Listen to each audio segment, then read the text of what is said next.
Ladies and gentlemen, make some noise for your back-to-back Challengers champion.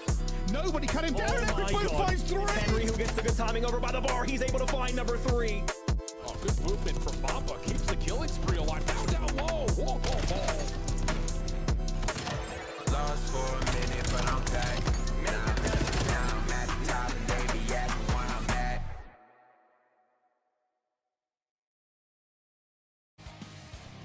Welcome everyone to the Call of Duty Challengers Atlanta Open. My name is Dan Gaskin and I'm joined by the wonderful Chris Tunn. Chris, it's a pleasure to be alongside you. I feel very lucky that I get to kind of take Bryce's seat for the day, but it's just a pleasure to be alongside you, bud.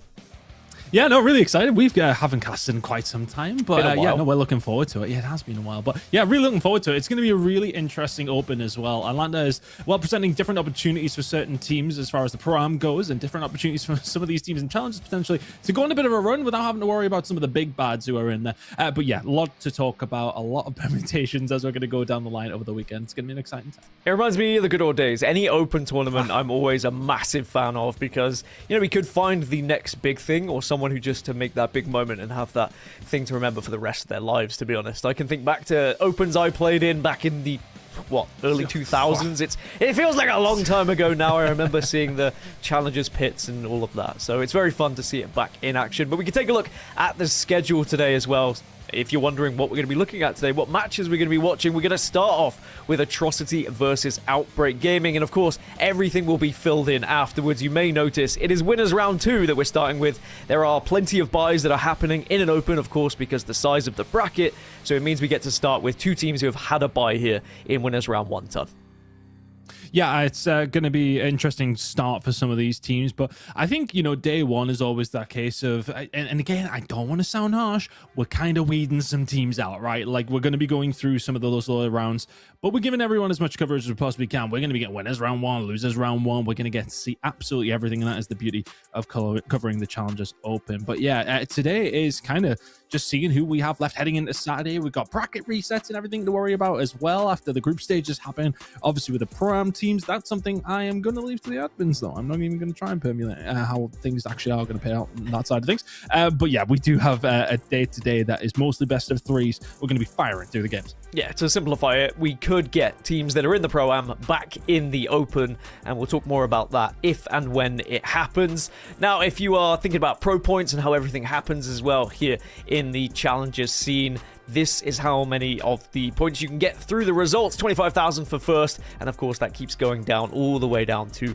top 12 and beyond. And Chris, of course, a fantastic opportunity to put some pro points on your name. Yeah, it is important as well, especially when it does come down to even as far as seeding in cups, but seeding when you come to these Opens. There's not many left, of course, as well. We do have Paris coming up, and of course, Challengers, Finals, Champs in Vegas when that does all kind of come around. I mean, look, they've been important all year long, but for some of these squads, it's very important to get a hold of these towards the latter stages of things as well. But that's not just what they're playing for, of course, the money as well. I'd argue a lot of people are really here for the money, though, aren't they, really? Pro points are nice, but the money is really where, well, your money is made. I was about to say that. It's early, you know. I'm going to go with it, though. $30,000 for first. Not a bad weekend. Would you put your money where your mouth is? For you, Christopher, I think you would. 30,000 is a fantastic amount for an Open as well for first place. And, of course, it does trickle down. Even second place, 18K. Third, 12,000 as well. So you got to get into the top 8 to get the money. So that's what everyone is going to be aiming for here in that Open. And as we said, there could be some big heavy hitters rejoining the tournament. So you have to be at your very best to make sure that you can try and get up there into that prizing. But that doesn't mean that we don't have any good teams here competing, Chris. There are still plenty of incredible players, incredible teams that we will get to see today. And of course, the first matchup that we get to watch as well. Some names that maybe some people will be familiar with. I think there's a couple of Aussies, New Zealand players that are going to be playing in that one as well. I always like it when we see the international players come over to these events to try and do their very best. Yeah, I don't think... I'm trying to remember which way they go. For Australia, they go up the west side, don't they? That would be silly if it went the other direction. I'm always just think we go east from the UK. Obviously, you're in Vegas. They kind of come over you, don't they? Look, I was going to say it's a real long trip. It's still a decently length trip, to be fair. But yeah, it's great to see the Australians out there, as they always do like to show out. Historically, in Challengers as well, had been really the people to beat a good few years ago. You're thinking back to the Mind Freak days, players like that who were coming through and really doing a lot of work work in the Challengers side. Were yet I think they went unbeaten for like what was it, like 6 months or something along those lines in one in particular season. But it hasn't quite kept up that level of stand-up for them. But let's see how they're going to do over this weekend. As you kind of said at the start of the show, that it is that case of when you come into these opens, you get players coming through that you just really didn't expect to. This is their moment to shine. Everybody talks on about online, but really when you come to LAN, that is really where your money is made, quite literally. So it's going to be interesting to see if any of those players can step it up. But you look, I'm not necessarily from this first game expecting wins, but let's just see how some of these players go on to do. As you said, some story players within this very first game that we're going to have coming up. But we've got plenty of games coming up, honestly. I think we're going to kind of lose track of what game we're going to be watching because we're going to be flying through so many. We've got Alpha, Bravo, Charlie, and Delta, and we'll be jumping in and out as well. And we'll actually have a little look at how things are looking over in Atlanta as well. I wish we were in the pit though, Dan. And I think we're going to get a chance to have a little look at it. Oh, and there it is. Live and breathe it.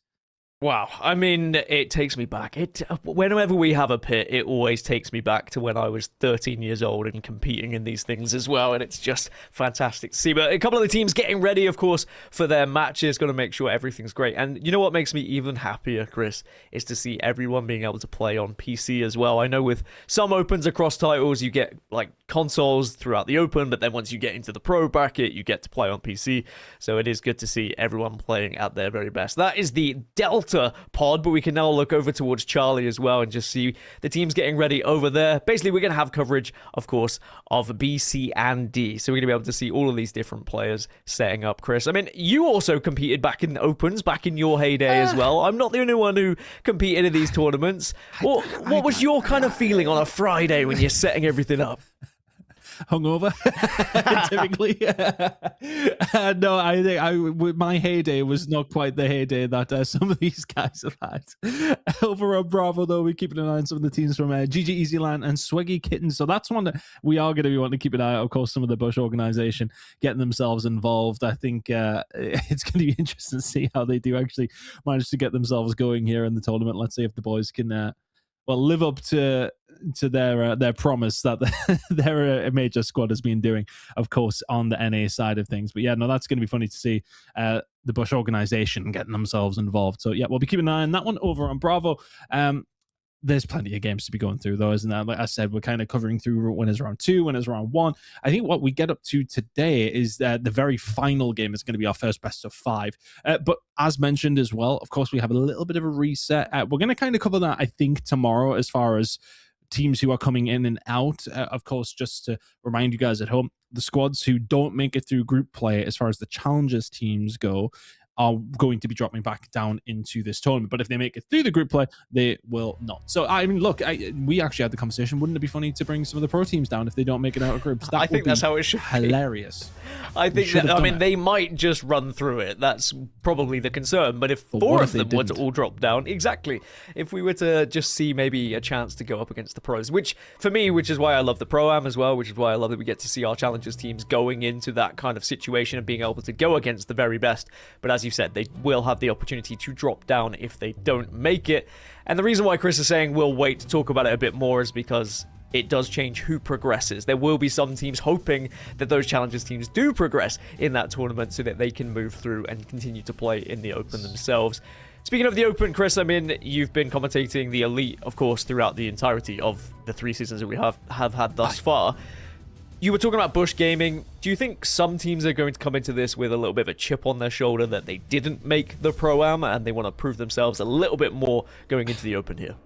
I think so, but I think it's just I don't want to say it's the same old because obviously you want to go up against those pro teams, absolutely.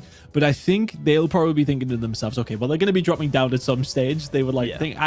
I put out a tweet saying I think 2 of them will make it through. 2? I might have rage baited slightly. I think it might be 1, but let's see. Look, I'd love to see any of the teams progress, to be honest with you. But I think, you know, for a lot of these teams, they are of the understanding that a lot of these Challengers teams are also going to be coming back in from the Prime. Obviously, it's a great opportunity to show yourself at the big stage, but I think for a lot of these players, they've been there, done that. Yes, okay, they absolutely would have loved that opportunity, but they would also love to win $30,000 for finishing first in this tournament, and I think that's the important thing. And the question for me always was, when you have situations like this in a tournament, the teams that drop down, are they going to be kind of confident? Are they going to be beaten up and a little bit haggard after what happens in the group stages as well with that one? So it's going to be interesting to see when we get there. But of course, we can put a pin in that conversation for now because it's going to be a little while. First, we have to weed out some of these teams, as Chris said. And he said that in his heyday, maybe he didn't have the same kind of situation, but he was one of the teams getting weeded out back in the day. I think maybe, certainly, he at least you turned up, Chris. That's all that matters, right? Sufficiently weeded many times. I don't know, to be fair, I did get a couple of top 8s back in the day, all right. I mean, there might have been 24 teams. That's besides the point. But, I was solid enough, but weeded out for the most part. No, just to kind of, again, like go alongside that as well when we're talking about the teams who are going to be dropping down, though, Dan, just to revisit. I think it's going to be interesting, though, because a lot of those teams would have only played 3 games. Some of them might only play 2. Some of them might play 3. You're going to be dropping in up against teams who probably have had a pretty busy Saturday, or busy Friday, I should say. And you're dropping in during a Saturday where things are going to start heating up. You won't be as warm in that aspect, but you also won't be as... You haven't had a grueling Friday, right? So 2 sides to it. Are you warm or are you tired? That's how we're going to see things play out. None of them might drop in. That would be hilarious, wouldn't it? But I don't think that'll be the case. I definitely think we're going to see a couple back down in amongst it, in the pit. So yeah, it'll be interesting to see how it plays out. But yeah, look, I'd love to see none of them drop in. That'd be funny, wouldn't it? If they managed to knock 4 of the pro teams out, conversations to be had. I mean, I love upsets. I think everyone loves upsets as well. Yeah. I would hope to see 1. As you said, 2 would be great. Always. But 1... I think Rock have a fantastic chance. I know that Huntsman obviously has a huge backing behind it and has a huge audience and fan base behind it as well, but that doesn't necessarily mean that they're going to get a victory off the back of it. But I would also like to see Renegade succeed as well for personal reasons. So it is great to see people transition from one game to another and find success. Yeah, Chris. I think when I was talking about the 2 teams going through, I was being woefully biased towards the EMEA teams. To be honest with you, I wonder why. I do actually think that they did get the better groups, though. I think P7 and Notorious, that's going to be really, really tough for them. Huntsman, it's going to be tough as well. But I genuinely think that Rock and Omnia do have an opportunity to make it through. I think out of anybody, I would say it's probably Rock more so with a chance. Like if we have a brief chat about Rock, I mean, a first and a second in challenges. That is not an easy thing to do with teams changing so often, players dropping in from the CDL, that it mixes everything up, especially on the North America side of things. For Rock to come through and do what they have done is very, very impressive. They've been the most consistent team somewhat. The only team who really beat them is P7 Notorious, who, of course, are up there as well. They've had a bit of a change around because teams have kind of made changes and brought some of those players up to the CDL as well. But realistically, they have been the most consistent, and I'm curious to see how they're going to go. Obviously, I have a little bit of an in when we're talking about the coaching staff and whatnot. Scrims went pretty well by the sounds of things, so there's a little bit of an insight before the games kick off later. But keep an eye on Rock. I think they're going to do quite well. Chris Dunn has an inside man. We'll find out who that is a little bit later on. For now, we're going to go for a quick break while the players are getting ready, but they are very close to being locked and loaded here. So we'll be right back after this.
Welcome back, everyone, to Call of Duty Challengers live from the Atlanta Open, and we have our first match underway on the Delta stream. We've got Tawny Sports versus Rain Above, and turn alongside me, Chris. We were talking about this, you know, first match of the day, a chance to get loose, kind of get rid of any nerves that are starting with yourself on Friday. Oh, those are the ones, aren't they? I remember myself, I said, usually hungover, trying to shake something off at least anyway, but trying to just get yourself into the swing, and that's half the battle. I think, you know, these first games can always be a little bit slippy no matter who you actually are, and it's a bit of a slippy start for Rain Above. Torn apart and find themselves over towards P2, but Tucker, he'll find a couple. Has John Z alongside of him. Not necessarily the spawns that they want, but they're not too bad to hold from this angle. A nice snap from John Z. The push will come through from Torn Apart. Nice lead off P1, but you could do with breaking back, and there it is. Yeah, Toggle with an interesting name, being at 7-2, but we can address that a little bit later. Just already starting off hot here in Gridlock as well, and just having a fantastic opportunity to be able to try and put some points on the board nice and early here. 30 seconds still left on this one, but actually 3 kills coming out for Rain Above, but now you're going to see the potential flank here from Butsy to try and keep things even. Does manage to at least pull the attention away, so spawners might be able to get themselves into a chance, but no, does get spotted out in the end. Doesn't really hold off long enough, and now they're just going to be a man down. Rotation over towards P3. Started pretty early for Torn Apart, to be honest with you. About 30 seconds remaining. They spawned over towards this side, and the problem is you kind of let Rain Above infiltrate over towards that side almost immediately. BJ going to try and find something here. Nice flank through the mid, and there's the clear out that you needed. So a rotation over towards P3. You're not quite licking your wounds with the 10-second lead. Just keeping an eye on the push that's going to come through from the shower side. BG will find that kill, and I think if you're Rain Above, just slow it down slightly. Little 1 by 1, and BG's going to say, thank you, I'll just deal with you all 1 by 1. 5 in a row from BG, and that's the Torn Apart rotation, looking pretty tidy.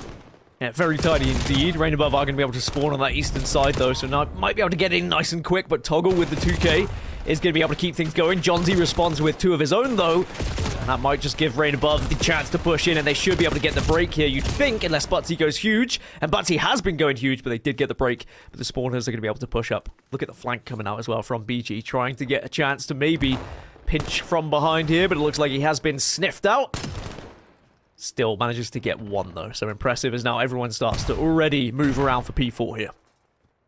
I like getting this one, to be fair. I think usually when we go into some winners round 1s, it's usually the story of that hard point may well nearly be done by this stage, but both these two teams going up against each other obviously closely matched.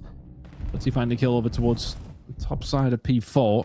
Close spawns coming in over towards the alleyway there for Rain Above, though. That's going to help things out. So the push not working well enough for Torn Apart. Toggle has very much slowed down. 11 and 8 coming out from him. Sosa not necessarily having the best of times. Right now, though, it is a bit of a 50-50. 35 seconds remaining, and nobody really gaining control until that moment. Torn Apart find their way through. 30 seconds to go now. Can you find a breakthrough if you're Rain Above? As you said, very tight. Not a blowout, which, you know, I'm pretty happy about. I want nice and competitive matches nice and early on here on Friday, as BG again showing his impressive SMG skills, but John Z finds one with the grenade as Torn Apart still leading here and will be able to gain these last 10 seconds, you'd imagine, as we go right on back to P1. And it's going to be Torn Apart. They're already waiting there as Rain Above are trying to make a little bit of a rotation round, but they're going to get caught out as well. So now they might start dropping like flies, although John Z will find one onto Butsy. That will at least give them a chance to try and break here, but it's going to be a great hold again from BG. Charts. Honestly, BG is going to be saying GG at the end of this one if he keeps playing this way. Yeah, 8 in a row. You get the Hellstorm as well. That's always a nice thing to have in your back pocket when it comes down to Gridlock. One up from both there. We'll kick things off here over towards P1. It was pretty hefty lead by the time we headed over towards P2, and the kills are all going the way of Torn Apart as well. 135 and rising, 30 seconds to go, and that's just lovely stuff. You try and now find the rotation over towards P2, but if you're Rain Above, I mean, what has went wrong? Ever since P3, things have went south, and BG has been the big reason for it. Sosa even getting involved now with a 5 spree for him. Bad news. I think if you're Rain Above in map number 1, the thing is, when we talk about best of 3s as well, I mean, look, every map is always important, but you don't have as much of an opportunity to really catch up. You'll have to force map number 3 if you do want to advance on in this winner's bracket. And right now, I'm looking unlikely that you're going to find map number 1, to say the least. It does fly by as well. When you get into your first match at LAN and you're like, oh, it's a best of 3, you know, we can have time. Suddenly you're 1-0 down and you're like, well, crap. If we lose this next one, we're down into the lower bracket already.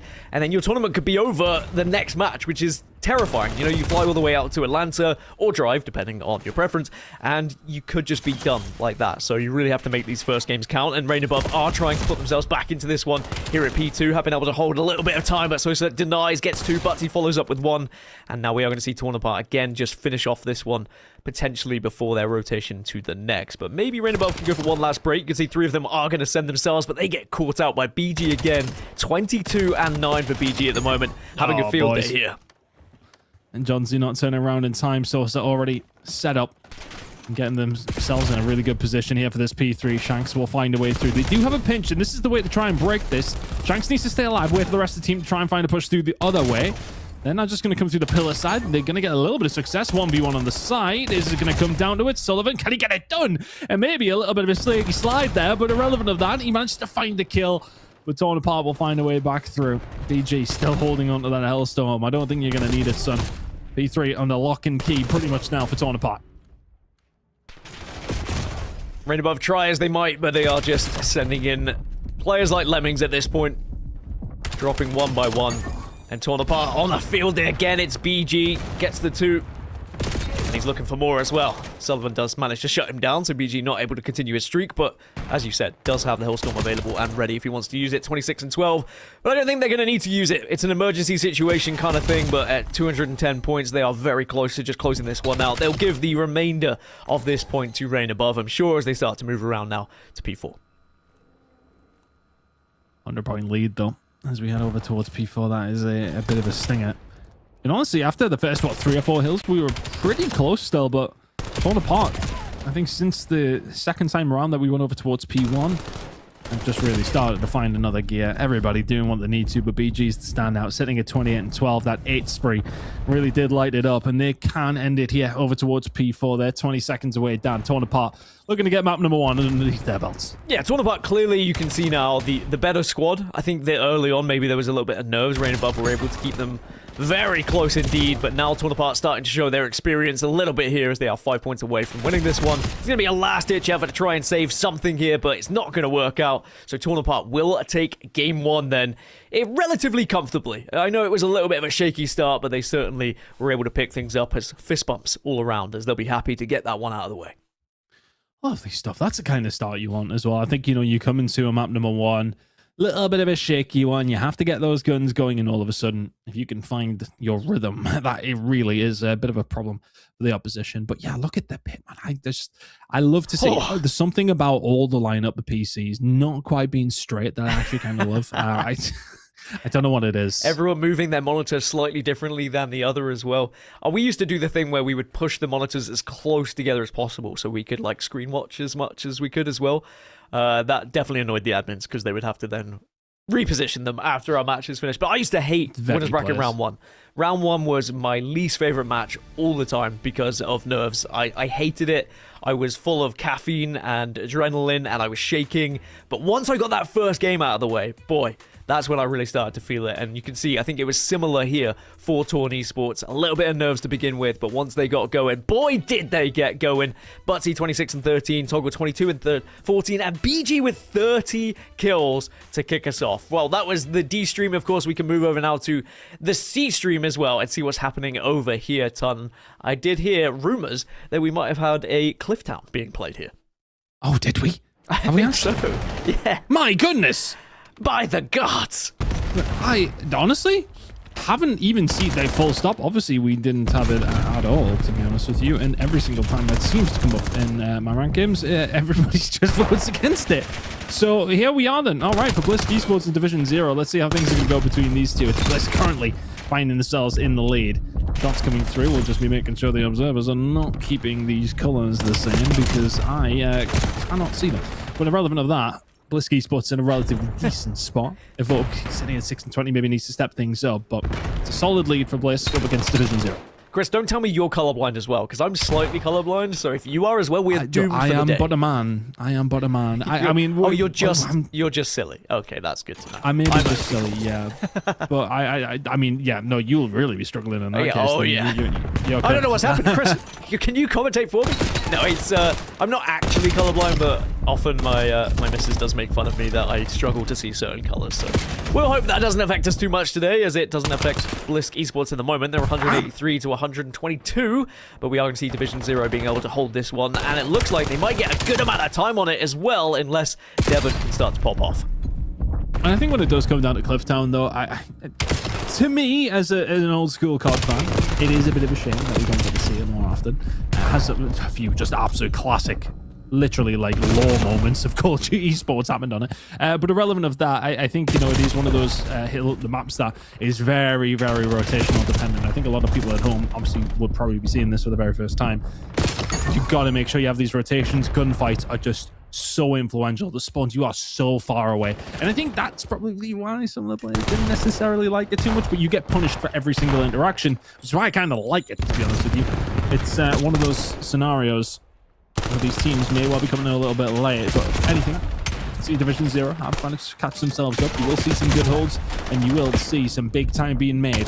Is it over towards this one? Who's the best in the game? Challenge 125. It ain't him. He's going to get taken down, and Sandy and Kill can find a way through. Big kills coming in. 4 in a row for Insanity. Gets stabbed in the back, though, as he tries to retreat. Pistol out.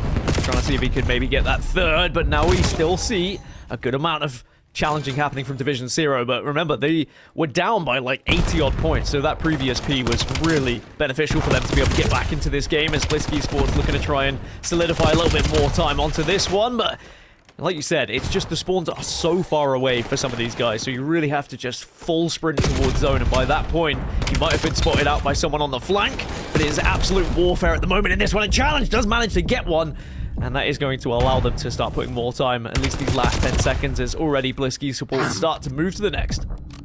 Oh, Jake's just had his pants pulled down there as the rotation over towards New, and that's a good moment to try and find that really nice setup here from Blisk. KT, just try and stay alive as long as you possibly can. You got a little bit of backup. Push going to come in from the front side. Challenge 1, 2, 3 is dealt with. Finish your dinner. Can't quite get it done. KT will fall over towards this back side. So for what was looking like a really good hole for Blisk is now going to start getting infiltrated. Challenge 1, 2, 5 needs to stay alive. Does so. That's 2 big kills. Where was the call out? Is the third going to be there? Surely not quite. So still the hold here for Blisk. 25 seconds to go. There's 35 remaining. They can win it yet. Take over to 230. So it's last-ditch attempts now for Division 0 to try and break this one. First gets spotted out. Evoker's going to be able to equalize. Manages to get a second, actually. So this is going to be their chance to try and break now and stay in this game. And they will maybe deny it being done here with these last 15 seconds being going over. And yes, okay, Blisk cannot win it in this one. So Division 0 at least take us to another point. But finally, Blisk will close that one out to be able to eliminate those final couple of players. It was a multi-kill. It was 3. But Division 0 are going to move over to this next. So we're going to go at least for one more here, Chris. Towards the middle lap we go, and this is a little bit more difficult to get some time on sometimes, but Division 0 can hop themselves in. Nobody there on Overwatch right now. Blisk Esports just waiting for their moment. Find a couple of kills, though. And this could be it. This is a big one here. If you can find it, doesn't get it over the top. Evoke will do well to hold that one down. Rest of the team on their way in, and still finding the kills here as well. Division 0 can't quite win it here over towards P1, but they just need to prevent Blisk and find themselves a good rotation. And so far, so good. This is some great time with 30 seconds to go. Jake picking up 2, and the majority of the kills going Division 0's way. Things looking solid. We have to play perfect Call of Duty from here on out. Yeah, that was 3 down temporarily, so Blisk just trying to wait for the full 4 to be up and get their full force towards this one. It's going to be a trade 1-for-1, but KT gets 2. So now there will be the advantage for Blisk to try and break here. But Insanity and Challenge do come through to get 2 of their own. So just like that, maybe they stop them, and they do right at the death. Blisk Esports were on 2-4-8. There are some big kills coming in, but it looks like maybe Division 0 will hold out to 1 more. And yes, but where's the rotation? Division 0 are there, all 4 of them very quick to that nest. And we are going to see Division 0 with a fantastic chance here to close this one out. I mean, Blisk only needed 3 seconds over towards P1. They got 1 of them. 15 seconds now, Division 0. This is your last chance of Blisk Esports. Last roll of the dice. What's a pinch? It's a pinch from both sides, but they get spotted out. And maybe someone can just be able to walk on in. Devon tries his best, but Evoke's going to respond. And now good kills again from Evoke, but Quick comes in anytime. Anyone, can you put your foot in? And maybe you can do it, but they're dancing. And suddenly they dance around the wrong place. Challenge gets 2. Devon comes in with 2 of his own, though. And they are throwing everything at this one, but just about close it out. And you can see the roar across the stage as well. I say stage, it's more top. But still, it was a roar nonetheless. Oh my word, that is not what I was expecting. First map of the day, Clifftown coming through and getting that kind of finish. Oh my word, that was, I mean, it was berserk towards the end, really. I mean, how on earth they didn't just close it out there? By the end, I mean, we've seen P1 come up. They were 3 seconds away. And still for Blisk Esports, it took until the final moment. We can see one of the players was actually really struggling just to get in the window. I wonder if a little bit more playtime on Clifftown, we might have seen it be a little cleaner. But either way, the win goes Blisk's way. What a map number one. Right, I'd love to see more Clifftown personally. I don't know. A lot of people will be in the chat saying, shut up, Chris. Shut your stupid mouth. But honestly, if we get more games like that, then I'm all for it. I'm just very happy to see hand sanitizer on the right-hand side there. It's good that people are making sure they're sanitizing. Don't get sick, everyone. Fist bumps, sanitize, stay healthy, because we've seen what happens at some of these conventions. You pass your germs around and everyone goes home sick and everyone moans about it. So just stay on top of it. All right, that's my TED Talk for the day. I was in and amongst it as well, Dan, when we were in Birmingham, and I actually came out of it unscathed, which is a rare occasion for me. Rare occasion. That's an experience, on the Sunday, man. I was mingling. Like really mingling, and I was fine. So you know what? Maybe I'm just built different. But either way, it's gonna be Blisk Esports. Take map number 1, challenge 125. Not sure who you are, but you managed to take a significant amount of damage with you. Fantastic work there. It was Devon towards the end though. I think he found 3 or 4 with a minute 39 kill at hill time. But the objective kills. Someone help! Challenge 123. 16 objective kills to his name. Just doing his best. But his best was not enough. It's a 5-point difference on Clifftown in map number 1 of your tournament. That's going to sting if they do drop out, but still plenty of games to go. Hey, look, Dan, I've been pleasantly surprised because usually winners round 1, winners round 2 are, well, pretty quick. And one-sided not usually affairs. this close. Yeah. Well, I'm happy to see this, though. Love to see it. Long may it continue, though. Long may it continue. I did enjoy Blisk as well, like popping off a little bit to yell across the table, and then Division 0 were like, you won by 5 points and you almost threw it. Like I was kind of lip reading. You could tell that they were just chirping back a little bit to say like, don't get too confident, don't get too cocky here, because we're definitely here to play, and I'm sure they will be. They're going to be feeling quite confident about almost coming back into that one. Remember, Blisk were up by like 80 plus at one point and almost threw it away there. But as you said, in those final moments, I think they almost forgot where the hill was or didn't know where the hill was, but they were certainly having a merry dance. Yeah, I think someone missed the jump to get into the window, but irrelevant of that, it did end up working out. But everyone was kind of popping off towards the backstages that one. But props to the boys. I don't really care how far either of you go in this tournament. That is going to live long in the memory. It's a great map. Well, technically number 2, but map number 1 for those guys over on Charlie. We've got Alpha and Bravo starting to get into things. Bravo, I'm curious to keep an eye on how that one's going to go. Of course, some of the Bush ownership in and around that one, so that should be an interesting matchup. But our Alpha game is Atrocity up against Outbreak Gaming. This should be relatively interesting. Some names who are prevalent, but maybe not names who are going to go on and cause a lot of problems towards the latter stages, but let's see how they do going throughout. We'll be keeping an eye out though. I mean, look, this bracket is starting to get itself moving, and this is a slight delay coming through, but they are challengers players, and this is how it works. But we are going to go over towards Delta. Tone Apart up against Rain Above. I mean, this was pretty convincing in map number 1 for Tone Apart. Let's see if Rain Above can bring it back. Yeah, it's going to be S&D, so a chance maybe for them to show what they can do in a slightly more slow and strategic manner, as we can already see that we have had a round already completed before we jump in. Jonty was able to get the first, it looks, and they'll be able to close out the first round in their favor. For Rain Above, you know, it's always going to be a situation where after losing that first one, like I was saying earlier, you're going to be a little bit down, you're going to be a little bit worried about going into the elimination bracket early, so you really need to bite back here in game 2, but they already find themselves 1 down here after the first. I think the team names, if I remember correctly, are the wrong way around. Am I faded? Can't remember. I mean, look, you were saying we're going to get some slow-paced gameplay, but we're on Plaza, and this is what happens on Plaza nearly all of the time. It is very much an Ego Child map, and those Ego Childs working out here for Toggle. Shanks now over towards this side. He's sitting against Tuno, trying to find something through the mid-map, but a 2v2 is what we have. Bob's going to go down. Now they're going to go back to back here to try and watch both angles. Just very concerned about where they're going to be pushed from. On the other side, it is a full-on duo push here. Slipping and sliding around. They do manage to get contact, and they can go for the pinch, but it's going to be a trade, and it's going to be Toggle in the end, who manages to get 2, and Rain Above will put their first on the board. And judging by the fist bumps, it looks like everything is good. It is going to be the right teams, the right names, the right players. Chris, don't worry me like that.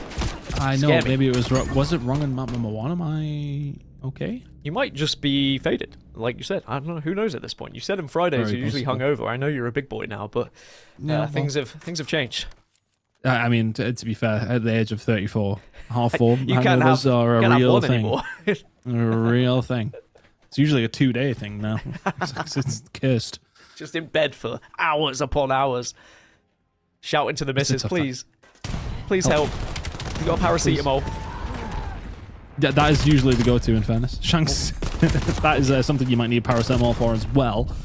And then kill will come on through. 2v2 again, though. It's going to be this bang out so consistently over towards this side. And this time around, Tonepart do have a little bit of control here. But Rain Above don't really need to do a great deal. And Tonepart need to get this bomb down potentially. Although they may just want to push out one end. BG, he can find plenty. Can they continue to try and get these kills? So said this is just the worst. Oh my word, Sullivan just about gets it. Great job from Rain Above, I think, honestly. With the purple and the... I need to check. Well, I know, we need to check. Because in absolute fairness, these are not the teams that we would typically be commentating over, so it's hard to know. The guys in the purple are definitely... oh, you know what? I'm not even going to try and figure it out, Dan. We're just going to commentate. And whoever wins, we'll let the admins figure it out. Whoever wins, wins. I was trying to get the rosters up just to double check. But I think there might be something there. Because I remember BG performed very well. And he was on Torn, we thought. Yes. Right? Yes. Regardless. Right now, yellow team versus pink team. That's all you need to know. I was about to gaslight you and say that's not yellow and pink. But you know that what? would have... Oh, well, now it's black and pink, so... Oh, that would have been a cruel way to start the day, but you know what? It's day 1, I'll maybe be nice. But trying to find a way through over towards this B side. And this is where things get a little bit different, because you can have a slow, more methodical push. B's not out of the realm of possibility. It's not like Scar, where basically one side does exist. B is very much something you can attack towards, and that's exactly what they're doing now. Sullivan with some good shots coming out. It's 4 in a row from him. Gonna make it now a 1v2. It'll be 1v3 if he could pull it off. Bomb is gonna go down, though, making his life just that little bit more difficult, Dan. Ticking away. Got to start to make a move soon. Just checking every single angle at the moment. Can't connect either. So it is going to be the round going their way. And we can just judge it off fist bumps, but you never know. Even a losing team sometimes fist bumps, Chris.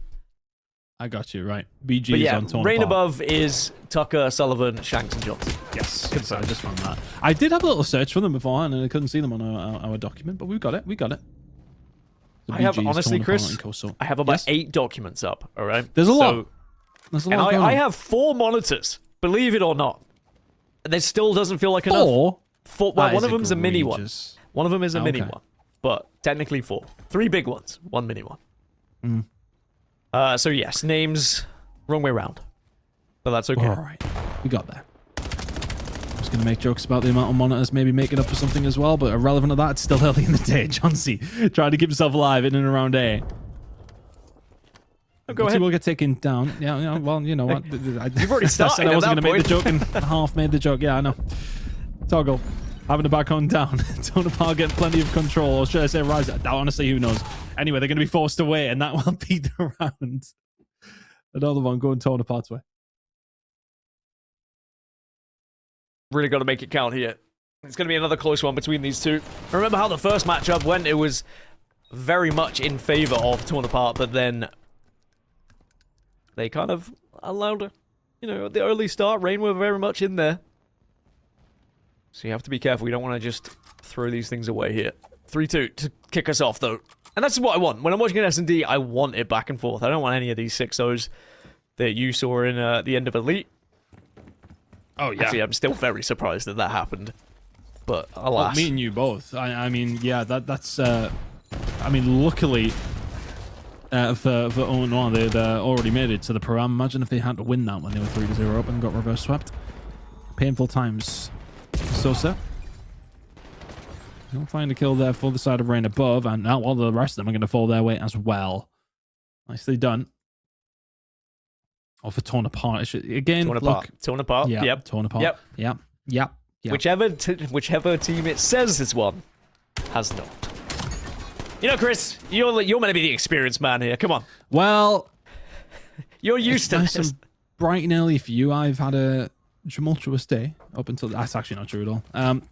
I've had my day that I've had to think about as well. Dan, you just quite literally woken up. Quite Probably literally. an excuse for you. Yeah. Quite literally. Although it is starting to get very hot, and I need to turn on the AC because Vegas problems. here in Vegas we've had a heat wave recently. Oh my word. Oh, that's a bad nade. Careful, everyone. Hunker down. Butty does open with one, though. Toggle follows up. BG and Toggle will manage to grab two. And Torn Apart are going to be able to get the round in their favor. It's going to be 4-3. It's back and forth at the moment, trading blow for blow. Who's going to break first? That's the real question. I'm locked in now, Dan. I figured it out. It's fine. Good job. I think Got I have there as in the well. end. Yep. It took 8 rounds, but we managed it. We did manage it. So 4 torn apart. A map 1 win from them. And now find themselves in the lead here in this search and destroy. And BG once again proving his influence. I think you're 4 and 5 right now, but those 3 in a row have dragged torn apart into the lead. Toggle sitting at 7-5, just been steady away, but these gunfights over towards this side have started to go their way, and all of a sudden it is just a case of just head over towards A, and now you're going to have to invite that pressure. Can you pick them apart from the outside? Yeah. If you're Rain above. Easier said than done, but that bomb is down. They're surrounding him. At the moment, not able to get any clean shots off. It's going to be a 2-2 split by the looks of it to try and pinch this one. Needs to be communicated. First one for Tucker. And now you can follow up as Tucker gets 2. Make it 3, and it is going to be all of them down. Shanks just gets a team kill just to make sure. But it is going to be Rain above, then putting one back on the board, tying us up at 4-4. Might be going the distance in this one, Chris. This is exactly what we wanted. Like you said, we won these close games in the start of the day here on Friday. And I guess think because it's winners, like potentially winners round 2 as well. Obviously, there was a lot of buys in winners round 1. We might get some nicer matches in winners round 2. That is the dream. That is the dream. But I think this is a classic Plaza, to be honest with you. I think the amount of times that we see this, that it can just come to a bang out. And this is why I do actually quite like Plaza as a map, as far as like the whole matchup goes. Because it can be one of those maps that, all right, yeah, it can be very tactical, and you can have your moments over towards B, and you can make the right moves like this here from Torn Apart, managing to find a way through. Oh, 4 of them are Rain above. We actually swapped the names correctly now, so that's going to confuse me even more. Oh my goodness. I just figured it out. Anyway, irrelevant. Sullivan trying to find a way through as this bomb will go down. Over towards B here. For Rain above, and Torn Apart going to have to find a way back through. BG not going to find the shots to connect this time. Toggle can find one, but the gunfights go Rain above's way. And all of a sudden, it's 4 apiece. And Toggle might be on his own, and there you go. Rain above going to find the round. Bang! Nice little shout. As Rain above know, this is, remember, the tournament on the lines, really. Can't afford to go down here. Fantastic work from them as well. They just seem to be working well in tandem at the moment. The individual kind of effect that we saw in the previous game from the likes of BG, for example, not necessarily shining through as much here on S&D. That being said, we have been going back and forth, blow for blow, so maybe Rain above will tie us up at 5-5, but if it does keep going this way... Oh, wow, it switches back and forth depending on which POV we go for. Like, it really hurting my brain too early at this point, but either way. A big round here, and a big moment. Thinking about heading towards A. Yeah. They're going for the slow one, aren't they? Oh, torn apart. Trying to find a... Yeah, it keeps changing. Oh my god, my brain. Ouch. Well, irrelevant. It's going to be John Z to find the kill. He plays for Rain above. Just trying to let myself in here. Oh my goodness. Well, here we are. We're trying to figure it out. Either way, Sosa, he'll find a kill back, but then they start to fall. It's down now.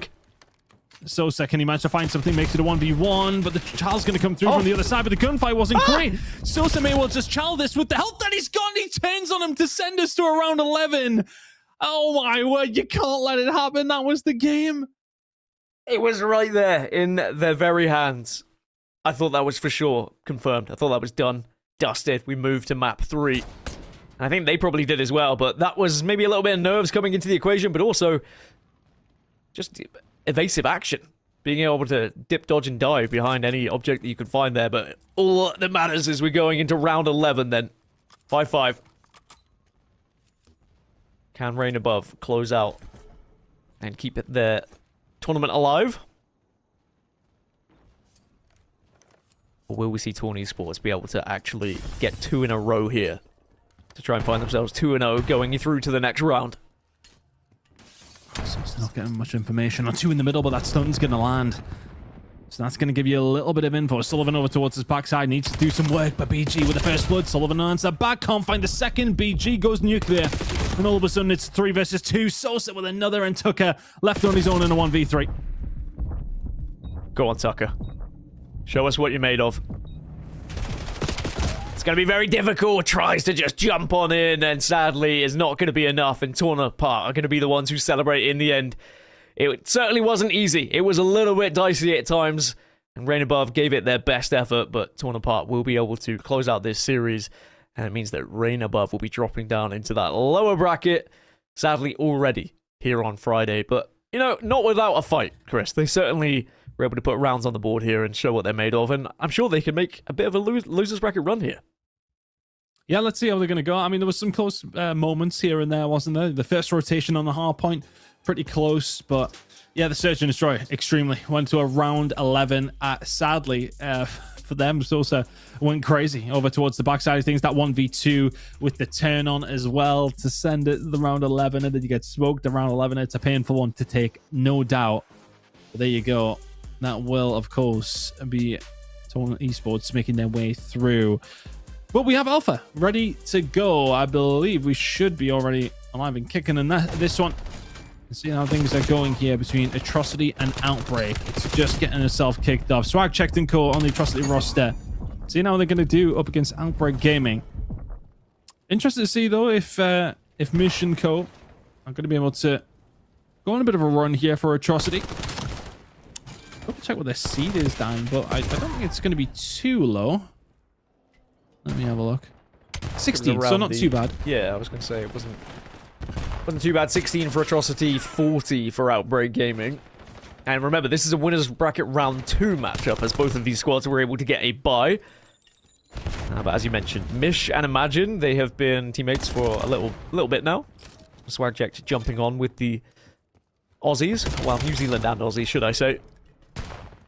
But the early lead going in favor of Outbreak at the moment. The real question is, can you actually hold on to it? But with Swagjack and Imagine finding 2 of their own, they should be able to break here and start to put points on the board. Ryan gets 1 as well. And now Outbreak Gaming, as a duo, were trying to push up. But there you go. You've got to wait for those spawners before you start to push in. Otherwise, you're just going to be at a numbers disadvantage. Tucked gets 1 with a nade, makes it 2. Solar follows up. And now Outbreak should be able to break and continue to score here. There's 1 last remaining player to try and be a nuisance, but Mish gets spotted out. Can he actually go down with a kill? The answer is no. Start here from Outbreak. Let's see if they can keep this up as well. 45 seconds to their name, 10 seconds to go, but you just got to kind of walk away licking your wounds here. So Actef with a bit of a poor start. He's not helping things out, but Mish, he's going to pick up the pieces there. So there you go. That should be a rotation over towards P3, pretty much locked in. Get a deep spawn back over towards P2, and that's because of the push that's come through from Ethan. So Mish should be aware. Number 5 on the map who's going to be making this push through towards this side. Swagcheck's got you covered through the mid-map. This is a big gunfight. Ethan will find it. Spawn's going to come in behind him. He will have those reinforcements, and all of a sudden, Atrocity don't have as many numbers as they possibly would have liked here.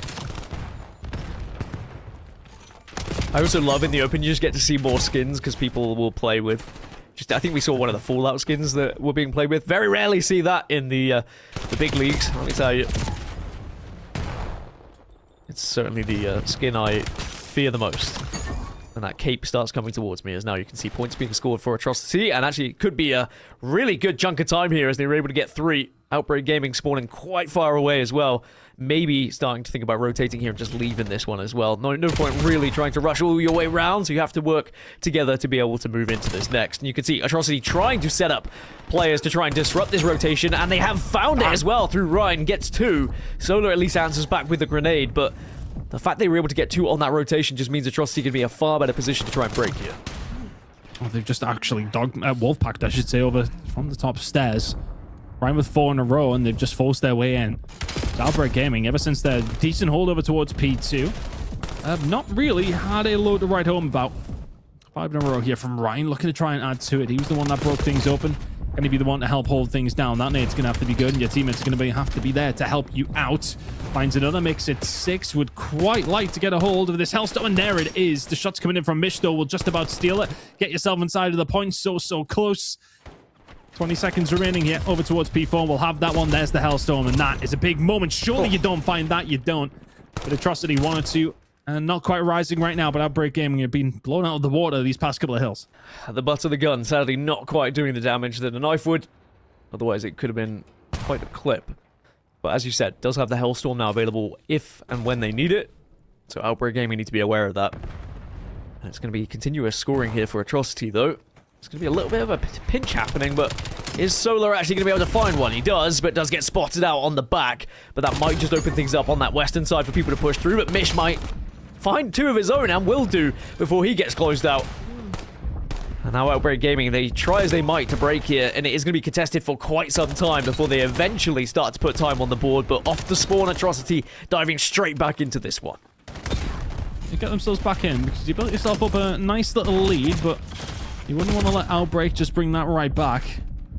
Honestly, I wouldn't have despised the Hellstorm, but I don't think they're going to need it. Swag check does enough. Nicely done. 11 and 12 from him. Ryan's going to find a kill over towards P2 as well with 10 seconds to go. And that's everything you would have wanted towards the latter stages of P1. Ryan now just trying to hold down over towards Gift Shop. Can you try and find a push through? If your head's in, not quite. And that should be looking good for a P2 rotation for Atrocity. They can build on this lead now. Continuing to pile on the pressure are Atrocity, as this could be another chunk of time for them as well. How did Outbreak try and break this one? You're going to send 3 through middle by the looks of it. I had sent 1 on the southern side, but at least they found that initial. But now the jig is up. Their position has been given away, so you really have to commit to this engagement together. And sadly, they walk straight into Mish, who is on a mission at the moment. 16 and 13 for Mish. And you're just going to be adding to that tally. 160 points now, and Outbreak are in that awkward position where there's only 20 seconds left of this one, where they start to think, should we, could we, can we even stop this time, or do we start to need to think about rotating already? And just giving up that amount of time is just going to hurt them so much, as they're already so far behind. Pretty much perfect hold from Atrocity. Helps when your players are just keeping everybody at bay, keeping them at arm's length, spreading out, pushing out the spawns as much as you possibly can. The only reason it wouldn't be perfect because they didn't pick up the final 2, because they're already making their way over towards P3. This is going to be the tip of the spear. Can he find a way through? Just baits it out. The rest of his team going to be able to find a way through. Swag check now. He's going to be here to try and find a flank. Somehow gets all the way through. Only a couple players remaining here on Outbreak, but the break does very much look like it is in. Imagine can find it. 1v1 Mish will find. And now all of a sudden, if you're Outbreak Gaming, you've got to try and find a way back through. Try as they might, though, they just keep walking into bullets over and over again. Finally, they get the break. They get 3. Actually, it's only 2 plus a team kill. Excuse me. There's the 3rd. And there is the 4th. So they will be able to get everyone on Atrocity temporarily. But now Atrocity are going to be back up and starting to swarm and surround. And it's going to be Ryan who gets the opener for them. And sadly, the spawns for Outbreak Gaming were just too far away. Whereas Atrocity got a far better position to be able to close that one out. And now they can start to move as well. You can already see it. Outbreak are going to be in the next position. But Atrocity are closing in, and the pinch is insane here. I don't think Outbreak are going to be able to survive this one, sadly. Yeah, they've done so well. After what was a pretty good start from Outbreak, I think they managed to get what themselves maybe 50 or 60 seconds over the last 7 hills or so. Not necessarily the greatest timeout. As soon as Atrocity got themselves warm, it has been lights out from them. They can't quite win it here towards the latter stages of the second rotation, but I mean, this one is pretty much done. It'd be a hell of a comeback from Outbreak, but yep, struggling right now to even make it up the street. Ryan hasn't had to call the Hellstorm in. Just vibing right now, our Atrocity. Looking good here in winners round 1. Imagine gets a Hellstorm with his own. That's going to be 2 available for them now. But Outbreak do finally get said break. Real question is, can they actually hold on to this one? The answer is very firmly a no, as Atrocity will be able to put these last 4 on the board and close in on that 250. And when it resets, Atrocity are already there as well, and they win the 1v. ZXGX gets the kill to be able to solidify his spot in the hill. And Outbreak now is just going to be about sending everything you can, hoping that maybe you can get that final kill, maybe you can get that break, but every single time there seems to be a response, and there's the first Hellstorm coming through. Just when Outbreak are able to get into a position, Chris, sadly, they're going to get shot right back out from the sky as we close in on 250 now for Atrocity. One last ditch attempt for Outbreak. Looks like it's going to be held off. They contest briefly, but there's going to be 1, there's going to be 2, there's going to be 3, and Atrocity will close out the first and take a lead here in this series. There you go, a 1-0 lead. Lola's even very happy about that for Atrocity, letting me know about that one. Really, really good job, though, to be honest with you. I think after what was a little bit of a shaky first couple of moments here and there, a fantastic job to close things out after what was a bit of a shaky start, but honestly, it was pretty much lights out as soon as they get a hold of P3 on that first rotation.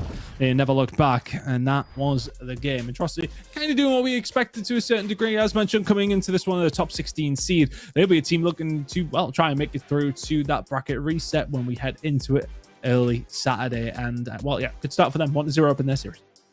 Yeah, shout out ZXGX as well with his Surge player card. Just a little nod to his position with them, but certainly a somewhat comfortable game, I would say, for them on that initial one. Wasn't really enough fight back for me. The rotations were attempted, but Atrocity just always had their number every single time, whether it was just one person breaking up that rotation or not. It didn't really matter. They had a better game plan as we take a look at those stats as well. Imagine with 24, Rain with 24, Mish with 24. They all got 24, except ZXGX with the 21. But it was the hill time that was important. Rain with 2 minutes and 26 on the clock. Always appreciate a good objective player, me. We call them hill kittens over here, Dan. I don't know if you want to go with that. I don't know if I like that. I'm going to be honest, but... Yeah. No, I don't like it either. Who is we? We is the community. Is that the collective community? That is, okay. You know what? If you want me to make any cat noises whilst they do it as well, I'm down. They pay me enough. Now it's got weird, but I agree that if the community if a community says it's a hell kitten, you're a hill kitten. Not a hell kitten. Hell kitten's a different thing. That's like a hellstorm mixed with a hill kitten. Oh. Yeah. Oh, you don't want to see that. There's gonna be a lot of meowing, maybe too much, but. We look back at the highlights, and it was 2 Hellstorms in the end that Atrocity were able to get. They didn't really need to use them until the end, and to be honest, I don't think they even needed to use them at the end. It was a way of just solidifying the game. Really can make the difference if you can hit one of those streaks nice and early. But Outbreak, they were never really able to get a comfortable hill. Like, even the times when they did break, there was a little time left, or Atrocity just had the better positioning to get the spawns on the board so that they could break instantly back.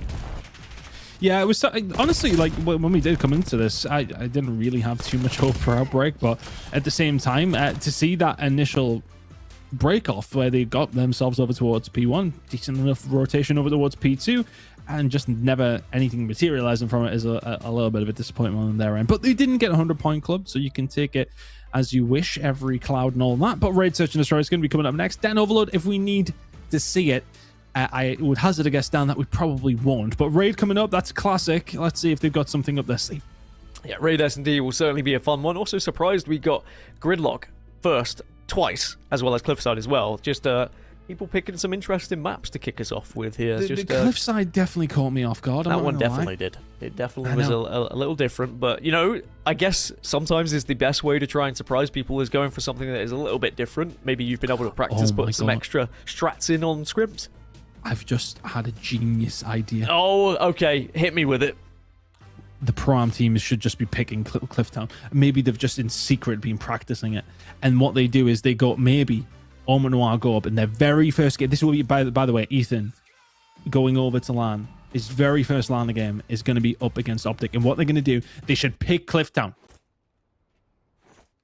Imagine. You heard it here first. The strats from Chris Dunn. I agree. I always think you should go for something that's if you can even get there, of course, with the bans and how it happens. But alas, we're into game 2. Outbreak versus Atrocity. Oh. Well, just like that. There's one player left. Atrocity, take the round. Yep, that happened pretty quickly. Pretty quickly. Where did all the other players go? But did they leave, or honestly? I was checking something. Let's see. Maybe. I think we just came in a little late. Yeah, I was yabbering on. Thought we just kicked off. Well, no.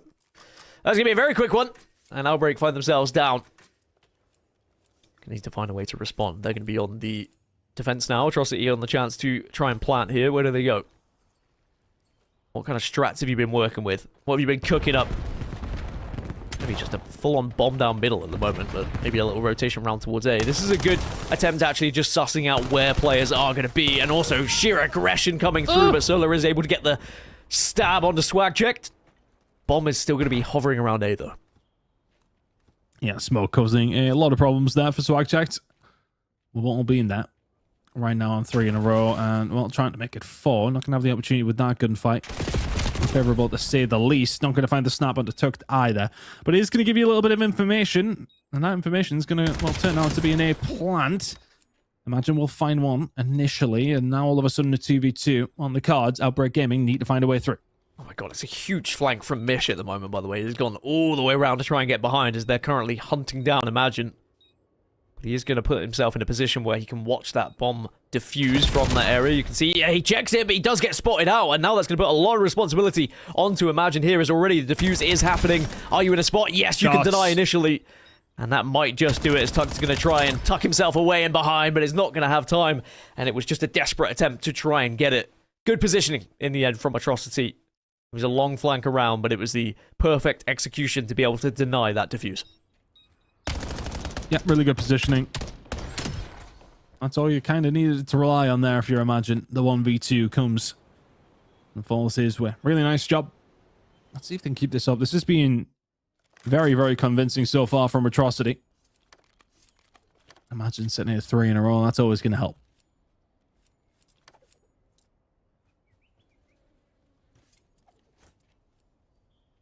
We have to see if Atrocity can maybe just continue to be perfect here on the defense. Or are Outbreak going to be able to do something? Edson's going to have the bomb. 0 and 2 at the moment. Imagine 3. Whoa. Holding over towards this B side, but as you mentioned, Outbreak making their way over towards this A side. Mish going to find the first blood, though. That's a big fight coming through. Caught out. Swag already waiting for the push to come through. Laundry, Imagine, is not going to allow that push to happen. Edson's love will get taken down. Now Solar left in a 1 versus 4. And very, very dead. Atrocity cruising in this one here on Alpha. His swag got checked. It's like a security point. Yes. Do you have enough swag to pass? The answer was no. Who Denied. would fail out of the talent team, full stop, a swag check? I will say me. Because I don't want to be mean about anyone. No, you like me are British, so you kind of get points for that anyway. Oh, so we're just talking about proper then? Well, I was going to extend it to everyone as well. All Call of Duty talent? Mm-hmm. There's a lot of us. Yeah. Brycey, I think, you know, he has a certain amount of swag. Yeah, I think he would be. He's got like the... I don't know how to put it nicely kind of swag. Dad swag. Right now. Dad's... No. No? No. You know what? I probably can't say what I'm wanting to say, so I'll probably just leave it at that. Yeah, we'll leave it there. Miles has dad swag. Yes. Very much so. Oh, my word. Ryan has plenty of swag to find those 2 kills over towards this Laundry side. So Imagine now has his teammate alongside him to deal with 2 more players on the side of Outbreak, Ethan and Solar. Can they retake the bomb site? Oh, there's just no way you should snap like that. Oh, Ethan now left all of a sudden in a 1v2. Imagine doesn't have to imagine. He puts it into full effect. As you say, Ethan has a lot to do now here, but he does manage to avoid the sightlines there. He can move around. Bomb's going to be planted over towards A, though. Obviously, we'll get that info. Can use that nade for a little bit of a distraction. But all Atrocity really needs to do is watch 2 initial angles, go back to back here, and that's exactly what they're doing. You can see on the minimap. If trouble. Ethan does get one of them, the likelihood is he gets traded out. Doesn't get one of them. Shots. Well, there you go. 4-0. Could we get a perfect here, Chris? It's looking more and more likely in those 2v4 scenarios. You just really shouldn't be letting happen. That's one of those, though. You just don't expect the 2-piece to be popped off as easily as it was, and all of a sudden, ZXGX and Co. absolutely cruising in this one. Very comfortable on map number 1 in the end. A 4-0 lead here in the search and destroy. This one looking to be done, well, as soon as it really has started. It's a 6 streak as well for Imagine already. After the 4. We're going to try and make it 7 just right off the rip. Especially with the M15 at range at the moment. He's a very big threat on this side. Be a difficult push for anyone on Outbreak. And there you go. You're just walking into gunfire. These are the positions that I like to find myself in with the AR. Yeah, Mish just up front as well.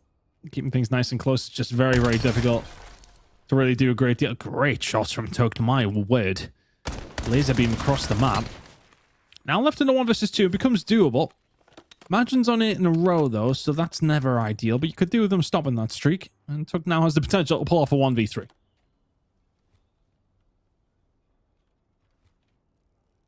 To go the long way around. Oh, wait. Doubles back. And he might just get caught out on timing here. See, ZXGX was behind. Maybe ZXGX didn't see him. Oh, and that's going to give things away now. It does spot the first.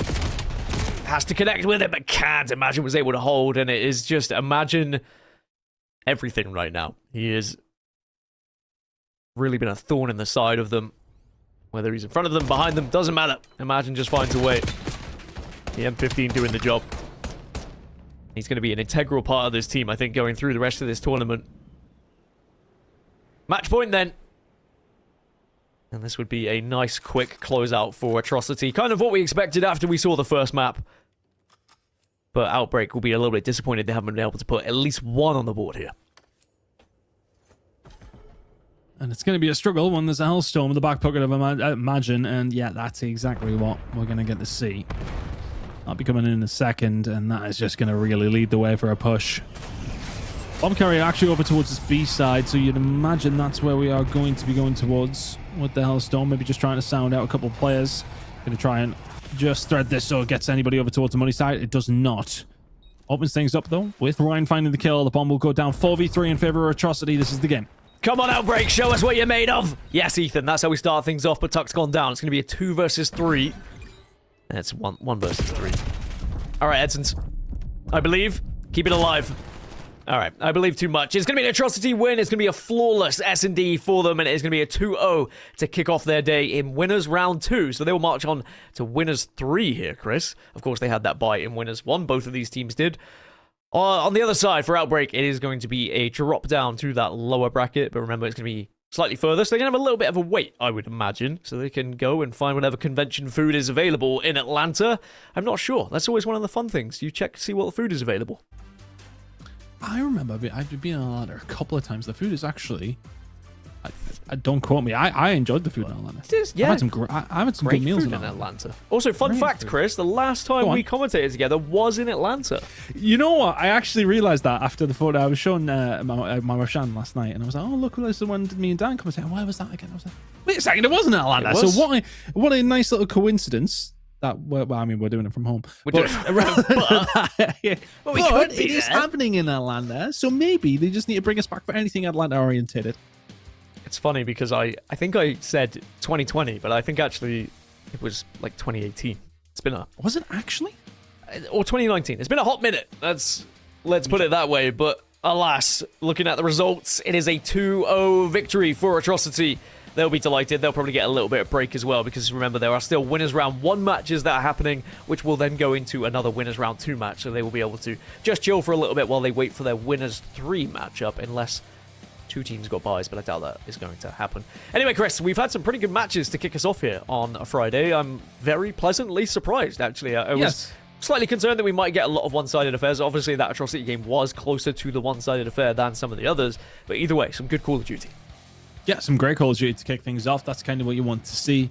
Obviously, a little bit delayed to get into it, but to have those close matchups in the very first one, I mean, that's pretty good. Yeah, we love to see that. Long may it continue, and hopefully that is the case as we go on throughout the rest of the day. But for some of these squads, things are just still going to get more difficult. If you're dropping losers bracket, still difficult. You're dropping into winners, going up against opposition who've already won their games, it will get more difficult. And with it being best of 3, you can't really make too many mistakes, Dan. They need to be pretty much lights out from the get-go.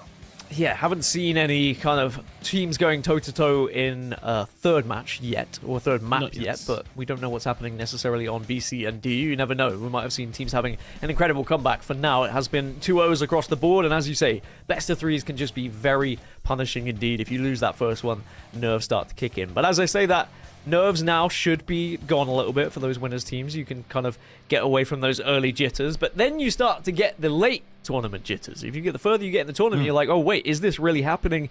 Could we be getting into that prize money? Could we get to those big boy cash prizes? Because as we saw earlier, a chunk of change on the line for a lot of these players here, Chris. And it's an interesting thing because as a player, you don't initially think of the money. I think you're more thinking about, you know, you want to place well, you want to get respect from your peers, you want to be able to put yourself in the limelight, but it is going to be definitely a situation where people finally realize that prize money is on the line and then nerves start to kick in. Anyway, we are going to go for a quick break, but when we come back, we will have even more Call of Duty action for you on your screen, so don't go anywhere. We'll be right back after this.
Welcome back, everyone, to Call of Duty Challengers live from DreamHack Atlanta.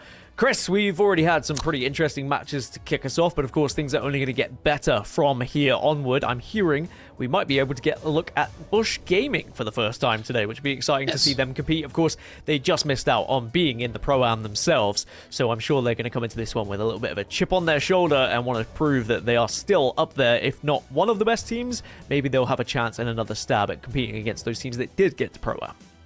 Yep, they're still getting themselves set up. That's going to be our alpha game down, so we'll be keeping an eye on how things are going to be going there. Give them a chance after we just seen what was a pretty convincing one for Atrocity, taking out Outbreak and sending them down to losers. But we got Delta going on here as well. Let's see how things are going to be going over between CGMT and Boom Esports. We'll have a little look at how these teams are going to be kind of sitting throughout this tournament and how they're going to both be feeling heading into it. But over in Delta, going up against some opposition pretty close to each other, I believe, in the bracket. I'm going to have a little look on this one, Dan, whilst you do some talking. You have a little look, because we are jumping straight into this one. As you said, CGMT versus Boom Esports is going to be hardpoint to kick us off, of course. And it's going to be Boom Esports getting the initial points on the board. Land Oversight and Peach have all gone down, leaving Groovy as the last player to try and maybe disrupt a little bit of this hill, but instead it's just going to be about being patient, waiting, and see if you can get at least one. Does find one, so off the spawn, maybe the rest of CGMT can actually break in and contest this one. You can see the contest is happening. Big responsibility if you are the player contesting, because not only do you have to try and stay alive and avoid from a certain angle, but you also have to try and decide when you want to try and push to deny the other player who's going to be in that hill as well. It's going to be 21-9 to kick us off from this first one, as players already starting to position themselves here for P2. And Boom Esports with a pretty decent start. They're coming in as seed number 22, taking on CGMT seed 29. So I'd imagine we'll see a pretty close game between these two. I like to think. How many teams that we have here? How many did we end up with? We ended up with 79 squads making it to Atlanta. So still getting themselves some decent points on the board, competing throughout the year to get a hold of those. And we know there's a whole plethora of them for offer over this weekend. You wouldn't mind getting some if you can. Lando trying to find a way through. Nicely done here. CGMT will find that break. Nice nade over the top. And now all of a sudden, all you have to watch is, well, ever so slightly, those kills behind you. It will go the way of CGMT, but they've got a little bit of rooftop control here. Boom Esports going to have to find a way through that. Couldn't tell you who's getting the kills for Boom Esports. But irrelevant of that, it's still CGMT in control of PC. So if it's 29 versus 36, that would mean the winner of this would play 4th seed if 4th seed wins their match, which would be Exceptional GM. So a tough matchup coming up after this one for whoever wins this one, if Exceptional were to win their matchup, of course. But that would be the expectation as 4th seed, as Mitch gets 2, make it 3, and Boom Esports will be able to score here, as CGMT had been able to bring things back. But it's going to be 41 all tied up now, as the hardpoint is going to be held comfortably by Boom, and CGMT going to have to try and make a breakthrough, but it is again going to be Mitch on a tear. Nicely done from Mitch. They're kicking them away here as well. Yes, they can. There's Bang. Bang playing for somebody called Boom Esports. I mean, that's just written in the stars, really, isn't it? That's... Do you think he changed his tag after he joined Boom Esports? I think that would have been a wise thing to do. Boom Bang Sky. It doesn't really work with Droxy and Mitch, but... No, it doesn't, no. I think maybe he did change it. Or maybe he was the originator, you know, he was the original, and he was like, I'm called Bang, I'm gonna create Boom Esports. Probably not true, I'm just making things up at this point, but alas, I like to try and make up stories for, you know, some of the history of these players. But you are gonna see 75-43 in favor of Boom now, and I think he'll be able to put themselves in a position to score here. Mitch, I tell you what, has been playing incredible. 12-5 at the moment. Does get taken down by Lando, but had already given his team the advantage by getting that first pick. It's going to be a fight in the hill now. Peach was able to find one before getting taken down, and again, Mitch is going to be in the kill feed. He's finding plenty, isn't he? But I tell you what, Groovy's not done too badly here. And 2 kills. Managed to find himself inside of Armory now. Can he get a little bit more? Got to be trading that, and you do. The other kills will now come through on the other side of things. CGMT doing a really good job, but honestly, that's kind of down to Groovy putting himself in those positions, causing a little bit of havoc. Now Boom Esports with the spawns over towards the backside, but Land Overside doing really well. Kills being traded. Bit of a pinstripe kill feed. The other player's trying to find a way through. This guy's staying alive, if only momentarily. Not momentarily. Keeps it locked down. Final few seconds for Boom. We'll go over towards them for P4. that's going to be a look over towards P1. That's a pretty decent lead heading into a second rotation, that.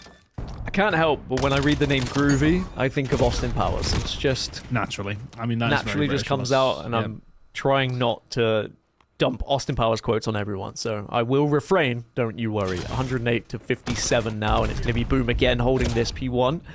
Atrocity eventually does get taken down, so it's just going to be Sky who's going to come out from the window and at least finds the first.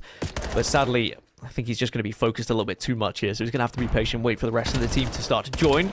Does connect with a couple of shots onto Lando, but not enough to get the kill. And now he has the cavalry alongside him. Bang goes in, Sky follows up. And it does sound a little bit like a comic book when you put it that way. Austin Powers could still be up there with the things. Honestly, if there's any way I want to go down, that might be it. It'd be so much trouble. Boom Esports. Outside of the point, they've got one player to they'll deal with over towards the backside, and Lando gonna get a spawn in for his teammates as well, and Groovy is alongside of him, so they managed to find a way around the back. A couple of team shots will come through as Groovy and Co. just waiting for this stack, waiting for their moment, waiting for the utility to maybe do something for them. Lando with the first one to get something though. First blood over towards the side of CGMT, and a couple of more alongside of it. Groovy, 6 in a row from him. Hellstorm in the back pocket, and CGMT back into this game. Goes for the 7th. Yeah, baby. Make it more. Oh, Groovy does manage to put 8 before he goes down. 16 and 12. Is CGMT really starting to fight back into this one now as Boom Esports need to try and break. CGMT have a pretty good hold here at the moment. A lot of angles being covered, but there's a good nade from Boom Esports. It's Mitch again who breaks through. He gets 3, and now Boom will be scoring. They'll get the last 15, you'd imagine, as CGMT start to move around to next. Somebody help Mitch out. 22 and 14, and Boom Esports just only momentarily, only ever so slightly in the lead. Besides, we'll find a couple though in this rotation over towards P3, and this is where Boom Esports really did open things up in that previous rotation. That 50 or so point lead they had though, Dan, has been, well, pretty much eviscerated. CGMT now trying to find a way back through with a good hold over towards P3 themselves. Sky going to try and find a way through the middle of the map. The rest of the team, are they going to be able to make some kills? And the answer seems to be yes. They've all been found, and all of a sudden, Mitch and Droxy have found themselves inside of the hill and beaming. Boom Esports with an opportunity to find some time here. Mitch on a field day at the moment. Very much enjoying this matchup as Boom Esports still hold a very narrow lead at the moment, but they're continuing to score, and actually with 3 kills going in their favor, make it all 4 as CGMT are going to be fully wiped. Boom Esports will be able to now continue to score and potentially put in these last, what, 18, 17? There's going to maybe be 1 player sent from CGMT to try and disrupt as they start to move to next.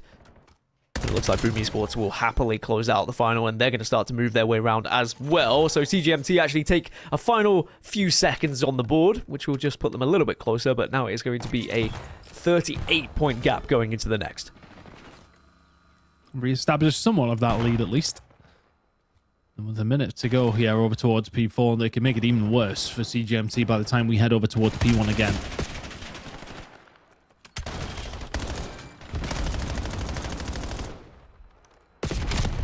Nice shots coming out as it's going to be a trade back and forth. Droxy going to be the last to go down, but Boom Esports still going to be scoring.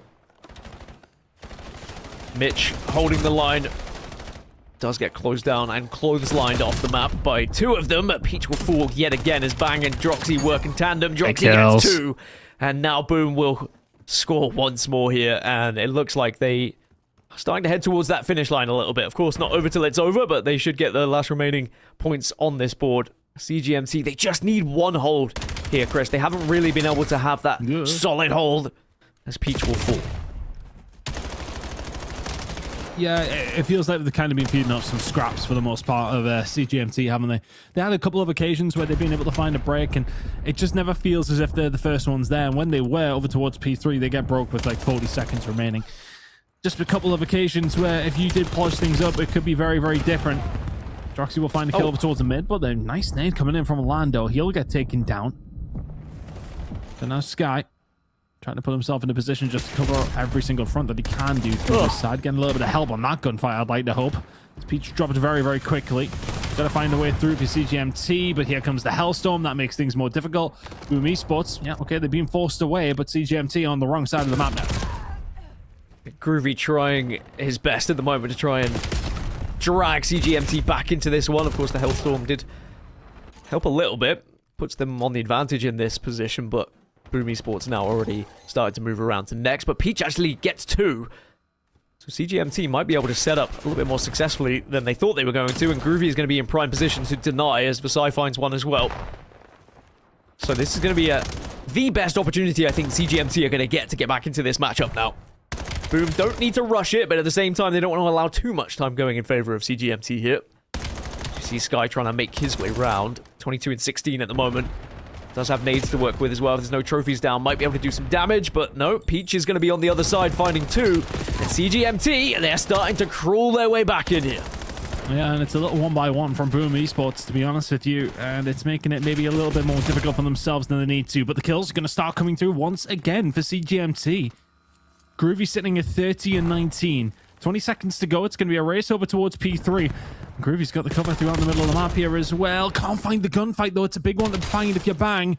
Now, all of a sudden, if you're Lando, you need to manage to find a couple of kills over towards Dojo. Get yourself set up, and you maybe have potential to win this game over towards P3. Kind of crazy, really. This is a fantastic comeback from CGMT. A 4 streak for Lando at the moment. Waking up at just the right time. Peach gets the first, does get traded out, but Boom find themselves 2 down. And just like that, CGMT close to taking the lead here. Thought they were going to, but Mitch is able to get that Hellstorm out, so that maybe is going to be their saving grace here. But CGMT do tick that one over to 229, but Boom Esports now back in the hill. Lando gets the first, tries to double up. Versailles is also going to be doing a job. Lando gets 2, Mitch replies though, and it is trades back and forth at the moment as Boom trying to hold on as best as they can, but CGMT will not die. Time of the board here for Boom. Getting some good time of it as well. Lando trying to find a way through. 10 seconds away from Boom. Peach can find something through the middle of the map. Gets the snap under the second. Needs to find a third, though, if he wants it. And it looks like the contest isn't going to be enough. There you go. You find a way through, but you got to race over towards P4. Boom only need 5 seconds, and they should be set up. It's a big old race. Bang's going to be the first one there and in that hill. But the first person to come across them maybe is going to be Mitch. And Mitch also does find it. And it's going to be 250 there and done as Boom get the job done. And you can see a little scream across the table as well, because we mentioned 2 very closely seeded teams here in 29 and 36. And remember, CGMT, the higher seed of 29. But it's Boom who come out on top. Nicely done from Boom. In all honesty, leading throughout. But it's one of those scenarios you would have liked to get that done a little easier than it looked by the end of things. Great job, though, from the side of Boom to take that one away. And it's 250-234 scoreline in their favor. Again, close games here, Dan. Not necessarily what we expected winners of round 1 and 2, but we're getting it. Nice job from these squads, really starting to show up. Groovy had a great game there, 15 objective kills to his name. And if anything, you know, CGMT were the ones finding in and amongst it those kills inside of the point, but a couple of rotations, just a little bit sloppy here and there. Never felt like they were the first ones there for the most part, and that is always going to hurt you. Delta, that can continue over on that side of things, but Bravo is now ongoing. We'll keep an eye on how things are going here as well. As mentioned, we've got 4 different stations going on at the same time, Dan. You can watch them all on Call of Duty Challengers YouTube at youtube.com/COD Challengers, Alpha, Bravo, Charlie, and Delta. And oh my goodness gracious me, this is a little bit more like it. These are some of the games we expected to see. 3 and 21 is where my eyes are drawn to start with. I'm sorry, Mortem. I don't want to make a joke of you, but it's not a fun scoreline. As we're going to get a team swap? What's happening here? Anyway, 183-12 is what the scoreline was and is. And for B2B, sadly, this is going to need to be the craziest comeback that we have seen in quite some time if they're going to get back into this one. Well, I was also going to mention, Chris, just to tell more stories about opens and everything like that we get to see the cameras. When one team has the team jerseys and one team doesn't, well, that always got to me. If I wasn't a team jersey player, if I wasn't on a sponsored team, I always wanted to beat the sponsored teams. I always wanted to beat the teams that had the jerseys. Even if back then, all it was you would get given a jersey. You wouldn't necessarily get any money, but the jersey was enough. You felt like you had the pride on your shirt. Yeah, it's funny to see some of the teams still rocking the jerseys where, of course, when you get to an open, you just get 4 friends who gather together to try and make a difference. Yeah, I think I always worry sometimes, though, because I remember Bryce's first LAN that he turned up and he had a jersey and he was rubbish. So I don't know, like, sometimes it really can just be a bit of a disguise, but maybe it worries you a little bit more. I remember the very first game I played online that I lost, and it was just kids in a tracksuit, basically. So they're the dangerous ones. They are the dangerous ones. They are the dangerous ones. Turns out I did actually beat them. I remember losing to that team, then beating them the next LAN, which was a nice feeling, at least. Didn't happen very often for me. Not many wins on LAN for Chris. But you know what? Maybe more than B2B are going to get. XS Esports right now. 240 to 20. Absolute domination for XS coming in this one. Nicely done from them. And map number 1 here on Colossus. It's hard point, Chris, but nice try. Anyway, Mortem Jokes, 10 and 27. Has been able to at least put more kills on the board after a disappointing start, but it looks like XS Esports can comfortably close this one out. Zay with 30 kills at the moment as we cross the finish line and B2B will fall. That was pretty convincing. And there are some excessive celebrations for for a 250 to 22 or whatever the hell it was. Nicely done from the squad, though. Locked in and made sure to be. But as you say, Chris, you don't know the history. Maybe this team lost to that team at the last Open. Maybe this team never won a game in the last Open. I'm always like, yes, pop off, Queen. You know, I want to see people have that moment because you don't always get that opportunity to celebrate against your peers live on LAN. When it's online, it's very different. You can just yell at them through a mic. It's not quite as fun. Definitely do it in person. 30 and 13 is going to be the standout statistic there from Zay, though. So an impressive game. I know we joined that one late, but it was very much one-sided. Sadly for B2B, they just couldn't get there at all. Yeah, difficult to get themselves in the scenario there where they can actually start competing in that one. Very, very conclusive there for XS Esports. 250 to 22. Yeah. Tough one, to say the very least, if you're B2B heading into that one for Mortem and Co. It's going to have to be a step up heading into the Search and Destroy. That series is going to be done very, very quickly. Looking at where these two actually are sitting, though. XS are, I believe, not even that highly seeded, actually, as far as I'm aware. I did have a quick check. You did? What did you call it? XS NXT? There's two of them. And then and XS Esports are 51st. Okay. Yep. Whereas so coming in this with some solid players, well, looks things so nicely done from there. B2B. B2B is 78th. So with 79 teams, they are the second to last seed in this tournament. I mean, they're seeded below the Bush, the owners of Bush. So I think that tells you everything you possibly need to know. But this is what it's about. This is about turning up a LAN and sadly getting screamed at by the opposition who have just smoked you 250 to 22. Anyway, move over towards a different stream though, over on Delta. As we just remind ourselves exactly what happened there. But Boom Esports 1-0 up. By the way, that XS versus B2B game was a winners round 1 matchup. The winner of that goes on to play Mind Freak, who are waiting in winners 2. That is the 14th seed Mind Freak. So a bigger challenge awaiting you in winners bracket round 2. And speaking of winners round 2, this is a winners round 2 matchup between Boom Esports and CGMT. Two closer seeds and certainly a closer game that we had in the previous. Boom Esports just about able to close it out. As for CGMT, they are the higher seed. Can they respond back here on S&D? First kill going in favor of Boom. It's going to be traded out. It's going to be a 3 versus 3. This guy just trying to stay alive.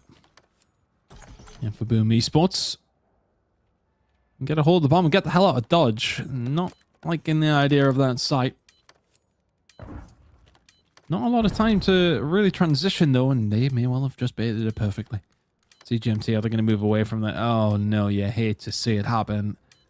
They sat tight, and it was the right thing to do, but that is the roll of the dice sometimes in Search and Destroy. It's going to have to be a 3v3 retake by CGMT. Oh, Mitch just spotted one on the flank as well. Thank you very much. Yeah, no problem. Flank secured. Now just aim for the front and see what they can do. Land over side, going to have to find a way in. Have a little sneak round. Quick check of the bomb area. Does spot one. Does find one.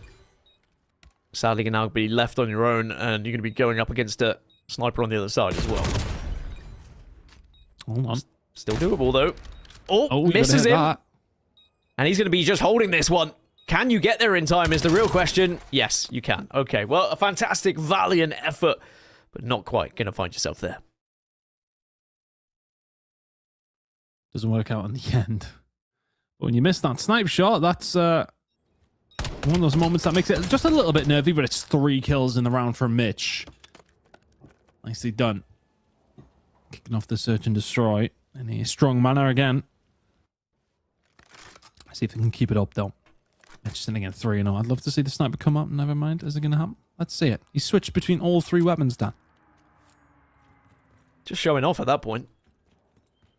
Just does it all, mate. Just does it all. He is the Swiss Army knife of his team. Someone has to be. As we check in with Groovy. Had a brilliant game in the last. Sadly wasn't enough to get the team the victory. He's just going to get this bomb down. No one in sight to try and deny at the moment. Boom Esports are going to go for a 2-2 pinch. You can see on that mini-map. So first contact maybe on the southeast. Then you have to follow up. But I think they got spotted out on the western side. So you're going to have to just redirect a little bit. And that's exactly what you're seeing from Mitch at the moment to try and find a different angle. Time ticking away, though. Got to make a move soon, and they will start to make that move. It's going to be a trade 1 for 1, make it 2 for 2. But in the end, it's going to be Mitch who gets the 3rd. Wow, so that's going to be as easy as that. CGMT will fall. There's a very quick burst onto the site, and Boom Esports make it work. Yep, nicely done. 5 in a row now from Mitch. Just playing with their food at this moment in time, aren't they? That's how it feels for Boom Esports. Just seem to have a better read on how to get things done here on Gridlock. It was relatively new, and for some of these teams, it's been about trying to get the practice in, the cups, all the tournaments that happen over the regular season. You want to keep yourself involved in, and Charles and all sorts. I'm still down for a little bit more Clifftown, to be honest with you. I don't know if the players are necessarily up for it, but I'd like to see if we can see a few more curveballs heading that way. Mitch, though, 5-0. Heading over towards the south side. Can you manage to find a way through? Don't probably expect 2 players over towards their left-hand side who probably put an absolute blinder here. Would have got that called out. Mitch for 6. The 7th going to be stolen. And the push over towards 8. Pretty much locked in here for Boom. Versailles left in 1 versus 3. Very confident at the moment, our Boom. You can see the way they're flying in, working together. CGMT very much on the back foot now, and Versailles not going to be able to find anything. Tries to be sneaky a little bit around, but Boom Esports starting to run away with this one now. We need to see a response soon from CGMT, and remember, CGMT the higher seed, so this would be a big win for Boom. The real question is, does anything fall apart at this point? Do you get overconfident when things are going this well? Have to keep a level head. Really could be the case. You got to be careful. At the end of the day, you had a relatively close harm point. And Search and Destroy is a fickle mode. 4 kills can be the difference. For things to be turned around very, very quickly. A couple of 1v1s don't go your way here and there. Maybe things can change, but you're not going to be expecting this. If you see GMT, it's a 4-man through mid and bang. Yeah, literally 6. Not quite the 7th in a row. Droxy will find it, steals it away. And A, very much under lock and key. And Groovy is planning on B. He's baited his teammates well and truly. Let's go for the old fake boys. Yeah. Sadly, mate, they all ran through mid-map and we're all dead. This could be the perfect strategy. You all go there, distract, and I'm going to 1v4. I believe in Groovy. It's got a lot to do. It's not impossible, though. He's just waiting a little bit. Trouble is, as soon as someone starts to defuse and he pops out to look at it, he's going to be challenged, and there you go. And now information is going to be given to the other side. Does get the first, but there's still going to be someone on it. Can't quite connect. It was a good effort, in fairness. Solid. You could see the plan was there, but sadly the execution just not quite. If he had connected with a headshot, maybe on that bomb planter and been able to dive behind the wall, bomb diffuser, excuse me, then maybe, just maybe, there was a chance. But alas, it's still going to be Boom Esports on top. And they are closing in on a victory, not just on this map, but in this series, unless we see a big turnaround. But that strategy just wasn't really it. Solid effort, though, from the side of Groovy in that scenario. Not too bad of a an option, really, is it? Just to try and find that little angle. In a 1 versus 4, though, it's always very much going to be difficult. Boom Esports, though, continuing things on here. 4-0. Hellstone with the back pocket of Mitch. Can't remember if Bang was relatively close. But it's not close to finding his death there. Atrocity just going to back off this one. Aggressive fight coming out. It'll be Lando to find it. Nicely done there by CGMT to find that first blood. Now, all of a sudden, Boom Esports to be sort of thinking to themselves, okay, well, what sort of map do we actually have here? Do we have much control? The aggression comes in from CGMT, and all of a sudden, Boom Esports have not got a lot of real estate to play with. Yeah, this is a must-win round for CGMT, really. They have to take advantage of the extra player. A couple of gun swaps coming through. As Mitch probably getting off of that sniper. Groovy does see the first, though. Information is going to be relayed to the rest of the team now as Bomb is going to start to move around on that other side of the wall over towards A. Nade starting to go out. Utility being used, but nothing connecting. 27 seconds left to get that bomb down as Mitch gets the first. Does get traded out, though. That's going to be Peach just putting one on the board. Good position here, though, from Bang and Co. Trying to find a way around. CGMT need to find the defuse, though. Bang, good shots coming out. 2v2. Great shots. And in the end, Boom are able to close it out yet again. Just when you thought there was going to be the chance for CGMT. Boom are just showing that they have that little bit of extra firepower when it comes down to it. That clutch factor is certainly on their side. And Sky, it would get the last. Match point then. In what would be a very one-sided affair. Is that going to be the final nail in the coffin for CGMT? It was their round, really. It was theirs to win. It was theirs to lose as well. So for Boom Esports, can they close it out as 6? You'd love to see a 6-0. Maybe it's on the cards here over towards the B side out if you're CGMT. You managed to get a lot of room here. There's only going to be Sky who's going to spot plenty out and back up very, very quickly. This should be going down, though, for CGMT. It'll be a 4v4. Probably not a terrible time for the Hellstone. Maybe just the cover is not necessarily ideal for it. Let's spot out Peach over towards this side, though. Trophy system. It's going to threaten that for a second. Stun's going to go back, and surely a player who's on the rooftop is going to start to initiate there, but Bang on the flank is all alone. Can't find the kill. 4v3 in the favor of CGMT. Yeah, Groovy is probably not the player you want to run into in that situation. Groovy's been fantastic, and it's Lando who gets those 2. It's Lando who gets 3 in the end, as CGMT do put their first on the board. And maybe this could be the beginning of a comeback. It has to start somewhere. You have to believe. Even though it's going to be very difficult indeed. At least that will give them that little bit of a confidence booster, if not going into this game, just going into their next round to be like, all right, we were able to close one S&D out, because sometimes you are just going to have weaker modes. Maybe S&D is just not it for CGMT. But it was Lando who got that 3-piece in the previous, following up from Groovy's initial kill onto Bang on the flank. Maybe they can use this momentum to their advantage.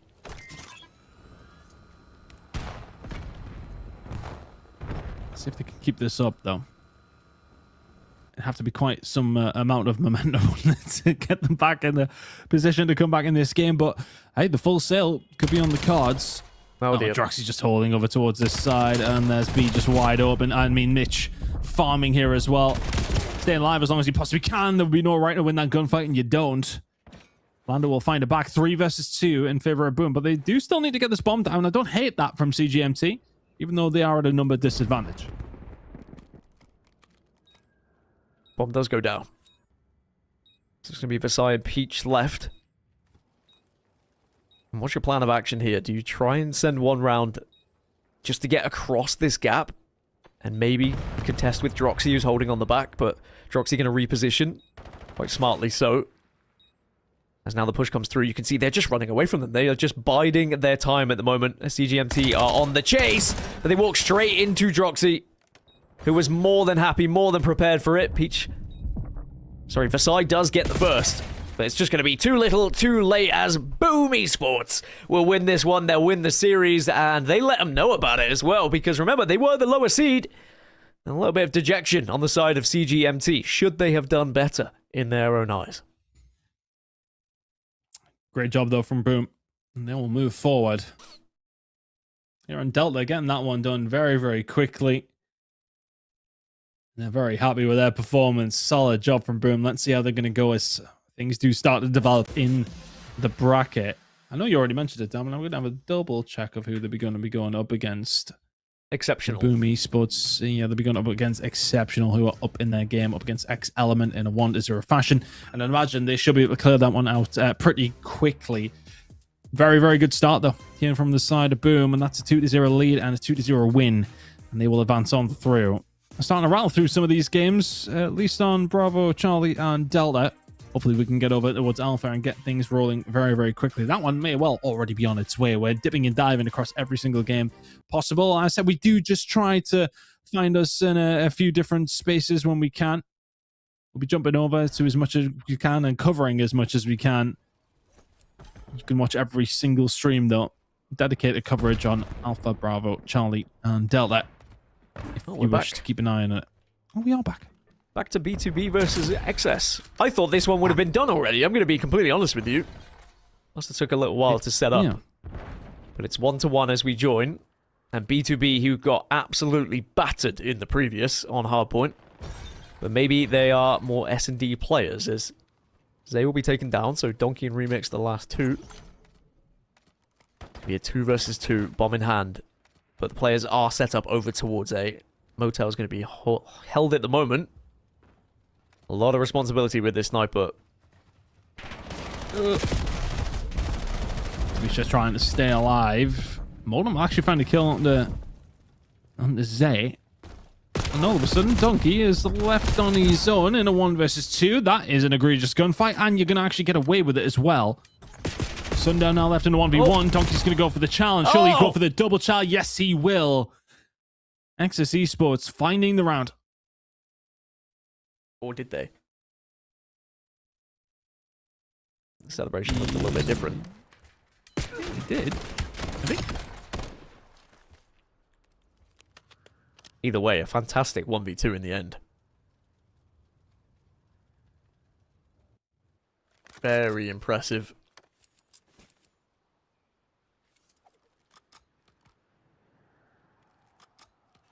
So for B2B, they find themselves 2-1 down now. And again, a lot of responsibility for the sniper rifle, especially from window here. No one really showing yet, as Donkey is able to get that first on the board after the initial, but oh, that's not what you want to see. Is now Mortem going to be the last remaining player. And that's all she wrote, so XS get a third on the board. Yeah, that's kind of what I was expecting, a little more out of some of these rounds, to be honest with you. But if you want to continue seeing what's happening over on that side of things on Bravo, XS Esports against B2B will continue. But we have, well, Balenciaga going up against Telluride Bush Gaming. And this is one that Bush should, I mean, realistically, to start their tournament, they need to be starting with a very strong one, and you would imagine they'll be able to get it done here. I mean, Bush, again, as we kind of have mentioned, will feel a little bit aggrieved that they didn't get themselves to that prom spot. That's what they would have been aiming for. It hasn't necessarily been a bad season for them so far. They have been relatively consistent with some of their performances, I want to say. Of course, they have kind of went through a couple of roster changes, forced roster changes on some occasions, but some of their players actually playing extremely well, getting their little call-ups.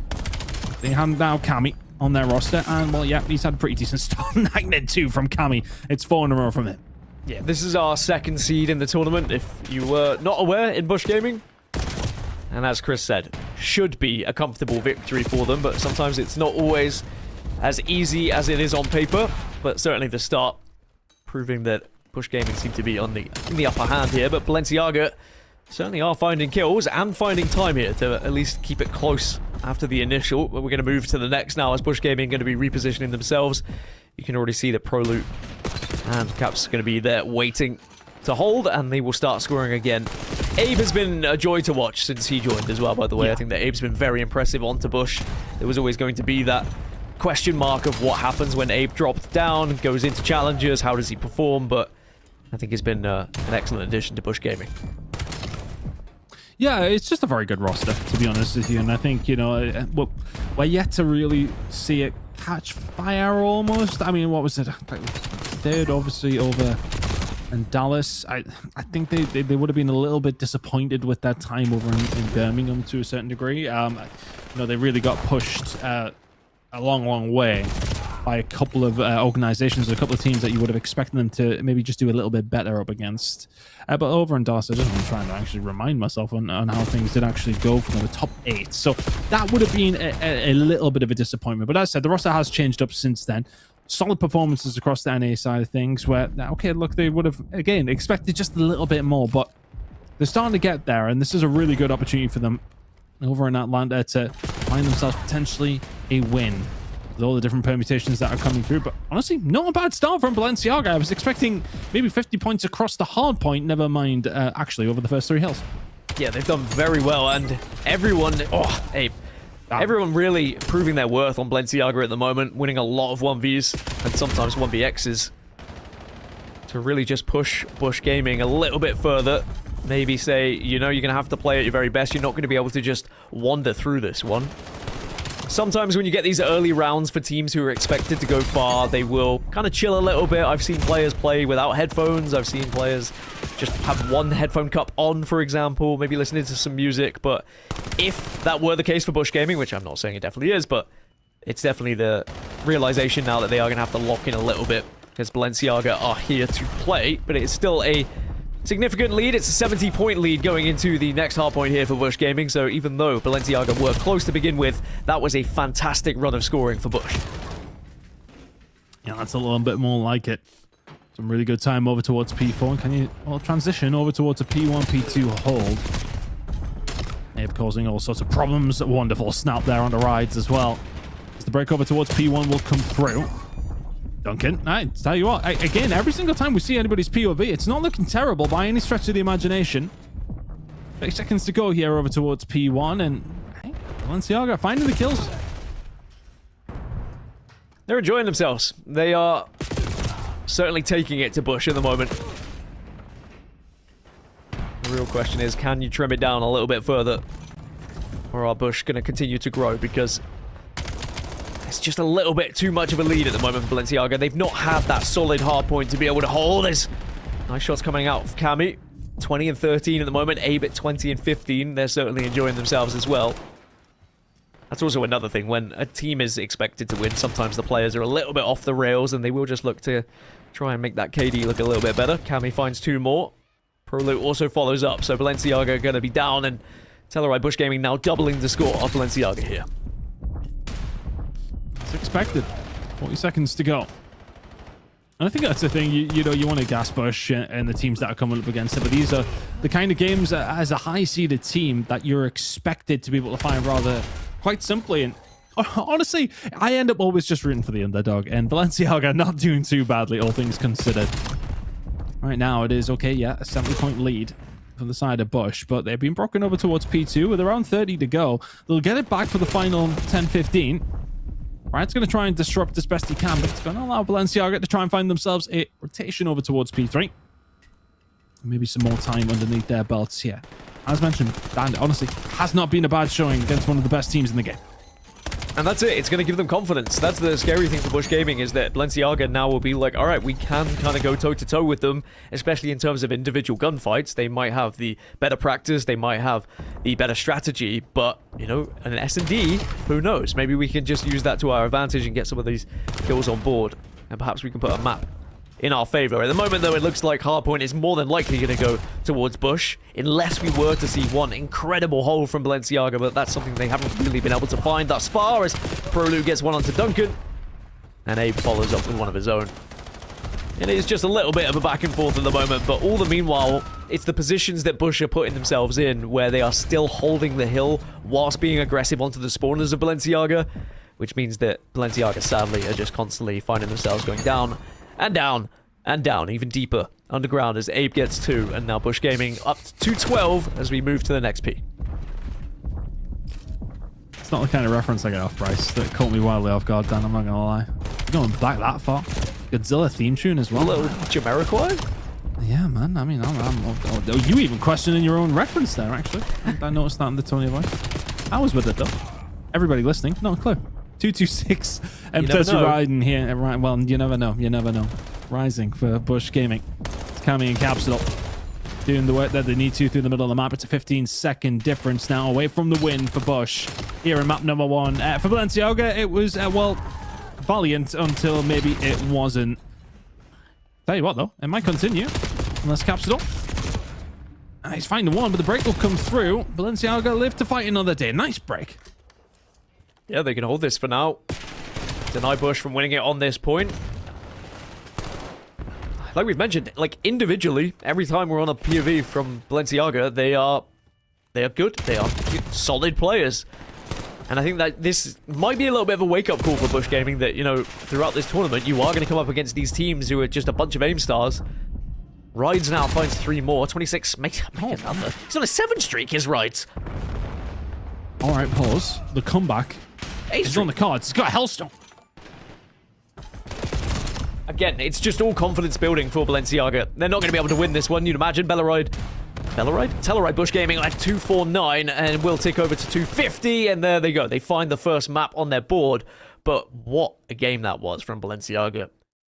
Doing that against the second seed, they're going to be going into map 2 with a bunch of confidence now. That's exactly what you need against a team like this. And for Bush Gaming, they're probably thinking, okay, yep, we have to take these guys pretty seriously. It's all smiles at the moment on the camera, but I think that it was a little bit dicey at times. Yeah, Tab will be letting them know about that one. Be like, all right, boys, let's not give them some confidence. Not a bad run at all. And these are the kind of games that just get me as a fanboy of the opposition. Honestly, I'm keeping an eye on Balenciaga throughout this. Well, presumably lose this bracket run that they're going to have to go on up against Bush, but not a bad showing by any stretch of the imagination. Again, the kills are there, but you have to make the most of them. Like, as far as the outslay goes, it's not even that much realistically. I mean, we're looking at, I'm quickly trying to work it out here, Dan. I mean, it's around a plus 3, 4, 5, something along the lines there for Bush, and still winning by 130. So that's if you're Balenciaga, you need to then turn those kills into something else, right? It just feels as if you're fighting off the back foot, finding those kills, but for nothing. You need to be able to convert there. You weren't too far away, but you were far away. It's strange, isn't it? You just need to make sure that you're making the kills count for something, and that was the problem. But the kills were there, and maybe there is some potential in this roster. Yeah, what, Balenciaga going -6 across the board? Yeah, not bad at all. I mean, everyone really showing up when they needed to.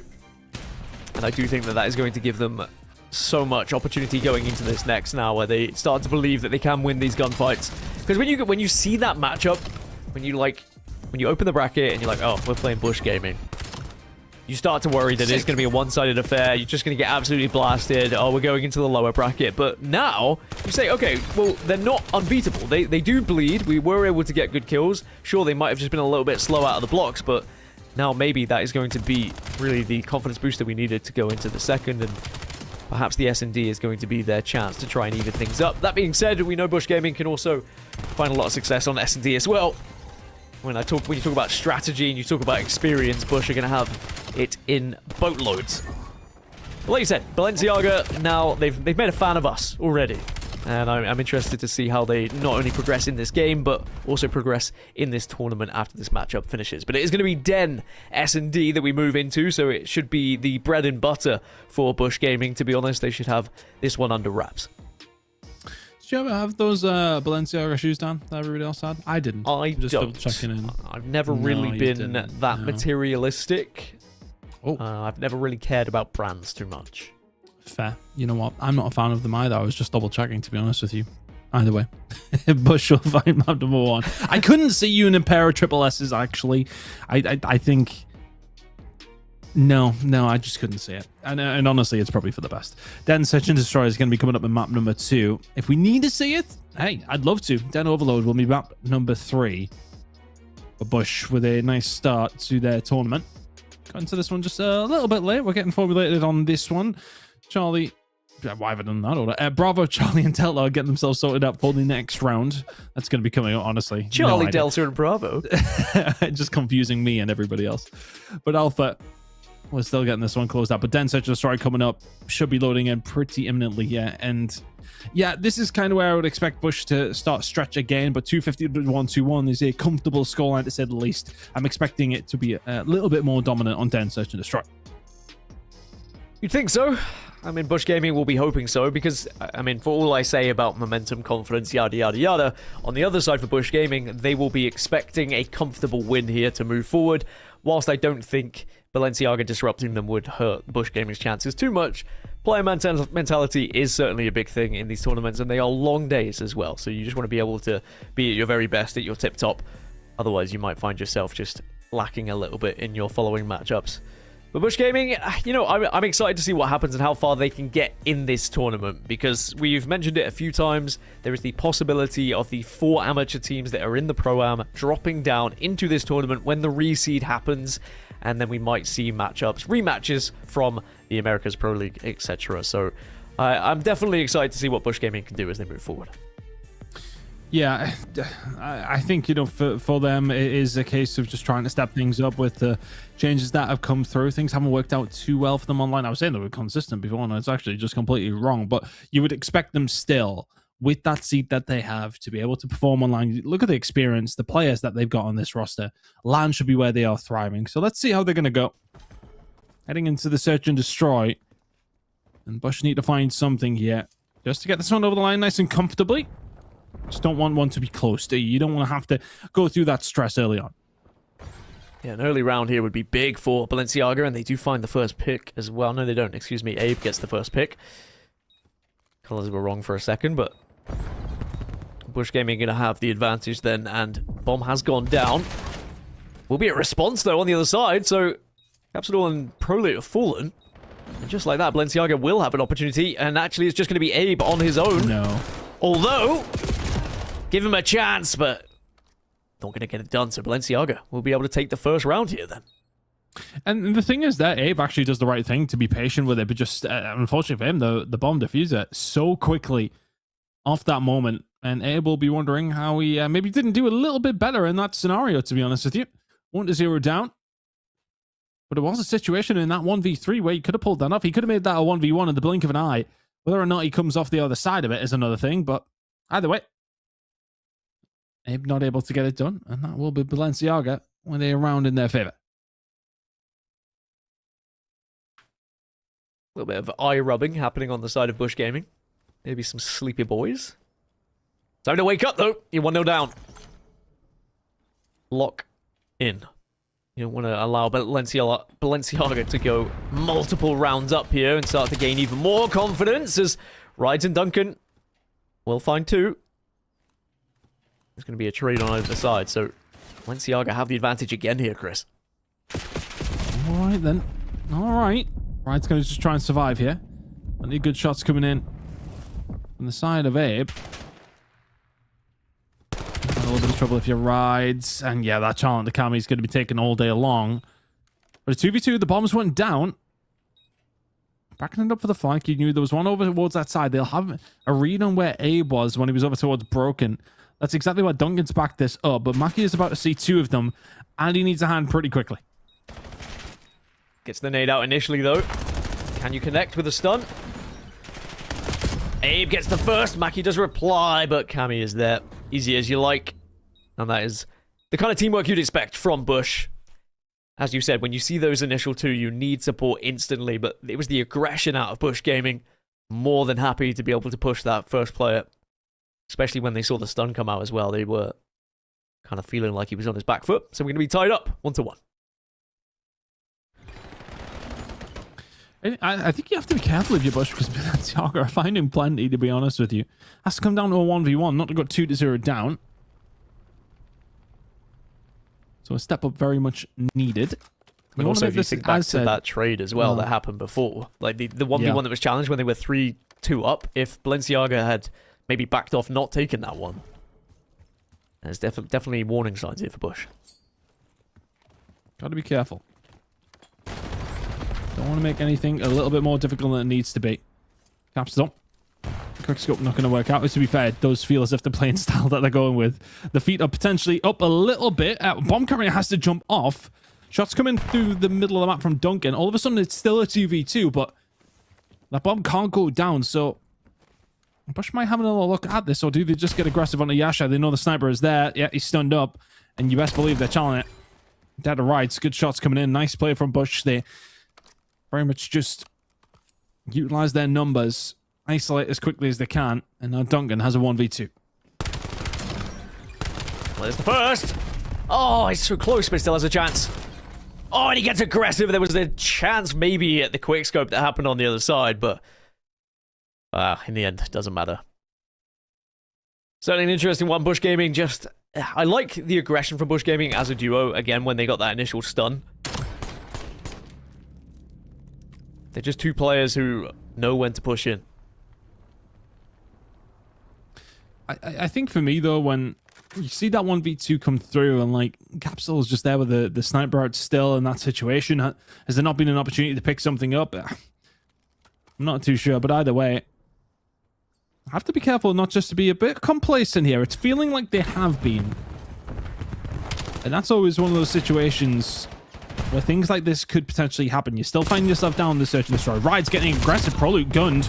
He's going to find the second, not quite. Abe with some great shots. Cammy will follow it up. This is looking like Bush should be able to tie things up. Maki can't find the second. And Balenciaga will fall in round number 4, 2-2. Plenty of discussion going on between rounds as well, between both teams. That was better, though, from Bush. Didn't lose as many early trades.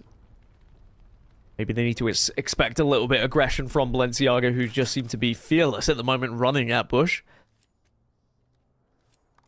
We are going to see Bush Gaming with the chance now to try and plant this bomb.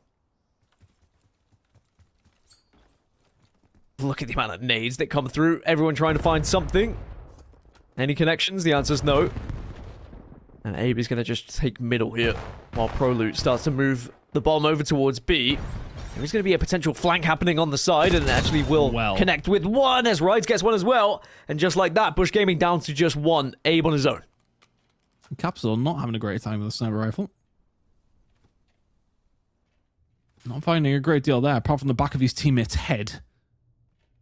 So now Abe left in a 1 versus 4, and looking more and more likely that Balenciaga are going to take this round and take a lead again. I mean, Search and Destroy is the kind of thing that, it can happen on close games and whatnot. You've just got to not give them too much hope here if you're Bush. The last thing you want to do here is have to go to a map number 3. Well, Abe might have something to say about it. Oh, if he had connected with that one, but it is going to be the round going in favor of Balenciaga. And as you say, they gained the lead again, and this is what I was worried about. After that first matchup, where they are going toe-to-toe with them, they are putting kills on the board, they're feeling confident, they're feeling themselves. You go into S&D, where a lot of these individual fights can be the make or break difference maker, and they're winning them at the moment. Bush on the back foot. It would be a big shock to see Bush drop even a map at this stage of the tournament, it has to be said. Oh, massive. No disrespect to Balenciaga, but that's the expectation. As a second seed, you should be cruising through these kind of matchups. But maybe Balenciaga putting their name on the map a little bit here, quite literally. Cammy gets an opener with the nade. But now look at this. Pure aggression on the side of Bush Gaming trying to push through, but there is going to be a reply on both sides. Mackey's going to be the last remaining player, 1 versus 2 against Prolute in A. Oh, 1v1. Not quite enough. That's stressful for a second again. Like, it's just far too easy.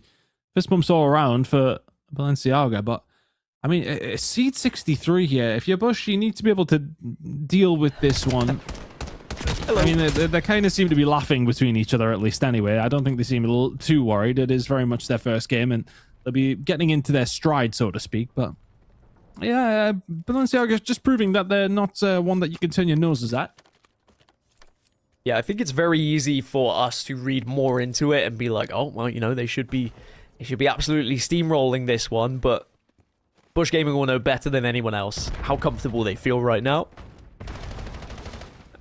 And they might just feel like they don't need to be absolutely dominating these matchups, and they might just be playing a little bit more chill, but Bush Gaming, they find themselves 2 down yet again, make it 3 down yet again, and Cammy in a 1 versus 4.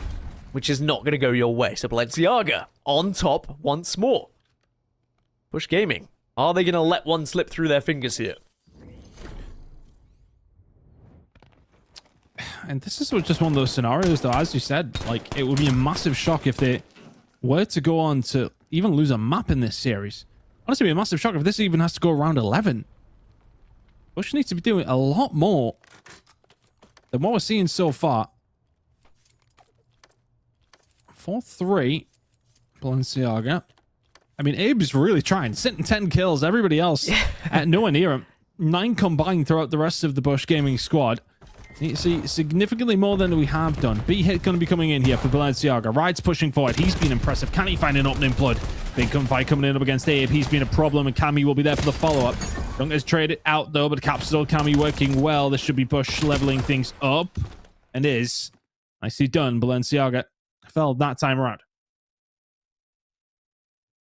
It's also one of those situations where, as Bush, you don't want to appear weak to other teams in the tournament, because when they look at that bracket, they look at those results, and they're like, hold on a second. Sure, if it just says 2-0 in the bracket, then you don't really need to worry about it, but anyone who looks a little bit deeper into those results and say, wait, did you get taken to round 11 by a seed in the 60s? Yeah, maybe you are not going to be quite your tippy top in this tournament. And I know these are all ifs and buts, but certainly that's how the players' minds work sometimes. That's how the mentality works sometimes. And it can be the difference maker. Anyway, Balenciaga 4-4. Can they regain the lead again here? Or can Cammy get the initial opener? Cap's also trying to find one. It's actually going to be Duncan onto Prolute to kick us off here as Balenciaga get that first blood yet again. But Caps responds. Cammy also gets one of their own. And now Yasha, even though found one, is not going to be enough. And it will be Bush Gaming who now take the lead. And are we going to see the beginning of the end? Can they just close this one out, make it 6-4? Or what do Balenciaga have left in the tank? Have they already pumped everything through? As soon as Capsule brings out the SMG, then that's when things become a bit of a problem, don't they? It's Cammy who finds 3, but Capsule was the one that set up 1 or 2 of them. Gets aggressive, creates that question.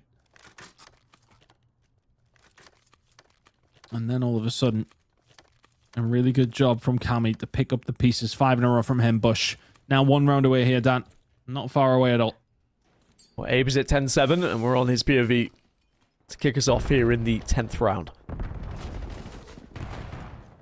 Checking towards middle at the moment. That's not the best stun that I've ever seen, but they happen sometimes.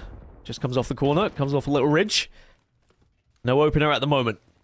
Balenciaga just kind of dancing around. Don't really know where they want to push. In fact, they're sending the bomb through at middle at the moment, and they are going right into Bush Gaming. It was a trap that was laid out, and the ambush was there, but Mackie does find one. Maybe, just maybe, there's still a chance here for Balenciaga. No, it's denied, and Bush Gaming will take the victory. And even though it was certainly not as easy as expected, Balenciaga put up one hell of a fight, and I am very interested to see how they do in the rest of the tournament as they drop now into the lower bracket. For Bush Gaming, some worrying signs, but I'm sure that they were probably taking that one a little bit more relaxed than they would against other competitors. But I can only speculate here, Chris. Yeah, I mean, it did look pretty chill from the Bush side of things, but yeah, I mean, it's always that scenario. You'd like to see them just lean forward, get it done in a certain aspect, but fair play to Balenciaga. You know, it wasn't a case of where they were being handed round, so to speak. They really did have to work for it, so let's see how they do it throughout the rest of the tournament. They got a fan and Chris and Dan here, but yeah, really, really solid effort coming out from them. Not enough to get past Bush by any stretch. Laughs all around from Temp and Co. They'll advance on as expected. Let's see how they do throughout the rest of the tournament. But yeah, let's see how Balenciaga do in a little losers run as well. Yeah, I mean, I'm excited to see what they do, because they should be overjoyed. They should be so happy with that performance when, again, when you are one of the lower seeds and you have to play one of the top seeds in the tournament, especially one who is competing in the elite week in, week out, your expectation is you're going to get absolutely bodied and you're just going to be moving to lowers. But to have a matchup like that where you are pushing them to the limit, yeah, I think there's going to be a lower bracket run for Balenciaga. Keep an eye on that name. Maybe, just maybe, we see them later on in the competition breaking into, who knows, maybe they get into the prize money at this point. But excited to see their journey. As for Bush Gaming, even though we are reading into it, because we're commentators, it's kind of our job, don't read into it too much. But Bush Gaming, they were very chill in that one. You could tell by body language, they were completely relaxed. They knew it was going to be a walkover, even if they had to go to Overload. Although there has been a running joke about Bush Gaming in their overloads. But still, it is a 2-0. That's all that matters. Bush Gaming will march on to the next round here. Yeah, nicely done from Bush. I'll get it done. And that's all they really did need to do. And I think for them, it's just see how far they can get this run going. Just making sure they get to that bracket, which you would imagine they will, as we head into the last stages of Saturday, and then of course Sunday, well, we will be crowning a champion. But the actual program is kicked off as well. We'll be keeping an eye on how things are going on that, down on Outbreak at least anyway. But yeah, things really have kicked off at the Open now, and we are starting to get into the swing of things, it feels, at least anyway. But yeah, for Bush, I think you're right. It's hard sometimes because I want to kind of read into it and be like, oh, Balenciaga maybe are just really, really good. But at the same time, I think Bush, you could see the body language, at least anyway, kind of chill for the most part. Happy just to make it through, and that's all they needed. But we certainly will be keeping an eye on the Pro-Am, as you said, because it is very important for this tournament, because there will be 4 teams potentially dropping into it with the reseed, or there could be no teams dropping into it if somehow all of those amateur teams are able to break through those group stages and upset those pro teams that are happening on the main stage as well. But that maybe is pushing it a little bit too far, but we know anything is possible in Call of Duty. Maybe 1, maybe 2 will be able to break through. But how will that shake up our bracket? That's the real thing, Chris, because we might see teams like Bush Gaming dominate through, be able to win everything, and then suddenly they find themselves in a matchup where instead of being 1st to 4th seed, they could end up being 5th, 6th seed instead, which could really change how things go, and then they would have a very difficult matchup against those teams dropping down, but teams that they know potentially very well, whether it's through the Americas or from the Opens that they have played in previously. Certainly going to be an exciting day for us regardless, Chris, and I think we've literally just got started, but I think we've started off with the perfect bang here with some exciting matchups. Yeah, no, it's been interesting, hasn't it? We've seen some good matchups in Winners Round 1, which is usually a rare occasion. But hey, we've got plenty more Call of Duty to come down. I'm sure we're going to see a lot of it. Plenty of action to come. That's going to be me and Chris done for now, but we have Proper and Infinity coming up to cast the matchups that are going to be following. Of course, we got Winners Round 2 finishing up, and then Winners Round 3 and lower black bracket action coming up after this. So we're going to go for a quick break. When we come back, more Call of Duty action coming up.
Hey everybody, how's it going? Welcome back here to Call of Duty Challengers. We're here with the Atlanta Open at Major 3, and we're about to get deeper into our 64 or so team bracket. And yes, we've changed casters. My name is Infinity. I'm joined by Proper for all the fun, as always. First of all, I got to ask, because, you know, we're selfish people here. How are you doing, buddy? I'm doing fantastic. You know, it feels good to be selfish here on another broadcast with you, Brody. So honestly speaking, I'm just ready to see more of the competition go down. It's like both Ton and Gaskin we're hitting on. Not very usual that we see very close matches, especially in a best of 3. Telluride Bush getting pushed to the brink and search and destroy. It's early doors, man. It's on Friday. Anything could happen. Yeah, listen, those first few rounds of play, they're never close. Like, you almost kind of always know. Although I will say, like, some of those matches are closer than I expected. Like, I didn't expect Telluride Bush to be pushed, as you said, that deep into a search and destroy. So you kind of get surprises every so often. But yeah, for the most part, I think we kind of expect 2-0s across the board. They are ultimately high-seeded matchups versus low-seeded matchups. But we do promise we're going to have some closer matchups soon, because we're going to have a lot of teams that are seeded much more closely going head-to-head. So we're kind of down to our, I want to say top 32 in the bracket right now. So you're going to start to see seed 16 go up against seed 17. And, you know, I expect you're going to see a lot more names that, if you haven't so far, you will recognize some of these players. Yeah, absolutely. I mean, like, that's where the seeding typically gets a little bit closer, right? I mean, that's a traditional bracket as traditional can be. Got through all the round 1 buys. We saw some winners round 2 matchups, some slamages even happening. I mean, there's some matchups that were happening on Charlie. You didn't even get to an option to be able to see Exceptional put their adversaries in the dirt for their winners round 2. But now that we're getting things closer, you should expect that competition to be pushed a little bit further along.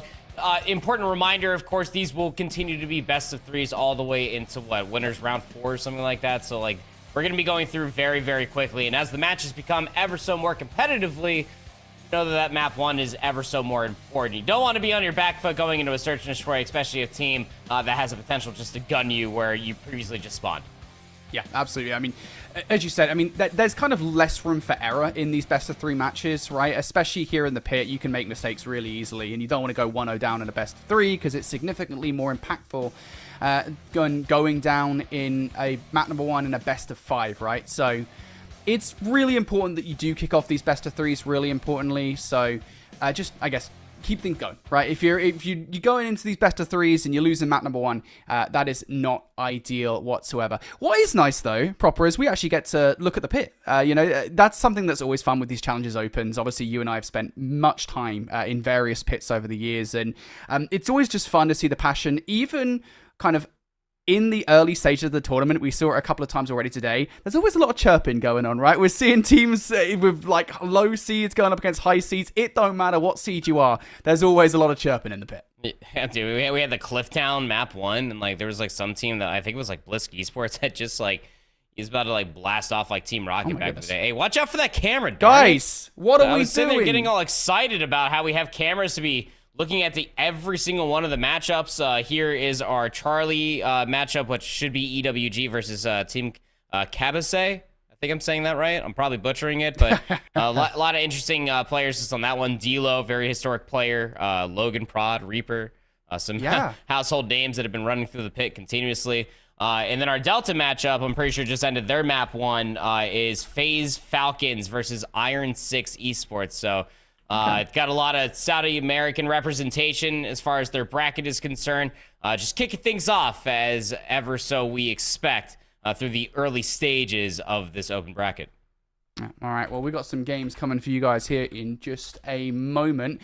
And as always the case with these kind of things, right, we're jumping into matches around the ground as they are in progression. So you're going to jump into some matches where you're in map 2 already. You don't really need to see what happened back in map number 1. I think you don't really need it that much for this matchup. Of course, anybody's following Challengers this season, you'll be well aware of who the FaZe Falcons are. And if you're Iron 6 Esports, I mean, it's tough, right? If you're a low-seeded team, you're always going to have a toughie like this in the bracket. Yep. It's the step-up moment, get slapped in the face, so sometimes you can catch the other team by surprise. I mean, how many years have you and I casted Call of Duty, these open events, or anything of this level, and you end up finding yourself in a situation where you're playing against the better team as FaZe Falcons will take their second, that you catch them by surprise in the search and destroy. I feel like respawns are the most rehearsed.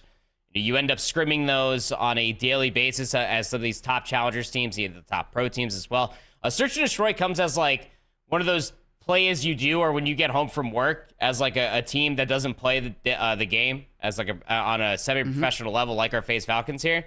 So that's where like it gets like a little bit more nerdy, where you catch a lot of teams by surprise. Of course, tipping my cap to what almost happened to the Telluride Bush, winning 6-4 on the Den versus Balenciaga. I must say, I'm kind of happy to see FaZe Falcons this early. I'll say this much, even though we kind of expect this to go one way. And obviously, listen, you never know with these situations. Maybe Iron 6 could go crazy, but we don't necessarily expect it. This FaZe Falcons roster, I think, an interesting kind of bit of pedigree behind them. Obviously, you know, they're a roster that played really well back in Stage 3 of Challengers Elite. They have an interesting stat line, and they were one of just 2 teams to beat Project Notorious back in Stage 3 of Challengers Elite. Obviously, you and I got to cast that infamous matchup where FaZe Falcons, they basically beat Project Notorious to make sure that Bush didn't make it to playoffs. I know it stings. We casted a Game 5 Plaza Search and Destroy. So we kind of know that this FaZe Falcons roster, they have what it takes to beat the best of the best. Yeah, I think this just kind of like scoping out from the FaZe Falcons roster for what they were and what they did in Stage 1 through 2 during the Dravik meta. We're a little bit slower to like pick things up when the NPC meta became more afloat and became just what we are seeing today. Players like QK when he was in and out of this roster. Now you got like Nox stepping up to like that potential with the NPC, just getting into your face and starting to put enemies into the dirt. I mean, he's just flying forward, gonna get that bomb plane. He's on 4 in a row, by the way, Brody. So any score right here gonna get him close to that Hellstorm, which on raid is pretty much a guaranteed round. Yeah, 100%. You just don't want to find yourself in a hole early on here if you're Iron 6. So this is an important round. Muskies, oh my goodness gracious. Knife out. Forming colonoscopies on these players. Nox reveals his position. And that's going to be a problem that Iron 6 need to deal with. They don't seem to deal with it. I don't think they're aware, despite the fact that he reveals his position. And now, well, Roxas takes Muskies out of the equation.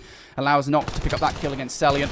All just down to Maswan, who is going to get some nice shots into the second player, but no more than the first frag. So, yeah, I think just in that situation, you remove that player in the water, you take Nox out, and that's significantly more palatable. But I don't know if it's winnable.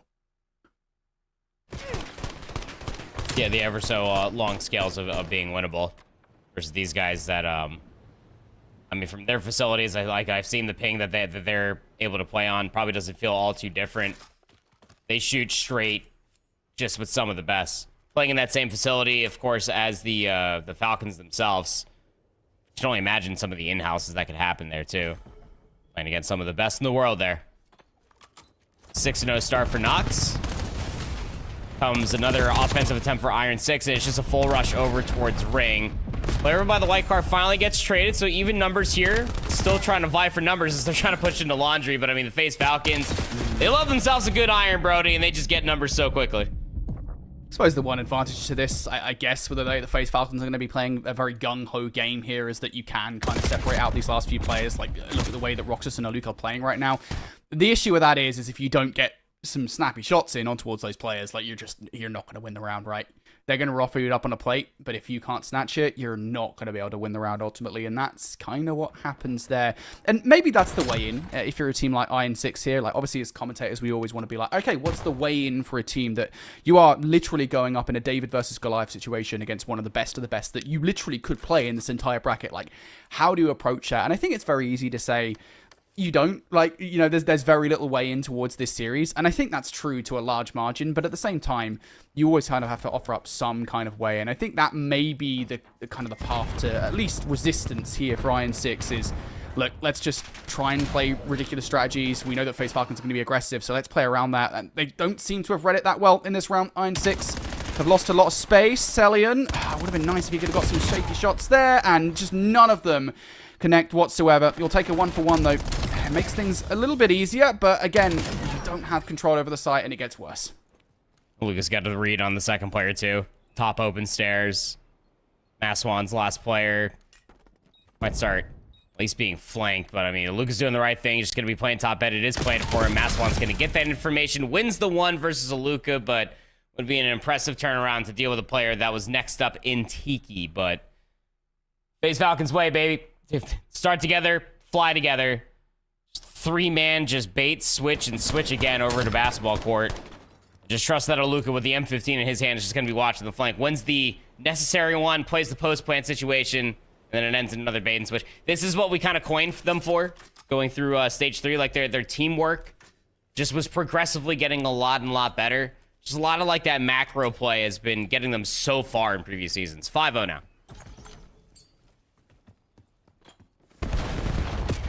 Away in Frying 6. It feels tight, doesn't it?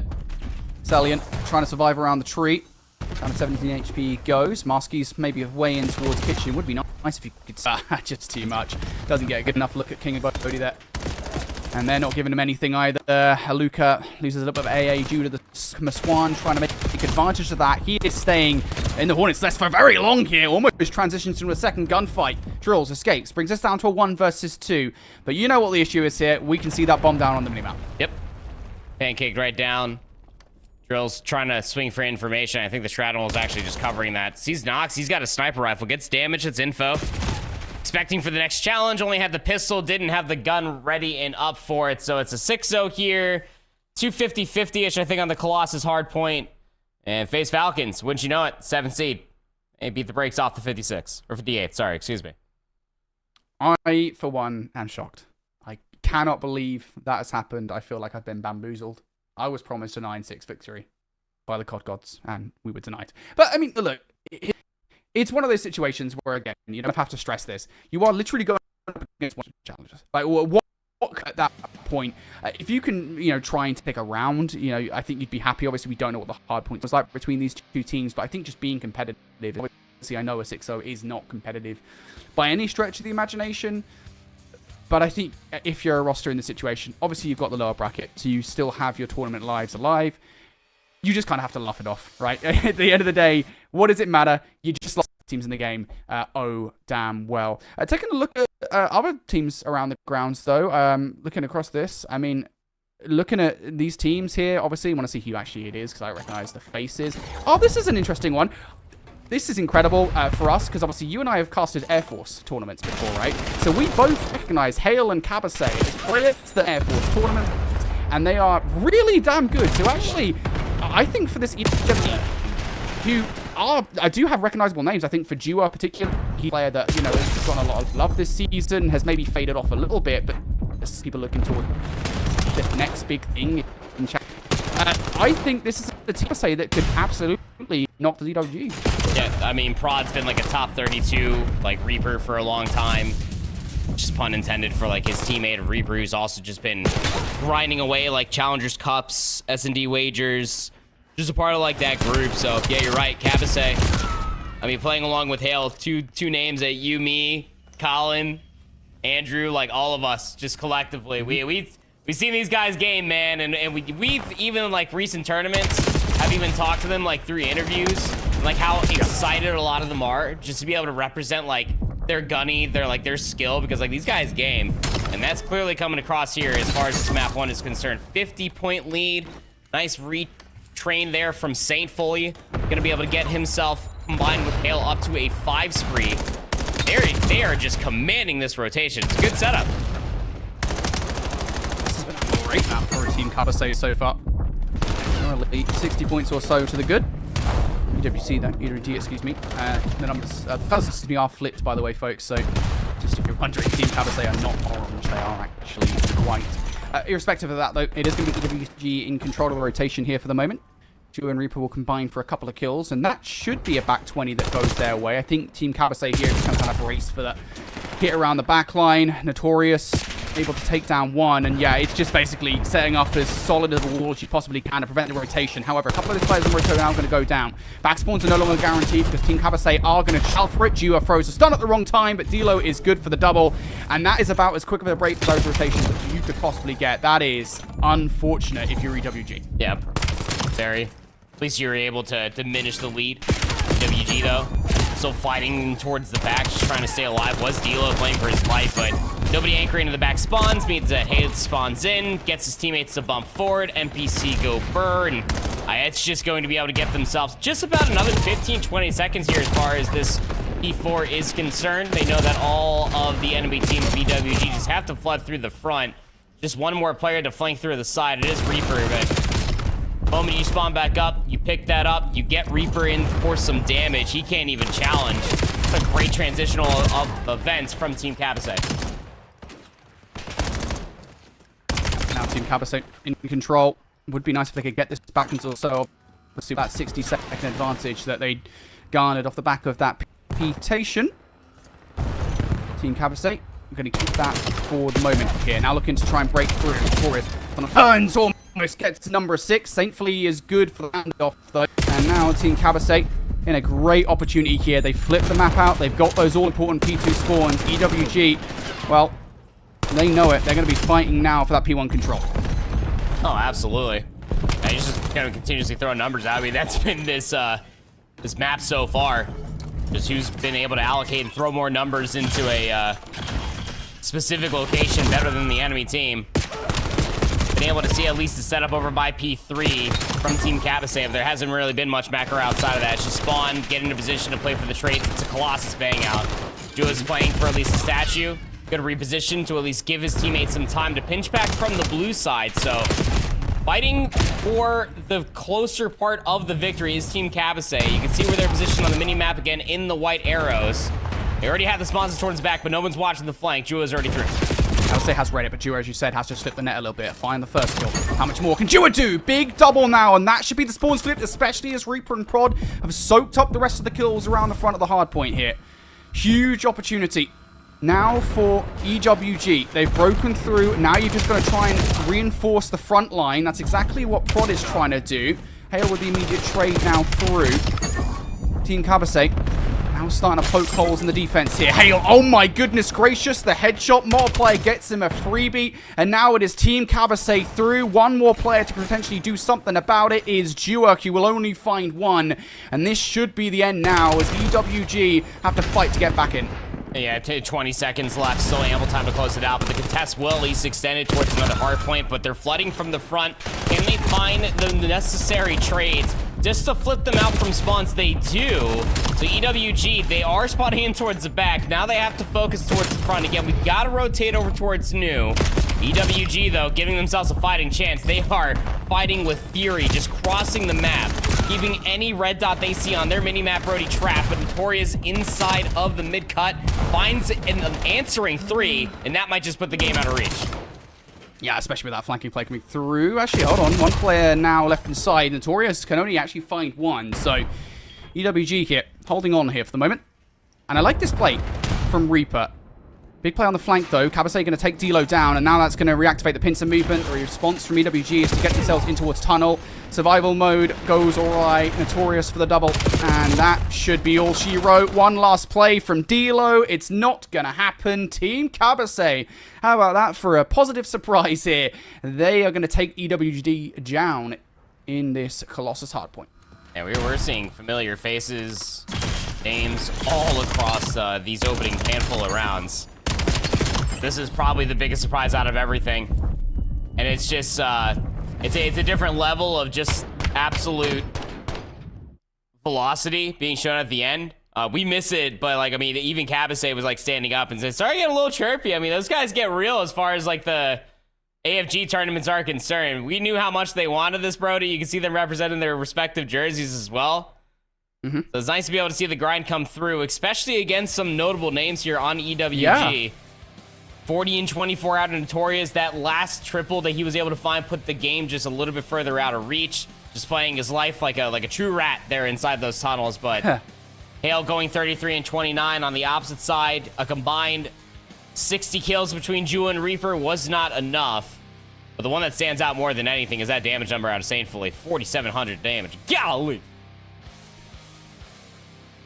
Yeah, that is an incredible performance from them. I think it's kind of interesting, right? Because obviously for you and I, we kind of immediately recognize, hey, it's Cabal and Hale. We've seen these guys before. I almost did like a double take in the way. Like when we went to the camps, I was like, I swear, I recognize. It did turn out to be Hale. I was like, I swear, this guy looks exactly like Hale. Like, this is incredible. And then it turns out, yeah, it is actually Hale performing and showing up. But yeah, I mean, it's kind of interesting in a way that it's Notorious and Saintfully, these guys that we don't have as much knowledge of, coming through, showing up, as you said, Saintfully with the 4K damage. Notorious also up there with the 4K damage at 40 and 24. Showing us what they're made of. And again, I think it has to be said, I don't know the exact seeding. I could probably check it for Team Cabal and EWG here. I think it's kind of interesting that EWG are coming out and potentially winning this matchup, or Team Cabal, excuse me, are potentially winning this matchup against EWG because, again, you know, EWG has players on it that we do know. You recognize D'Lo as a player that's kind of made a name for himself recently. Duo, I think, is one that's been particularly interesting because he's somebody that's been talked about.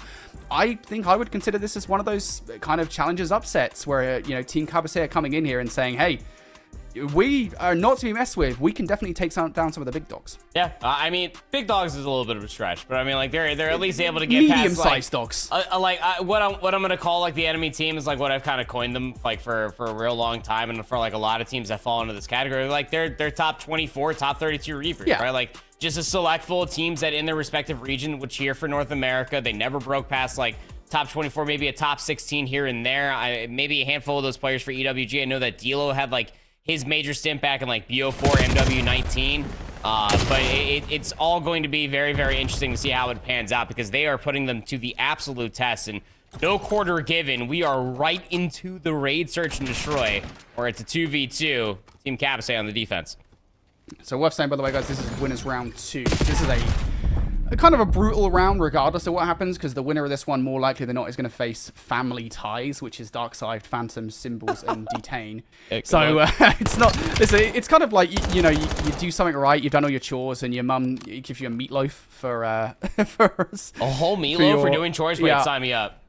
I don't know about that one, Chief. I don't know. Maybe I should have gone some hard-boiled eggs in the center of a meatloaf. Like, I don't know if it's just me getting older, but like it's fire, man. I'm telling you. Like a good meatloaf. Listen, come on, man. The point is, it's not exactly like a pack of cards. You know what I'm saying? Like, it's not a reward. You know, we're not ripping MP cards over here. I feel like that's dependent on the user. But, that's true. I didn't know you were a meatloaf guy. I should have adjusted. Wrong duo. I really contest against it. Yeah. All right. Anyway, regardless, this is kind of you're fighting effectively for that valet, for that reward. Team Cabal starting things off 1-0 here in Search and Destroy, and the names and the colors are the right way around, by the way, right now, guys. So do not be deceived. It is going to be an A hit coming out here. Duo. I don't think that's his smoke. That's going to obfuscate things just a fair bit here as Team Cabal going to try and get that rock down, and they're going to be faster. They're going to be really fast with it. I mean, 4v4 retakes, definitely doable if you can find the right point of ingress, but they are reading everything's going to be coming from back laundry. A lot on Reaper to hit through pillars. He's wrapping red, actually. Oh, beautiful detonate. Hale's going to be able to react off that for the first. D'Lo, though, doubles up. Brings us down to a 3 versus 2. Now for the middle of the map, Reaper going to take Sam thankfully out of the equation. All just down to Cabal, and he's trying to escape, but triangulation of players for EWG is going to make that impossible, and that's a brilliant retake for EWG. I think down to that double from D'Lo towards Laundry side, and the quick reaction, I think, for Reaper to come through the middle of the map, right?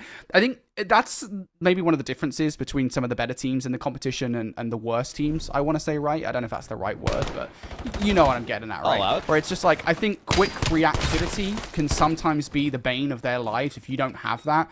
And that right there, I think, is EWG showing that, hey, yeah, we can be reactive. We can make things happen fast if we want them to. And that's a good reaction from Reaper to kind of come in off the back of that double and make sure that they do find that third kill. There was a moment where I thought he was going to be too late. It's like the gunfights already started happening on the backside of Laundry. And he hasn't even poked his head out from red and backtracking over towards pillars. Timing worked out. Comes a 4-player bash all the way through mid. And it's a day 1 nade coming out of Hale's hands. He'll find first blood. That's a big first blood to make. It's going to be a late hit here from EWG on this B site.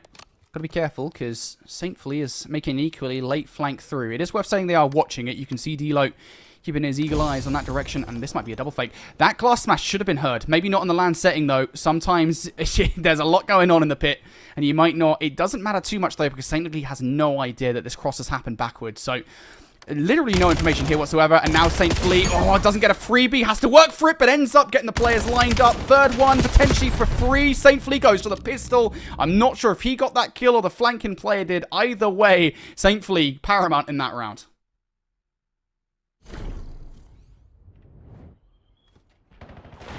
Call of Duty timing. Putting yourself right position, right time. Almost feels like at one point where like you and I were casting a lot of raid search and destroy in Call of Duty Mobile.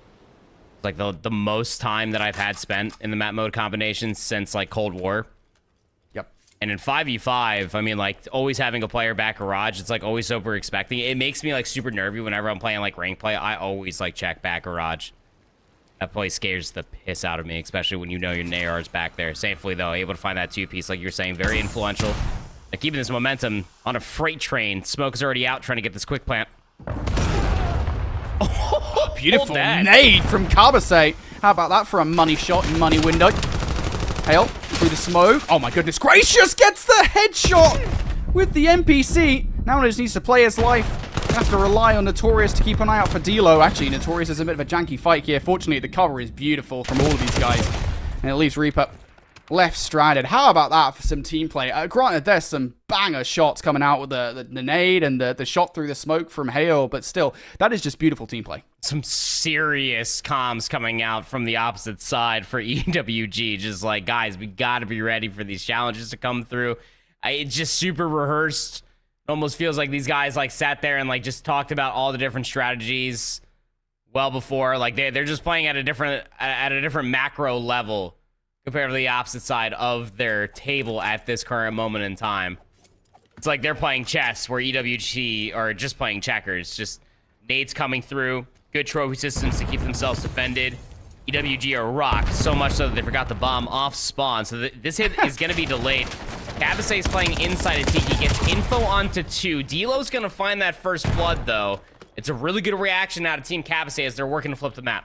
They're trying to work a pinch, nice a little trifecta. Yeah, it kind of would have been nice there for Cabal to play his life just a tad longer to get the rest of the team in position. Fortunately, EWG have actually had a relatively slow reaction to the play. So Hale should be able to get Jura off the bomb, and yep, that's exactly the case. Actually, more elbowsies, I think, there, to be honest. Kneecap, too. Ouch. Yeah, there was a lot of them that was out in the open there. Either way, EWG now going to have to shake things up a little bit. 45 seconds of the round. This is a very, very fast play call to make. Like, hey, yeah, we don't have anything to B. Let's just try and wrap around. They've checked the bomb site. They know what's happening here. Notorious should be good for the double. No, never mind. It's actually Reaper that finds a double. And now it's thankfully in position here for a 1 versus 2. Has to just get on a site and stick it. That's what I was worried about. I think Team Cabal had a player inside a money window, not turning around. Saintfully, he's doing the right call. He's taking the 50-50. He knows he just has to deny this plant. Oh, timing's going to be perfect. He hops off the plant. Reaper has to hop it one more time. 12 seconds. Saintfully's got to start going and acting off this damage to find the exit. Doesn't get there in time. Has taken more shots as well. Can't throw any utility because there's a double trophies down in this round. There's no idea where the second player is. That's Void Outbreak now. I think has just seen Reaper as well, but he's got too much to look at here. Saintfully, you're going to get a red card in a minute, pal. Get your head back up. Saintfully, no chance, buddy. Yeah, that's unfortunate. It's just one of those things, right? I don't think you intend to do it, but, you know. Some of those are crouches. Some of those are crouches. It's fine. It's fine. It's fine. Yeah. We'll allow it. I think it's like if the hand doesn't come off the gun or something like that. Yeah. Like, it's a very tall waterfall hot tub that's connecting to this Japanese pool when they updated Raid, man. Like, it's... I saw what you were looking for, but... Yeah, you gotta watch that hand. But EWG get themselves back on the board. Reaper gets 3 within that round. Could be a momentum shift. Offense for Cabal. Namesake's gonna also carry the bomb. They're just playing for information. Nade right over the top doesn't connect with anything. EWG, though, assuming off of that, that was immediately going to be an A push. They vacate B from their numbers. They got a player inside of money window for the watch, but that's actually where the bomb is starting to lean towards it. All while Saintfully was clearing all the middle of the map, has no info that D'Lo is playing this cross. Hale is going to be the only one that's going to be has to play for that timing flank. You're going to get the rock down. Use Hale from afar. And now you've got Saintly through the middle of the map. You are losing an awful lot of map coverage here. Even in those first 2 engagements, things becoming significantly more one-dimensional. Prod now spotting out Cabal. Cabal's got to be really careful there with the moves across. The efforts to garner information go completely awry. And, well, that's going to be Team Cabal out in that round. Things very close here on Charlie. And, of course, as is always the case here with challenges, we've got multiple matches going on at once. And we're trying to keep our eyes on every single one of them. Looking up towards the alpha matchup then. This is Boom ATL going head-to-head with 1%. I was looking at the names here, and Confid's the one that stood out to me. I believe these names are currently flipped. Boom ATL is actually on the right, 1% on the left. You know, Confid's a player that we've had kind of looks at over the last few years, and he's definitely the one, I think, if I was to kind of pick somebody out in this lobby that they're the biggest threat, it's probably going to be him. I'm pretty sure that's Sniper does as well. He's been around the block for a long time. Careful is also like in that same batch of players. Not to like generalize all of them with like, you know, like Prod, D-Lo, just like top 24 Reapers, baby. Top 16 sometimes. Gotta respect the hustle. It's just some names that like you see like on a Friday and like early on a Saturday from time to time. Just the app, like when you think of Passion Pit, those are the names that come to mind. That's what I'm saying. There you go. Final answer. Hey, listen, I like it. All right, well, 1% right now. Lead by about 20 seconds or so. 4 down in the feed as Luge picks up a couple of kills, and that should be P2 control for Boom ATL for the remainder of time. And Kev's going to get a nice double through the middle of the map here. Bacon, I think at this point you're trying to chip away maybe at that P2 hold, because that's all you can possibly do here. Set yourselves up, prevent anybody from slipping the net. CJ does exactly that for a couple of kills, but with that push through from Dez, that's going to flip at least one player out here and make this, I think, a lot more difficult hill to hold. Never mind, Challenge 161 comes through for the kills, and now this should be Boom ATL, 1%, excuse me, in control for this time. A lot of space. Got the kill feed as well to boot off of that. So now Boom ATL able to at least shrug them away from now. Starting to read where some of these spawns are coming from. And Careful's already got the read on the flank. Bacon thought he could overextend, get into the backside of Blue. Not going to be the case. The rest of 1% are going to just start flooding in towards P3 just to put themselves in a situation to contest this scrap time. Boom ATL were playing for the long play. Now they can play for the rebreak, knowing that they have the spawns intact. Not a bad call at the end of the day.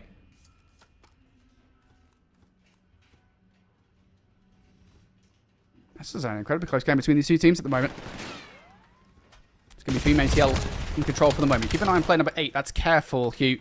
We'll, I think, back away just to make sure that those spawns are locked down. You don't want to let anybody spawn in the back line and cause you more problems.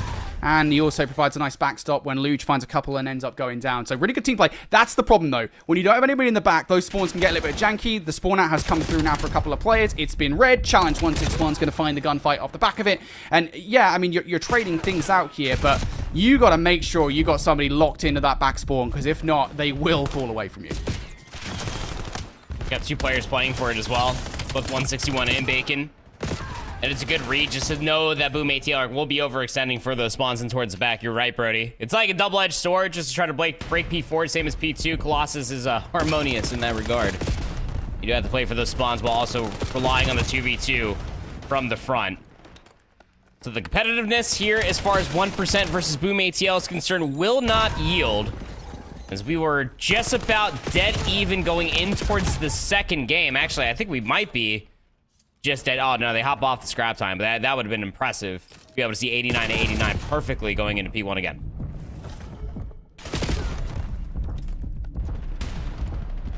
Well, back towards P1. This hard point all about that statue control, making sure you've got kind of a roaming sub being a nuisance. And that would have been Dez, who can't actually find the kill against Challenge 113, so now it's all going to be a complete flood hit for 1% all through statue side. Can anybody from Boom ATL stop this is the question for me. Everyone kind of bunged up in towards the hard point, and well, and that's the kills going their way. They're able to brute force their way through P1. With 25 seconds left here, if I'm Boom ATL, I think I'd be much more preoccupied with letting somebody through P2. Don't allow that to happen, because that's what 161 is trying at the moment. 161 had a big fight over in towards the back. I mean, all of his teammates, I think we're still going to spawn around him, thinking, knowing that Boom ATL had poor coverage over towards the western side of the map, but that more or less will secure that 1% can get their elbows out to start setting up for this P2 area. The problem is that nobody was quick off the flank. Careful's going to see 161 slide around the back, but still, very important gunfight to win. Just shut down the flank. That means that the back spawns will be secured for at least 20 seconds more for Boom ATL.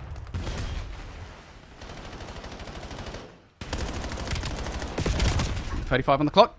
3 in the feed. That's another 4 down, more or less. And you're going to have to basically run... I would say you're going to have to run the entire map here on Colossus to get towards that next hard point. But let's be perfectly honest, it's Colossus. You can get there in about 10 seconds or so. They're still going to try for it. TK comes through. That's going to make things easier. Dez, though, is going to double up. Technically triple up if you count the TK against Confid. Now we start to look towards that next hill. Dez is pulling a blinder on him. They have no idea that Dez is making this long flank happen. I think they have a suspect feeling that something's happening through yellow. They just didn't expect Dez to come that quickly. Pause. Dez now looking for more. Shot in the back. Not going to be able to do so, but he has opened the door for the rest of the team to make his way towards a hard point. Yep. Be able to do all of that. At least put himself in a position, like you said, set up his teammates for success. And, well, they're trying to at least spread as much from the north side of the map as possible. The information isn't really good. The red dot comes through over towards the backside. Was for careful. Well, all of 1% get that read. So now they can just focus up towards the front. They got mid already under control. This 4v3 might be a head bash, but Boom ATL, excuse me, setting 2 players on the flank just to hit back down low. It's a lot of pressure from your teammates over towards the front. They didn't do a good enough job, so you don't get that break. That almost took about 20 seconds just to set up. I don't know. This is just a back and forth of just who could try to make the more 5-head play. Just a game of seconds as we're still just separated by about 30.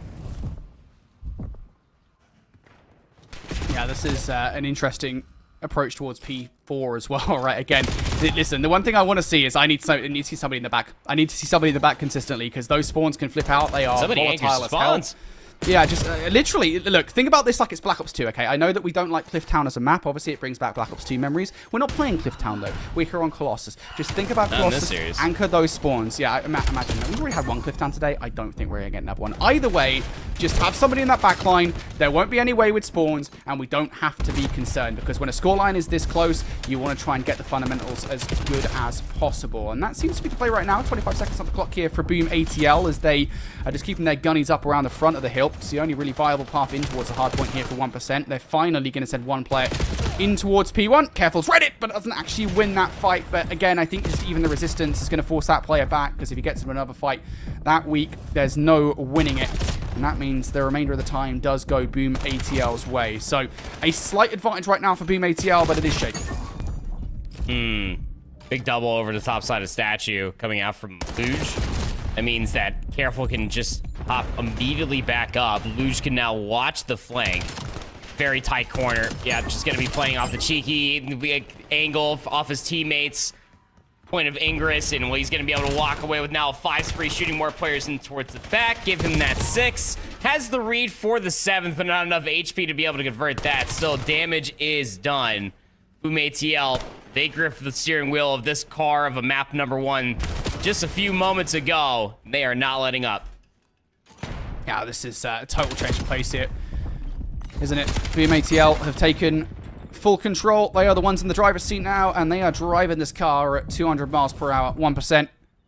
Trying to put the brakes on, keep themselves in the conversation here. Confid knows exactly where they're going to be spawning. Looking down, only going to find one there. Dez backs up off the back of the play. It's a 3-for-2 trade in favor of Boom ATL. Luge is trying to bring it down and more in his favor. Finds 2, looking for the pistol for the 3rd, and Luge does exactly that. He's had a phenomenal game, and it's kills like that that have put Boom ATL as far in the lead as they currently are. They've got control of the P2 rotation. And that should, short of one last little play, be all she wrote. Nobody else can touch. One last kill is going to get Boom ATL their dough. It was a close one, but a couple of hills chained back to back. That's going to get them the win. Yep. It just comes one of those points in time where first series of the day, we don't have PPAs down here in the pit. You just got to sit down, shoot as many bots as possible, and hope you go into the game warm. But Colossus, once you start getting into that flow state, it's really hard to shut down that team on the opposite side. I mean, when you go on that 5 spree over towards the backside from, what was it, P4 connection going back in towards P1, I think it was like from Careful. Like that's just, you get hit in the trap like that. It's like you were saying, Brody. Any improper setup, like you're just gonna get busted up pretty easily. The highlights will show a very, very competitive map through the first 2 sets of hills. I mean, there was at one point where it felt like that each team was trying to play around with like the old idea of sending 2 players on the flank, sending 2 players up towards the front. Nobody fully anchoring out the spawns. Everybody overextending ever so slightly. spawns, as far as Colossus are concerned, if you're not all the way in towards the back and you lose those numbers for P2, P4, you're going to be playing off the back foot considerably. Once Boom ATL really started to clean things up and they were finding those multi-kills towards the end, the competition was put to rest. Yeah, I think the thing is with Colossus as a map, right, it is just a hardpoint map that it's kind of deceptive in a way, right, because it feels like with how close quarters this map is and how high-paced it is, it kind of feels like it should be impossible to put a good hold together. But there are actually so many hills on this map where it is very easy that once you're in the hardpoint to actually hold it right. I mean, take, even P1, for example, right, I kind of mentioned it very briefly there when we were in that conversation. It's just like having somebody, a roaming sub, maybe even AR on the statue heady, because you know that a team is going to be spawning on that P4 side, right? I mean, if you let's just say, theoretically speaking, you're a team in control of P1, you have somebody locking down those P2 spawns. As long as somebody is watching the flank through P3, as long as you've got somebody on the statue side of P2, you can double up on the hard point and pretty much get a lockdown of that hill. It's highly unlikely that someone's going to spawn out on the other side. The setup is pretty bog standard, and there are just so many kind of situations there on Colossus hardpoint where it does feel like you can get situations like that in your favor. And I will say, it feels like more often than not there, even though we saw a couple of times towards the end of that game for Boom ATL, I think that's maybe what we're missing when we look at sort of the lower seeds in this tournament, right, is that those setups aren't necessarily as consistent as you would like. If that can happen more consistently, maybe when these guys get to face the best of the best, they go through to the next round of play, they will have something competitive to talk about. I think I don't know. I still feel like that you're gonna want to be able to show like your best hand forward, and like, I mean this is probably where like rehearsal mostly gets played out rather than your micro play. Like you could be mechanically gifted as all get up, but like if your setup still sucks for like any one of the hard point, like you're still just gonna get run over by like a team that can trade better than you. So I think being able to showcase all of like your practice that you have from like hard points and like all of those setups should be able to be the biggest difference maker. But that could be just the difference as far as these teams are concerned, just putting themselves in situations where they're not as well rehearsed. So as we're looking here now in towards Delta, some more names just sitting in our chairs here as FaZe Falcons completed a few moments ago. Brody, the tournament is ever so continuing on, and there's only so more matches that we have left to go through. We got to get all the way down to, what is it, like, I think top 32 by the end of the day? Yeah, something like that, right? I don't know, is it losers round 4? I want to say is where we're going to be finishing, or at least the round after losers round 4, because we'll be looking at losers round 4. Listen, things are complicated here, all right? And I have a very tiny brain, okay? It's small. It has like a capacity. It's kind of like in having a hard drive of like 32 gigabytes in the big year of 2026. That's my brain, right? It doesn't work very well. That's all I have to say. It's confusing sometimes, and so we'll kind of keep you guys updated, especially tomorrow when we start talking about what the reset bracket is going to look like. That's going to be a fun conversation. We'll kind of pass that one up to Dan and Ton, because that's what they deserve. Anyway, B2B right now in towards this game. Currently down early on this map, looking for the rotation towards P2. They've got those back spawns locked in. Advanced play being made right now by Zavi. Over the top comes Deceptions, and oh no! He runs out of bullets, and that's what we call a spin-on, folks. It absolutely is. Can't be having that, especially just hopping on towards the stream matchup, getting clipped like that. Gosh, I hope some of his friends are going to be able to replay that one back towards him when he gets back to his hotel room. But still trying to play for the back spawns. Watch out for boredom jokes. He actually cuts right back in towards the hard point. Good position, repositioning out of Click. And Atlantis Esports, they got Deceptions and Click, two known names in my humble opinion. I believe that is the same Click, the former collegiate player. And, Deceptions we saw in and out from a lot of top challengers teams over the past handful of years. I think he has had a couple of stints from different teams, like in elites over the past handful of years as well. So got some more notable names in here, and we saw B2B earlier, man. So I'm loving how much like this DreamHack is just bringing some of like the old names together with like some of the new names too, man. I'm excited. It does feel like I'm there, just cheesing from ear to ear. But Atlantis Esports playing fantastically from this rotation, already in towards the back with a 30-point lead. Kind of feels like in a way, like when you'd watch the Power Rangers as a kid. And then later on, they'd bring like old Power Rangers back, like SPD would show up in Wild Force or whatever. I don't know, I'm making some horrible references. I hope somebody out there appreciates it. I understand. Either way, thank you, mate. Either way, it feels nice seeing names that you haven't seen in quite some time make their appearance here on the broadcast.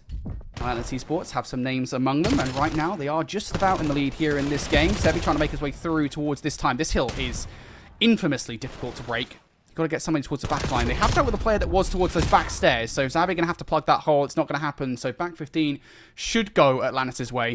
And I would say the issue, per se, in air quotes here, that's a big gunfight towards the back line, is you're pretty much always going to have those spawns locked in aside P3, right? Like, B2B in this situation are going to constantly refresh their players around that back line, even with somebody like Devonshire towards the back of here. Like, it's so frustrating when you spawn there, you don't have control of P3 and you spawn out. But still, right now they are in control of the current hard point. 2-for-1 trade in their favor. Sefi, goes through for a couple of kills, and that is going to be a very quick break coming through from Atlantis. Now they're already anchoring in towards the back too. All the way inside of that back hut. 35 seconds left to play for, and you can see what that means. That you don't have those close spawns. You are spawning so far out. You're being watched with an AR in hand. I mean, Xavi's able to at least get through. Contested from the front. Deceptions gets activated. Hits back through the north side of the hard point. Worm Joke's trying to make a last stand for the 20 seconds, and he's not going to be able to find it. So, Lannis should put themselves up over 100 points here before we even rotate over towards P5. TK is confirming where the rest of the players are located at. All just stuck in around of the shop. And well, TK is going to be able to go on a 4 spree before he finally gets that trade. But that's all info for Sevi to pick up where he left off. I feel like we've kind of cast a blessed Atlantis in a way, right? Since we've hopped onto this game, Atlantis have really started to heat things up by a fair amount. You're starting to see those streaks come out to play. However, opportunity now starting to knock for B2B. They've dealt with the primary threat, which are those roaming subs through the middle of the map. Mortem now knocking through the front of the door, finds TK. Throws the Semtex at the wrong time. Goodness has have coverage, though, from his teammates, so does survive the engagement. Now, Atlantis looking to fight back through towards the time. Mortem trying to push forward and ends up putting himself in a bad position. Deceptions and Click will also find frags, and well, you think positively for a second for B2B, and it all falls apart. Deceptions? Thought he had to play in the 1v1. Forgot he's actually firsting an entire team. 4 dead in the feed. Comes through for B2B. They're trying to fight them way back the hard way. Atlantis Esports, though. So spawning over all the way over towards the east side of the map. And as we get back towards the center of the map for a second set of rotations, I mean, B2B brought themselves back as far as that P5 is concerned and make it a little bit more respectable. But still, Atlantis, they're surely running away with it. It was mostly from that P2, P3 rotation. Able to get back in towards the exhibit to anchor out for P4 as well. There's these big macro moments like I was talking about, Brody, putting them over the edge over B2B so far. It does just feel like you're getting these really close engagements, and the issue is, I think, more often than not, Atlantis are simply winning them, right? B2B, they're finding frags, they're just not finding the final frag in these engagements. Attempted flank being made, though. This is actually a pretty good play coming through here. Should give Sundown a bit of room to maneuver on the other side. And, you're going to lose the majority of these fights. Savvy almost tracks incorrectly against Click there. Weak enough here that Deception should be able to take him down, and that's exactly what happens. So if you're Mortem Jokes, you can see him on the minimap. You have so much to do around this backline. It would have been nice if you could ascertain those spawns. It doesn't happen. And now things could be going from bad to worse here for B2B. Atlantis, they've locked down P2. They've got all the players in the right position to really start to bang home this game. And you've got to hold on towards the back spawn. Savvy trying to break them. Would have been nice shots. Can't get that third kill now through the front. Mortem weakened. Not ready to fight against Click, and he'll lose it.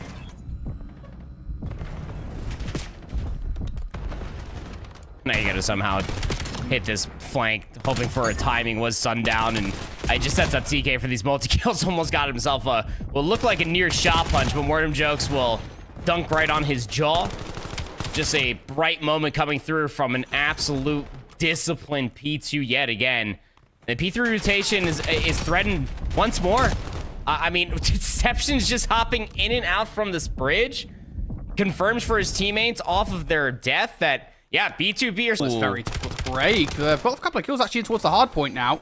Again, back spawn should be locked in, but you have to fight tooth and nail to hold on. Now, that's not going to happen. Oh, goodness. Every single time we say that it's a hill that's difficult to break.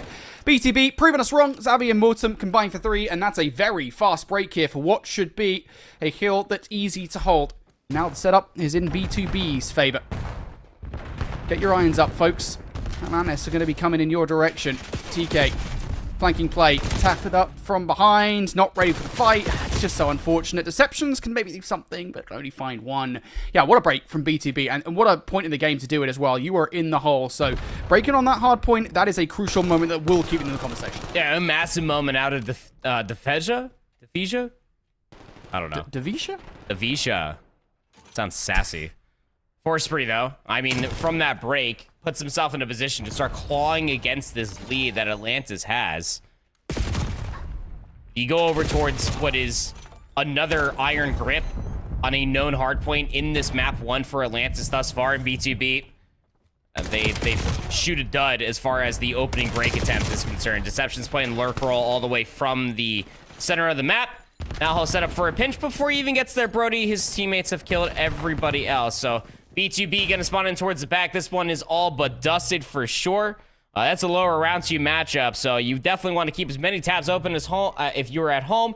And you want to try to watch as many series as possible if you're in the venue, because it is only getting hotter. The Team Cabase, by the way, Brody, they're in a map number 3 in Overload. They lost in round 11 versus EWG. As we hop over towards our map number 2 for our alpha matchup of Boom ATL versus 1%. A lot of raid in these opening few blocks, eh? Yeah, I'm surprised. It kind of feels like Raid in a way is one of those maps that elude us for the most Raid in part. a way. I'm not entirely sure why. Maybe it's because I haven't played a lot of it. Maybe I'm projecting onto the broadcast, but yeah, possibly. I don't Doesn't know. really It get kind of voted feels for like... in rank play either. I'll be honest. Yes, yeah, I agree. Maybe it's because we've seen it a lot, right? Oh, Raid is like yeah. is the quintessential Call of Duty map, right? So there's probably an element of just people wanting to play other maps, which is Just feel like fine, people although... also just completely leave. Like whenever I get queued for Search and Destroy, nobody enjoys a good game of Search on rank play anymore. That's true. I don't really get it either. Either way, I love Search and Destroy. I think I got downvoted on the subreddit, the COD competitive subreddit, for saying that when a hardpoint comes up, I veto it every single time because I'm so damn tired of playing hardpoint every single map consecutively. I just can't avoid it. It's the hardpoint. Yeah, It's like, yep, I guess that's that's a what we're hot playing take for sure. every single time. It's just, I just want to play something different. All right, maybe I do want to play an Overload. I don't know. Anyway, I'm sure chat's going to be cooking me for that one. Yeah, either way, Beam ATL come through. They are going to tie things up here in the raid, Search and Destroy. Sitting the boomstick there in somebody's hands. Maybe we get some nice snipes. I don't think we saw one in our earlier raid that we got a chance to look at, or any of the raids today.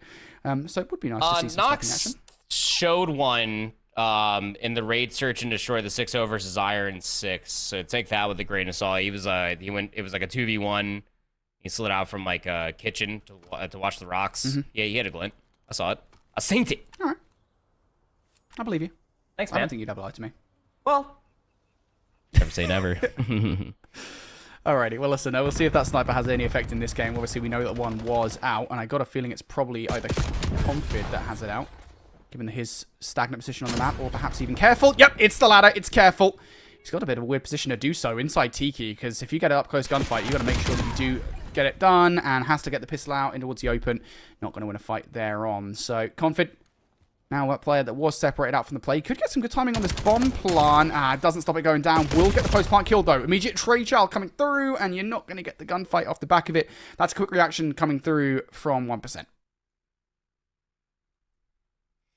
Team Cabase will end up. They just lost that series, by the way. It was a 8-2 final score. Scar overload. Sorry, I'm trying to watch like multiple matches at the same time. Being real nerdy. You see me in the challenger spit before, Brody. I'm just like, I'm walking around and I'm just like power stancing all over the place. Just trying to stretch out my quads and my hammies. Yeah. Got a lot of COD to watch, honestly, man.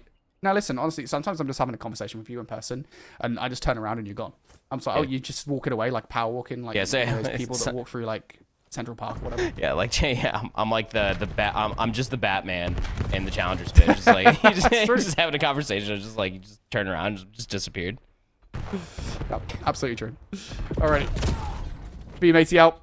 Looking for kills in this round. Leeds will find it. That's a fast hit through Laundry. We're going to try and maintain some control here. Bacon, I think he's going to be cooked. Down to 3 HP. And yeah, a nade will take him out in the round. It's now down to CJ. All you had to do was follow the damn train, CJ. You're down.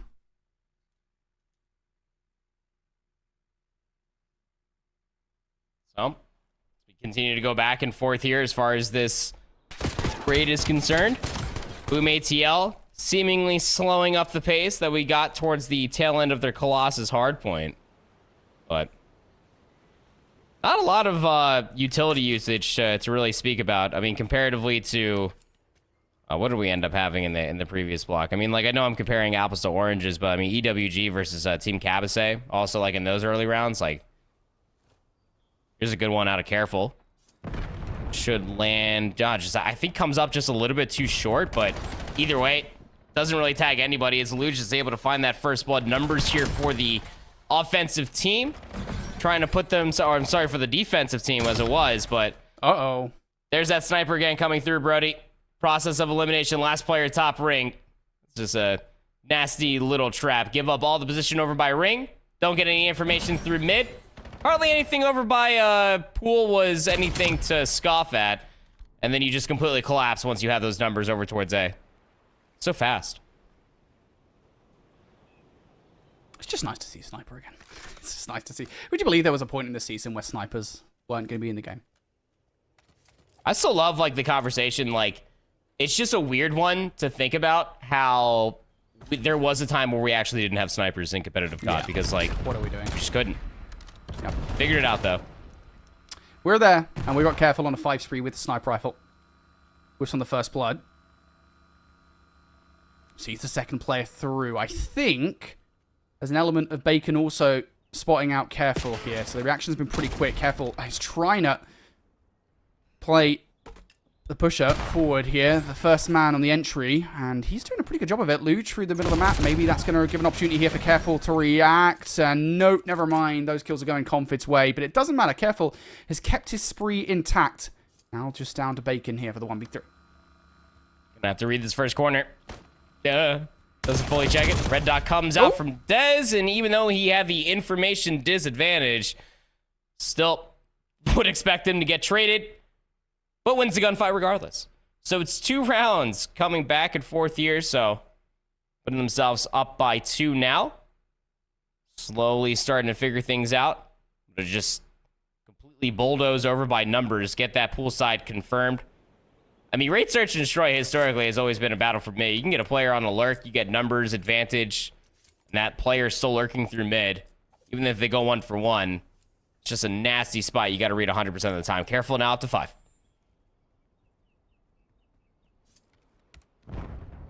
Again, if you talked about it earlier, right? If the Hellstorm comes down, it's basically game over for a 1% hit. So you need to take Confid out of the play. He switched, or a Careful 08. Excuse me. Confid's also got another kill through. Careful, gonna get a kill, gonna get a couple of kills to switch to the M15 to ensure that they do get that Hellstorm missile. And that's a beautiful pre-stun. I think the fact that actually lands past CJ works in his favor. What won't work in his favor, oh, is the beautiful shots, the beautiful wall jumping coming out from a player on the other side. And that is tough. You think for a second, hey, maybe I've got this player, I get those first 2 shots in. Nope, you just got Omni moving instead. Wait. Oh, but yeah, this final kill, like, he put his boot, like, perfectly on the counter. Like, that was actually sick. Like, if I'm ever in a gunfight like that on Kitchen, you would expect that it's going down like that. Like, I'm just yeeting myself on top of the counter. I'm so athletic, Brody. Mm-hmm. Oh, dude. Be magical. I believe you.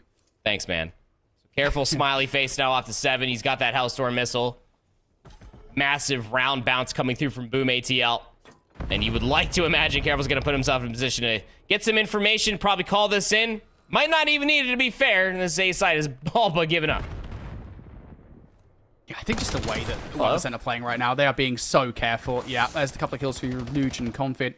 And if Careful gets the 3rd in this round, it's done, because that Hellstorm's going to come down pretty much straight away. Doesn't even need to. CJ left in a 1 versus 4, only going to find 1. Luge on the flank will take him down, and that's going to be all she wrote here. 1% smacked down to the lower bracket as Boom ATL, they will prove their worth here in winners round 2. Beautiful team play from them. Yeah. It's gorgeous. I mean, like, I love to Careful with the sniper rifle. Able to get some easy reads, get some good headshots. W fist bumps, esportsmanship all but coming out. Oh, what's up, Gersh? That's sick. Honestly, the Flank TV watching the just pit showed camera, up on stream. Watching the pit camera, it genuinely feels like Avengers Doomsday. You know, like you're the final battle and stuff where there's like 100 Avengers, various people, and it's just like, oh, it's Howard the Duck. He's there. What is going on? Like that. I'm not saying that Gersh is Howard the Duck, but he is there. I'm not saying that Gersh is Howard the Duck. However, there is a lot of Howard the Duck-esque characters in the pit right now. That's all I'm saying. I think Copyrighted is going to show up at some point. No doubt about it. I know he's obviously watching P7 Notorious right now on the main streams, but you know, I'm expecting someone to show up. Rotation Ant will be there at some point, I'm sure. He probably has no reason to be, but you know, he might be, who knows. Listen, all sorts of characters will be there. Either way, shout out to Boom ATL. They win their matchup 2-0. They move through to winners round 3. As we've said though, pretty much consistently through this tournament proper, it's kind of like, listen, here's your reward, you get to play a more difficult team in the next round, so have fun with that. We're hopping back over towards our lower round 2 matchup here on Delta. Atlantis versus B2B. Scarred Search and Destroy yet but underway. It was 250 to 129, the map number 1. Just from our previous block, didn't really get to look at it too much, but Cryvor, our 35th seed, getting to, at least from a seed perspective, upset Bear Claw, the 35th over the 30. 6-3 was the Friend Search and Destroy. Beat the brakes off them. Den Hardpoint 250 to 115. And then Team Cabasay, as we were talking about, they will be knocked down to the lower bracket, so very much so still alive after their 8-2 loss on the Scar Overload. So 3-1 so far from Atlantis, keeping the hot hand off of that map 1-1. Love ourselves a good Scar Search and Destroy. Do you ever? That's a spot that you got to check really through TK. Morton will take advantage of that all day long. Deception's a bit of a weird sniper position, right? Because I think you kind of almost have to fill space now through the middle of the map because of the fact that you've lost that player. Although it does feel a little bit weird that both Sevi and Deceptions are trying it. That's going to allow the cross to happen here for B2B. If they're fast of it, we should say, because Deceptions might be able to get in position up top in Church. Sevi is going to find the first kill on the engagement as well. And that's going to enable Deceptions here for the reposition. He's going to try to get towards that top motel steps. Tavisha, an opportunity to perhaps find a couple of kills. Did Click see that cross is the question on that shoulder. With a shot being thrown, now that know that somebody's up there, Zabi's going to try and get this bomb down. And that's the only way now to win this round. Get the bomb down. Get out. Can you escape? No. Click says no. The denial is good. Deception's now looking to get an up close and personal snipe through. Davisha gets red. That advanced positioning was probably the only way you could win that. And Sundown falls to a late flank through. So a lot of winnable positions for B2B, but none of them go their way. Yeah, I mean, the red dot giving away from the top side of Motel doesn't even, like, start that. It's just more of, like, that pin drop moment before the anime fight starts to ensue. I mean, you get yourself in a situation where, like, you have to plant the bomb. The defense calls the bluff that you have to make that move. But even on the post plant, you get damage into the initial planter, can't get out. Sniper trying to read that there's a player on the backside of the billboard, and by the time Davisha tries to strike forward, like you were saying, Click was already watching that. Some spam shots were coming through from Deceptions in that sniper rifle. Sevi Click able to combine for the 4 kills required to be able to end the round. Fast hit from Savvy all the way over by Plane. Deception's going to be late to read this, but he gets damage into Savvy. He's got to back down. Sundown, you've got to play your life hit, and he does. Just trust your teammate on the cross, right? You know that Savvy is keeping an eye on things, so you don't really need to check things out. And yeah, there's that team play, right? TK gets taken down from Savvy on the cross. That's the good team play we want to see here from B2B that are currently 4-1 down in the session. Sorry, Mortem, you've got to get the hell out of dodge. Again, same team play. Sundown's keeping an eye on that angle. You don't need to be in position, but Sundown will fall. And now Mortem needs to fill that space. Savvy trying to make a flank happen. I don't know that was necessarily necessary. Oh, well, that one for a fun tongue twister. Regardless, Davisha. I don't know why I need to put myself in that situation. Davisha now for the 1v3. Going to find the first kill. Now looking to back away here. Deceptions has spotted him out, and so Davisha finds himself in a horrendous spot. Gets the kill. If he can play his life for a little bit longer, spots out the third player here. It would be a brilliant 1 versus 3 for Davisha. Connected some shots through, but not enough to connect the pistol to prevent the 1 versus 3. And B2B, well, the hole just gets deeper, doesn't it? Yeah, Davisha was just running out of bullets, just flat out. Had like 11 for that engagement, down to 6 here for the final end. Click playing the corner. Got the damage challenge with the pistol, though I'm sure a full pistol magazine was in the back pocket for Davisha. Regardless, a good usage of the terrain from Click. Gain any sort of advantage. He's up to 5 in a row now. Speaking of 5s, Atlantis up towards that round count, just 1 round away from the 2-0 and continuing on here in their lower bracket run. It's going to be an A bang out, 3 players strong. Boredom Joke's not a part of this. Sevi for the first. They're starting to get confident now as well. There is no universe in which Sevi gets out of that play. There is no way. Yeah, these guys, confidence is flowing through the veins.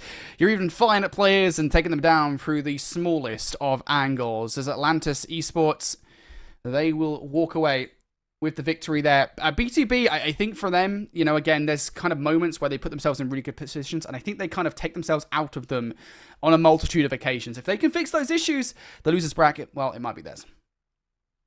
Well, they're definitely, like, I mean, slated to make a run. I will give them that. I don't know if it's going to be all of theirs, but I mean, like, when you're thinking about it, you got, like, some tailored names and some definitely vetted players, like Deceptions definitely comes to mind. Any sort of, like, vet in towards the back, you know, I think of, like, Timmy Phantoms is, like, one of those, like, players that can power up any sort of team. You know, TK, Sevi, definitely crack within their own right, but you get Deceptions just calling for plays in towards the back, just trying to understand what everybody's doing. That sniper rifle able to make the good decisions there towards the end. Atlantis, much like what we talked about at the end of their map number 1, just firing off on all cylinders as far as their macro play was concerned there for the majority, if not all, of that Scar map number 2. Sometimes you just feel it, right? I mean, literally that last round, right? It's just like when things are going your way, in the way that they have been as well. I think for Atlantis to be in so many, I wouldn't want to say bad positions, right? But I think there were multiple rounds in that Search and Destroy where they arguably should not have won those rounds. And to win them, I think you just sort of build a level of confidence, where to the last couple, it's just like Atlantis just flying. It's just, yeah, we're just feeling confident. We got rounds to play with here. Let's just fly and hope for the best. And, you know, the gunnies are shooting, the NPCs, they are hitting. And Atlantis will win the Search and Destroy off the back of that. So shout out to Atlantis. They look pretty good at the moment. I've enjoyed what I've seen from that roster. I want to see more. This is the beauty of challenges with the open bracket and the way that these things work, right? Sometimes every so often you get a kind of diamond in the rough, right? You know, like Ton back in Black Ops 1, right? You know, terrible player nowadays. Back in the day, he actually had some gunny to him. You know, sometimes you see players like that in the pit that you wouldn't get to see otherwise. So, you know, that's the beauty of seeing players like these. I've enjoyed what I've seen from Atlantis Esports, and I want to see more of this roster. Yeah, same. I think that Atlantis could honestly continue to do a lot of damage. I mean, just because, like, you have any sort of seeding number whatsoever doesn't necessarily jurisdict your capability of making a good run or even a bad run as well. We've already seen, like, some, like, definitely, like, seeding kind of mismatches as far as, like, a lot of things are concerned. Lower seeds taking down the higher seeds, all that kind of stuff. Yeah. It's very, I mean, crucial and pretty known to happen, I feel like, when it comes down to COD in the opening day of an open tournament like what we are currently having right here, Brody. But who knows, man? It's a long day of Call of Duty, and you cannot drop momentum whatsoever. So you got to stay refreshed, you got to stay rehydrated, and you just got to be prepared for whatever matchups ahead of you. Yeah, 100%. Listen, the pit is brutal, right? We call it the passion pit. Honestly, it kind of feels like it's very often you get in the pit and you are there for a very, very long time. Like, you're playing, especially if you're going to the lower bracket, right? I mean, you're going to be in the position where you're going to have to play like a dozen matches more or less in a row. Maybe that's an exaggeration, but either way, you're going to be playing for a very long period of time. So as you say, stay hydrated and make sure you're eating a lot in the pit as well, because you're in some tough matches down in that lower bracket, and that's where some teams are at the moment. Either way, we're going to be moving forward here with the next round of play. I think we're sticking things through with winners round 2. We've got some more matches from the Passion Pit coming up here in just a moment. Before we do go to a break, on the other side, we've got more action here from the Atlanta Open in Call of Duty Challengers.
welcome back everybody here to Call of Duty Challenges here at the Atlanta Open at Major 3. I've got to find a way to shorten that down. Either way, we are about to jump into some more matches. I'm Infinity, that is proper. And we've had a fun time so far in the Passion Pit, but it's time to direct our attention to some of the teams that have their tournament lives on the line, because we're taking a peek at the lower bracket right now. And I mean, this is it, right? Your backs are against the wall. If you are these teams, you got to pick things up. If not, you're done. Yep, absolutely. I mean, backs against the wall very early on in the day. I mean, you just walked in the venue about 4 hours ago, and well, now you're just starting to think, where do we want to sit to watch the rest of these CDL Pro-Am matches at this point, man? Because we're hopping in towards this Charlie matchup. Omnia x Spa City. I'm pretty sure this Omnia, like, just team in general is like fielding like maybe 3 different rosters. I could be mistaken. But they're going up against Blisk Esports. We saw them earlier on in the day, Brody. Blisk, I believe, were going up against... Gosh, I can't remember. But I'm pretty sure we definitely saw Blisk, at least on our screens, ever so slightly. Yeah, there you go. Versus Division 0, who are also about to be in our block as well. But lower round 3 matchup as it may be, Blisk just came off of an 0-2 loss versus B7 Esports. So, a little bit of a wake-up call, I'm sure, in that winners round 2. Yeah, 100%. I mean, I think that's the case for a lot of these teams, right? Is this like, you know, going down to the lower bracket, it's like, you kind of do have to take a moment to yourselves and be like, right, cool, what went wrong? Let's quickly go through it, because you don't have much time between games. You are very quickly in towards another game in the lower bracket. And let's fix it for this next matchup. And that will 100% be in the conversation for both Omnia x Spa City and Blisk Esports. To circle back to the conversation you brought up about in Omnia, how many teams have the event? You said 3. Would you believe it's actually 5? They've got 5 teams competing at this event. Obviously, you know, a few of those, I think, just like this one, I'm going to go ahead and say are like sort of teams that they're working with other organizations for. But Omnia are very quickly becoming an organization in Challengers, one of those kind of staple orgs that are supporting Challengers, putting a lot of investment into the scene. And we love orgs like that. So shout out to Omnia for helping a lot of teams, a lot of players get here to Atlanta to play in this event. We love organizations that do that. Absolutely. I mean, you remember there was at one point where like Omid had like 2, maybe 3 teams from time to time. Same time, like Bush has 2 teams here as well. Yep. 2 teams that could very much so. Do they actually? Oh wait, yeah. Yeah. Well, what's their lower round matchup? Well, maybe not anymore. Yeah, I think they might have 2 that are still very much so in competition, but. We wanted to watch that opening round 1 matchup, but I mean, like, Jason the boys just got slammed way too quickly, so we just never got a chance. But we tried, guys. Blisk Esports, though, slowly fighting their way back in towards this P3 rotation. It will be 1-2-6 that is playing the right corner, doesn't find the opening kill. Omnia x Spa City with those close spawns right back into the thick of it. Just trying to break from the side here. Beautiful shots from Quip. Gonna be able to take a 1-for-1.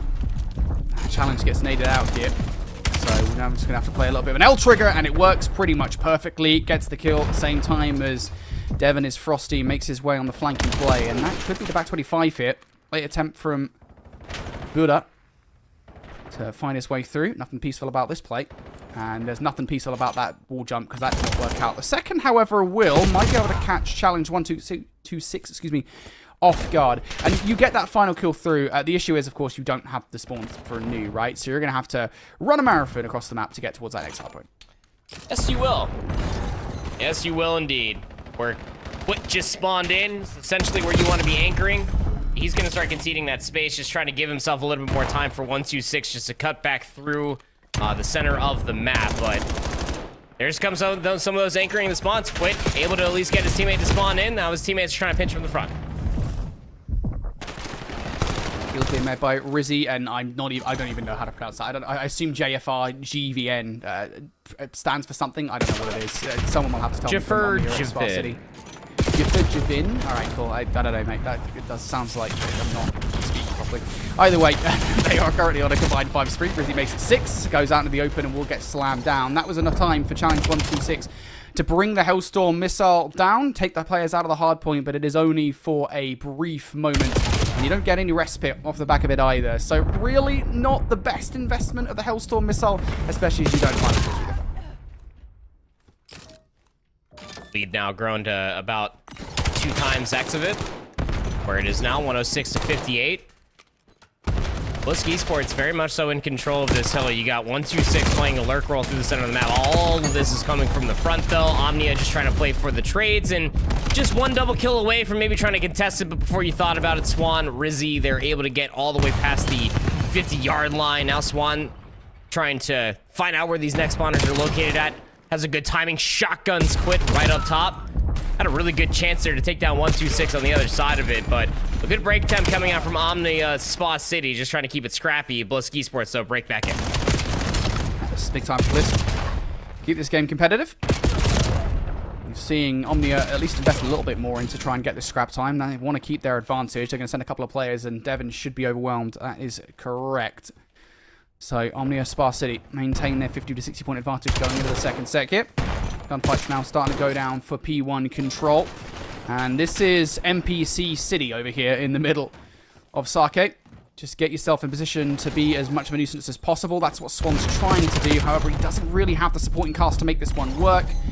And he's going to try and play his life just a little bit more. So I guess the play at the moment here for Omnia Spa City is to be as much of a nuisance as humanly possible against Blisk. That's 4 down in the feed, and that should be their hard point here. And it says 35 seconds left on that hard point. As is always the case here with the Passion Pit, we have multiple games going on at once. You can see Division 0 versus 1% over there on the B stream.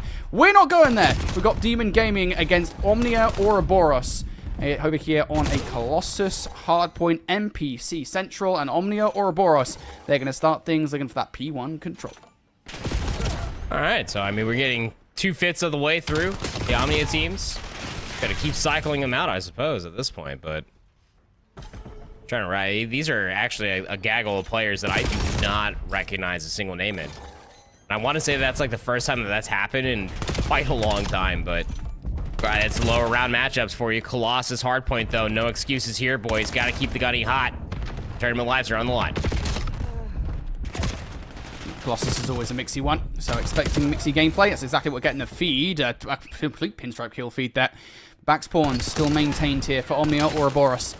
Compa keeping an eye out, using that heady to his advantage. Slide out, no coverage from the side. He will go down, but will get traded out. Only one player towards the back line manages to penetrate the hard point. That's Morder, and he gets murdered in towards the time. Back 20, still worth vying for with those P3 spawns, because you've got somebody locking down their next hard point. That's why Con is flying as aggressively as he is towards the old time. And that is actually going to be old time lockdown. Big gunfight being won by Challenge 104 towards the next hard point. So that right there, folks, is actually a worthy hit in towards the scrap time.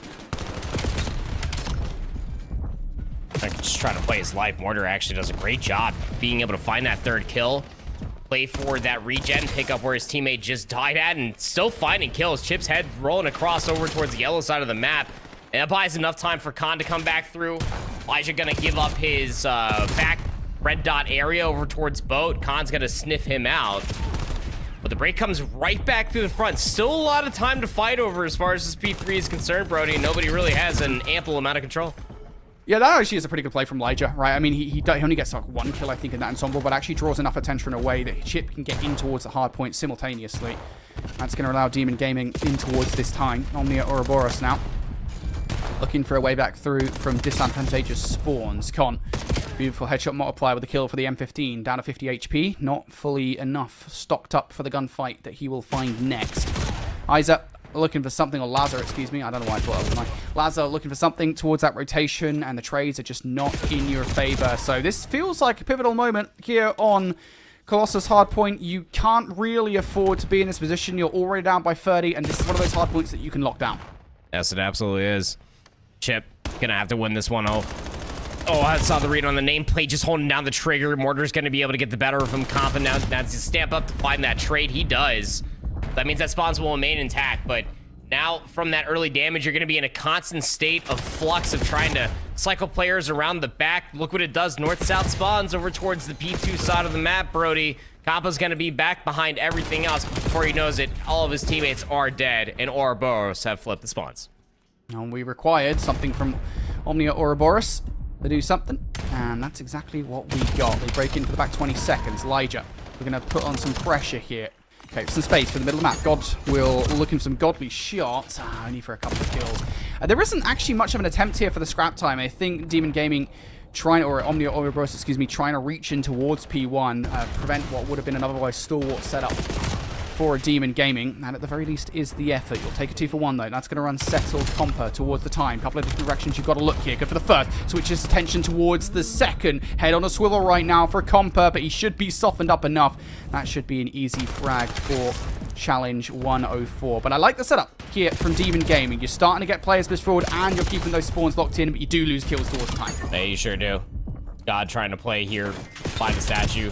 Papa's got a trophy system down up top. How annoying is this going to be? Your nades don't really do anything. So now if you're looking from Omnia's perspective, play for those back P2 spawns. Starting to trail by 60 points. Elijah's actually watching it. And he finds the opening kill. 2 players do slip through though, so Elijah's on this repinch. Yeah, he had a feeling. Disturbance in the force for Elijah.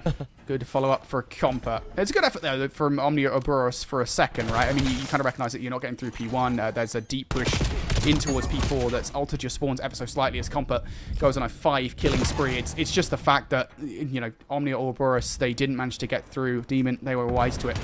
Compa goes down off his spy spree. God recognizes that push through towards the backline. Trades going down. Omnia Ouroboros should have those back spawns locked down, and as Con picks up a couple of kills, that's exactly the case here. So Omnia Ouroboros still trailing by 50 in this game. Now there you can get the setup going on this P2. Yeah, they do have that setup going. Nobody's anchoring in towards the back. You got one player anchoring or starting to lurk through P1. Papa's going to shoot him in the back, so that could be opening things up towards the back blue area, and it does. Elijah's already back there. Found the kill required. That'll flip the spawns. Back 20 should be secured here for Demon Gaming. Omnia Ouroboros going to try to give a good shake for it. I mean, it is Colossus. Why not? Bang it out. Yeah, I mean, there's just so many ways back in off the back of a hit towards the scrap time. I think we literally saw, I believe it was Demon Gaming do that on the last rotation. It might have been Omnia Ouroboros. My memory's a goldfish, mate. But either way, it is possible to hit scrap time, and so don't be surprised if you see a lot of that hit. Of course, it's hard point. You guys know how the game works. It is May, after all. Omnia Ouroboros, though, in control here for the moment. You're down by 30. You're starting to claw your way back through. Con on a 5 spree, looking for number 6. Gonna have to play his life. Never mind! Con's a madman! Swings out for number 6 and helps his team hold the line on this hard point. Omnia Ouroboros doing a phenomenal job at holding here. That gap is swiftly closing. Yes, it is. 129, 140 now. 104 playing in the corner. Good shots. Chip had to have been damaged from an AR watching that cross. The setup is a good, and Elijah's not even a part of this play. He's electing to hit this late flank all the way from statue. By that point, all of his teammates are dead. But he ends up hitting that pitch. Nobody's actually watching from the opposite side, so never mind. It was a godlike decision from Elijah, and Demon Gaming break back in. Yeah, I think the idea there, you know, from Omnia Ouroboros is that let's just push ourselves back here. What the heck is that spawn from player number 3? Compa just gets the godlike spawn. He should be able to catch a couple of players off guard here. Yep, does exactly that against Laza. And now this should be back spawns locked in for Demon Gaming. Opportunity here to break this one. Con has been steady as the AR can't do anything off the back of that. Now you're fighting this one from the front. How about this one for a topsy-turvy hardpoint for Omnia Ouroboros, and you get yourself turfed out. Compa gets gifted a spawn there, and that's going to benefit Demon Gaming on this hardpoint. Yes, it will. 61 now counting all the way up. Back spawns being secured. About to be under threat here from Mortar. Needs good timing. Chip's watching it, but it's a 4 dead in the feed. Omnia have broken back in. That should flip the lead here. They got their elbows out in front. P1 already being controlled by 104. Got one player watching over by the statue. Everybody winning their ones, Brody. Yep, that's 4 down. Big 4 down at this point in the game as well, because that's going to enable you to set up for P1. If you're Lazo, you're expecting to have gunfights hold, and you're going to win it. At this point, 5 seconds of time is gold dust. You don't want to lose that if you possibly can. Everything kind of going all right here for Omnia Ouroboros. Challenge 104. Left isolated. Oh, I can't win the gunfight inside time. Maybe Laza can do something here. Oh, doesn't matter if the shots are windy. The win will connect you to the forehead of God, please. And now, opportunities for Omnia Ouroboros to get back through. Compa doubled up. Compa finds 3. And that's going to be Demon Gaming in for this time. Omnia Ouroboros, though, they are deadly. They are aggressive. They will be right back at you quick enough. Yes, they will. It's again the name of the game. You got to blitz very quickly here as far as Colossus is concerned. That's why you see pro players like Kremp really enjoy it. God, please, having a moment there maybe to be able to lock down 2, but 3-for-1 in the feed. Omnia Ouroboros, they should be able to flip it once again. Got spawns all over the place. Chip trying to hit down low. Pinch all the way from his teammates, hitting from the yellow side of the map, but it's another 3 unanswered kills. Look at the sprees starting to accumulate for Ouroboros as they take a 5-point lead. starting to take the noses out in front here in this game. Big job from Mortar. Try and hold the line around the front. Not going to happen. Now you're fighting a war on two fronts in this hard point. Con gets overwhelmed. Challenge 104 has to play his life hit. You don't have the back spawns right now. If he can play his life now, you do. Yep. Even that one first kill is crucial for Omnia Ouroboros to have some kind of handle on this one. That's away with Semtex, though. That's going to put Lazen in a bad position, and Mortar ends up going down as well. Omnia Ouroboros, everything that could go wrong is, right now, you've lost control of the spawns. Yeah, lost complete control. Elijah also has good damage to be able to walk away with this third kill in his life. Just wonderfully played out. Cracked out in the right moments. God Please also there from the front. A clinical break for the back 20. Demon Gaming cannot win it here, but they're going to put themselves damn near close. Omnia Ouroboros, they're in possession of the rotation. Elijah, though, new magazine, gets early damage. Able to find the opening kill. Chip from the front as well. Demon Gaming going to turn scrap into initial. They can close it here. Big 1v1. For God Please, you've got a backup if you need it, but God Please does not need a backup. He's on a 6 spree. God Please continues. The feed is totally his. Demon Gaming, one more wave of gunfights and it's done. They're overextending outside of the hard point now. If you're Omnia Ouroboros, you've just got a fly and you're flying right into the gunnies of Demon Gaming. Challenge 104 keeps the game alive. By the fingertips, are Demon Gaming surviving here? A chow out from Challenge 104 is going to keep them in control. The flip now from Elijah, not going to find the kills. Omnia Ouroboros, they still have some breath in the lungs. Yeah, you got to take a moment here if you are Demon Gaming. Stop just running in all by your solo self. Compa's trying to set up for a pinch, but they're saying, nah, dog, just play for new. We got spawns over towards the yellow side of the map. Chip, though, able to find two on the back end. They just need a single second. Maybe they're able to get the wipe. They could get that godlike second, but 104 is able to double down. They got to get over towards the hard point and try to contest quickly. Yeah, they're in. Hold your horses for a second here, folks. All of a sudden, Omnia Ouroboros get 3 down. They're in towards the hard point. All Demon Gaming needed to do was hold on, get your gunnies up, and not let anyone from Omnia in. That's not happened. And now Demon Gaming relying on the flanking plays. Compass made it. God Please and Elijah are also there for the play. Mortar only going to get the double. And Demon break the hard point. And that's one hill. That's one hard point game that you do get hyped for in the Passion Pit. Yeah, you absolutely do. Trying to make eye contact across the scene. It's like, oh my God, you actually just let that happen. You see hands in the air like, what happened? Challengers just never change. I mean, that's both a momentum shift and killer, depending on which way you're looking at it. No matter way you shake it, it is a best of 3 tournament life on the line. Certain moments that you're probably going to want back in for both of these two teams. But at the end of the day, Brody, 250 to 240 win by the skin of their teeth. Demon Gaming able to take map 1. Yep, what an incredible closing to that game, and that's one of those ones that I know you obviously going to nerd out over, right, proper. Even in these situations, even in these early losers bracket games, it is literally 1 or 2 kills that can split the difference, especially on a Colossus hardpoint, and it literally was there, right? I think it was Compa that made that flanking play towards the closing moments of the game. He kind of weakens things up, right, and kind of, again, even a kill like that towards the backline, it kind of turns the attention away from the players that are watching the front, right? They have to like, oh, hang on, here's a player from behind. Splits the attention enough that it opens the door for the rest of the team to kind of filter through, and the dominoes will fall from that moment onwards. Small moments like that, but I do want to give some love to Omnia Ouroboros because they made a game that kind of felt like it should be over, in the middle of P3 in that one, towards the end. Like, they were at 249. If it wasn't for Challenge 104, that game would have already been done. They played their life to perfection.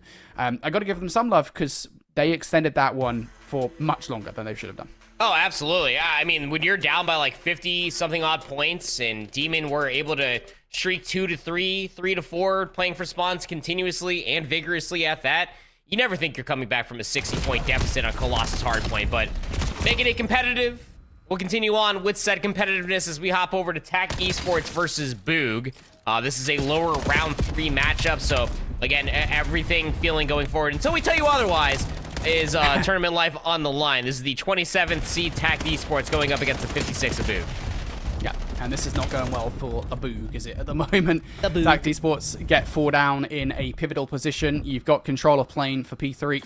And you've already got players in position for P4 as well. And Boog kind of have to have their hands in multiple pies, right, at the moment. Because you kind of have to hit old scrap time, but you also need to start considering, all right, can we get players through the middle of the map here? Can we get players towards that rotation? And neither of those things is going right at the moment. Even so, to the point where Necra is getting aggressive, doubles up. Now it's a 5 spree, will get cut down. That'll weaken things to the hard point. That'll allow them to take Plow down. Boog will survive, but I think that is the operative word at the moment. If there was one word I'd be looking for at the moment for Boog, it is the Halo Reach Special, survive. Yeah, pretty much that. Stack Esports have been absolutely desecrating the competition. I mean, interesting numbers on both sides, but I mean, everybody just positive, damn near double for a handful of them. Chaos playing the cutoff here. Good pop-up on top of the tank. Right there to make sure that Chaos doesn't get traded here on this 5 spree. Putting it out of reach. Just the next few players coming out from Satellite side already dealt with. Tact Esports looking to close it out here. Yeah, should be done. Chaos has allowed a couple of players through. Back spawns are good for Boog. So this is an advantageous position to be in. Yeah, Action's going to work off the back of that. Pinstripe kill. He comes through now. A couple of players in towards the hard point for Boog. Clout, you've got time to bide with. Just hold off. Wait for your teammates to potentially make a pincer movement to the middle of the map. But now it might be one-dimensional. Plow getting it done with a pistol. Oh, almost gets the turn on. Slammed. Not going to happen. Slammed. Gets traded out. Godlike trying to hold on towards this hard point. Godlike doubles up here. Boog will not go down without a fight. Of course, Robert, you know what's happening next, though. That big-ass rotation, you got to go flying across the map to stop Pac winning this game. Slammed has to be the one to do it. Already gives away his red dot. Oh, nice jump shots there on the right, but Necra's playing inside of the general store to shut things down. Tact Esports find the trades required to close things out here on P5. But I mean, I think most importantly, I mean, you know, it's one thing when we're talking about like a 30-point deficit or like a 50-point, but about a 100-point deficit with that big of a leader's advantage, only needing 18 required, it's like a pick and choose moment. Like, you really have to scam hard, and I mean scam hard to lose that leader's advantage. I'm not gonna hold you. Yeah, yeah. Listen, I've been in positions like that, and I know if I've lost a game that I was 150 points to the good up, that's my fault. Straight up, like that's on you for sure. And I think especially with Scar, that it's such a fundamental hardpoint map, right? I think particularly in the way that it's played, right? You know, we talk about jumping into that game when they were on P3, they had control of the plane, they had control of those P4 spawns as well. Like, even though they lost those P4 spawns on that rotation, you can't mess that up. Like, you really can't. Not in the position they're in. Literally the single best head glitch in the entire game. And yeah, they just played it pretty damn well. You know, shout out to Boog though. They did provide some kind of resistance there towards the end of that game. Although that does not bode well if you're a Boog fan, if there are Boog fans. Because you're going into game number 2 of a 250 to 101 loss on your back. Not particularly great scoreline for Tact and Boog. Looking over towards Omnia, Atrocity, and Blisk, though, over on the Charlie station over here. And looking over towards this S&D, hoping to see something better out of that Blisk roster. Yep. 4-3 up right now is Omnia Atrocity. We hopped off of their hardpoint on Sake, but Omnia Atrocity were able to win 250 to 144, so they were able to close that one out. This one a lot more competitive. KT's on a 4 spree offensive attempt here for Blisk Esports. They already got that numbers advantage, but they're not looking to lay the rock down. They know that there might be something afoot behind them, though. Buddha gonna find that good time and be able to find the first good step movement there to potentially find the second, but sets up Swan in this cutoff position. He's got a read on 2 different players. Gets the first, resets, plays for the knife, finds one more, and then his teammates there from the backside of shop to shoot the next player in towards the back. I mean, that's just a real executed final few moments. You know they're going to try to push for the trade. They want their side of the map covered. Shank the one player, Jafurjavin right there to be able to find the next one. I'm not going to stop. That's the only way I'm going to call him. No, it's good. I like it. I like it a lot. Hey, listen, that was a good play. You called it perfectly, right? You know, thanks, man. If you're Swan in that position, all you got to do is just hold fire, right? If you can get a kill in that, great. But you know that they're all going to be drawn to you like a magnet. They are not focusing on where the other player is in that situation. So really, shout out to Swan for playing that as well as he did. And also, I think shout out to Buddha early on in the round for being as much of a distraction as he was. Puts enough damage in. But the follow-up from Swan is pretty much guaranteed. Either way, Omnia Atrocity now 1 round away from surviving in the lower bracket and sending Blisk Esports on a brisk flight home. Buddha follows up. First kill. Good. Players push all the way back, and they are in such an acute area here. The angle is not great, is it? Swan will back away, but it does feel like Omnia Atrocity at the moment are bullying Blisk into a corner. Really hoping that Buddha was able to hit this timing a little bit faster. Still finds the trade on a quit here. Top green. 126 pushes through, so 1v1 versus Buddha. You just gotta fly at him all the way back through shops. He might be coming through the backside of train cars, but not the case. Repinches through mid, but a really good setup nonetheless. I would say defensively through and through there at the very end. You're getting wallbang shots onto the bomb carrier, unbeknownst to Omnia Atrocity that was the bomb carrier being trapped inside of shops. Sets up for Buddha to be able to get that, or sets up Quit to be able to get that opening blood through the middle of the map. But regardless, like Buddha being able to hit that pinch, being able to convert that that one kill just completely unsettles the entire setup. By the time that the last player is weak inside a shop, you know you got the NPC. Just fly at him and just try to shotgun him. Wonderfully done. Yep. Just fundamental COD. And obviously, as is always the case here, you don't want to kind of dog on the players that have just lost, but there are elements where they kind of make that more feasible. For Omnia Atrocity, right, I think, you know, kind of boxing themselves up towards the back motel stairwell as much as they did. Sometimes you kind of have to have a little bit more dimensionality to the gameplay. I don't know if that's a word. I'm gonna search that in a minute. If dimensionality is a word, it's probably not.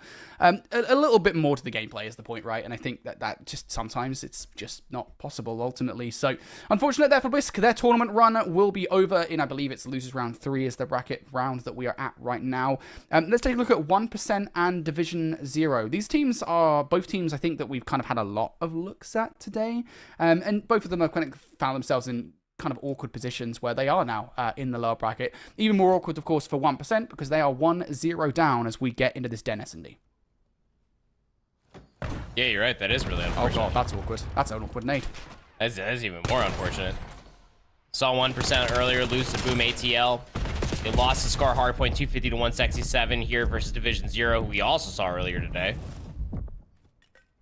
Now CJ and 115 just in a 2v3 versus Division 0. On the offensive team doesn't exactly have a lot of map to play with. They're trapped over on the locker side of the map.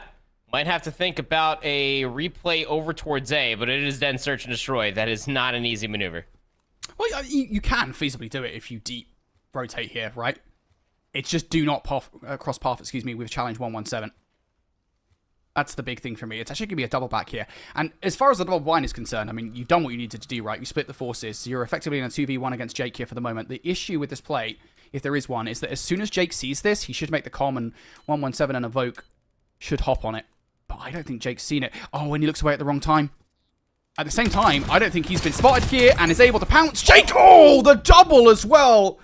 Beautiful shots with the NPC. It doesn't matter if you're in a 2v1 when Jake's on the other side of it. Yeah, we're getting nerdy for timing. Playing down to the clock. You're the sole defender over here. Comes flying out from Dojo's side. Stops the bomb plant first, but then the snap onto the second one. A little bit of a sidestep. The type of sidestep that you slam your left trigger, your left stick with that gives you stick drift type of slide, man. That's some W movement to be able to win that gunfight. And be able to recenter his aim. Jake able to convert 3. The Division 0 now tie things up. And for their offensive attempt now, it's going to be all through the center of the map. I mean, typically you'll get a player through the mid-cut to stop this, but not with that speed. I like the read and the reception of this play from CJ. He almost actually converts for a frag as well. That's the smoke gone for Division 0. You won't see another unless someone's breaking those GAs. You're enough to 3v4 now for Division 0, and I think you're pretty much split up as well. Jake is, I think, kind of fortunate to get that gunfight against 114, only by the virtue of the fact that it's very difficult to predict a player actually being where Jake was in that scenario. Still, big gunfight to take, because now all of this pressure is coming from one side of the map. Big concern to pinch this around the back. 115's late towards this. Jake's not really watching it either. And Insanity has all of the mid-cut. Oh, what a check. Right on top of the water. He saw his toe, but double thought that might just be a leftover shoe on top of the water cooler. Not the case at all. That's not where you store your shoes. I mean, fair play for checking it, right? Bacon did the right thing. He was like, yeah, hang on, let me just double check that someone's not in this annoying corner. Like, you really do have to clear that space. The fact that Jake walks away with the reversal is, frankly, wild. And then, obviously, all the other 1v1s go the way of Division 0. Oh, things could not have gotten worse there for 1%, could they? And I think, kind of to add insult to injury here, Jake is obviously on a 5 spree, so he's teetering closer round after round towards the Hellstorm missile. The on-den isn't quite as devastating as it is on other maps, but it does definitely, I think, shorten down the options, especially as B is so favourable here on Den. Either way, Jake is feeling himself. This is a wild look for somebody who is very close to a Hellstorm, by the way. Jake somehow almost makes it happen, finds the first kill, and puts himself out in the open. 115 is able to double up. The only good thing here is that Insanity could potentially try and hold these guys away. 117 overwhelmed, and well, Insanity's made his position known. So Insanity for the 1v3. Would be good to see him do it.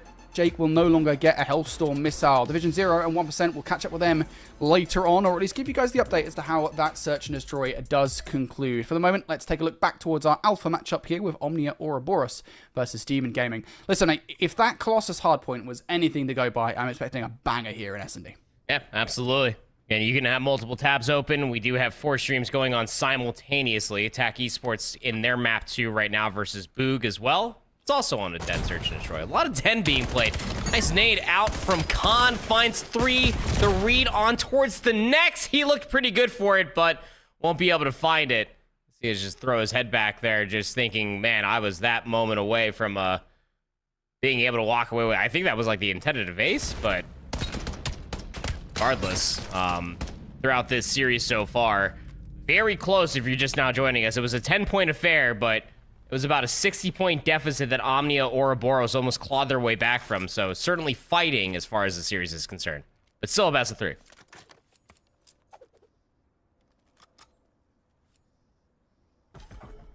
You gotta win the search and destroy if you're Ouroboros.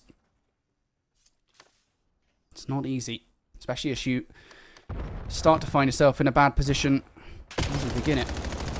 Big 1v1 in the middle of the map. That would provide a lot of space for Ouroboros to get this rock down. And Elijah picking up mortar will certainly help situations. Demon Gaming now.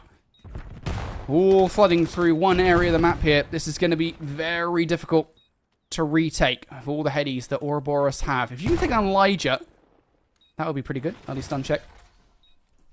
Yields no results. 104 with the first kill. God please, putting some lovely shots into the second player. And that's going to have to take some more time off the clock here. And a late shell from 104 goes awry. All down to Con hit for the 1v3. Not even going to get a good look at the first one. Even if he did, was going to be traded instantly. So Demon Gaming able to get the quick bomb plant. Concede the space. Just trust their post plant, which has been very, very good since Den has come out this year. It's just one of those things. If you allow the quick plant, you allow numbers to be there. You just have to trust that one player can watch the flank. And if more than one player is hitting the flank, then you just can flip the map that easily. It's just how Den is oriented, with nobody hitting through mid-cut. Nobody really right there for the time to be able to upset that setup. Combined 5-3 now between God Please and Chip, as Omnia Ouroboros are looking to try to build momentum. They're going for the hard hit. 3 players over towards B. Nobody here defensively. Compa's Semtex, though, does not land properly. Probably saw a nameplate cross inside a tin. Here comes the retake. Player strong, now 4 through Dojo. Now, a lot of you still going out at the moment for a Demon to try and make this retake happen. And the kills going in their way as well. All the dominoes falling. A little late flank coming through from Compa. You got to be careful here because you're going to get flanked yourself by Con. That's exactly what's going to happen. But the player you did try to take down has gone down by way of a different player. And that's just beautiful play. God please the slide out. Chip draws that player out and towards the open on the heady and should be able to beam with the M15. Again, the team play right now from Demon Gaming looking real hot in these S&D rounds. Yeah, it really is. I mean, the 4-player retake all the way from one side of the map literally relies on teamwork. Chip is yet to die, by the way. He's up to 4-0. Once you find that initial trade over by the staircase just inside a dojo, just process of elimination, where the next few players are going to be located at. Once you get the numbers, maybe leave one player behind and watch the flank. Just everything very harmonious. Combined 8 spree now between God Please and Chip. You only have 6 total kills on Omnia Ouroboros, and the majority of them are Khan. All from that round 1 where you almost got an ace. Things are starting to get out of hand here for sure. Well, you will take Chip off his spree. That makes God Please playing his life a little bit more integral in the play. 3v3 we go. Bomb has been retrieved. And you do have one player that's pushed ever so slightly far up in towards that B. And I think the big thing for me here, Proper, is that things are still tentative, right? I mean, Ouroboros don't know where Demon Gaming are going. Con. Listen, we've not handed out a red card today. I feel like that one might at the very least be a yellow. He didn't get an advantage to get a kill, so it's okay. It's true. Play on. That was damn close. Oh, still wins. Yeah. That was real close. The fight over Dojo gives God please for the 2-piece. I mean, Mortar's not even here to be able to get the trade. He might get the timing to stop the plant. Yeah, he sure does. 1v1. Hey, just get the hell out. Run, Mortar. Elijah's running out of options. He's chosen to play for the kill. Mortar goes for the check. Oh, Mortar has to get away here. And yep, just play your life. Throw some shoulders. Bomb plant going down. Mortar goes for the hit here. Can't get over. That's actually going to get the bomb plant go down. Can he get away here in the situation? The wall jump, but the headshot multiplier will give Mortar the kill. And goodness gracious, how about that? Sometimes you just can't get up over. And that almost gives an opportunity for the opposition to win the round. Yeah, it really does. Like Omnia or Boros, they're able to get any round on the board is better than the 0 and the goose egg that they had, right? So, I mean, look at it, tip your cap towards like the first. Elijah almost gets that kill. Mortar red screened. But still, that was a moment away from being able to clutch that round, and going up 4-0 would have been a very different storyline. 7-2 start out of God Please finally gets put to rest. Mortar walks away with 3 in that round. I tell you what, he is incredibly lucky that he got that headshot multiplier. Like, if he hits anywhere other than the head, I think that might actually be a reversal and you lose that fight. And that would probably be the end. I think we would be done right now with this S&D if we're being perfectly honest about it. Of course, crucially, in that round, you did take Godbleeds off the Hellstorm missile as well, so that's not something you have to contend with moving forward in this search and destroy. And now you're starting to get the confidence down to get the rock. Oh, no. No. 104, you can't be doing that in a 4 versus 4 because now Demon Gaming, they're going to be on Demon side. Laza starting to get overwhelmed towards the backline. Just play your life. Not going to happen now. Mortar, what can you do? Only find 1 in the engagement, and it's all down to Con for the 1v3. Only way is to try and get out of Dojo, and you're not going to be able to. Listen, if I'm if I'm that team there, and if I'm 104, I'm just sitting there like, yeah, sorry about that, lads. Oh, I'm not even looking at my teammates at that point. I'm like putting up like the ever so loose, just like, yo, fist bump, just like, my bad, man. Just staring. What are you staring at? Like, are you staring at the ceiling? You staring at the monitor? Just I'll like, pull it up just Twitter not for even sure. looking. Is that absolutely no doubt? I am pulling up Twitter. You won't even get a single blink from me, but I mean, any sort of momentum snuffed out just from jumping off of the map. Trophy system to keep them safe. There's a lot of players inside of 10. My word, Mortar for first blood. All mistakes were made. Yeah, listen. If the mistake is coming out from Ouroboros, Demon Gaming might as well throw one their way as well. And this is about as serviceable as a round as you could possibly get, right? You've got the 4v2 advantage. The rock is down just outside tin. All Ouroboros need to do is not throw too wide of a shoulder, not get too aggressive, because you will be in a bad position, and they might do here. That nade is going to land. Yeah, hits the flak jacket of Laza. Chip will not be quick to the hit, so Laza should be able to get back up towards 1 HP, and yeah, there's a late hit from God Please, and the slide out from Laza to pick up the double. Yep, called it as a simple round for Ouroboros. That's exactly what it is. Yeah, just too many numbers inside of 10 too quickly. Trophy system there to impede any nades from stopping them from getting inside of 10, but I mean, funnily enough, like, nobody from Demon Gaming even get remotely close to getting inside of 10. Just the foot race truly on, but was run off the back end. But quick numbers, taking your own life via the Semtex, just all things that don't necessarily add up as a recipe for success to win a round. And we're going to stop making unforced errors here, folks. There's been a couple of rounds back-to-back where that's happened. Immediate trades coming out as it's a bang out on towards A from Ouroboros. You'll take the trades. Mortar with the double up. Now he's starting to streak out here on Den. Quick reaction from Chip in a position. Does Mortar expect it? Oh, runs out of bullets, so the streak will be denied. The follow-up is good, though, from Ouroboros. Listen, it's not the perfect round you wanted. You would have wanted to keep that streak alive, but you'll take those.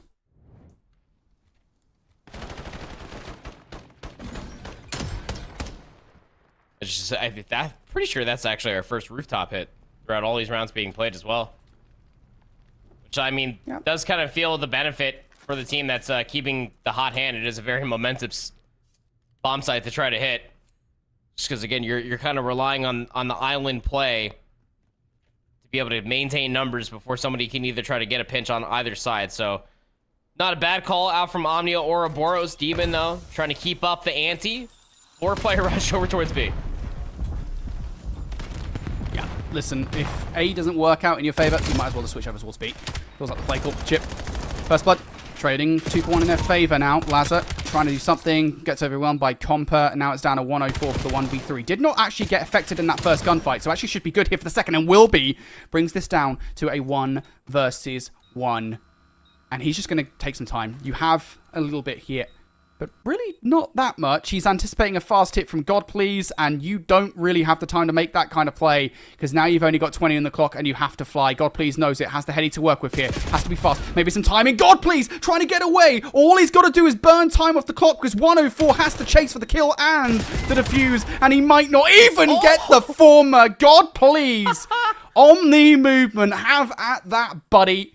1v3 denied. It's just insane. Like he could have reset that fight for like another 5 seconds, but the turn, M15, close range, red screened, 10 in 4 now. I mean, if there's anybody you want left over in that 1v odd situation, you are having God Please, who's on a generational map number 2. 10 and 4. Mortar has 10 and 6 to match him on the opposite side. This round so important. Omnia's tournament life on the line.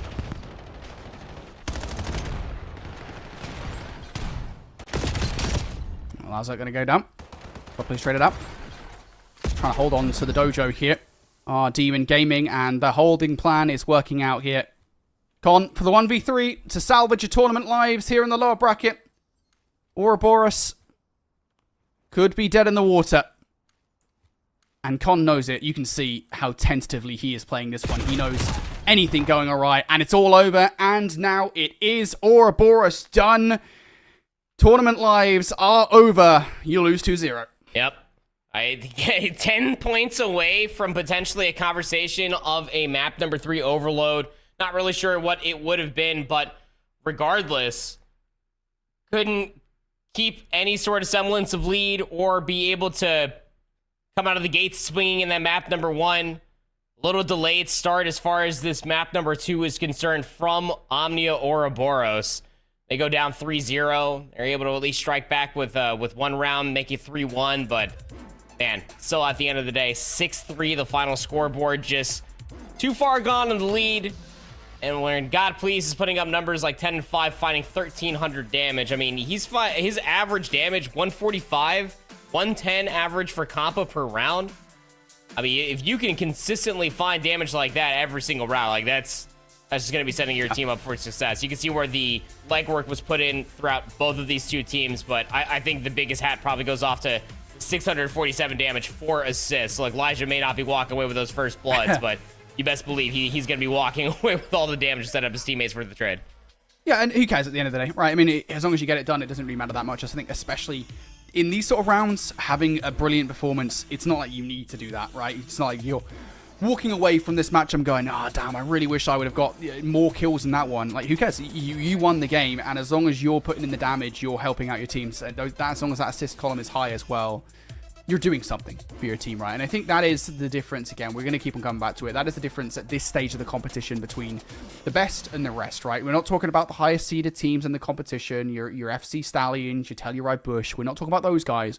Talking pretty much exclusively about the teams here at this stage of the competition in lower bracket. It really is just tightening up your team play, making sure you're putting those team shots through, just making sure you're playing your lives as a team as well. Like, small decisions like that can make or break teams, and it made Demon Gaming in this series. It totally broke Ouroboros in this one as well. So shout out to Demon Gaming. Again, one of those teams where if we're looking for teams to make their first impression on broadcast, excited to see more of them. Yep, absolutely. Again, I mean, as far as their seeding is concerned, like they're down in the lower bracket, so I mean, Demon Gaming being, what is that, the 73rd seed, so they're going to be facing a pretty top seed that gets down from the lower bracket, because we got those winners, what would that be, round 3 matchups. into winners round 4 matchups going to be happening very, very shortly. So, I mean, you're going to need all of the gunny plus a bag of chips and some search and destroy prowess in a best of 3 versus any team that's probably, I don't know, about half of what you are boasting from a pro points perspective. But that's what it's all about, man. Challengers Pit, numbers are just the thing. You got to show up to land. The question is, what kind of bag of chips, right? Are we talking like a British bag of chips? Or an Oh, American bag kettle of chips? 'Cause bake they're for totally different. sure. Kettle bake for sure. Wow. Like a little jalapeno kettle bake chip. Come on, man. I was thinking more like steak fried. Oh, that's or, fine. you know, like, I don't know, some Mackey's fries or something like that. I don't know, other brands are available. Oh, on that, see, I was saying like a bag of chips because, like, you know, this is North America, brother. So like, I mean like a bag of like Ruffles or like some Lay's chips. Like you're right. You're talking about French fries, my friend. French fries. Chips. As the one American, Chips a is part the of way. as this broadcast talent team is concerned, I'm standing my ground on fries versus chips. This broadcast is in Atlanta, thus you must go with what I say.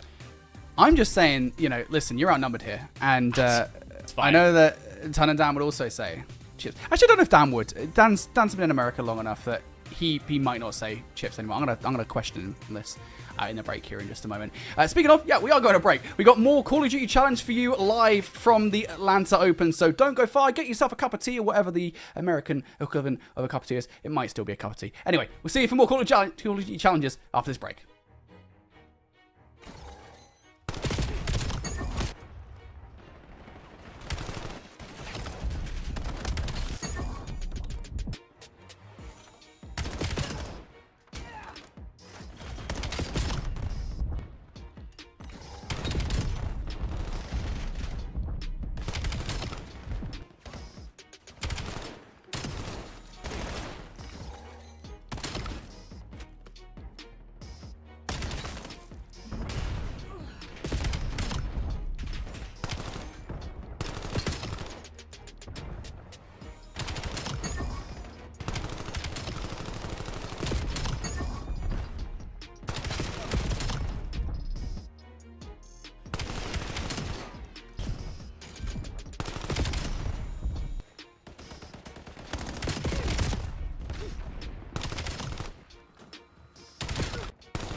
Welcome back over to the Major 3 Challengers Open live from DreamHack Atlanta. Dan Gaskin joined by Chris Dunn yet again, and we've got some more action for you coming shortly. Chris, I'm excited to see what we've got. Winners Bracket Round 3 is going to be coming up next. Yeah, we've absolutely flown through some of these games, to be honest, Dan. I'm touching wood here because these things do tend to not quite go smoothly as it has been going. But we are, yes, very much into Winners Round 3. We're starting to get into the meat of this Friday, where things really do start to take it up a notch a little bit for some of these teams that obviously we know well. They're going to start coming up against some rosters who are going to pose them a little bit more of a problem, and it's whether or not they deal with it and how well they deal with it is kind of going to be the story of this one. But yeah, we're delving in, Dan. We're delving in. I somehow just had 3 windows open, with 2 of them being this stream. And boy, when I tell you I heard my voice 8 times coming through, it was pretty terrifying. But don't worry, everyone, I've sorted it, and I'm not going to panic at all. But yeah, I'm excited for Winners Round 3 because these games should get a little bit closer. That being said, I think we're probably going to follow the journey of Bush Gaming, who are our 2nd seed. And that means that the game might be somewhat one-sided, but certainly when we saw them earlier against Balenciaga, it was a little bit closer than expected. So perhaps going into Winners Round 3 here, Chris, we might see a little bit more of a locked-in Bush Gaming, you would hope? I would hope. I would hope. Honestly, I think it was kind of a feed-up performance up against Balenciaga. I don't think we were giving it too much towards Balenciaga, but I think in the sense that Bush absolutely have a lot more on their locker was kind of the tone. And yeah, we didn't really see that much, did we? I mean, they struggled, arguably limped over the line in the search and destroy. Pretty comfortable in the hard point. I'd like to see them just blow somebody out the water. And respectfully to their opponents, of course. But at the same time, I think it's a good one for confidence building when it does come to this stage in the tournament to get those under your belt, just start frying a little bit. But this is Winners Round 3 now, so they're starting to get into their stride, as mentioned, going up against Team GX. So it should be an interesting one, see how it's going to go down. We've got plenty of other winners games going on. We've still got losers games going on. We're just covering it all down. We're here, there, and everywhere, mate. Just all over the shop. I think that Team GX did win 2-1 in their Winners Bracket Round 2, so they had a pretty tight one. One of the best of 3s that actually went all the way. They did... Yeah, they won 2-1 against Earn Your Medal. So that was 34th versus 31st seed, so pretty close in terms of seeds. This is very much going to be a tighter game, I'm sure. But before we get into our Alpha one, we of course have other games happening elsewhere. I think there is still a lower match that's being played on Bravo, and we'll be able to check in with that happening as well. Because remember, in the lower bracket, that means it's elimination time for some of these teams. If you lose, you go home on Friday, which is never a fun feeling, although the upside, you can go and watch the CDL. So, you never know. There is a silver lining everywhere. Everywhere. CDL's been interesting so far. The Challengers team's really going up against it, playing up against Seed 1 player teams in their group, so it has been maybe a little bit more difficult for them. But a few of them, at least gaining maps, making themselves known. I was actually very impressed with Omnia, to be honest with you, Dan. Not too sure if you're watching, but Ethan was popping off, considering his first ever map online was against Shotzi and Co on Gridlock Hardpoint. Didn't do too badly. They lost by 30 or so up against very much the best team in the game. But we are very far away from that, yeah, respectfully. Between Division 0 and Philadelphia 67s. See what they can get going here between each other. Of course, in the losers bracket, it is very much do or die for both these squads. We did see Division 0 earlier. They lost 2-0 to Blisk Esports. If you remember, that was one of the first matchups that we actually had of the day. The 67ers, which, that's a name, they lost to T-Shrub Winners Bracket Round 2. So they got a little bit further in Winners Bracket, but then I imagine there was probably a bye for Division 0. So they're at the same point anyway here in Losers Round 2. I think we are going to sound our age by saying the 67ers, aren't we? I mean, I think I'm going to have to lock into this. I'm not going to try and fall down this trap, but you know what? More than likely we'll fall directly into it. Either way, you're allowed one. 0. I'm allowed one. Division 0. I'll save it for the right moment. Division 0 currently in control with 30 seconds to go here over towards P2. Evoke trying to just get a little bit more control of the squad. P3 rotation not looking too bad. J2 solo, well, is now getting themselves involved over towards P2. We're hitting the scrap, 15 to go. I don't mind it. As they have a little look, we'll gain some control here. The 6-7ers, and now they're getting themselves through with a decent amount of time. No, they're not, because Jake is shutting them down. He's 10-4. And rotation over towards P3 should be with Division 0 as well. Yeah, you can see Unnamed Challenge 117, also great reference, but that is going to be moving over towards this position, as you said, and they're going to get a little bit of early time here. Division 0, so 6-7 is going to have to try and move around, and actually 6 and 7, Marcus and Evasive trying to work together in tandem in the middle at the moment, but might get spotted out, and they will. Jake gets that job done, 11 and 5 at the moment. Needs to get to the P, though, to really try and help out the rest of the squad, because they are under fire, but there is the assistance. The cavalry came, and now they will continue to score. And the 67ers, sadly, off spawn, are going to be losing a lot of time here. Tough position to be in. Jake seems to be taking over the game. Invoke now and a little bit of control over towards P3, but the splits will come through, and that's hurt them a little bit. Slimbus will find 3 in a row. So this should be some good time now. Well, I say good time. There's only around 15 seconds or so of it remaining. So now you're thinking about the rotation. And this is a 4-man hit through mid in rotation over towards blue. I love to see it. Typically, you'll see players just make their way through field. But that's going to be a spawn out as well for the 6-7ers. They're all the way back here through the middle of the map, but they're winning some gunfights as well. That's going to give the spawns over at Division 0. These are not typically spawns we'll see very often because teams may be a little bit more regimented in their pushes to manage them a little better. And as it goes, it's just a pinstripe kill feed that results in the 6-7ers having the spawns over towards the back side. Division 0 are going to have to fight their way through. That was messy, Dan, to say the least. Messy, but they have been picking up kills out of Division 0, although working at the back. 6-7 managed to secure 2, but it's just going to be 1 remaining player. Slimbus is going to be the last at the back. Does send himself in and actually gets the kill. So 6-7 will be able to start scoring. 1 remaining player off spawn. 117 gets the job done. It's going to be 2. And looking to try and find more, but Marcus is there. Laying in wait. 15 seconds remaining. It's probably going to be Division 0. Just leaving this one now, moving to next and allowing 6-7 to grab the last remaining points. I already hate saying 6-7. Just going to put it out there. You know what? It's just, that's okay. Can I say the 67ers instead? Because I know that's not how it's intended, but it just makes me feel a little bit better. I just feel like the 67ers is a difficult thing to say. It is. I struggle at the best of times. Well, thankfully, we won't have to struggle any longer, Dan, because this is done. We're going to be going over towards Alpha. We've got Tell You Right Bush Gaming taking on Team GX. If you want to keep up this one, youtube.com/COD Challengers over on Bravo. Look at that. We've got them all going on, Dan. Charlie, not quite. We'll be there very shortly, but Delta is up and running. But Alpha is what we're focusing on, and here we go. Bush taking on Team GX. But again, for the Bush, I mean, we expect them to do well, and well, Abe has started 7-0, so that might be an indication that they possibly have lent ball. Yeah, they're just starting to lock in a little bit here, Bush Gaming, by the looks of it, as they're already kicking things off by absolutely giving them a shellacking right now. Team GX, a couple of players struggling to find any kills at the moment, but of course maybe they just need to wake up a little bit as Cami and ProLoot working together to ensure they get that kill. Caps also finds one as well, so 34-6 at the moment. Last remaining player being Cami, and just brilliant positioning again, recognizing that someone might be coming around on the flank, does find it. Elsewhere though, ProLoot will go down. 37-36 again now scoring for Bush Gaming, so Team GX waking up a little bit, it would seem. Finally, they needed to, because when we joined it was looking a little rough. 45 counting here for Bush, though.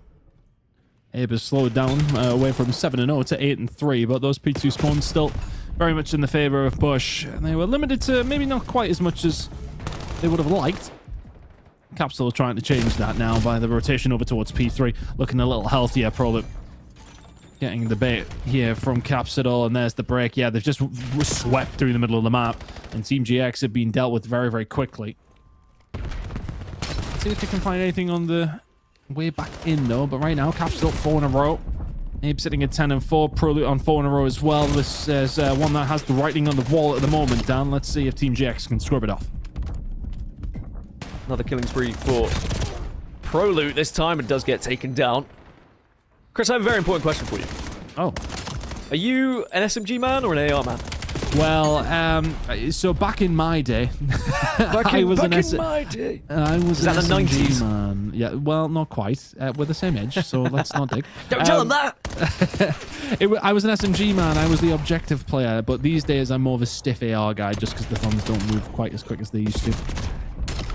Yeah, I play mouse and keyboard, so I kind of have to be an AR guy, I feel, but... What do you mean, superior? But, no, you know, I guess... Well, now you careful. Not in this game. 18-30 as Team GX are putting some points on the board now, and that's good position as well from Llama. And actually dancing very well around the structure at the moment, just to be able to put even more points on the board. And kind of force Bush Gaming to expose themselves a little bit as they push. But again, they are just running into these SMGs, falling like flies. But in the end, it is going to be Cammy who picks up 2 to finally break here for Bush. And a good time to do so. Still 30 seconds left on this point. And they've kept this one within the realms of possibility, though, haven't they? They've done a relatively decent job with Llama, Stewie, Eternals, and Koala. Kept this within touching distance, and I mean, it did threaten to get out of hand, didn't it? You see P1 and how well that went. I mean, Abe was going absolutely ballistic to kick things off. A P2 rotation as well. You would have liked to think that Bush would have had more than a 50-point lead heading into the second rotation, based on the fact that they pretty much won 3 hills in a row rotationally. Look, I mean, they're still in a comfortable spot, but if I'm CGX, yeah, I'm kind of counting my lucky stars to a certain degree. This could have been a lot worse than it currently is. They're still within touching distance. If they can find a rotation up towards P2 and keep finding kills just like that, then maybe, just maybe, they can find a way back into this game. Koala and Llama. What a combo. As Eternals has been the one who has been finding very important frags. And again, there's another one that's going to help the team. And they are just trickling up. Starting to catch up a little bit to Bush. But again, it's not panic stations at the moment for Bush Gaming. They don't really need to rush anything. They are coordinating and planning their attacks right now. Finally, Abe will set foot in. And Abe's still holding on to that streak as well, by the way, that he was able to get in those first moments. So if Bush Gaming do get into a little bit of a dicey situation, they will have that as a fallback plan for sure. But still a healthy lead at the moment as we move to the next hill. P2 is a good spot to be in, though, if you're Team GX. Koala finding a couple of kills here. Eternal's going to follow it up with another as well. So Abe, the only one who can answer. 50 seconds or so remaining here. And if Team GX can hold down a decent amount of this time, then well and truly back into this game. Probably find a way around. And the flanks come through. Yeah, Llama's done extremely well to find 2, but the rest of his team fall by the wayside, and that's a break from Bush. That's just a little too easy to find. Yeah, you don't want to be an easy kill. Sometimes it's very difficult, though. You think you're putting yourself in a good position to try and help out someone else, and all it takes is a little flank someone behind you as Eternals takes down Pro Loot. Actually, it was Cammy that goes down. Excuse me, Cammy falls. Still scoring here for Bush.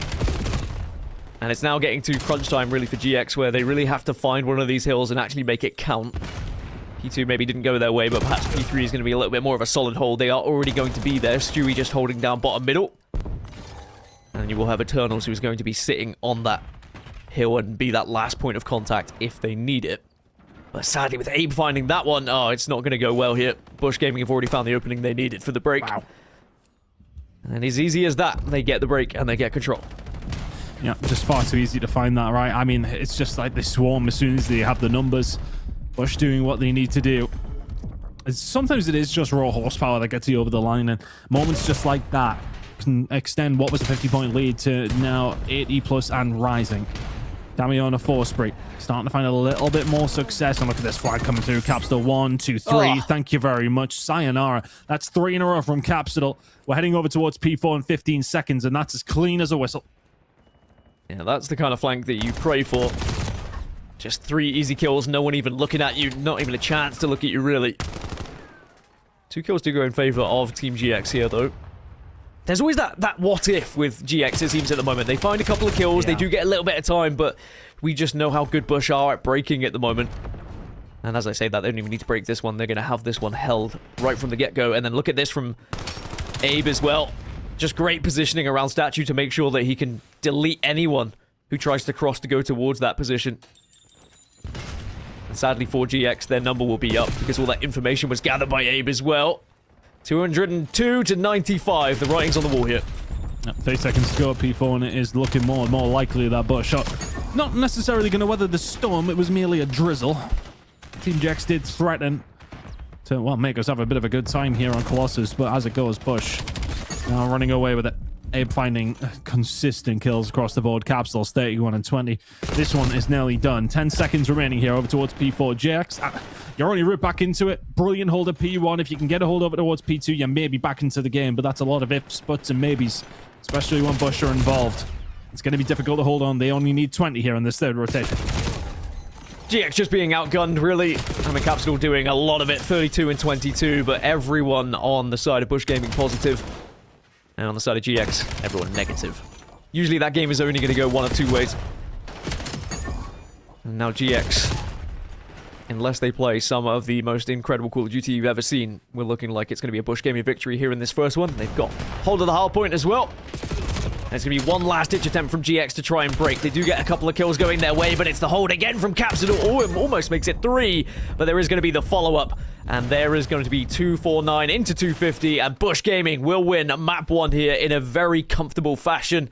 Sure, there were some moments of promise from GX. They look good on the sticks, but at the same time, not quite good enough. Just too much individual skill on the side of Bush Gaming, and no, I don't even need to talk about the teamwork that we're seeing from the Bush boys right now. Yeah, incredible stuff from Bush. But doing what they need to do at this stage in the tournament, and that is a little bit more like it, right? I mean, in their previous game that we managed to cast, what was a couple hours ago now, it was one of those where it really was feet up. That felt like a little bit more of a locked-in experience heading into winners round 3. Just get this one over the line, and they did so pretty comfortably. I think from the get-go, you see Abe, as soon as we come in, he's sitting at 7-0. That was his highest streak, and after that, kind of fell off, so I think I need them locking a little bit more, but everybody else on the roster doing exactly what they needed to do.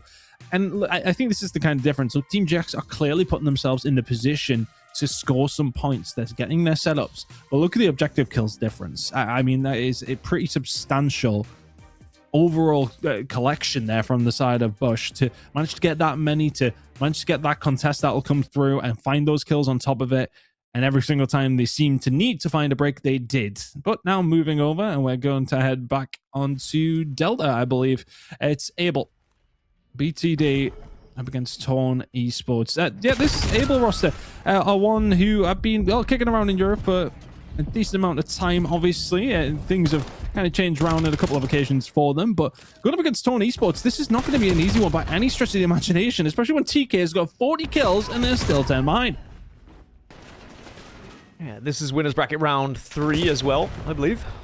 So both these teams having a lot of success thus far in their initial rounds, but yeah, this one might be a very tight affair. I mean, you can already see by the scoreline, it is exactly even at 170 across the board.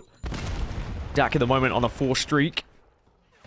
Looking to just defend this hill and maybe just rotate around, see if he can catch a couple of people off guard, making their move as well. 29 seconds still on this one. Dak now onto a 6 streak. It's a sick 6 streak for him. We're going to try and see if he can get that Hellstorm locked and loaded. Sadly, not going to be able to, so Able at least shutting that one down. Lead has changed hands, though. Henry and Koga have to start clutching up here, and they're in a good position to pick up this scrap time, at least. A rotation over towards P3. Look at number 2, Hitman, in a good position to pinch straight onto where Clutch was trying to go, and that was straight through the middle. Couldn't find a way in. Mint's going to try and survive. UH will find a way through. TK, can he shut it down? He can find one, but trades are there. Torn Esports were in control of this rotation. Able have an opportunity. Hitman, sadly.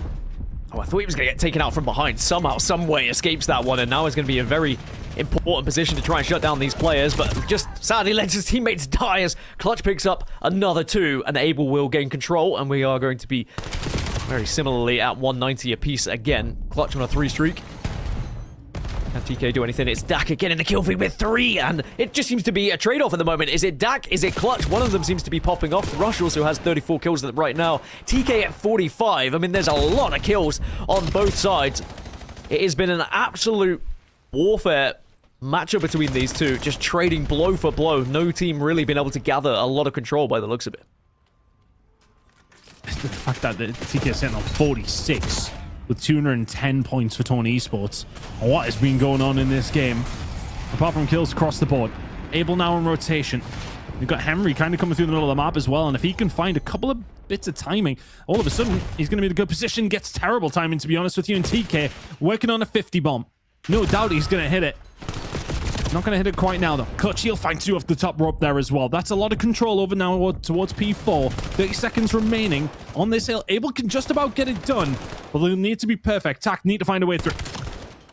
Nice shots from Clutch, who has been a little bit of the difference maker on the side of Able. Torn need to break here. And who do you look to be able to do so? TK's been the one who's putting all the kills on the board at the moment. He's going to lead the charge, but he's going to walk straight in to a line of fire from the rest of the team as Abel will hold. Only 4 more seconds required. Hitman, are you even close enough to try and touch this one? Get your toes in, dip him in. Wow. But you dip him in and you're ripped straight out as Abel take game 1. And that's a hell of a hold over towards P4. And one that they really worked hard on. Rotation worked out in their favor. They get it locked down. And Abel will secure the win in map number 1. That's going to be a hard one to take if you're TK, who's put up some serious numbers for the L. That is...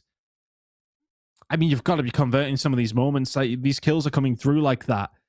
And what... I mean, the records at this stage, yeah, okay. Are we flirting with it? Absolutely, but that's a serious amount of kills. Oh, wow, he actually didn't hit the 50 at all. 47 and 33, though, with 5,200 damage for the L. That is 458 damage per hill. I mean, what more do you want? I mean, as Surely you said, you like... secure that. What was happening before we joined for it to be that kind of state of the game where there was that many kills on the side and you had that many points, but you're not able to turn it into a victory. But that was Delta. Of course, we can move over to one of our other matches. We've got our Charlie matchup at the moment, Omnia versus Atrocity. Of course, Atrocity we could see earlier as well with their victory. So this is another winners bracket round 3 matchup. On the other side for Omnia, the likes of Peel and Nate. And as we say that, Omnia are able to get the first one on the board. See how things are going to fold out in this game. Just trying to catch up on it. A few different things here for a couple of these rosters. Yeah, so actually on Abel, playing with UH, who had actually played a couple of cups through on the elite side of things with Weaths and Co. So that's a player that was coming up in Elite Stage 3 in EMEA is UH. Jumping on to this Abel roster. So that's a big step up for him to come into it and to be sent out here. Keep an eye on how things are going to go in that game in particular, though, because that's a nice one for them to take if they can do, but that's a really nice win in map number 1. But yeah, with Omnia up against Atrocity. And in the Search and Destroy up as well. 3 versus 3 in this round, though, Dan, as I was just skirting over a few of our teams. But this bomb's going to go down over towards A. Can Omnia find the retake?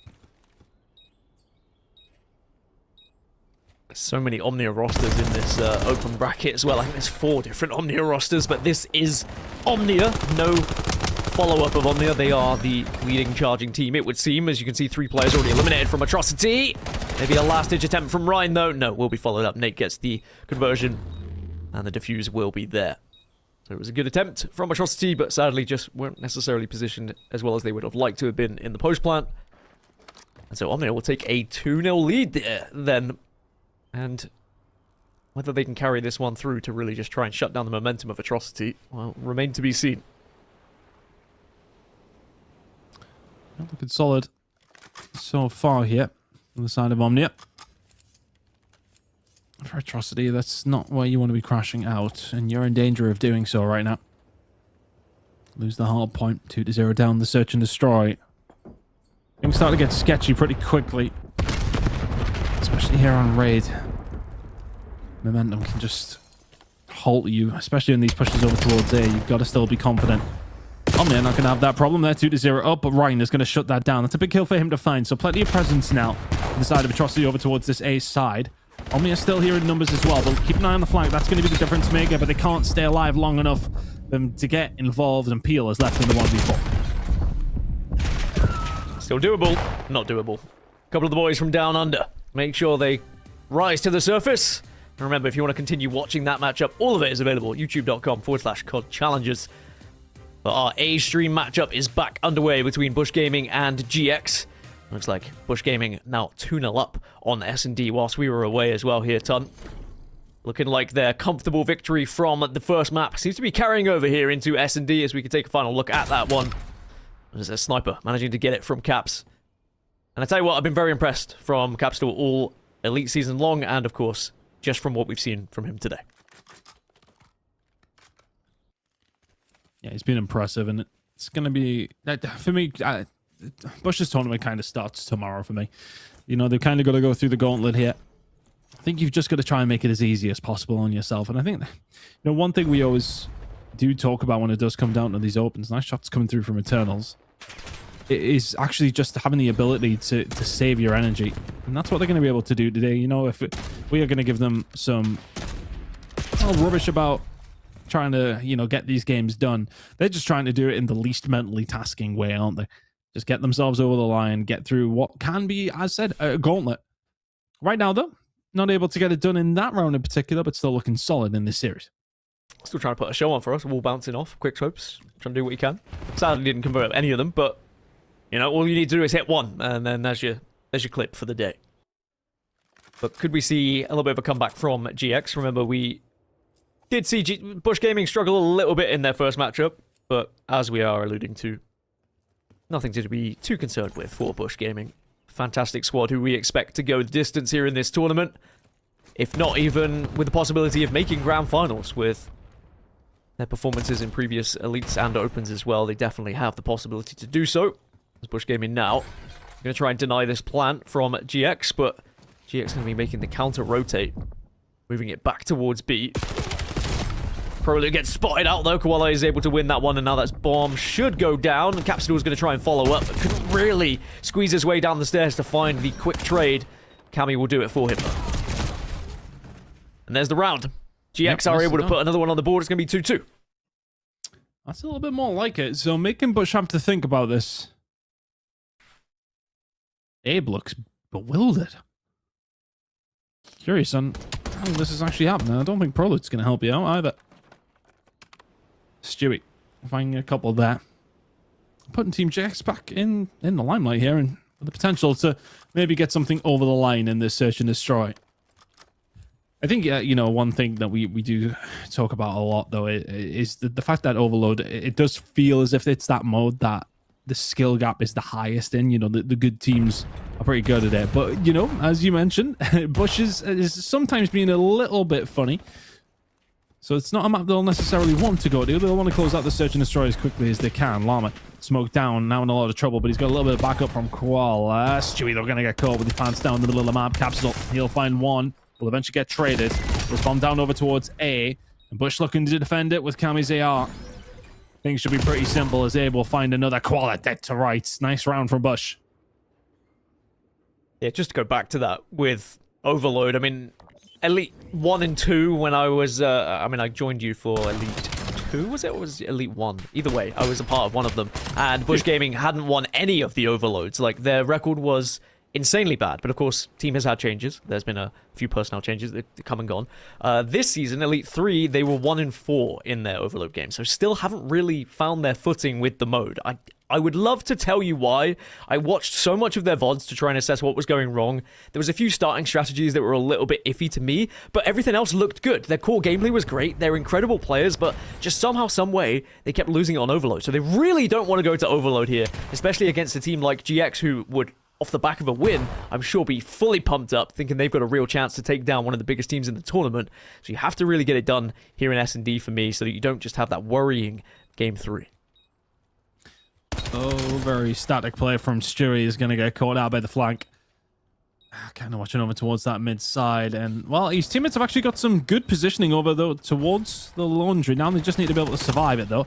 Now he can find one. Abe will be there for the trade. But this is planned for the other side in a 2v2. It's nice positioning from Team GX, and Abe is left on his own. What have you got for us, Abe? There's the first. Turns around as well. There's going to be the second. Do you have the time to defuse? Looks good to me. It's going to be just a little bit better of a situation. But again, GX are stepping up to the plate here. They are looking a little bit more comfortable in S&D compared to Hardpoint, that's for sure. But Bush Gaming just always seem to have an answer. As you said, the flank was just so powerful in that one. There's going to be a 4-2 lead now for Bush Gaming. So GX, are they going to learn a couple of lessons? Maybe Stewie doesn't want to get shot in the backside this time, but of course they're going to be the ones who are sending this one through a different way.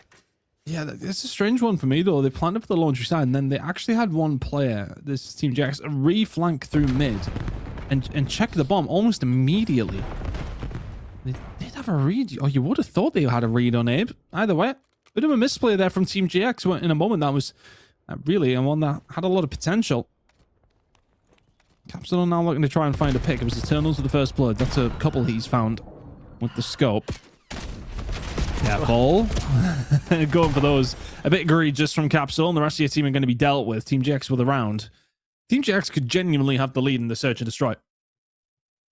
Yeah, a couple of mistakes here or there, but some of these first bloods, very important indeed. Eternals with the sniper has been the difference maker. It was an interesting start from Bush Gaming. No one took the bomb. They wanted to try and like suss out who was where first, and then sadly you peek your head up and you get absolutely slammed by Eternals. More of that, please. This is what GX is saying for Eternals. Keep hitting those early picks, but a little bit different when you are the team who has to plant the bomb. That's exactly what they're going to try and do now. Looks like it's going to be a effort towards B, and it is going to be a 3-1 split on the side of Bush Gaming, so it is going to be a 4 versus 1 here, but Abe might just have the flank of all flanks here, unless he gets spotted. Through the water to get behind, he's going to hear all the utility being used, he's going to be in prime position to potentially pick up, if not 2 kills here. In the end, is going to dance away from it, because instead just hands over things to Cammy and Kapsu, who are going to be able to do the job as well, and even though he's not going to finish it off, I think the job is already done. Just fantastic position and info giving from Abe there. And now Bush Gaming find themselves 1 round away from winning S&D and this series. See if they can convert it. They'll be feeling confident to do so. It has been a confident performance, and I think that's sometimes when you see these teams going up against some of the respectively lesser opposition. That kind of play can sometimes get you caught off guard on occasion. It allows gaps to open, but those gaps are being plugged. Bush now 5-3 to the good, 1-0 up in this series, doing what they need to do. Cammy's sitting on 4 and 6. I'm sure he is not too disheartened by that. I think he might actually be offered a couple of kills here. Potentially not going to happen. Prolude, who's the one to manage to pick them up. Capsule alongside should get aggressive here as well. Stewie will put the shots in. What a 2 versus 3 for Team GX, one that they need to find if they want to survive in this winner's bracket. Stuns himself, but follows the stun. Almost picks up the kill as well.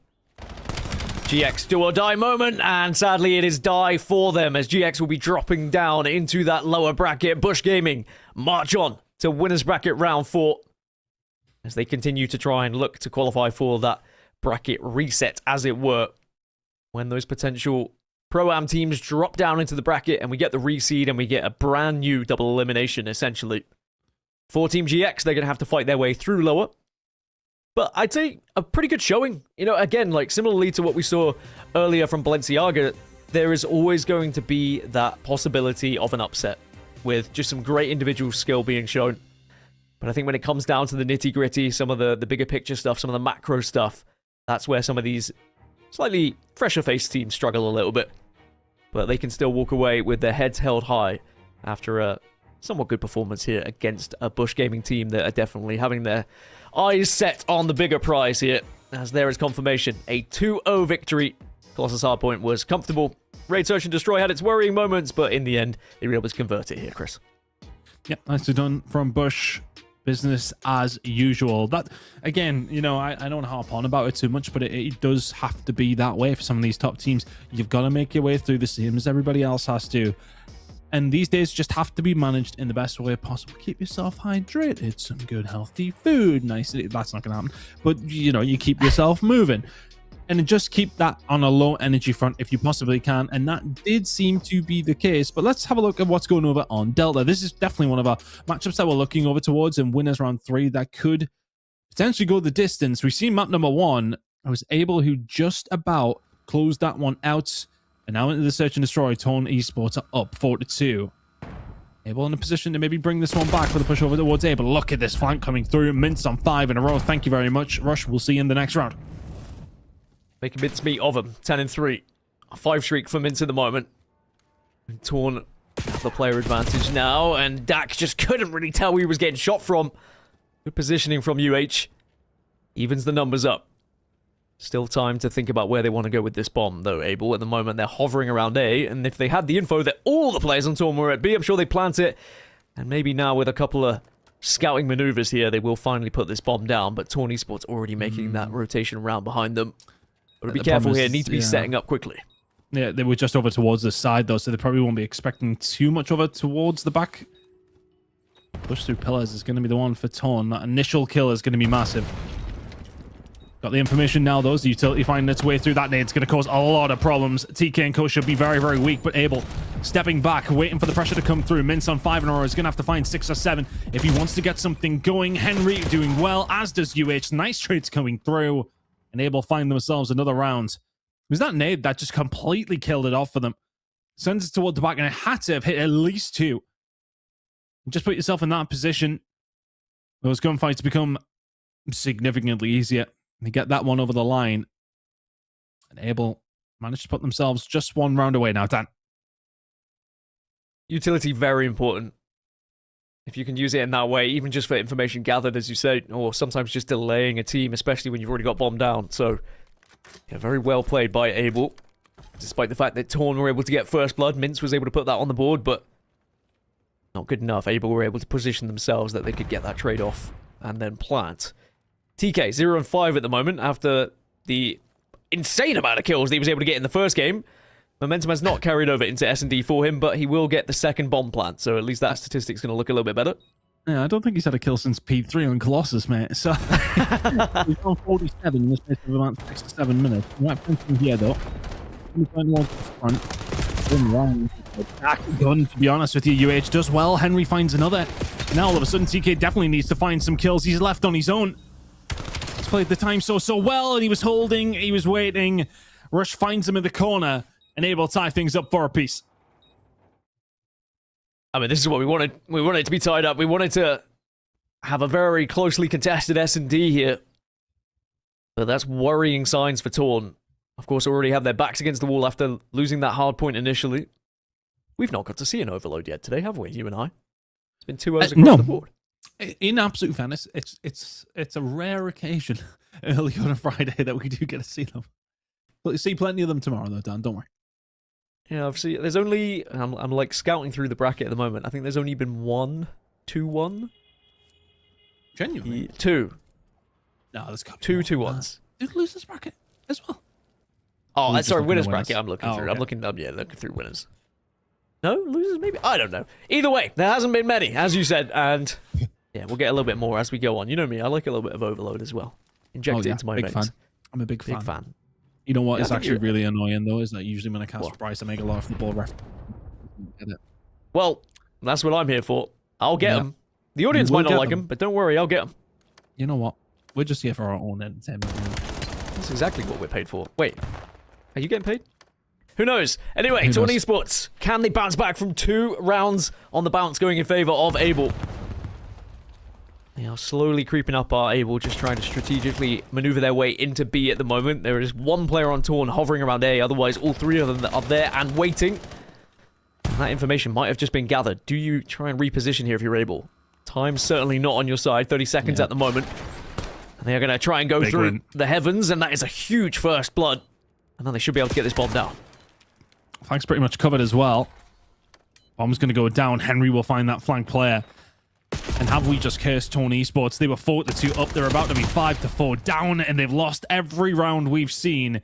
Abel absolutely soaring through this winner's bracket right now. Torn need to turn around. It's crazy, all things considered. I mean, even since that last hill, TK is still struggling. He's dropped 47 on map 1. He's still, as far as I'm aware, doesn't have himself a kill. And it's going to be nervy moments as well. You know that for TK in particular, eyes are going to be on him from the rest of the team. It just naturally happens. When someone hasn't got a kill, when there's a potential goose egg on the board, everyone's just kind of side-eyeing a little bit. You want to encourage your teammate. You're like, yeah, come on, you're going to be okay.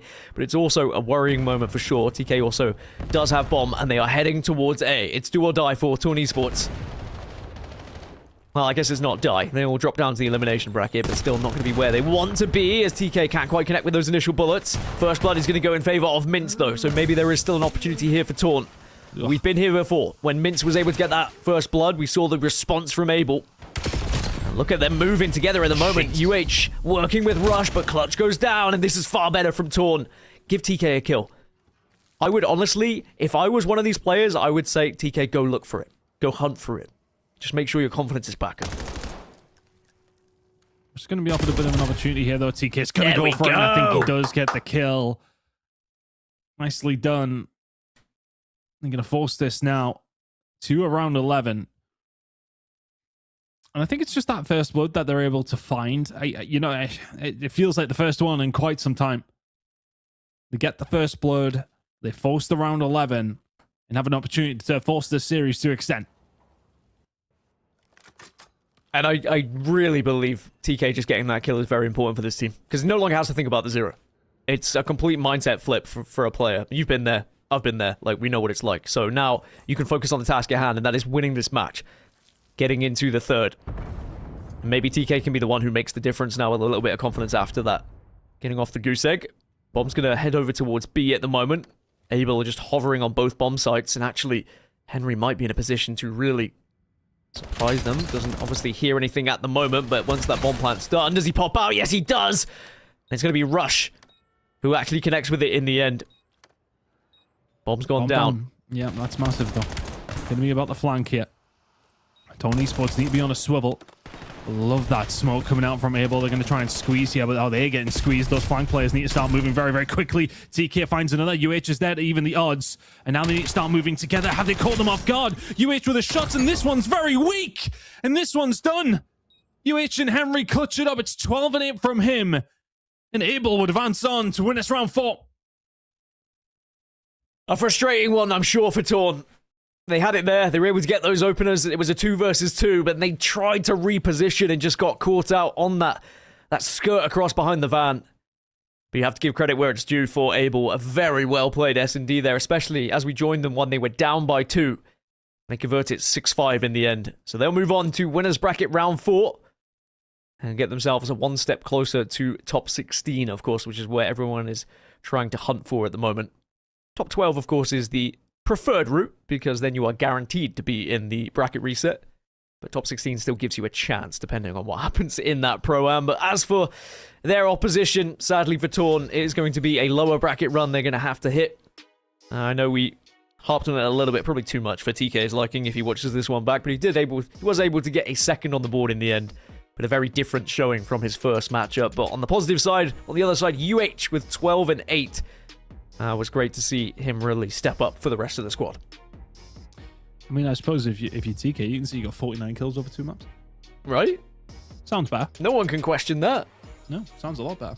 There you go. It's just simple math. Simple math to work with. Very simple. Very simple. But, Chris, I mean, a pretty easy matchup that we watched previously. Bush Gaming able to convert their way into winners round 4. Slightly difficult more match for Abel. They certainly had to go right down to the wire. I don't think the two teams will face each other just yet, but do you think Abel could be a roster that we start to see maybe progressing, through this tournament a little bit further? Could we see them into that bracket reset, do you think? I was curious where they were sitting seed-wise. They're sitting 12th seed, so I'm actually going to try and have a look to see where they're actually, who they're going to be potentially coming up against. Is that actually them through? I'm not 100% sure. So up against Torn, I think that's just job done potentially. I think into the bracket. I'm not 100% sure. You know what? I'm not even going to call it down. I'm not even going to question it because I'll just get it wrong. Either way, I think for them that's a really nice win to find. Going up against Torn, who are seed 21. Sometimes some of these games can be a little bit difficult, to get yourself in those positions. But thankfully, they managed to get themselves through. For roster who, they've done all right in EMEA, but maybe haven't reached their potential quite yet. That was a good win for them to find in what could have been a very, very tough game. I'm trying to find it a 2-0 fashion as well. It's got to feel good. Got to feel very good for them indeed. And I think every team that is marching through now from winners round 3 to winners round 4, as you say, 1 step closer potentially to that bracket reset, which is going to be a very important one, because when it does reset, you get a whole new double ELIM, which is kind of crazy. I mean, this is a format that is a little bit different to what some people might be used to as well. Certainly in open formats, usually it's just a single double elimination bracket that goes through. You don't get another one, but it makes that little bit more special. So it means if you are in that elimination bracket, you do manage to find yourself through, you re-qualify, and then suddenly you get another lifeline, basically. Anyway, that is going to be winners round 3 done for now for I and Chris and I. It has been a fantastic time thus far. We've got Infinity and Proper to come up and take action for you guys, so don't go anywhere. We'll be right back after this break.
Welcome back everybody here to Call of Duty Challengers. I almost say Elite every single time, but no, this is the Atlanta Open, and we're ready for more action here from the Passion Pit as we're about to jump into the next round of play. And it's almost time to check in with some of our winners, I believe, is where we're at. I don't know. We're looking at winners, we're looking at losers, we're looking all around the Passion Pit.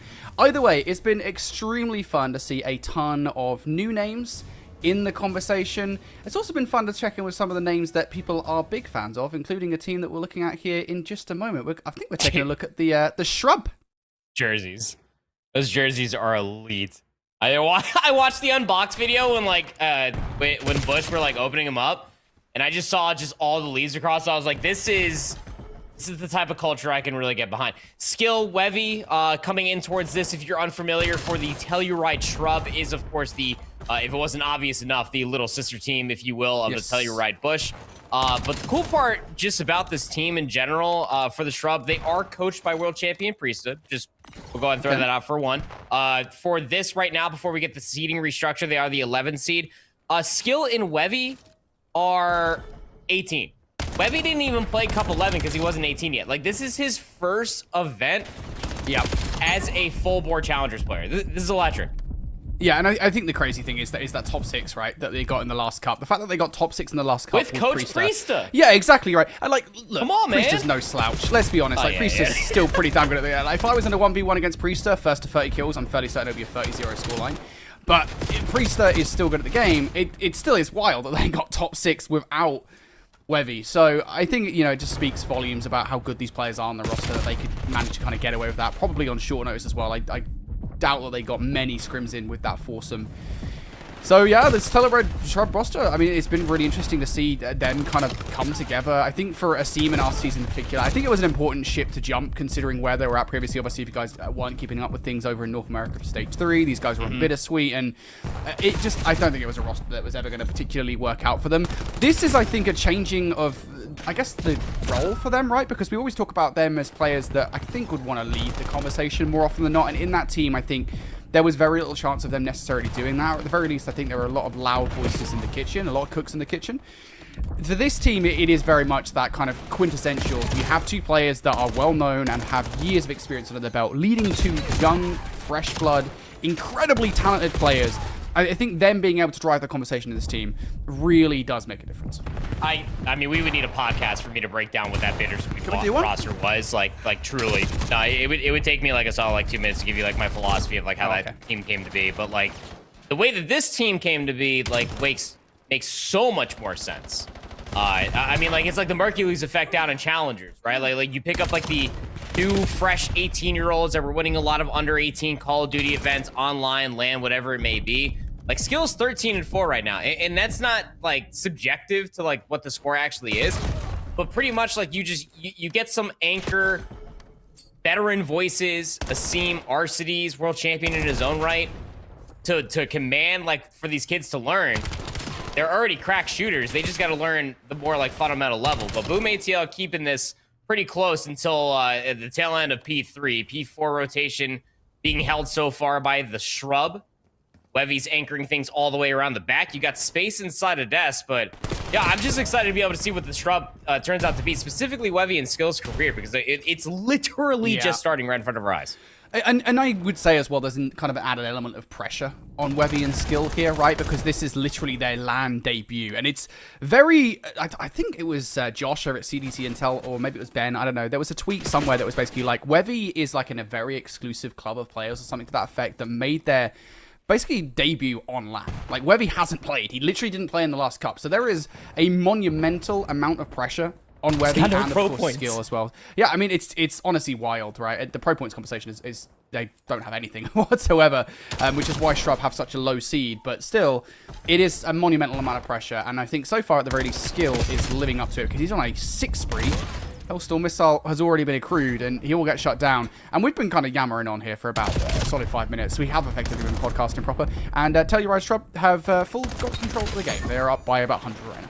I'll speak for yourself. I totally provided color commentary at the end of 3 to 4. Roll back the freaking tape. Someone clip it. This guy's trying to rage bait me, and it worked. Dez is 13-11. Just keep in mind you through the first set, but like It was like maybe about a 20-point lead, then gone wrong for a very strong P4. I'm pretty sure Telluride got all just about 60.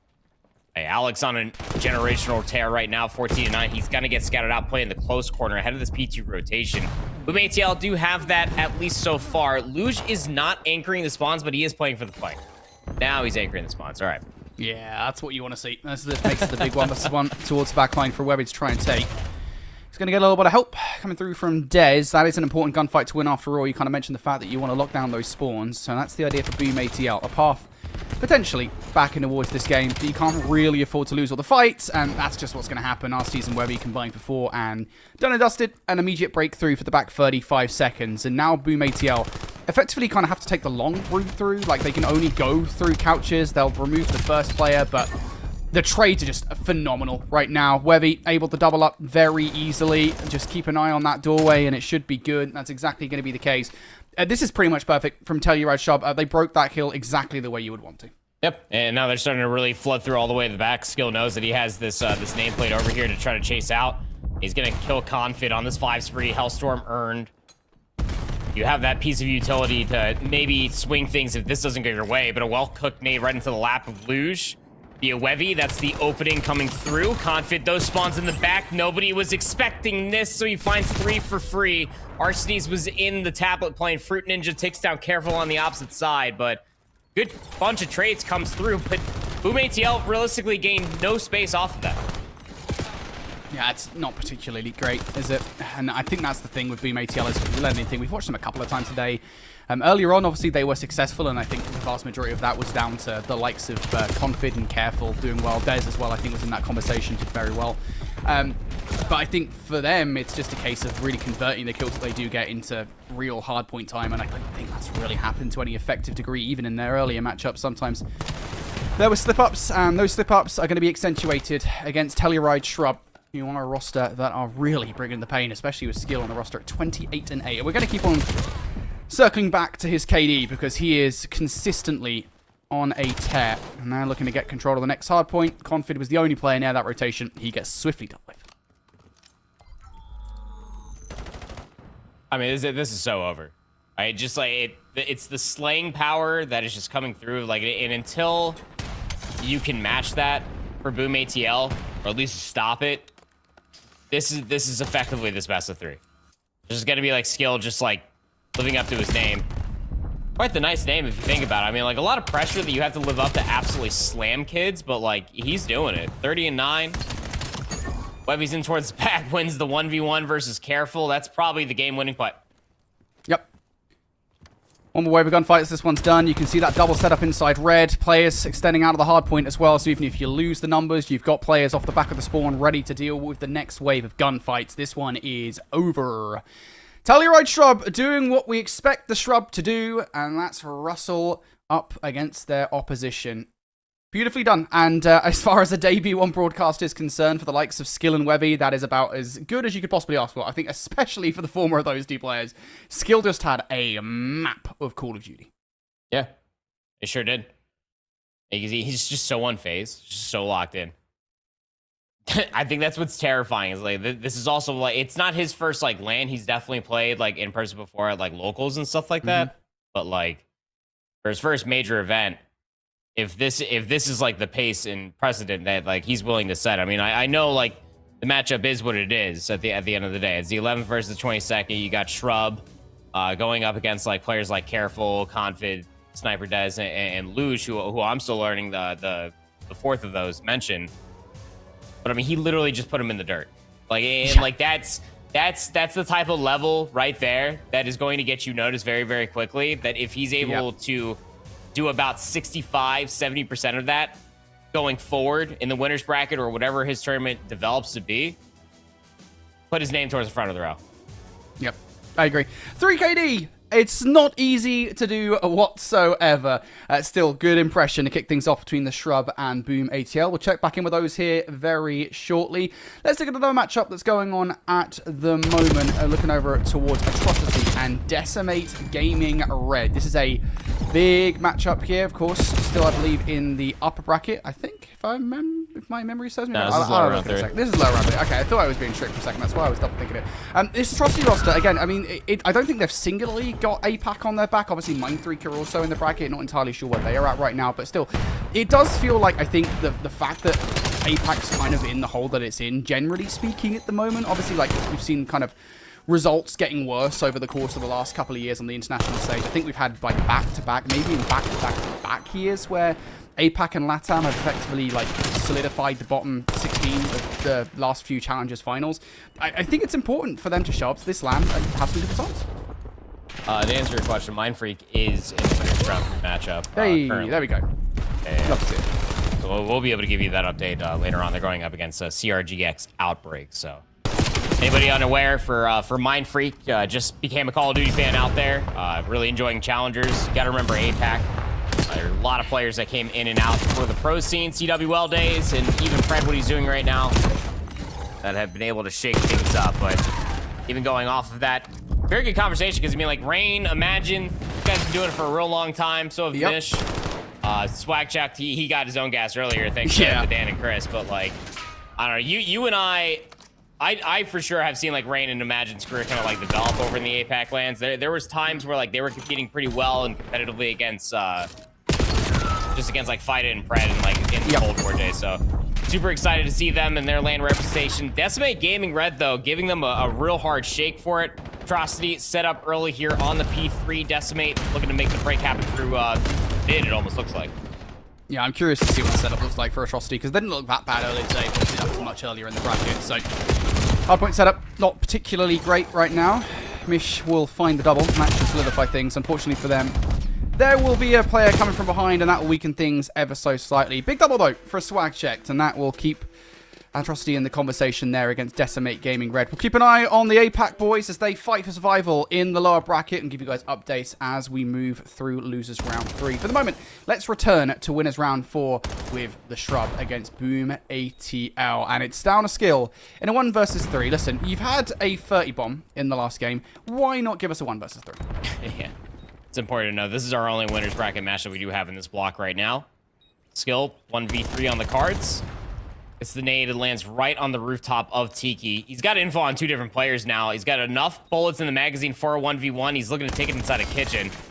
Excuse me? Advantage? Can't find the kill cleanly enough. I knew it. I mean, there's a world. He finds the advantage. He flies in, finds the kill. He could reverse that all the way back basketball court if he's cracked enough. There was enough time, but not there. I have never seen a player literally, like, wipe the sweat off their forehead. I have just seen somebody on Boom ATL do it. I can't identify which player it is for the life of me. I haven't looked at these guys' profile photos. But just literally seen it, that just to make sure. Skill almost got the kill. Oh, goodness gracious. That is a weight off of his shoulders for sure. Boom ATL, we saw them, I think it was actually earlier on a Brave Search and Destroy, I want to say. Obviously, you can kind of check me if I'm wrong. And it was careful with the sniper rifle back then. Trying it again. He was pretty effective in that earlier matchup. Going to switch out towards the M15 just to make sure that he is helping out his teammates in the round. 1 for 1 to kick things off. And an advanced positioning as well for Confid. This is actually not a bad setup on the defense. I would say if Shrub choose to switch over towards the other bomb site here, they could be in trouble. Confid goes down, so now things even weaker. They might not even bother. Yeah, no, especially as Arceties finds that kill against Luge. This is 100% nade push now. Oh, yeah. Careful. It finds the one on Arceties, but everything's made out of paper mache these days, isn't it? Very tradable. And I mean, you're right to bring up, like, if you can find that opening pick, if you are careful, we did see that in their previous round when they were on broadcast, funnily enough, versus 1%. They did play this, I think it was like a 6-2. But, I mean, these players are throwing some nasty shoulders, regardless, out of the Shrub. They get that information, even if it was scouted out in the previous round. You should know that Careful is more than likely going to be bringing it in towards the second. Sniping on raid at the highest level isn't really seen all too often, unless, like you were pointing out there, Brady, you do find value with it. So here comes the offense now for Boom. Three players strong over by the pool side. It's Wevy with the boomstick, just trying to play for that first pick. He's going to elect to keep it. I wonder if he felt disturbance in the force of the way. He's moved all the way up. Maybe got an audio crew through the water or something, because he moves at the same time as Luge pushes up towards the water. So either way, right decision has been made from Wevy. And there's not much in the way of bomb site control on the defense here for the Shrub. Attempt through open stairwell is going to come from a seam, but that's a perfectly well-placed nade from Careful. Artis is now going to use the coverage of the smoke to try and pull a fast one on Boom ATL. Rock being planted in a position that Artis can't see it from. He's now looking for a post plant. He's not going to get it. Confid beams him. Skill will find the trade. Can he get out of dodge? Yes, he can, but you lose your teammate in the plate. This then becomes an attempt at an ace for the player that dropped a 30 in the last game. He's making a good look at it. Gets the first. Gets the hell out of dodge. The regen's going to start coming through. Does he read the player in the money window? It would be Luge. He has two different 1v1s ahead of him, but he doesn't fully clear the corner, but gave himself a real good shake at it, didn't he? I mean, after the performance you saw in the map 1, you feel like every single time in a 1v2, 1v3 moment might just be a coming of an age story we could be talking about going into their Saturday. Should they make it? The very course. But still, I mean, the potential for that break starts and stops. Skill shows his arrow over by Garage. Got Arcities that already threw it away outside of money window. Everybody was just a little bit too isolated. So the timing not really going their way for the Shrub. 2-1 lead for Boom. I'm wondering when these snipes from Careful are going to come into play. I think he's just put it away. Just decided, yeah, I've got a better chance getting that M15 out and actually finding frags of it. Beautiful push for the middle of the map as well. For Boom ATL, it catches Telluride Shrub completely off guard. Now the Shrub in a 2v4. Going to have to change tact a little bit. Bomb being planted here, B. Full coverage. Planted for both bedroom. RC is going to get all the space all the way through rear barrel. This mid control only for Boom ATL. So open stairs and around the backside of bed. Here in this 4v2. Wevy does have the read. Does he get the timing? This is a common spot to try and catch players off guard again. In the water, you generally make so much noise, but it doesn't matter. Wevy's going to catch one off guard anyway. Has the help over the shoulder as well. Get down, Mr. President, says Arcities. Wevy trying to play survival now. Arcities going to fall. There goes Wevy as well. Not ready for the fight against Luge. Was expecting a chow from Tiki. And despite the great setup and the 2-2, it's not good enough. The Shrub will fall apart.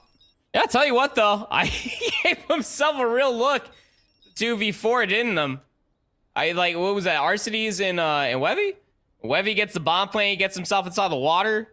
Arcities, he's playing for the exit over by Zig.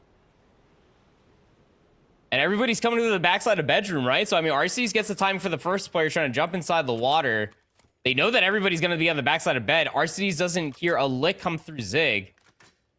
Really good setup, but ultimately ends in Boom for their numbers. Really starting to keep the momentum going as they're taking all 4 members today. Big round for Luge on 4 in a row. Would be nice if he could find more on this streak. And it is aggressive as they knock at the door on A. I think the fact that they've not found any value in this opening on for all is a bit of an issue, though. Especially as now they've lost 1 through RCs in the middle of the map. They will trade things out, and that provides them an escape plan. This is one of those things, though, that when you're in a 3v3 like this, you kind of have to be quick about it. Because I don't think a roster like Shrub are going to give this one for 3. Like, they are going to be very reactive to the play. And I think Boom ATL know this, because that's why they're kind of hedging their bets. Yeah, it's like the back-to-back-to-back moment. Get a 3v3, you watch Zig, play off point of contact, red, or if they overextend to bed. Luge being on this 4 spree is like the lurking moment that Boom ATL get a Hellstorm missile. We've seen it today. It's a guaranteed round on a multitude of occasions, but Telluride Shrub all stacked up around Laundry trying to deny the A plant. It's coming this way. This team goes down. Now down to the newbies. Shrub. Skill and Wevy. What do you got for us? Oh, Chala from Wevy goes awry. And now just down to Skill. How many times has he been left in these situations? This might be the 3rd or the 4th in this search and destroy. And he's in a horrendous spot. Has to try and play his life. It's not going to happen.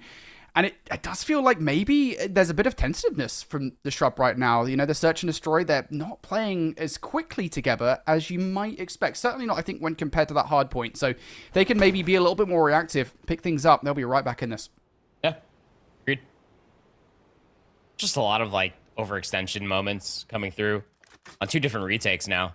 It's actually two of like the vets, like a seam catching bad timing, trying to get over towards the rock to defend the A bomb plant. Arcety's a few rounds ago, sliding out a money window to deny the plant. The planter was in a position he couldn't see. It ends in Luge. Got that Mew field activate. He's going to get in towards water really quickly. He is a kill away from a Hellstorm missile, which on top of winning this round, might as well guarantee the 6-1 win. This is huge. For Boom ATL. Luge. Best Tom Cruise impression we'll ever see. Oh, finds the first. Hellstorm missile on the back pocket now. Luge on the hunt for more. Oh, goodness gracious. Luge is getting absolutely everything. Atrocity, what do you got for us? 1v2, perhaps? It's going to try to rewrap this all the way over towards Wheelbarrow. You see that bomb being planted right outside a hot tub. Careful and Luge are playing like they have that information, Brody. Luge just slid across. Yep. Now they know if they didn't before. GG. 35 seconds. This is such a big ask. Atrocity literally has to rip both of these off the heady, and all Luge and Careful really have to do is just throw shoulders in the situation, and there's the wide shoulder thrown to close out the round. I'll tell you what, mate, if you're Boom ATL, you could not be happier right now. Taking a map one round away from doing so off of the shrub is huge. Some duo stuff right there. Throw a shoulder up there. I throw a shoulder down here. Catch timing. Just like the moment that he's already towards the hot tub, player up top bedroom finally fully reveals himself, sticks the gunfight. Any damage is good damage. Luge already had the Hellstorm previously, but he finds the last as well. 8 spree now for Luge. Hellstorm missile in their back pocket. Surely it's a overload on the docket.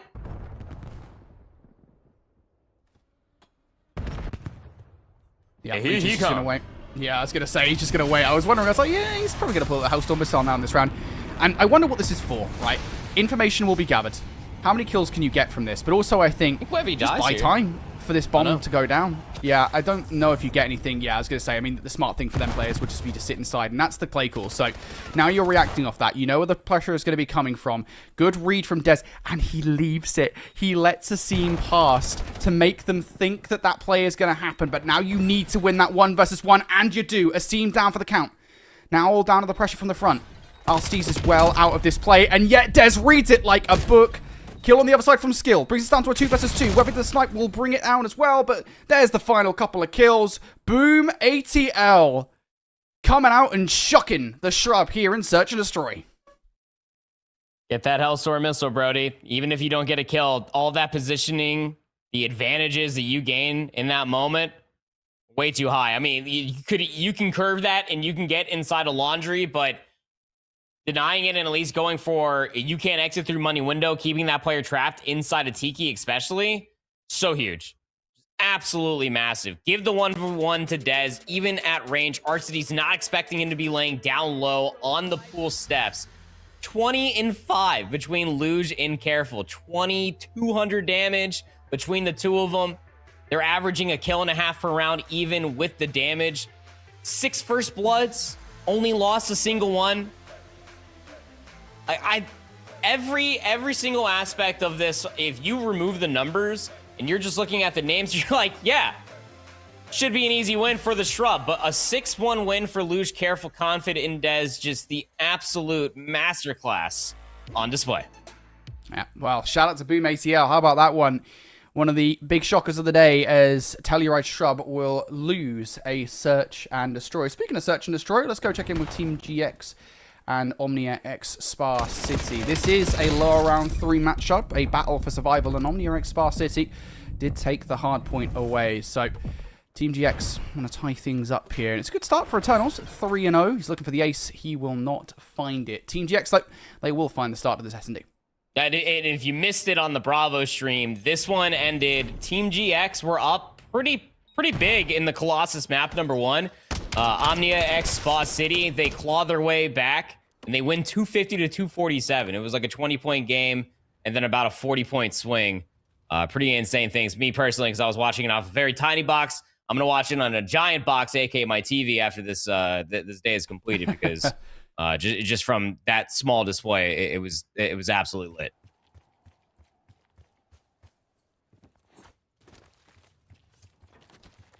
Good start for Eternals, as I said. 3-0. Not a bad place to be whatsoever. especially on this map. Hellstorms on this map are a dime a dozen. They're great to have, especially there's literally just one bomb site, and even if the other bomb site is in effect, these are so open that Hellstorm is like a guaranteed round, especially the later range round you get. First few shots being rained out though, and Llama will have to back away. This is a lot of space being created right now by Team GX. Trying to get this plant over by A. I mean, Eternals is just looking for damage, and then his teammates might try to complete that flank. The biggest question is for Koala. If he pushes into this, 2 players, one inside of blue, one holding that immediate cross over by concrete. It almost feels like that Team GX are waiting for that overextension. Any advantage to come through. There it is, first blood and the second. It's a quick reaction coming through from Omnia, actually, Sparsity. Yeah, Eternals down for the count. That was a very fast round off the back of that first kill. You called it perfectly, mate. First kill comes through. Immediate follow-up from Omnia X Sparsity, and that's what you want to see on a map like Scar as well. I think especially that rate into the round, where you kind of leave it so late, where you really kind of run out of options. As soon as you get that first kill through, that is the signal to just fully go for it. Exactly what Omnia Sparsity do. So brilliant response from them. They will tie things up at 1-1 here on Scar. Importantly, dash any early hopes of Eternals coming out strong with an early Hellstorm of that 3-0 start. So it looked like there was some pressure towards B last round. I don't think that's going to be the case again. There's some of those opening nades. Of course, as we always say here in these early rounds, there are no trophy systems, so utility is more important than ever, and even more so now as Buddha is going to strike first. Team GX, though, they have made progress up towards Motel. Oh, wall bangable. I couldn't end up getting any sort of damage. Omnia Sparsity just kind of back down off it, even with their numbers. They know they got them trapped. Swans all the way onto the backside. Eternals won't be ready for this. Crossed up on 2 different angles. And now Stewie, Koala, they're just trapped inside Motel. And there ain't no staying here tonight. Yep. You see the prices of these motels in this economy? Motels used to be the cheap option, man. They still are, to a certain extent. Moving off these guys, though. Way too much to stay there. The price is high, and they will die off the back of it. So, beautiful round. And again, it's that proactiveness that we've been talking about, right? I really think from both rosters, where it's just like you get those first couple of kills through, and you don't really kind of rest on your laurels. It's very easy, I think, to sit there and be a little bit like, do I want to throw shoulders? Do you want to make a fist flank happen? Like, do I want to give anything away? And instead, they are like, yep, we're just going to go for the flank. Just really make sure that GX cannot get out of this A site. The right decision in that situation. We've seen that a couple of rounds back-to-back now from Omnia Sparsity. Usually they capitalize on every possible situation that comes their way. Team GX, though, in towards this round. And the defense playing this one tentatively. Beautiful snipe from across the way. That's Llama that kicks things off with that first blood. Options will start to get thin now from Omnia Sparsity.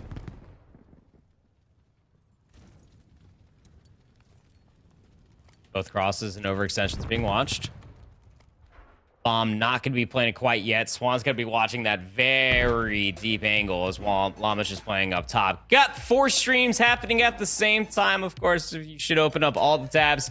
So that way you can double the side of Gaskin. Just have 8 monitors forehead and just watch all streams, this including the CDL. We're going to hop back over towards our main stream. The other 2 may not get it, but we're going to be blessed with it. It's an overload on the screen. Best of 3 going the distance. It's Shrub versus Boom ATL.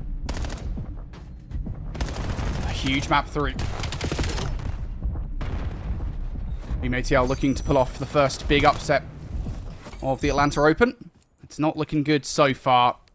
First overload is about to be through, and before it goes through, very careful waiting game being played by Wevy there, just to make sure that Shrub have players in position to stop potential pendulum swing back in Boom ATL's favor. That might happen anyway, though. Skill goes down. Wevy and RSTs will trade things back out, so should be able to put a stop to any of the pressure coming through. You just got to make sure that you do deal with all of that pressure, and as Confid falls, that's pretty much it. Seen. W Heady jumps over the next. Skill's got his back. And that device is moving very, very quickly. There's only a handful of resistance here. Confid dead to right. Skill gonna look for the double wall bounce because he has the space to back Jenny stairs. 2-0 very quickly. The slaying prowess coming back through this time. It's Wevy. He's got a Hellstorm missile already. Right, play call. Got a ton of different ways you can deal with this one. Can you stop this overload? He's gonna try and do it fast. Oh, I think he did just about. Careful, not able to get that. Overload 3. Huge stop. Still opportunity for him to do it, though, because Confidence around the grounds to do it. I think he's going to get this one in. Yeah, there's no stopping it, even if you're a skill. So that's huge for Boom ATL for a couple of reasons, right? Obviously, first one, Overload is on the board for head statement of the year. Secondly, Hellstorm Missile is in, and you get an Overload off the back of it. So huge moment there for Boom ATL. To keep in the conversation, it felt like Shrub had already got some serious early foot in this game. Now Boom ATL have a voice. Yeah, that's quite literally not how that transaction is supposed to go down. Where you get the Hellstorm Missile yourself. Luge, though, finds himself a kill feed. He's about 3/4 of the way towards the Hellstorm Missile, but not prepared for Arcities at the top side of rails. 2-1 scoreboard with ample time on the clock for this opening round. Careful has the bomb, or the EMP device, excuse me. He's going to get dropped with it. His teammates were producing space through mid-map, so they're probably scratching their heads. Now they got to try to recover this, but the Shrub are playing a really good bait setup to try to find kills to move forward. 3-piece from Dez. That's huge. That might well be an Overload, if they're quick about it, which they're not. Dez is just playing Luge blocker at the moment. Big 2 versus 1 here towards the point. Luge has the help from Dez, who is now on a 5 spree. What a brilliant transition here from Boom ATL. They kind of found themselves in a bit of a hole at the beginning of this game. They have very quickly clambered their way out of it, and they are still a threat inside the base as well. Finally, Dez gets caught down before he could do any more damage. And Shrub, I think they want to just push this one straight back through, especially as a couple of kills come. Yep. And you got a couple members just trying to retreat all the way back. See him trying to cause a ruckus into the backside of the spawn by Jenny's just to get a little bit of space going forward, but he was on a solo mission. Would have been bright to have, but not going to really equate to anything. Now here comes the 4-player squadron of the Shrub. Finally off the rebounds, but the response out of Boom ATL will surely be met this time around for Arcities. Just needs the 1 kill. Careful finds a popcorn nade at the back end of things, but still the Shrub score. Yeah, that is a big nade as well. Like, it's not great that obviously you lose the Overload, but actually finding that nade just stabilizes you so much more for the immediate clap back. It's now Boom ATL on the serve. Have they got the players in the position to pull this one off? You can, if you're quick enough, kind of cause a little bit of whiplash on what you're defending. Shrub had a fair few numbers by A. They're now going to try and defend towards the B. Wevy able to stop it, though. Arcities and Nassim will also find kills at the same time. That is a clearance. However, one player spawns in on the Overload by B. Are they ready for it? Luigi! Yep, doesn't make a difference. The kill comes through, but you don't have the Overload in position, so you're going to have to be a little bit more creative with this one. You're going to switch short tact towards A. 20 seconds on the clock or so, so you don't have a lot of time to make this one happen, and Webby is effectively the lead blocker, and once again, a God nade from Careful will put a stop to it. Oh, the pivot was so good, but the overextension over towards Dirt actually sets up Boom ATL to have the numbers. That's what the majority actually were spawning at, but Asim through the mid-map, he's going to play cutoff. Webby's going to pick things up, so he's going to proc some overtime. There's an opportunity to swing this one back towards B. That's the play call that's been made. Lead blockers are in. Skill and Asim is here to help Webby out with the job. Nade over the top. That could be good for a kill, and it's not. 15 seconds. Change tact once again. Pivot. Back towards A. I still think they're not sure entirely where they want to go. The call has been made now. 7 seconds. Can you get a 4th Overload through? Asim with the double. The clamber. And there's the score to close out the half. Shrub, a nice and tidy lead going into the second. Yeah. And like you called there at the end, like there's like not entirely sure where they wanted to go. No, that was the play. I mean, what a bait. Like you show like 2-3 nameplates, you're like, nah, we don't want to lose lives. We don't want to lose map position. So they just pump fake through Zig. And then I think it was Asim actually gets in through P3. Then he gets into the backside of top flat. And then that coupled along with 3 more players pushing over on the opposite side of Solar was the fake play to get Asim and another player into a position to catch them on the rotation back once they realized what was up. A little Scooby-Doo moment, but a little bit too late for Boom ATL. I'll tell you right, Shrub. I mean, those 2 rebound bounces from Boom ATL were amazing, but the way the Telluride Shrub just manipulated the map at the end was absolutely chef's kiss. Boom ATL have shown a propensity for a bounce back, right? We've seen that in the first half. So I don't want to count them out at any given point, if we're being honest with ourselves. We just got to find a way to stabilize here. Skill is not letting that happen at 3-piece off the start. Oh, this is not a good way to start round number 2.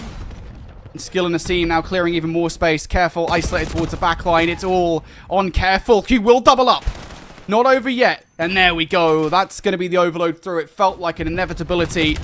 And that, again, for Boom ATL, if we're talking about them bouncing back, they need to start clearing space now and firing back now. Yeah, they absolutely do. Again, it's the conversation that we had in the map 1. I mean, the slaying prowess out of the Shrub right now in respawns is just really, really high-paced. Des finds a big one on a skill. He sets up himself to contest P2. He didn't have a trophy system to keep himself safe. He doesn't really have the manpower to stick around either. Luge is late towards this cross. That's because RCD is causing ruckus on their side of Solar. So, tell you right, Shrub, just continuing on the pace. Just when you feel like you deal with 2 of them up close, one of them's already flanked behind you. Trades. Skill still through. That's the problem. A lot of resources and manpower, I think, if you're Boom ATL, needs to be contending with skill. 1v1 will do for now. Careful. We'll deal with him. Immediate trade back out for the 2 versus 2. Flanky play from Luge, though. Down to a 1 versus 1 as Asim takes Careful down. Asim, put some bullets in towards Luge. Puts him in an awkward spot now. I think he kind of has to change his plan and go forward to try and be the lead blocker. Not going to happen. Asim now content to do the same thing on the other side. He's going to fall confident with the double. Things starting to open up a little bit here for Boom ATL. This should be an overload, and it will be. How ready are they for the reset? They don't wait, crucially, for that reset, and that could enable Shrub to fire right back. Oh, Luge really would have loved to be able to get that one. Careful finds 2 over by Dirt, so the Shrub can't really pick this up and start running with it. Confid also dies up top center. Asim does not have enough HP to pick this up and start running forward, so he's just going to bump forward and start clearing through bottom ring alongside his teammate. Asim trying it. Oh, clears for 1. Nice nade from Skill. Can Wevy trade things out? Yes, he can. Can't get more than that. Down to Dez, who doubles up. Good stop here for Boom ATL, but with 2 minutes 20 on the clock, it is worth saying they are currently being battered in towards their side of the half. They cannot be forced to do that for long. That is detrimental to them. Shrub can keep on doing this, and they will win the game in the series and move on to the next round of play here in the winners bracket. That's the game plan. Shrub, they've got the EMP in hand. Now, where do they take it? And I think that might actually just be the game plan for Shrub right now. Just hold on to the EMP as long as possible. You have control of this game. Yeah, just keep playing, keep away, bait them into an overextending moment, and just constantly keep numbers. Because the clock will continue to tick even when you do have the device. If you have an opportunity to score, that's great. Skill dies towards mid-map, jumping over by Black Box, so that's exactly where the device will stay. But just where you deal with one member again, Wevy's over here, bottom Dirt, playing his life and taking ego chows. 28 and 15 now for Wevy. RCD's playing cutoff through long. This is going to be one of those scoring opportunities of the device resetting through P5. Look at that, 3 blockers forward. First one down. Asim and Arstes will now pick up the slack.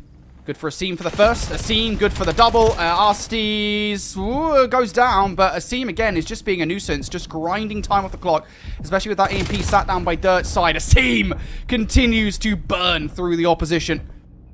Just how many more kills can Asim get there? He has to be dealt with, and finally is. Now, finally, an opportunity here for Boom ATL to get a score through. If Careful can move forward, can play lead blocker, and can get that overload through, we will now see a situation where they got a player through on that side, and that's exactly what happens. And now Shrub are losing players here with a minute left. No, I saw them being stagnant. I thought maybe they were playing for the reset, but Shrub gonna lag out of the game in the closing minute. Oh, man. That's tough. That is extremely tough. I was hoping, against all hope, that it was a tactical decision. I was like, well, it doesn't make sense. But fine, I guess they're just going to let that one through and going to play for the reset towards tank side. No. Oh, damn. Well, this is one of those times where I'm glad I'm just a caster and not an admin. Yep. They can go ahead and figure that one out. Just full replay. I mean, you know, at the end of it, it would have been just a 1 point difference. Nah, I'm just kidding. I have no idea. Ultimately, we have to go through. Conclusion, as far as the Bravo series is concerned, I'm not sure if it went to around 11, but it was incredibly close. It was either around 10 or around 11 for Omnia Spa City. But got plenty more matches left to go over. Gonna swap things over towards our Delta stream here, Brody, so we don't have to worry about just let comp ops do their thing. Shinto x King's Order versus Unity Visual Extreme. It was a 250 to 176 win on Scar for Shinto X King's Order. These are some names that you do not want to say twice as fast, but you're more than welcome to try. I think we're going to have to see, mate. I think we're just going to, in the closing moment, I was going to say game 3, round 11, but that's not going to be the case. Game 3, overtime and overload. Unity Visual Extreme, Shinto X, King's Order. Gotta say it real fast. I'm really excited to see this Unity Visual Extreme roster. I think, obviously Snellsy there in the kill cam is a name that is kind of interesting, right? Because when we were doing kind of notes for the teams and such and looking at, all right, cool, what teams are playing in this tournament, who are the big names to know. Atrocity actually is a team that we've had a lot of chance to watch over the course of the last day or so, and they obviously are an APAC team. You'll recognize that they play with swag checked now, and the reason for that is that they actually placed Snellsy, and I was thinking, well, maybe Snellsy's just not able to come to the tournaments. They had to get somebody from America on short notice, but no, clearly a conscious decision there for the Atrocity boys, because Snellsy is playing in this tournament under the Unity Visual roster, which also makes sense because Unity Visual is an APAC organization. So excited to see Snellsy. I'm happy to see him, considering he is one of those players in the Asia Pacific region that I think has been making a name for himself over the course of the last few years. One of those, I wouldn't want to say new, but like newish. It's like the same conversation we were having with Mish. Actually, I don't think we had the conversation with Mish where it's just like, these are names that in my head, they're new, but they're only new because the last time I got to cast over them, they were new, and that was like 3 years ago. They're not new anymore. Yeah, no, not as new anymore at all. But it's interesting too, because like you go back even 3 years ago, I'm pretty sure that was like not the last year, maybe the penultimate year of like Shox and Luca playing like competitive Call of Duty. Some names for some of you old heads out there. Speaking of Mind Freak and stuff like that, but whoa, hold on one second. I think it's one of those that like you don't want to count any region short. There was at one point in time, I'm pretty sure like there was like some South African representation too, in like European challengers that were they was absolutely twisted. Talent is based all across the world, and I'm never selling out like what APAC New Zealand has to offer as well. Like, yeah, say what you will. Now he's a full-time nurse. I don't know how much Cruzy COD we got in our future, but Pred, Fida comes to mind. Shox, Luca were also in the CDL back in MW 2019 in the Pro League in their own right. CWL. The region is absolutely talented, man. Yeah, I often forget, and maybe this is a heresy. I often kind of forget that Cruz is a Kiwi. I'm just like, yeah, obviously he very much is, but he's played in North America for so long. What was it like?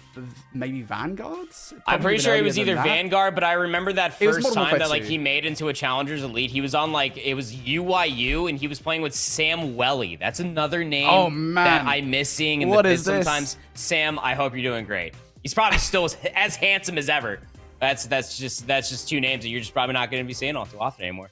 Yeah, I mean, it's funny because Cruz obviously did just get into that. And we're going off a tangent here, guys. We recognize we're currently waiting for the games to kind of get underway here. So we have precedent. We can do this. Got that podcast we were talking about. Yeah, start the podcast.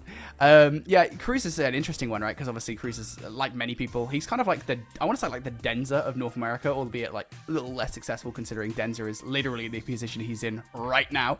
But in the way that he's obviously Cruz is retired and is still playing, still somehow playing. It's happened a few times to the point where Cruz, I think he got into the last season of Challengers Elite. We got to cast over him, albeit it didn't go so well, but that shouldn't be much of a surprise considering I think the amount of scrims that roster would have gotten. So Cruz is just one of those players, man. Like, yeah, he's retired, but he'll still be playing in the next 5 years. Just we'll still be seeing him hanging around in some form or another. Yeah, absolutely. He's like a part of like that entire squadron that was like out the mud. Like Wiz came out of like retirement like to play with that team. Too. Yeah, like it's insane to think. Like I'll throw Gunzy into that mix as well. Like Gunzy's also like a name that I feel like a lot of people may not have like forgotten about, but I feel like we didn't have like enough time to really appreciate what Gunzy brought to the team. Runner up, by the way, behind Triumph Gaming, MW 2019 with that Carnage gaming squad. I'm trying to remember who else was like his other 4 teammates, but it's just some historical facts just for you guys right then and there. But yeah, I think it's going to be interesting to be able to see like what talent's going to continue to get noticed. I mean, we just saw what Skill and Wevy were able to do there from the Bush's perspective. Obviously, before whatever lag out position happened. S&D, a little bit less to be desired. They're definitely still twisted, but as far as respawns are concerned, these gunnies are hot. Yeah, 100%. I mean, just dropping a 3 KD to begin the series is insane. And maybe, I mean, that just speaks volumes about how good the hardpoint is right now for a Shrub. Obviously, it's kind of early doors, right? And it's very early, it should be said as well, because, you know, obviously there was only a couple of weeks at most between Stage 3 of Challengers Elite and the event here that we're casting right now in Atlanta Open. Right. And so there's not a lot of time to scrim and figure things out. And obviously, you know, some things will look better than others coming to the event. At least from first glance, it feels like for the Shrub, their hard point very strong. And you can just see that in the gameplay as well. Like, I think compared to the Search and Destroy in particular, the way that they were playing as a team, like the trust in one another, the team shots, you know, being able to push out. And, you know, obviously we can't hear the comms, but you can very clearly see, like, the communication that's going on, where it's just like, you know, if a player is in a position to push out the hard point and create space, and also having a player in the backline to make sure those spawns don't flip when you've got control of the hill, that's a very clear example of good communication, even if you and I here on the desk and everyone at home can't actually hear those comms. You know that's what's being commed, right? And it's the hallmarks of a good hardpoint team. So at the moment, it feels like first impressions of the Shrub roster, hardpoint looks great. Search and Destroy, I think, probably needs tweaking, but they know that. Yeah, absolutely. I mean, hey, you got a world champion as your coach. You got a world champion sitting beside you. So, I mean, like, you can't really ask for better people to be sitting around, I guess, if you're Wevy and skill to be able to be introduced as far as Call of Duty's competitive scene is concerned.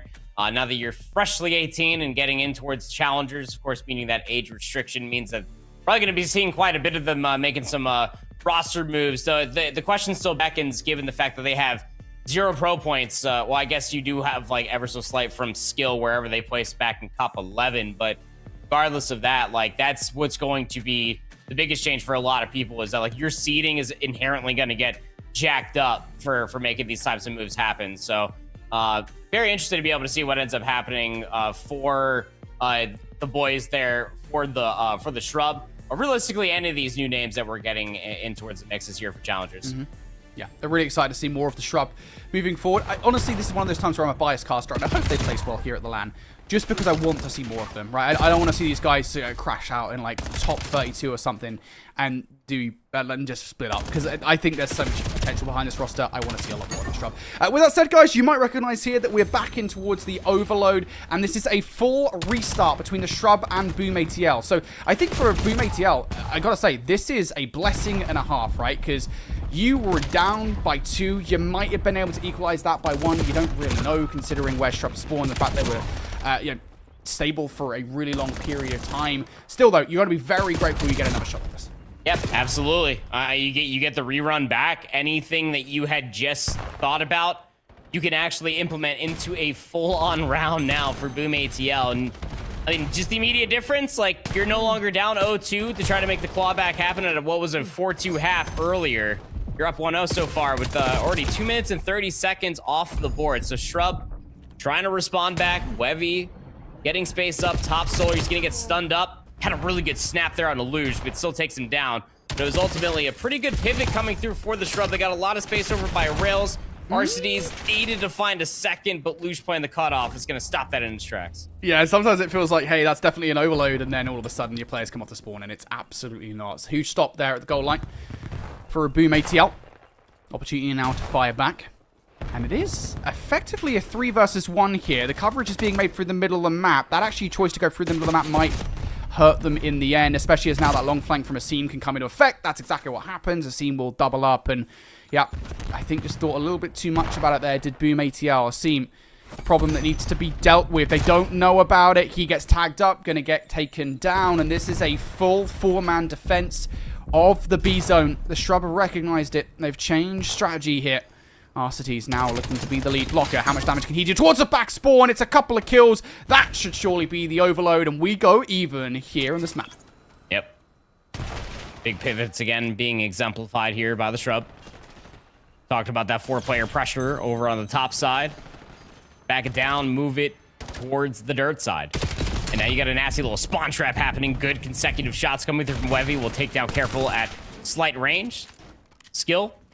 Not all of the ammo in the world to feel comfortable to take that one. 2 more bullets, so he'll get the reload off and he'll retrace his steps over towards P3. Wevy has the device, and they still want to assault over by dirt. It's just a bait play, so that way Skill can play pinch over by P3. You may have information where the device is generally located at, but they were not watching the flank. Yeah, Shrub now taking the lead here in this game. It looked so good to begin with for Boom ATL, and this has slipped away from them. All down to skill, starting to kick things off here at 13-7. He's feeling himself, trying to get back into the form that we saw earlier on Den Hardpoint. He's still up in the faces of Boom ATL as well. Oh, the knife coming through from Des. I thought he was coming at Webby real quick there. Skill, opportunity to still puncture a hole in the defense. There's that Hellstorm missile earned. How much more damage can Skill do? No more. Confid with a shutdown. Des now trying to create some space as well. That's 3 down in the feed, but the one player they haven't gotten rid of is the one player close towards the point. They catch Webby off guard. Des now looking to try and stop them from preventing the capture, and it does not go against them. It's going to be the capture through, and we go 2-2 at half. But a much better scoreline comparatively on the opposite side. It's just... Now, when you're over on, I guess, the favorite side, very difficult to be able to dictate why, but it's what it is. I just, like, you're going to have to be able to continue up that ante. Like, that's the biggest difference maker from, like, the opening 60 seconds and then the back half when we hopped in towards this full replay of Shrub versus Boom ATL. Is like, they were dealing with Skill and Webby, being an absolute nuisance, and by the time that they continue to overlook for them, you're getting side shot by Arcities at long range. 15-8 for Skill. You just gotta have to consistently shut them down. Can't be one wave of gunfights. You gotta be consistent here, fellas. Good start for BMATL, getting through. They have the lead blockers in place, to be fair. They've just got to get through Zig is the big issue, especially as Careful finds that gunfight, but now they don't have Dez, and kind of Careful finds himself isolated through the middle of the map. There's just nowhere to go. I maybe would have liked to see him play a little bit more stationary there for a moment, but ultimately I don't think it really mattered. There was no way out of that trap. Careful down off the spawn as well. That's a horrendous way to go. You go with the EMP, and then almost immediately off spawn, you get naded. It's all 4 dead. Skill's gonna have to backtrack this, pick up this device, but look at Arcities on the minimap. He's already playing cutoff on the backside of P4. Finds himself another one. Skill pre-fire the pistol, not even required.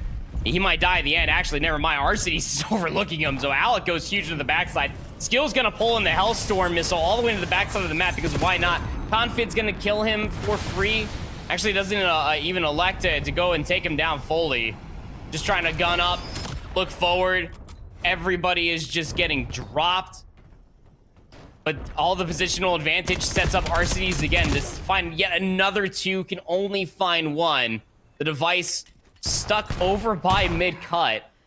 And to tell you right, Shrub are just having way too much fun playing at this point. I mean, like, all these kills that are coming through, it's just like a lot of heroic moments that are going their way. I don't hate that. Hellstorm as well. I think that was pretty good to try and clear space. They do lose a couple of kills off of it, and I think if that maybe hadn't happened, then that they would be in a much better spot, and we'd probably see a 4-5 load through. But ultimately, don't get themselves set up. We'll hit a reset here with 3 minutes on the clock. Boom trying to get players behind. Dez is there to do it, and we'll find that first kill. Big 1 versus 1 here. Skill going to have to back away. He's been tagged up. He's going to have to go all the way up. And this is probably an overload due to this one, and their Skill can do something crazy. Headshot multiplier. Can't stop it with a melee. And we go 3 for 3. Skill trying his damn best to show us the absolute prodigy that he is, but will go down regardless. That is a huge capture for Boom. And tie things up. 20-16 for his team, 21-12, but scoreboard is not reflecting that off of a good wave of kills. Luch starting to really heat things up. Seam top ring should be dead to rights. Nobody gets in a position to find him quickly enough, and he's still just damaging, just nipping ankles as he's just parading forward. Everybody's looking for another person, but by the time that they get any information, the other sets of numbers for the bush find the abundance of kills plus the device. The response comes back so cleanly. The Shrub lead by 1. Yeah, and it's terrifying. I think that's the terrifying part for Boom ATL, is the fact that, yeah, every single time they get an overload through, Shrub are able to kind of nonchalantly get another one right back at them. And that's so stressful when Boom have been fighting tooth and nail to win this overload. Kills now starting to go convincingly in favor. That's the clear for Shrub to move up the map and garner more space. Haven't checked that corner by tank side. Des will reveal his position for the kill against Skill. 2 kills going right back in favor of the Shrub, though. More progression from Boom immediately halted.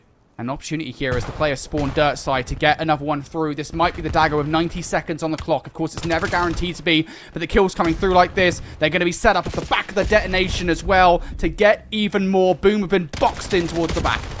90 seconds left to play. Confid wins a big one. Careful follows that up for a second. And it seemed on a 5 spree. One shot has to concede back through mid-cut, and now he's dead. Same for Wevy. This is a lot of space on the map now for Boom ATL. They got the device in hands of the backside of Dez. Everybody's stunned up. Can Skill find any kills? He finds one. He's actually able to convert it towards a second. That allows his team to slide from the top side of Plat. What was set up so great to make it 5-4. Now might just be a return to sender for Telluride Shrub to end things here. Skill might have just won the game. One huge play. He was down to like 20 HP. I'm not entirely sure if he got the reset on his HP. Either way, he gets a couple of kills that prevents an overload that would have kept Boom in the conversation. With just under 35 on the clock, I don't know if they have much of a voice anymore. Asim will take a 2-for-1 trader all day long, and all of it is now is just creating that 25-yard line that Boom simply cannot get out of. Trades will be fine. Everything will be fine for Shrub to get you through to the next round. Just triple up on the overload device and make sure that nobody from Boom ATL touch it. 3 go down. Opportunity now. Get that thing across and then pick it up off the reset. I don't even know if you've got time for it. Skill stops them short regardless. They'll get the extra detonation through, but it is all for a last minute one that's not going to get them the dub. Shrub will go through regardless. What an absolute showcasing of slaying prowess, specifically out of Wevy. He was a consistent factor in these respawns. Skill, also a consistent factor. Asim, I mean, as wily of a vet that you want to try to coin him to be, like, he is still absolutely keeping up with, like, the pace for these guys. He always was that player to play up to his teammates or against the competition. 30 and 19 out of Asim here in the replay.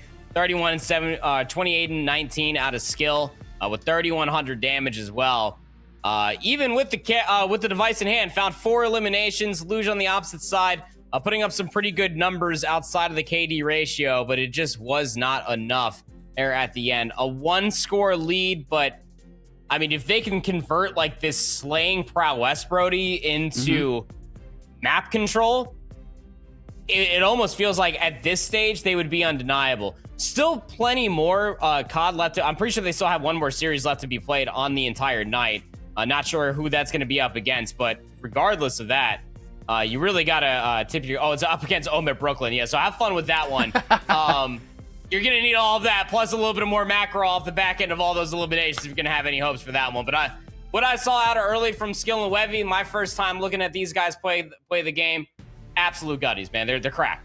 Yeah, for sure. I will say I have queries about the Shrub roster right now. Obviously, shout out to Boom ATL because they made that series competitive. That Search and Destroy, I think you'll be working away. Even though you'll be upset with the way the overload went, I think you'll be walking away with at least a sly smile on your face that you took a Search and Destroy off a great team like the Shrub. And I think for Shrub then, on the other side of that conversation, again, it's just like there are questions about what their S&D looks like right now. They'll need to clean that up if they want to go all the way here in Atlanta because, I think you got to have some good Search and Destroy against some of the teams in this competition. That feels like a must. Absolutely does, man. Again, like S&D, it's going to win you championships, it's going to win you series at the end of the day. You're about to be going up against Omnia Brooklyn, who, like, historically, all 4 of their players are very, very nuts when it comes down to Search and Destroy. It's just raw gunny. It's just not only going to, like, there's always been, like, that conversation that, like, the raw gunny is only going to carry you to get to a certain point in time. Like, I feel like just having a better gunny than the other team in this tournament is probably going to garner you top 16, maybe top 12. But even more so than that, there's still so much more time. There's so much more COD left to be played through the weekend, Brody. Anything can happen. There is so much more COD to be played. Before we get there, though, we're going to go to a break. On the other side of the break, more action here from the Atlanta Open in Call of Duty Challengers.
Well, welcome back everyone to Call of Duty Challengers. We are live from DreamHack Atlanta. It's the Major 3, and of course we are into the nitty-gritty part of Friday where we have to start deciding who is going to be progressing to said bracket reset. Chris Tunn, great to be back alongside you once more, but I'm excited for the matchups that we have ahead of us because, as I've just alluded to, they're going to be very important ones with the grand scheme of things here. Yeah, and going into some best out of fives. And this is where the tournament really starts going up a couple of notches. Late Friday into Saturday is where things really do start getting interesting. And this should be an interesting game that we got going on over on Alpha as well. We'll delve into the weeds on that one in a second. But yeah, as far as we're concerned, this is a game to get yourself into that bracket, to get yourself into that top 16 bracket where, well, some of the challengers teams are already waiting that they've come out of the program. Rock, a very disappointing result for them. I think they'll be absolutely kicking themselves going up against Cloud9 to, well, not advance, but to get themselves to an opportunity to get through to the knockout stages, and losing 3-0 has got to sting. But looking at this one, Eco, I've been honestly just pulling myself left, right, and center, figuring out how to say this team's name, but we've been around for quite some time. I should have probably figured it. But Fame and the boys going up against Telluride Bush Gaming. This should be interesting, Dan. I'm going to go with Ica because I think that's Ica. But that's also I don't let my accent get in the way of it. Ica. That's what I'm going with. Feel free to follow my lead if you want to. But there you can see, this is where the series layout is going to be. We're going to be heading to Colossus Hardpoint first, Gridlock, then Gridlock again, and Raid. So double gritty, baby, for this series. And as you've said, it's a best of 5 now. So there is no simple 2-0s to get through to the next round. You're going to have to work a little bit harder here. I'm excited, though, to see what Ica have to offer, because Bush Gaming, so far, they've had a little bit of a challenge from teams here or there, but nothing really to stir the pot too much. They haven't lost a map yet. Maybe Ica can be the team to really try and change things. So I was trying to just keep my accent completely out of it, as I do so often, Dan. I'm not going to even actually try it in the broadest Geordie I have within me. We're gonna stick with what you're saying. I think we're gonna go with it. But Telluride Bush Gaming, look, this is still a game that I would 100% expect them to be able to win. But Ica are going to be their very first solid opponent, I would say. They've pretty much cruised through, but you're going up against Fame and Co, who, I mean, notoriously, they have not really played a whole lot. We haven't seen elites out of them, but it was this team that did actually have a pretty decent placement back in Dallas. So this squad actually came in under the name of SX, exactly the same roster, and finished top 12. They then changed up the roster a little bit, been trying through the Cups, trying to get into the Elite, and struggling. They went over towards Birmingham, actually, with a very different roster, but Fame and Noisy were still together under the ICO organization with a top 16 finish. So reverting back to the team that did pretty well in Dallas. Let's see if they can have another little run here. But going up against, as said, one of the tougher teams at this event in Bush, this should be difficult for them. I still would expect Bush to be able to take this in relative comfort. I'd say something along the lines 3-0, 3-1. But let's see. Iko have some great players. Yeah, have some great players. Prof is 8-0. Yeah, he's 8-0. Kicking things off very, very nicely. And that's a good rotation over towards Pete. Yeah, what a brilliant start it is for Ica, who, if they can just continue with this momentum and just pummel Bush into the ground, maybe catch them off guard a little bit. Bush perhaps haven't faced big enough of a challenge yet. This might just be a little bit of a wake-up call in the initial stages here, where already you can see the angles that are being held. Bush struggling a little bit to penetrate, and it's going to be another wipe going in favor of Ica as they continue to score. There was one remaining player to try and disrupt. Abe does at least get one. It was Prolo, who gets one, but Prof is going to answer back, and it was an 11 streak before he went down. That's incredible from Prof. How on earth do we keep that going? Noisy going to try and hold this down as well. He will eventually get taken down, but some really good time here for Ica. Fame with another big kill coming through here, and this is for the final 8. We'll give the dance, and dance will result in, well, Noisy and Co still in control. So rotation over towards P3 needs to be decent here for Bush. I mean, not the best of starts by any stretch of the imagination, but Caps will find those couple of kills.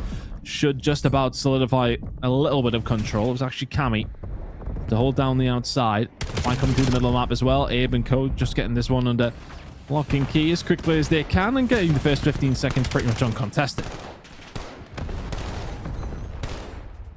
Who's going to step up for Bush is already... You see the streak was used by Prof just to keep Bush Gaming out of that hill. And tell you what, Chris is also doing a job on his side. 8 and 9 at the moment. 2 streak right now. It has been the story of Prof thus far. And Ica still scoring. And Bush just struggling to break yet again. They are going to full send it, though. First one goes down. And they are just dropping like flies. They cannot get through at the moment. It has been fantastic holds from Ica. And now off the spawn, Bush are going to be able to at least get the final few seconds, but the rotate has already started here for Ica. Yeah, and if you look at how things work out as well, Ica, just on the back of those final couple of kills that come through, as Noisy finds his third in a row, they get the spawns from P4. It's been really difficult for Bush so far, not able to get a foothold in this game whatsoever. Of course, Prof sitting at 17-5, now 17-6 is absolutely going to help along the way here for Ica, but at the same time, you know, that Hellstorm used effectively. They managed to keep them out, but they break back into it. They get the P4 spawns all off that moment. So Prof having a real good time at this moment. But finally, Bush going to find a breakthrough over towards P4. 30 seconds remaining here on this hill. You can hold it from the side, no problem. Noisy and Coke going to try and find a way through from the back.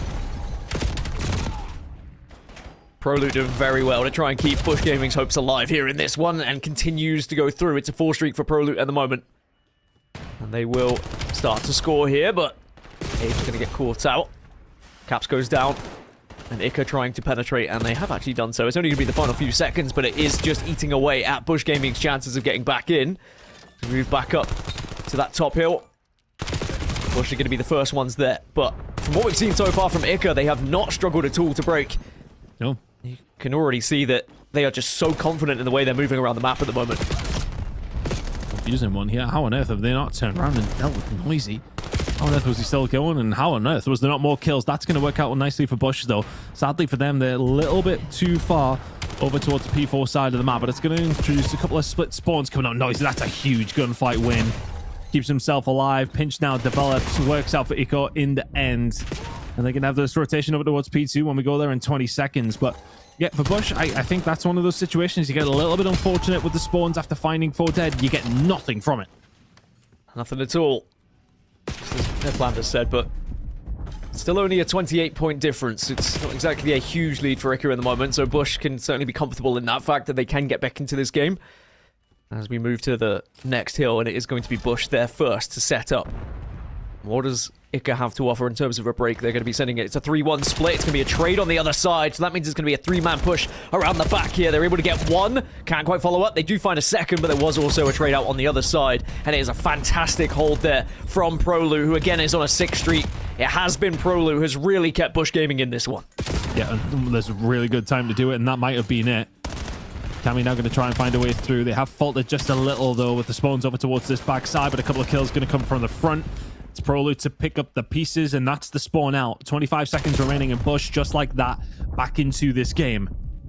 I think for Ico, I mean, the problem is when a player like Prof can go off like that at the start of a game, it's just not sustainable. If you're getting the points from that, great, but if he can't keep that up, somebody else needs to fill that gap. Of course, he's not going to be able to keep it up. He went on an 11 spree to start the game, but you haven't punished Bush enough from what Prof was going to be able to bring to the table. Now it's going to be difficult to kind of keep that momentum up. Find themselves around 25 or so behind now as we head over towards a P3, but they have that rotation here, Dan. Let's see if Capsule and Co can find a breakthrough. It's a great point, though. It's a somewhat of an anomaly when you are starting in that way, and if you can't keep it up, Bush Gaming are just going to be able to decimate you, but it looks like there's going to be some sort of an issue with one of the players, so we'll have to wait and get that one reset.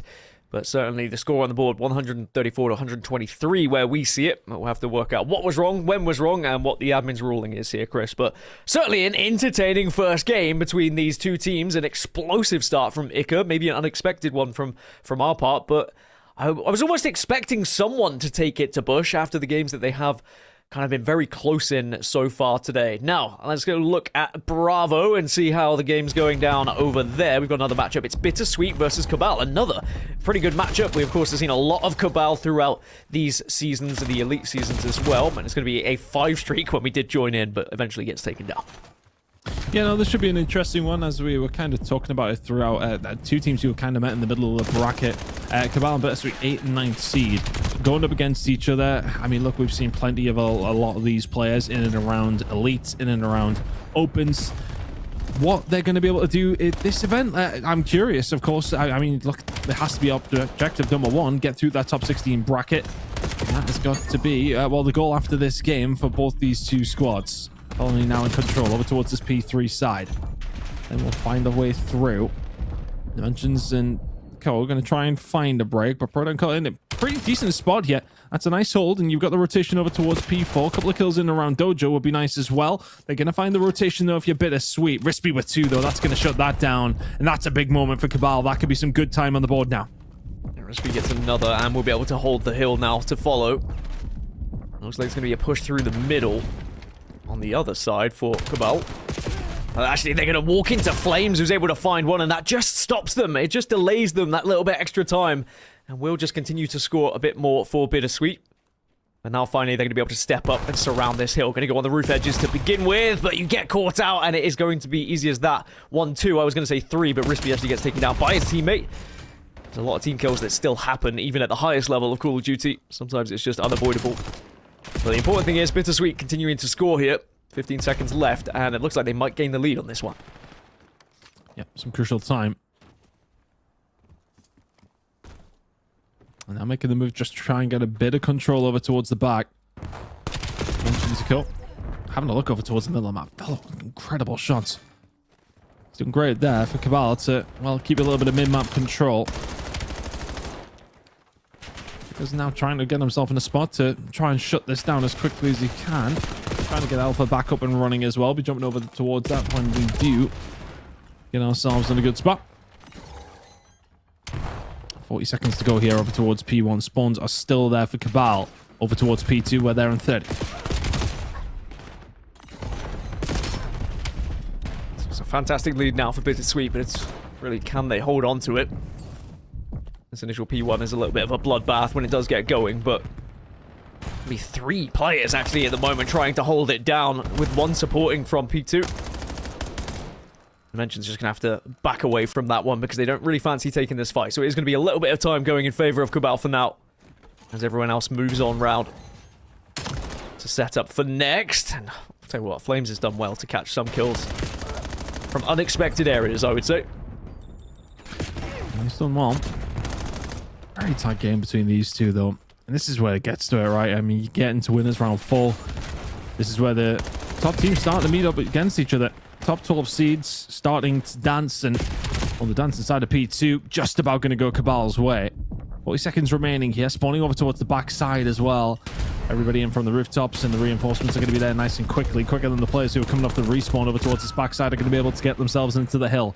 Number advantage are not going to be there for either team. 3 versus 3 inside of the hill now. Fellow, can he manage to find something else? Yes, he can. Dimensions of Rispy will fall. That's a big 2 to find, and Cabal can get some good time, and the rotation over towards P3 more important. Still very slim. Not much between these two teams at the moment. It's going to take one of these incredible holds that will really separate the two. For now, Bittersweet is going to be able to gobble up these last few remaining points as everyone starts to move around to next.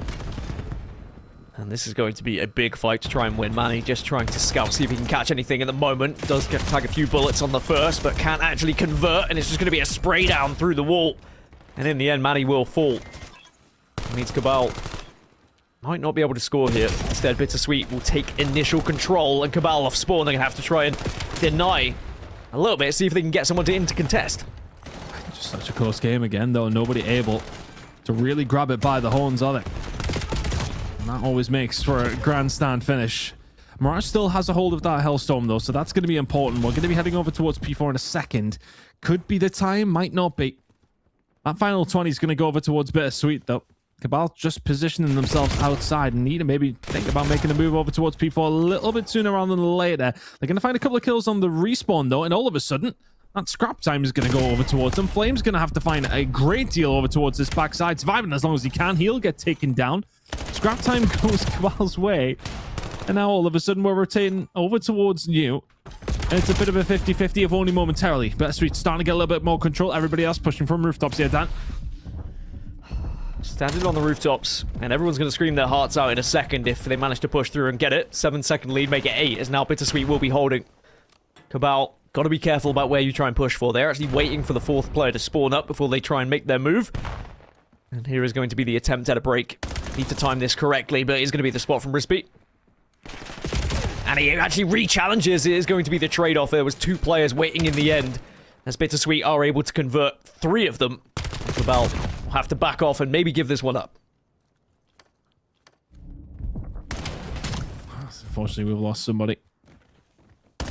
Well, Seems to be a reoccurring theme. well, we can go back to discussing how to say the word Iker or Icor.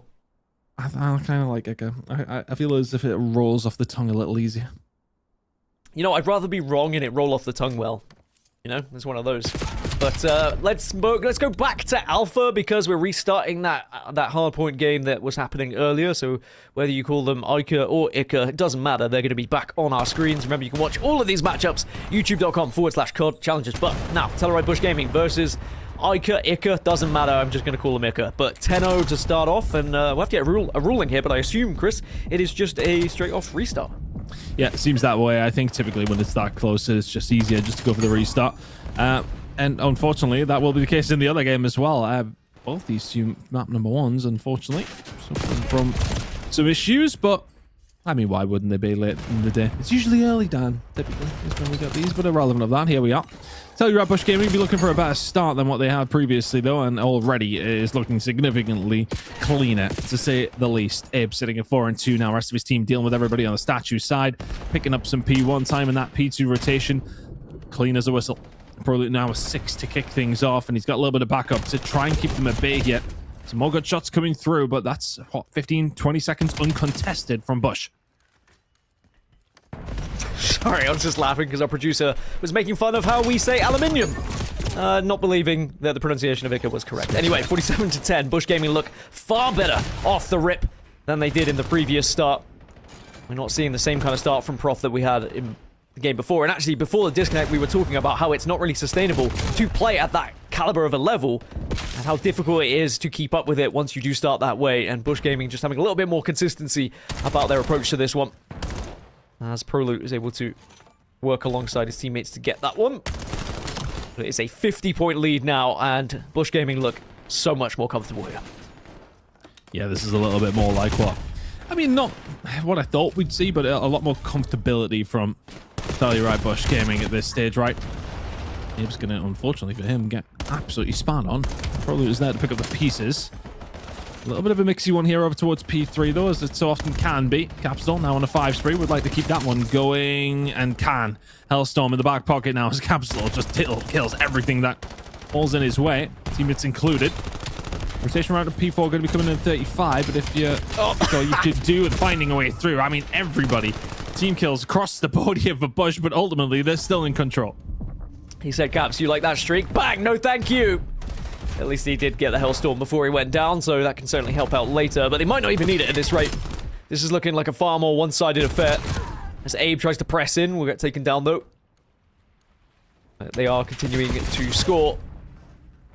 Maybe there's a little touch for Iker if they want to get these last, like, 8 seconds, but it doesn't look like they're even going to get that. So, not even any scraps available for them, and instead we are going to rotate round to next. And Iker are there and waiting, at least. Chris is going to be in that next hill. But he's alone in that next hill at the moment. Finally, spawn has come through. Okay, so it is going to be a genuine fight that's going to happen down there. But Bush Gaming, they're hitting a bit of a flow state. Now we've restarted. Probably going to get gunned off. Prof and Noisy finding Abe as well, though. So, setting itself up to a really good opportunity here for Echo to pick up some good time.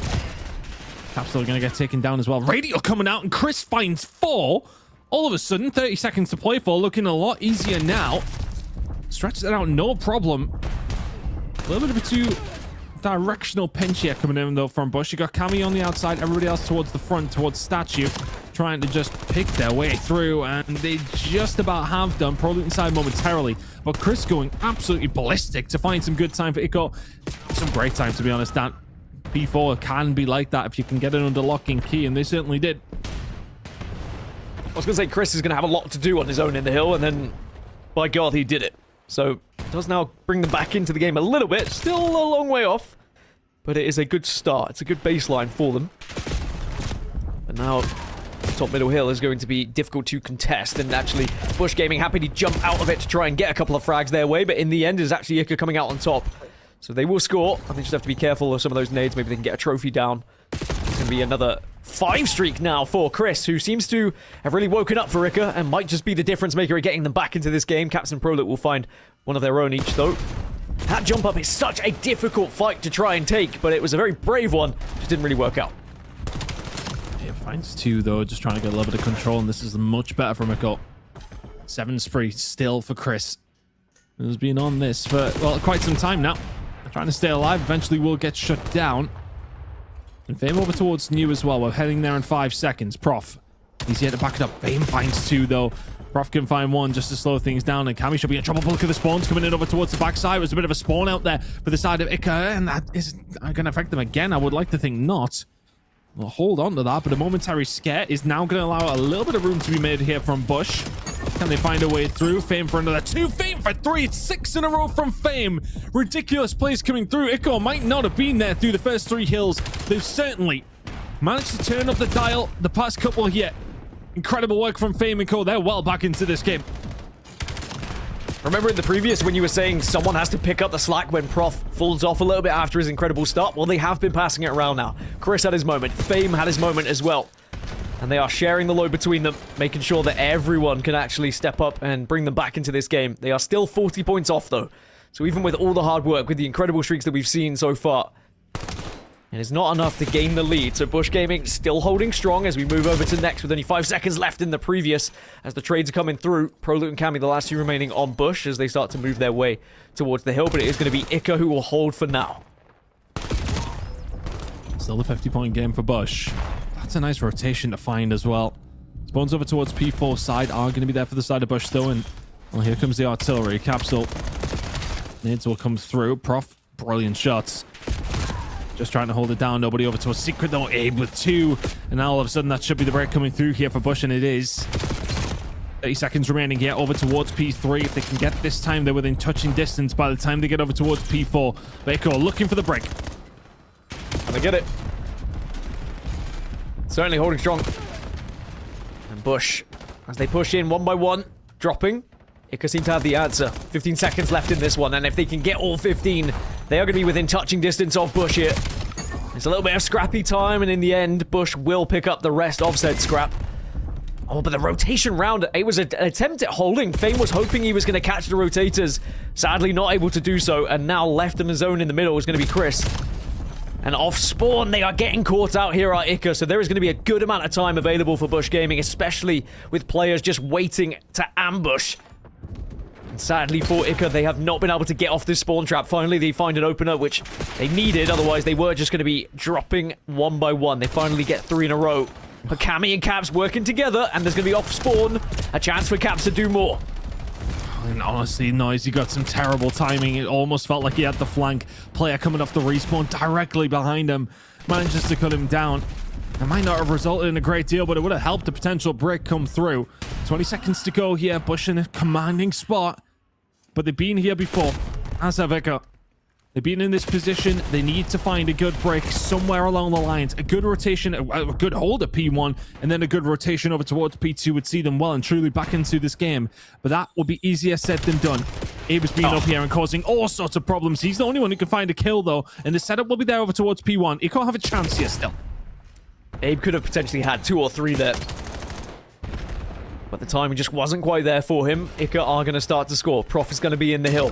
Big fight happening on the southwest side of that mini-map, but in the end, Bush Gaming kind of get the better of them. And now the jump up in perfect timing again. Abe's aggression might just put the final nail in the coffin against Ika here, but they will jump up, they will regain, and they will start to score some more. It's not over till it's over. Potential big points here for Ika. It's a hard one to hold, but if they can push people over towards the statue area, they can certainly pick up some big time. Cammy will support, and Bush Gaming scoring once more. There's a chance they could put themselves within about 10 of winning this one. In a really good spot now after what was a scary moment. And they're on the right side of the map for this P2 hold, and that would be the likely route back in for Ika. Big kills going over towards the back side, though, and there's one player trying to defend it. Abe manages to find one. Trades here from Capsule, absolutely there. So P2 is under lock and key here. They only need 14 more seconds to go, and they'll go 1-0 up in this series. One last push then for Ika. You can see the flank around from Prof at the moment. That's going to be the big one to watch, but he loses that engagement. Elsewhere, it's just everyone trying to fight tooth and nail to see if they can maybe push in, get a toe in the hill, but they cannot. It's going to be Bush Gaming who take game one, even though it was a fantastic effort from Iker. And remember, with the restart, they were ahead, but sadly, when the restart happened, they just got a little bit bamboozled by Bush, who were just on top for so long. And the lead they gained in those opening minutes, Chris, was just too much to come back from. Yeah, far too much. Kind of moment that you need to find a couple of hills back to back to get yourself into the game, and that's always going to be difficult up against a team like Bush, who are now 1-0 up. A second outing there on Colossus does go their way. We head into a second map with Bush in the lead. And look, I think, this is, as we kind of mentioned, one of their first real challenges throughout the other two rounds that they've been in, and well, what we've seen.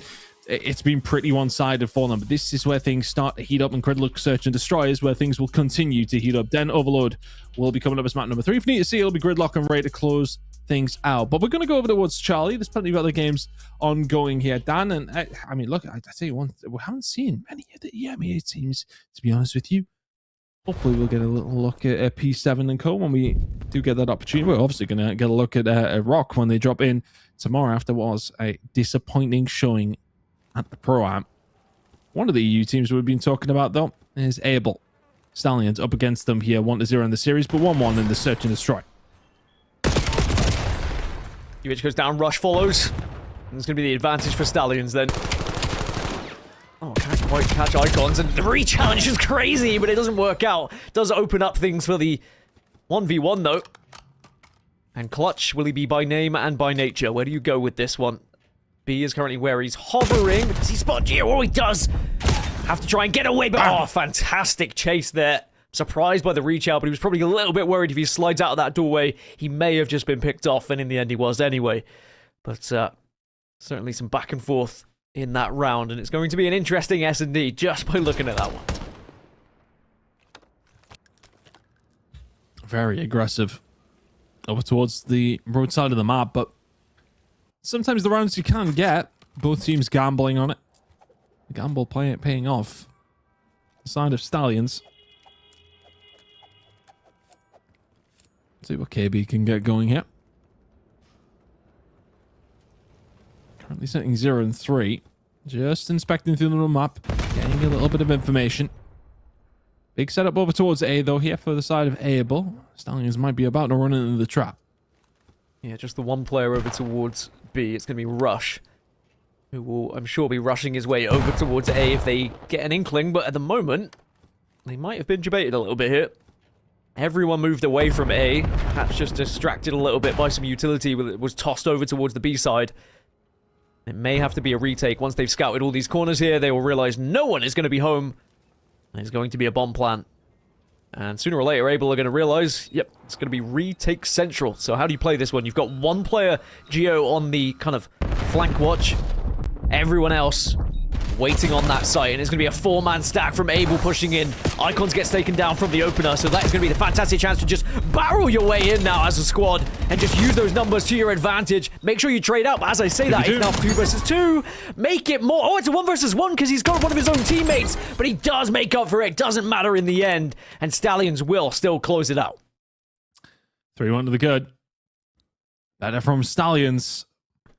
And you would have thought as well, I mean, that's technical 2 versus 4 towards the latter stages, that one. First 2 kills come through and go Abel's way on the retake. But it's Geo to hold it down. Finds a minimum of 4, but one of them was his teammates. Doesn't matter in the end, they get it done.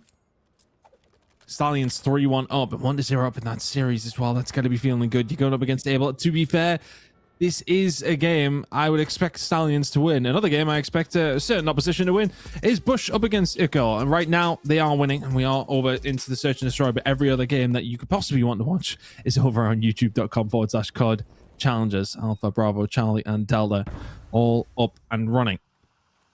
Bush up and running in this series as well. And now into the Search and Destroy. The bomb has been planted by Iker in the 3v3.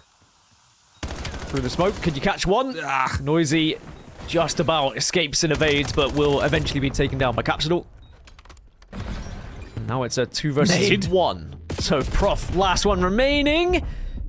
The defuse was attempted, but Prof was there, and now there's going to be the challenge from the other teammate, and it is Cammy in the end, who just closes it out, and we'll see defuse happen. So Ica, they got it close, but sadly not close enough. Bush Gaming will take a 1-0 lead. And in the end, I thought that maybe, just maybe, you could, get that initial tag, get the bomb diffuser off, and then maybe have the chance. If you got that kill onto the bomb diffuser, it could have been an entirely different situation.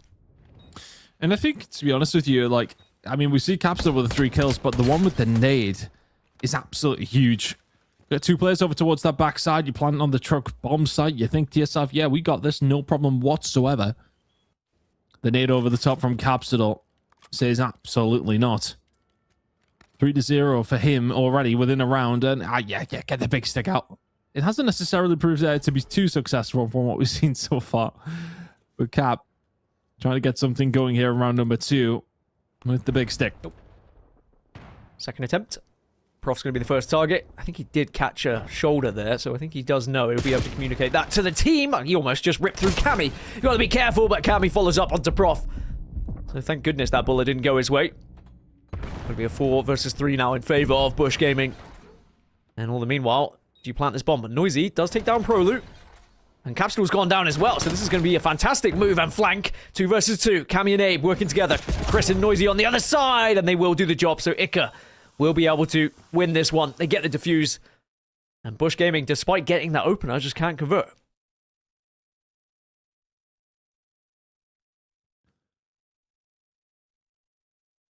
Tight rounds yet. A couple of finite moments, isn't it? Both these 2 squads. Nice just does well. The pickup here straight over the top. The pre-em already there. And that will be the round. Had to find that. Still feel as if Bush are the ones who are going to be able to take this one away. Find that first blood, but just do not make it count. Can be awkward though with the jump ups, the window above you. You can be attacked from secret on your left hand side. You can be pushed from the alleyway. It's an awkward site to try and defend.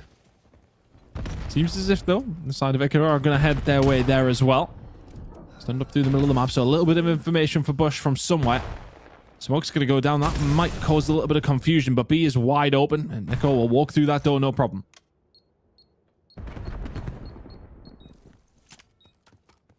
Bomb goes down. Cammy gets aggressive off of the bomb plant as well. Almost expecting Chris to be walking around that corner. Almost was floating in midair, waiting for him. Noisy responds with one of his own, though. So 3 versus 3. Make it a 3 versus 2. Capsule's gone down. Good chance, especially if you can get Prolin, which you will. So now it's all going to be down to Cammy. 21 seconds left on the clock as well, so you need to move fast. Cammy finds 1. Cammy finds 2. And it's going to be him versus Fame. But Fame was just waiting. He knew that he had to go for the defuse. And they will put that round on the board, despite a valiant effort in the end. Nearly a big moment, but that's always what you've got to worry about. Fame can just play the angle here. Cammy never going to have a chance. Not with that little time. So back-to-back rounds here from Ica. Did we make a decision? Are we just committed to Ica now? I feel like we're committed. That's the decision that has been made. I think that there might be a UK versus US pronunciation thing, or maybe I'm also wrong. But when I've heard Ica used in certain fantasy games, I thought it was Ica. But either way, we can always change it tomorrow. You know, we can live a little. Anyway, Abe, still alive with the bomb, but it was 3 down on the side of Ica. Prof going to be last alive here to try and do something special. And try and keep this lead. Does get seen, does Cammy, but Cammy having a little merry dance, and Cammy gives in the Duke. And we're all tied up, 2-2. I think we're just making the conscious decision to make this decision because we make the decisions around here, Dan. Until someone tells me otherwise. Maybe the org owners will be like, actually, we'd like it to be Ica. And in that case, I will still call it Ica. No, I'm joking. I would definitely change if there was a request, but for now, I'll go with my gut. 2-2. Cammy at 8-2 at the moment has been the difference maker here for Bush. Where do Ica go with this bomb? Certainly heading towards A at the moment, as it's going to be a straight 4-man spread across the map for Bush to try and watch every single angle. It's going to be a lot on Proloop watching middle at the moment right now. Abe tries to get a nade out as well. Does it connect with him? Does he get any info? He certainly knew they were coming, but it's Cammy who gets the first pick onto Noisy. And now for the rest of them, can you follow up? Proloop does get one. Can they answer back? Not going to happen. Prof with some great shots. Abe and Capsidal, though, combined well. And Bush will just about close out the round. Still a tight search and destroy here, but that was the round that Bush needed. Let's see how this one is going to end up playing out. Because it feels like there's a couple of naily moments for Ika, and it's just not quite being converted into maps yet. That still could, well, not be the case, yeah. That's another question. Is it nearly or is it nearly? You know? Nearly. I think now you're just taking the nick. I can just get the accent back in. I'm talking down the pub with me pals kind of accent if you want. But I don't think any of the American viewers that we have would get a word of it. I think you should just be yourself, you know? Why tailor it? No, certainly appreciate you trying to be... trying to be less... Trying to be less Geordie. Yeah, okay. Yeah. Why Why man. 2-3. Bush Gaming now have the lead. And can they start to build off of this one? Cameron's going to go down. Yeah, Cammy's in a great spot to watch mid-map. Yeah, there you go. That's just so hard to deal with, and you can back them down as well. So immediately, if you're Ika, you're like, okay, well, we can't go through mid-map. Let's try and get this defused, which is, well, inevitably going to come down over towards A, but they're going to catch Capsidal. So that's to the front door. Cammy will have to get there. 3v3. He didn't even knock. Just rolled on in. Stole his wallet, but Abe in a really good spot. Actually, a very difficult spot to try and contest with as well. Cammy and Abe working against Fame, and they will find the 4th round in their favor. So 4-2 now, and again, it's these openers from Cammy. Time and time again, Cammy has been the difference maker here for Bush. And that's what you want. You need to rely on someone to be able to step up and just kind of drag you via the scruff of your neck through some of these games. And it lifts everyone else up on the team as well. It's not like everyone else is underperforming. It's just when you have someone like Cammy who can overperform, it puts you in such a fantastic position.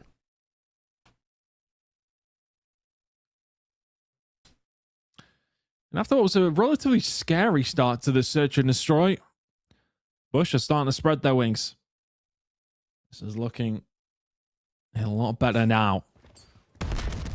Fully focused and locked in. Cammy on a 3 spree, sitting at 12-3. I think that's a big reason as to why we're here for Bush. Could do with finding this round as well, though, as Capsidal. He'll find another aim moves forward. Prof is dead. Answer back. Prof is dead. They do a little bit more. He's found 2, surely not the 3rd. The trade is there. 1v1. Capsidal does have a little bit of a read on Fame, but it's a big one. If Iko can find it, 4-3 doesn't feel that bad, but 5-2 sounds a lot worse than that. He's lost him. He's lost the chase. He was on his tail. Fame able to get away and evade. Bomb is down at the moment in middle of the map. Does pick it up though. Do you go for the reach out? This is all about just trying to outread your opponent. A lot of it comes down to that experience and trying to think about what's happened in previous situations, what's the best route, what's the most difficult route to take. And it looks like, just Caps might have the proper read onto this one. Oh, he turns last minute. Bomb's going to go down. Ships in the night.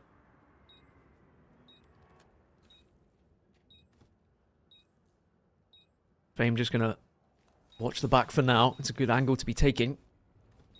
Capsidal. Oh, didn't see him. Question is, did Fame maybe catch wind of it? Doesn't matter in the end. Fame is able to get it, and it will be a huge round here for Ika.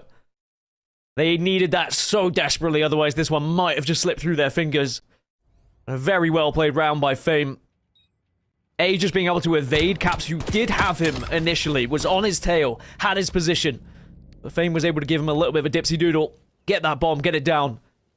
And then a well played round for them. So, back into this one are Ika. It's a huge round. And Fame clutches up when he can. And that was just such a game of, well, roll the dice to a certain degree. Search and Destroy can be that way. In those 1v1s, you don't have the info. And this is a roll of the dice from Ika. They went all the way over towards A. Sent nobody over towards B. But fortunately for them, Bush have not put themselves in the position to do that either. They put the shots in through the middle of the map. That gains a little bit of information. You see Prof has found the rotation round back towards his spawn towards B. Oh, Noisy. He may be able to find a way through here. Abe's got a big job to do. And is he up to the task? Radio's going to be dealt with here. And Noisy doesn't get caught, but Abe does. Bomb is down 3v3. Look at this position from Prof. Can he be the professor as he moves on in? Finds one, but sadly just didn't really know where to look. Hoped he was going to be able to hop up on the truck. And now it's all down to Noisy. Does get the first. Caps is going to be the next to follow up. He's getting aggressive, but Noisy denies. And Noisy will have time as well to get the defuse. And just like that, we're all tied up. Oh my word, Noisy. Gets the first kill. Knows he's weak, and Capsule is sprinting for it. And he cannot finish his dinner. Dipping and diving in and around the car, just looking for the regen, and Noisy deletes him. Blink of an eye, we're back to 4-4. Bush have not been able to convert these past couple of rounds, and now have themselves a very close game of search and destroy. Not one that you want to remember, especially when you had a 2 versus 1 advantage there. Shouldn't really let that happen. That's going to give Noisy a lot of confidence going into this round now. Nade doesn't connect with anything. And they're going to head over towards A, and they should get a relatively easy plant as well. Oh, by the looks of it, as I say that, no, there's going to be 2 players. Wait, it doesn't matter. Prof and Noisy work in tandem. And now it's a 4 versus 2 in favor of Ica. And we might just be seeing them take a lead 5-4 here. Unless we see something special from Caps and Prolu. This would be so difficult to do. Yeah, Capsule throws himself aside the site. You hope to win an unfavorable gunfight. Prolu is there for the trade, but that is all they will get. Ica now find themselves on map point. And for Bush, yeah, I mean, it's just those opening gunfights have started going in a different direction. And again, that kind of thing that we talk about players being able to keep up what they've been doing if it is an outlier. I think Cammy's been, well, he was absolutely phenomenal throughout the first half, but he's been on 12 kills for about 4 rounds now. Nobody else has filled that gap, apart from Ica, who find themselves 5-4 up. It's been a game of comebacks as well. Remember, Ica were 2-1 up, and then Bush Gaming returned to 4-2, and now 5-4 in favor of Ica. Can Bush win this round? The opener goes to Noisy. Second one as well. Oh, he doesn't connect. Abe gets 2. And just like that, it's a 2 versus 1 in favor of Bush. Prof, to try and win the map, to try and take us to 1-1 in this best of 5, has to do something special in the 1 versus 2, but Ica have done it before. He's going to be on the M15 though, so from distance, might be able to connect with some. Absolutely perfect from Bush still. Abe does a phenomenal job. And then they just back out of A, where they get a little bit of information, allow them to look into the site, and, well, they don't know it, but it was absolutely perfect. Prof now in a 1 versus 2 to send us to around 11 if you're Bush. Well, can Prof get it done? Stun check will go out. There's just too much cover. There's too many guns to aim at. Abe with the shots in. Everybody getting themselves weak, but it's Prof who will fall, and Bush send us to the round 11. It's a well-orchestrated attack from Prof. You could see what he was trying to do, hoping that that nade might have just been able to catch one or at least force them out onto the spray. But in the end, it takes us to round 11. What an S&D this has been. But who has the minerals?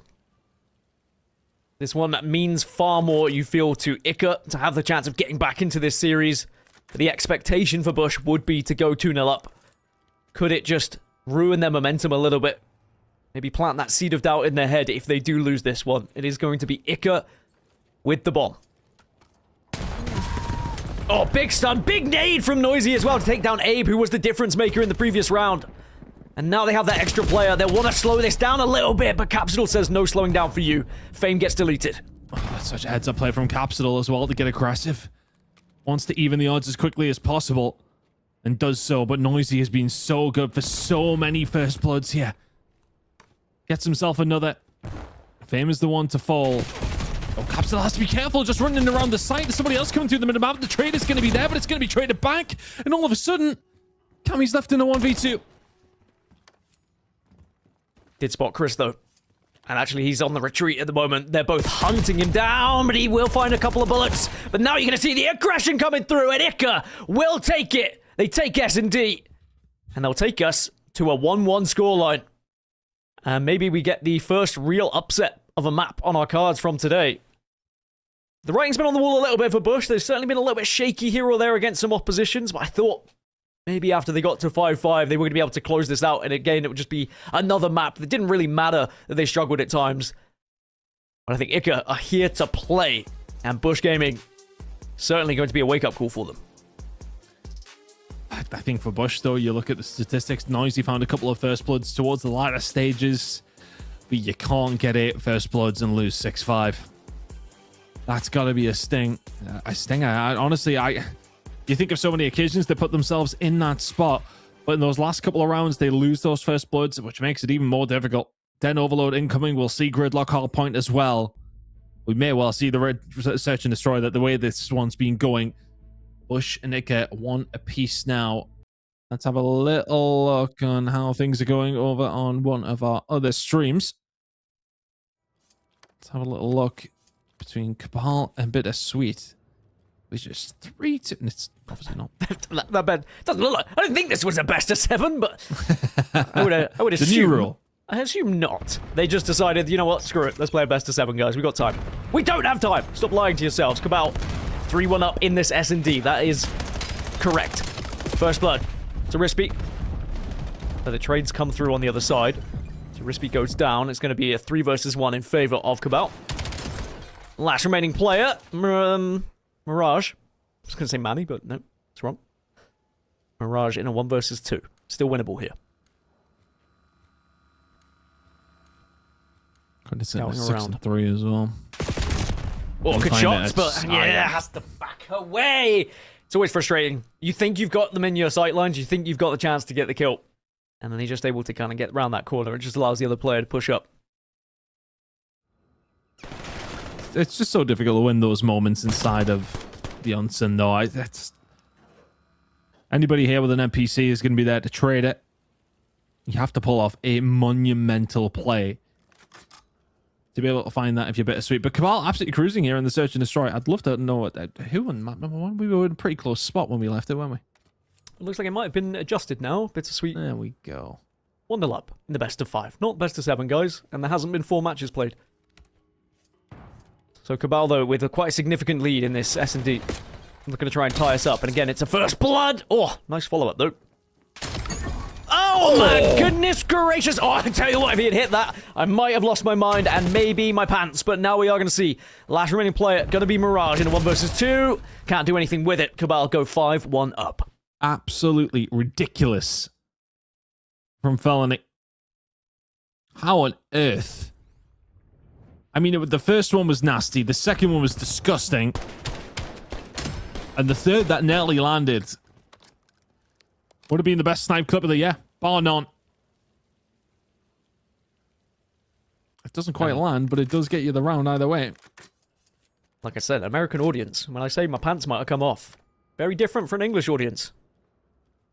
But it's one of those where it was almost a montage moment. And to be honest, as it stands, probably montageable. 5-1. Montageable. Yep, I made it up, and it works. So, Cabal, 5-1 lead. I'm with it. And Bittersweet, we're going to have to see one heck of a comeback here. I mean, very difficult, especially with shots that were being hit both sides, but there's going to be the opener. And Cabal again with the first blood. It's so difficult to get back into things when you've lost the extra player. Ugh. Still not to find one. Trades will come through, though. Manny now left all on his own. That Cabal, S&D, my word, over in the blink of an eye.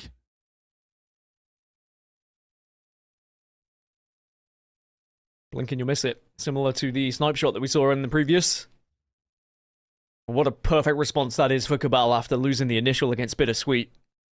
And I think we expected when we got to this round of the open bracket that we would start to get some serious business games, because this is when, you know, it really matters. Sure, you can still drop into the elimination bracket. Sure, you can still have a chance to get to that bracket tomorrow. But this is your way to cruise your way through. No worrying about going into another best of 5 down and losers bracket. Now we can check in with the D stream and see what's happening in the D stream. It's going to be the other Telluride team Telluride Shrub going to be playing. And it's Overload here against Omit Brooklyn. Oh, damn. And it looks like Omit are very much cruising, not just in this game, Chris, but in the whole match. They're 2-0 up. Yeah, I mean, look, it's probably a series I would expect Omnia Brooklyn to be able to win, but this is a very, very convincing scoreline, isn't it? 4-0 up in this Overload after the first half. Looking to get this one done nice and quickly. Stark contrast to our other games, which we had 2 restarts in, but this one has been plain sailing for Omnia Brooklyn by the looks of things. For sure, but I mean, look, they haven't necessarily, I suppose, had the time to establish themselves yet, and still will have opportunities if they are falling down the losers bracket, barring a, well, rather large, I would call it the Giga reverse sweep. If they can find some way to come back in this Overload and then the reverse sweep on top of it, then fair enough, but it's not feeling likely right this second. Oh, that's a big kill, you know, because I think if he doesn't find it, that might well have been a cap. I wouldn't be surprised if we still see this Telluride Shrub team make it into the bracket stage tomorrow. I mean, with some of the huge names on this roster, that would be the expectation as well. But you never really know. There's always the chance of upsets happening. They are 11th seed, so, you know, technically the expectation would be that they would get into the top 12 and qualify. But there will be a lot of teams looking to try and take them down and take that position away from them as the Overload device is being moved. It looks like it is going to be slammed home for the first for Telluride Shrub then. So the start of the Giga comeback that you were talking about at least has found its beginning. And there will be back-to-back kills. There, Dylan Rex going to be the second one to go down. Might be back-to-back scores. To be honest, with the way they're playing, it looks like it is going to be. Easy as you like. That is what you need if you want to get back into this game. Omnia Brooklyn have just overcommitted over towards the other side, to be honest with you. Stanley going to call in the spray. Whatever, you may have actually shot out the scan. That looked odd. 5 in a row from him. But if you do want to continue to watch this, it's over on Delta, youtube.com/COD Challengers. Doesn't feel like that game's going to go on for too much longer, unless the Shrub can manage to bring this one back. But back over towards Alpha we go. We're all tied up after 2. And the Den Overload we got. Yeah, very different style of Overload here on Den. And this first one can sometimes be difficult to pick up, let alone score. It's going to be an absolute bloodbath in bottom middle. Prof and Chris are able to find 2, but there's the response on the other side for Capsidor. And Prof, I don't think is going to survive this one. Proloot able to convert, but still no one able to pick up the device just yet. And this one, in particular, just feels it has that extra bit of magnitude to it after that win from Ica to tie us up at 1-1. Maybe some nervy moments for Bush Gaming. They'll look to try and settle the nerves with the first score here, perhaps, as they will be the first team to get said device. There's going to be one last player to try and defend A. Not going to be able to do it, though, and it is going to be the first point going in favor of Bush. Yeah, and this is where, I mean, for Ica, where's the practice being for some Overload? They're going to have the sustainability. We absolutely know that. But Bush will, of course, have improved over the season. I expect them to be able to take this. Can Noisy and Colt prove as much of a disruption as they potentially have been over the last 2 maps? But, well, if Abe's got anything to say about it, no, it's going to be the answer. 3.5 minutes to go. It's 2-0 up here for the side of Bush, and Abe is frying. In fairness to Bush, this is the one map they haven't played Overload throughout Elite 3. They are 1-4 on the other maps. This one they haven't yet to play, whether that is through bans, whether is that through maybe other teams doing their homework and knowing that this is the good Overload map for Bush that perhaps Ica were unable to avoid, or hadn't done the homework themselves. Either way, it's looking good to start with on the side of Bush, as Capsidor and Cammy alongside Proloot. Well, sadly Proloot takes down Capsidor. Will get taken down though, so they can't keep this pressure on. Just trying to stay alive in and around the rooftops is the main thing here for both these 2 squads. They're just not getting any luck there at all. Probably gonna have to do something pretty special to stop this from potentially being a cap. Respawn's gonna come in just in time though, so Nicey will be back down. But I like this pressure here from Ica. Not gonna rush it, but they might have to try and change it up. Nope, after Abe finds that kill, so it's a bit of a backup. But Chris Raider actually finds a way around, and that should be a door wide open now through the rooftops. Spawn's gonna come in and might stop it in time. One player gonna watch the cross, not quite there. Prof and Fame doing extremely well, and Ica find themselves a cap. Good work from Cammy. But that will just put that seeded out again into the side of Bush Gaming. Ica just getting back into this one in the first half. Prof re-challenges. Denied, though, by Cammy. Now, Proloot does manage to do the dipsy doodle and finds one in the back. And actually might be able to convert a few more kills onto spawners here. Could be a real thorn in the side if he plays this one right, but well played by the two to work together as Prof actually finds 2 kills in the end. Abe is going to be able to be the last player to try and deny this device moving anywhere. Almost. Almost, but he at least will get out of there unscathed. Prof just can't find Abe. I mean, that just keeps the pressure on as well. So now you all of a sudden have to have somebody backing up for Abe, who finds another kill. Oh, Abe is absolutely farming there. Oh my goodness. And now the setup is there for the 4th one, as Abe keeps it on going. One player in the middle of the map might be able to slow it down, though. It's Chris Radel. He can do a little bit. Oh my word, Abe, what was that?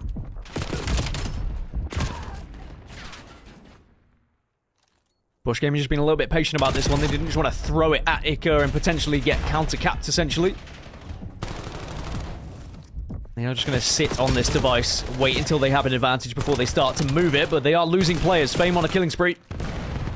Eventually does get shut down by Proloot, but Noisy and Chris work together to now grab this device, and they can start moving if they would like, but it is going to be one hell of a push through if they're to find a score here. Because already Bush off spawn are going to be there and waiting. 35 seconds left in this first half. A big kill from Proloot. Fame was on a potential flank there. And now all of a sudden, yeah, it's going to start falling apart. I think for Ico, the only positive that you can kind of take is that it wasn't 4, but there may well be an opportunity to do so. Overtime is going to be there as Capsidal. He finds everybody. Proloot now going to be the tip of the spear, trying to get himself through. Going to take down his teammate, unfortunately, but pressure's still going to be there. Overtime's coming up in 9.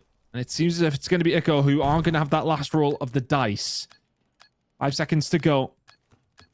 An opportunity for them to try and bring this to 3-2, but they're not really in a great position to do that. Especially for the spot that Proloot is currently in. He was just there and waiting. It's an ambush from Bush Gaming. And sadly, I don't think Ico will get the chance. They will not. So, is going to be half. But a good half from Bush Gaming, but not a winning half for sure. Ica still definitely in this one. The fact they were able to get that one just shows that they can do it, they can achieve it. And we'll have to see whether Bush Gaming are able to maybe capitalize from some of the aggression that we saw in the early stages once again here as we get the restart.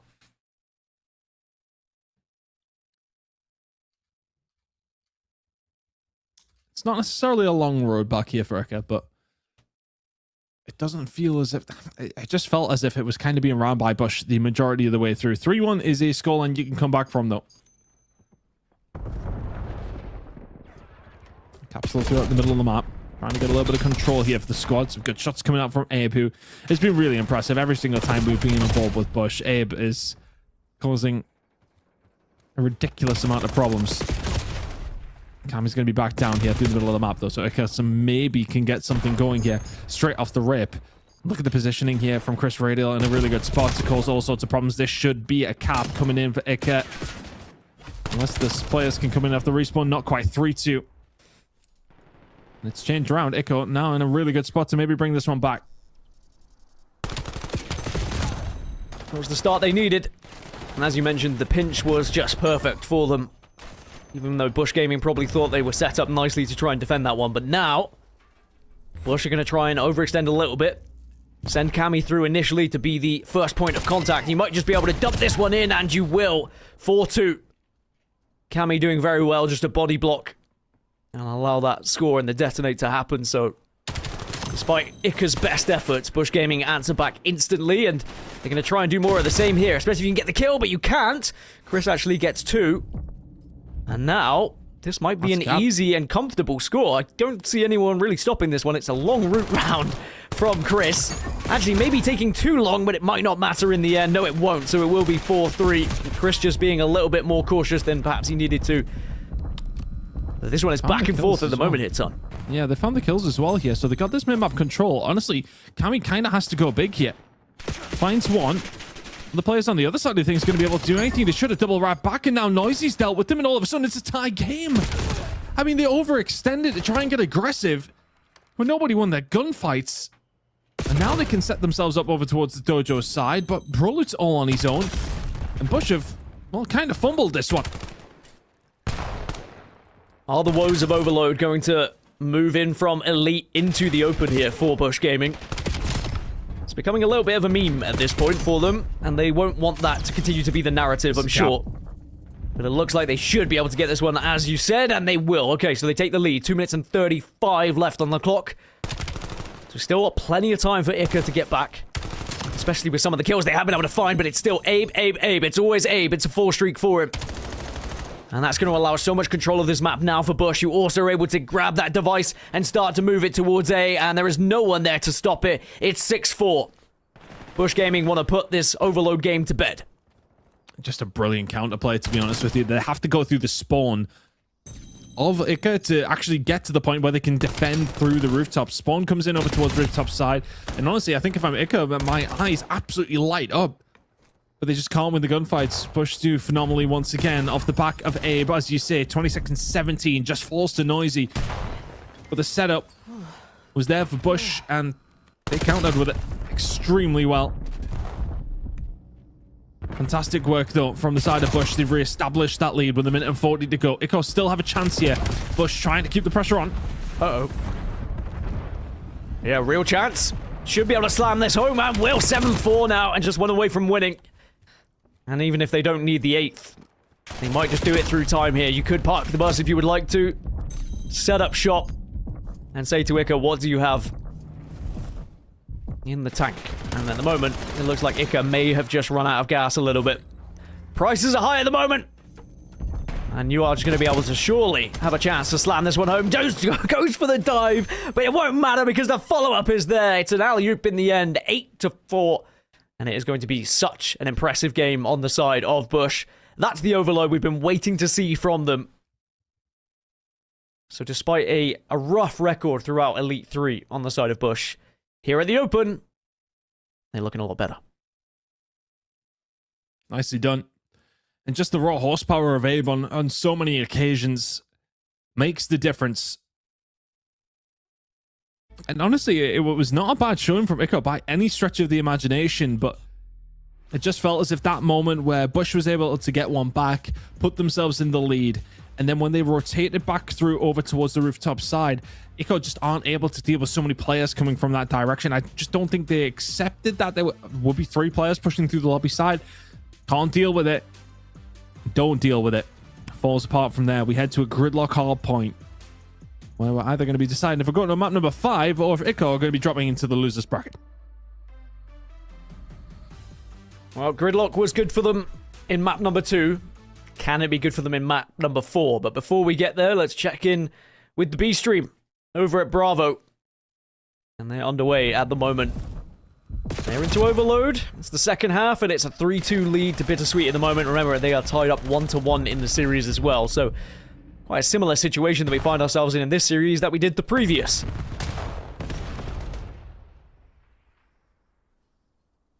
Close one, though, isn't it? Who'd have thought it from seeds 8 and 9? The winners bracket side of things. Very, very close game. Not a great deal to separate them at all. This moment in time, though, it's Manny who's doing the business here for Bittersweet. 3 minutes to go here in this second half. Ever slight lead. This moment of time, though, it looks like Cabal have got a little bit more map control, although Bittersweet are trying to answer back to this. A couple of kills will fall their way if Manny can find another one through the middle of the map here. Good shots coming through. Surely not another. He's about to get some help from Proda. Should be able to pick this one up as well, but that map control's still there for Bittersweet. Tried to watch over the Overload device. Sadly, didn't really work out. And now, actually, you could make a dash towards B here. This one should be achievable, and it looks like it's going to be exactly that, unless you get caught out, but the slide is just enough to tie us up at 3-3.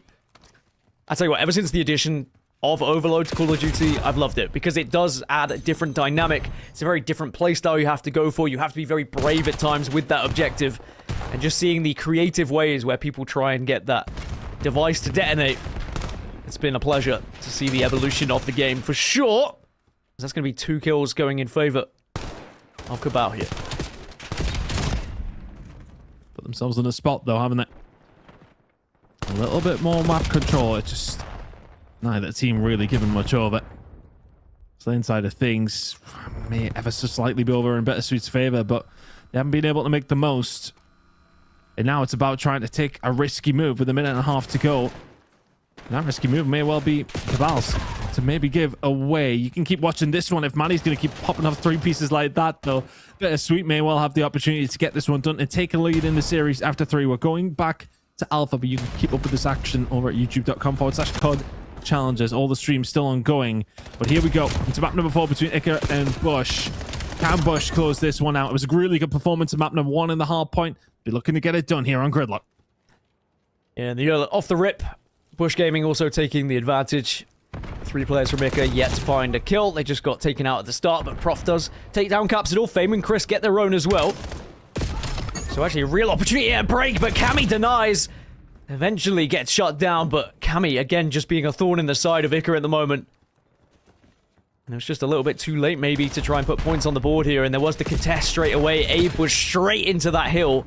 Noisy and Crash had to back off, but they will get kills of their own, but Prolute now finds one. Noisy onto Cammy. But it's still Bush Gaming scoring, as now we move over to P2. And it's going to be Iker who holds to begin with, but if you can get 1 kill from Capsidor, it might have opened up, but alas, it doesn't. Can they find a way around the backside? Him's going to hold down, though. Over towards P4, so it's going to have to be a one-dimensional hit here from Bush. 35 seconds remaining, though. Starting to find the kills as well. Cammy, this is the kind of place that he really does just start to eat, though. Good shots coming through, but not enough to finish his dinner. Noisy can't quite find 4. It's actually, no, he can. It's 7 in a row from Noisy. One of them was his teammates originally and just killing everything that moves. Incredible start here from Noisy, but again, how often have we seen this from Iker just going after it? All players going on solo individual plays, but making them work for some great time. It's Fame for 3 after Noisy pops off. And they're here for P3 rotation as well. Noisy being a little bit noisy on the map at the moment. 11 and 4. And Bush Gaming just losing a couple of gunfights. Didn't really go their way and has allowed Iker to take the lead. But Bush Gaming scoring yet again. There's going to be a collapse though coming from Iker. It's a 2-2 split. They lose the first, and Prolo actually does get traded out. There's going to be one last remaining player in that hill, and it is Abe though, who does convert with the first. Is just going to back off, back away a little bit. Manages to get behind the statue and still continues to score. There's a little bit of a contest just to stop too much points going in favor of Bush, but Iker just can't quite get onto this point. Finally they do, and it's through Chris getting a 3-piece. Incredible stuff from him, and there's a lot of control for Iker for the sake of 20 seconds as well. It's going to be a nice healthy lead. Capsule 0-10. No, okay, well, okay, so I jinxed it for any Eco fans, but either way, Capsule get himself on the board. And the fact that he's sitting at that kind of level and still Bush us that close, they can have the rotation over towards P4 here as well, so that's a good sign for them. Very, very close game, not a lot to split them. Capsule starting to wake up here as well. Noisy slowed down, Fame. Obviously find that 3 or 4 piece over towards the backside. Everybody doing their best. Cammy with a snapper, 4 in a row from him. Capsule trying to step things up, but Bush in control. I think this is what we learned in the initial hardpoint. The micro of Iker, the individual gunplay, incredible. But the macro is where Bush were kind of winning. In those rotations, in the pathing, in the areas they found themselves in to deny the rotations on the side of Iker. That's where Bush Gaming really accelerated their game above Iker's. And that's why they still have a lead, despite the fact we've seen Iker members popping off here, as again, in the kill feed, it is all yellow. It's all in favor of Iker. But Cammy does get 2, which just does slow things down a little bit and gives the spawners an advantage to maybe try and deny these final few moments, but instead they are going to move towards P1 once more. Close game. Just waiting for a moment for somebody to actually be able to extend. It feels as if Iker have had their moments, and that's definitely going to help things out. Though, but Cammy finding 2. I think he just sacrificed 1 member on the point here, potentially. He's starting to try and stretch it out. You get as much point as he possibly can. Keeps use off it for a moment as well. Chris is going to be there to pick up the pieces, and ultimately that Hellstone will work out in their favor. Piece of rotation rotation's going to be there for in 30. Good time being made over towards P1. Trying to find the kills. Noisy, 4 in a row from him. Capsule trying to step things up, but Bush in control. There's a lot of control for Iker. The fact that he's sitting at that kind of level and still Bush us that close, again, not a lot to split them. Capsule get himself on the board. Chris trying to hold it down over towards the answer. Not going to happen to him. Abe and Capsule finding the kills, and for all that Hellstorm was called in, you are finding very little for it. Still have the P2 spawned, but 20 seconds going over towards Bush is not what you wanted. And Capsule, even though he only has 4 kills, they've been pretty important kills when he has got them. And it's just kept Bush Gaming just an inch ahead when it comes to their scoring here. There was a little touch of time from Ica, but the move to P2 had already happened for the side of Bush. But are they going to be able to hold it here? It looks like actually Ica have been able to out-rotate them in the end and find themselves in a spot to try and take them down. But maybe Cammy can be a real thorn in the side here. No, he won't. Fame and Noisy work together. Abe will at least trade one out. But now he's going to be focused. Doesn't matter though. Abe. Aping them at the moment. Again, he finds a third. Abe has been incredible this series. He's all over them, isn't he? He's been a constant threat. Tim and Cammy doing the business. Abe picking up the slack. Capsule yet to really get things going. Do not know what's going on there with him in 5 and 18, but it doesn't matter right now because Bush in the lead. 25 seconds to go. Spawns over towards the backside. Fame trying his best and finding plenty. Nice over there to pick up the pieces and is. That's 15 seconds going to go their way, but they're going to have to race over towards P3. Going to be about a 10-second difference by the time we get here. But Bush have had time to set up. Oh. Look at Abe. He's going to be in mid. He's going to have a fantastic chance to try and pinch. Might be able to convert for a couple here. There's the first. Doesn't quite make it 2, though. So it isn't going to be as detrimental to them as Fame will also take down Capsidal. Prof gets one as well. Last remaining player is Cammy, but he can't get more than one. So Ica will take the hill. Will now potentially take the lead if they hold this one correctly as well. Big player to watch is going to be Fame, but Fame gets shut down by Abe. Again, Abe has been the forefront of this Bush Gaming roster and has really led the charge to keep them ahead of things. Prof does get one. Noisy gets one of their own as well. And sadly, Proloot is going to be able to delete that last player. So even though Ica did take the lead briefly, it's going to go right back into Bush Gaming's favor here. Looks like Capsule just got turned on inside of the point as well. I mean, still Bush find a way through. They are playing with one hand tied behind their back and still winning this game. Noisy's trying his best to make sure that they can try and come back into this one if you Ica, but it is just a 20-point game. Final amount of scrap time. Gonna go over towards Ica, but that rotation again is there for Bush. It has felt like through 3 and 4 that Bush are making the most of their opportunities when they're being presented. And now they're setting themselves up. 10 seconds already gone. Ica barely even seen the point. No one's able to win an individual gunfight against Abe right now. It really is ruining their chances of some of their movement, especially trying to go for the flanks. Abe just seems to be in the right place at the right time as finally he does get taken down, but not for a response from Cammy. And all the meanwhile, it is more time going in favor of Bush. And even though there are some kills going the way of Ica, it's not going to be enough to break at the moment. Last 2 remaining players, Chris working alongside Fame. There is going to be a spawn wrapping around. It's going to be Prof trying to do some damage from behind. But again, the trades are perfect from Bush. And now they're really trying to finish this game right here, right now. I mean, so much time going their way. This is being a ridiculous hold over towards people. Pretty much perfect. And that has blown the game wide open. We're kind of waiting for that moment. Both these two teams have been trading across the board. But in the end, Bush find a full 60. Not necessarily the least likely of circumstances. One of the harder ones to find that hold. They do it very effectively. They're 20 seconds away from the win. Cammy's got a Hellstorm in the back pocket. It's Bush's game to lose. Bush and Cammy, alongside Abe, have just been an impenetrable force, it feels like. 10 more points required. It's going to be a last-ditch effort from Ica to hold here, but all it will take realistically is one more break. And there's actually 2 flanks happening. Proloot is going all the way round, whilst elsewhere Abe was also taking it right to them, and that's 3 kills, and that might just be it.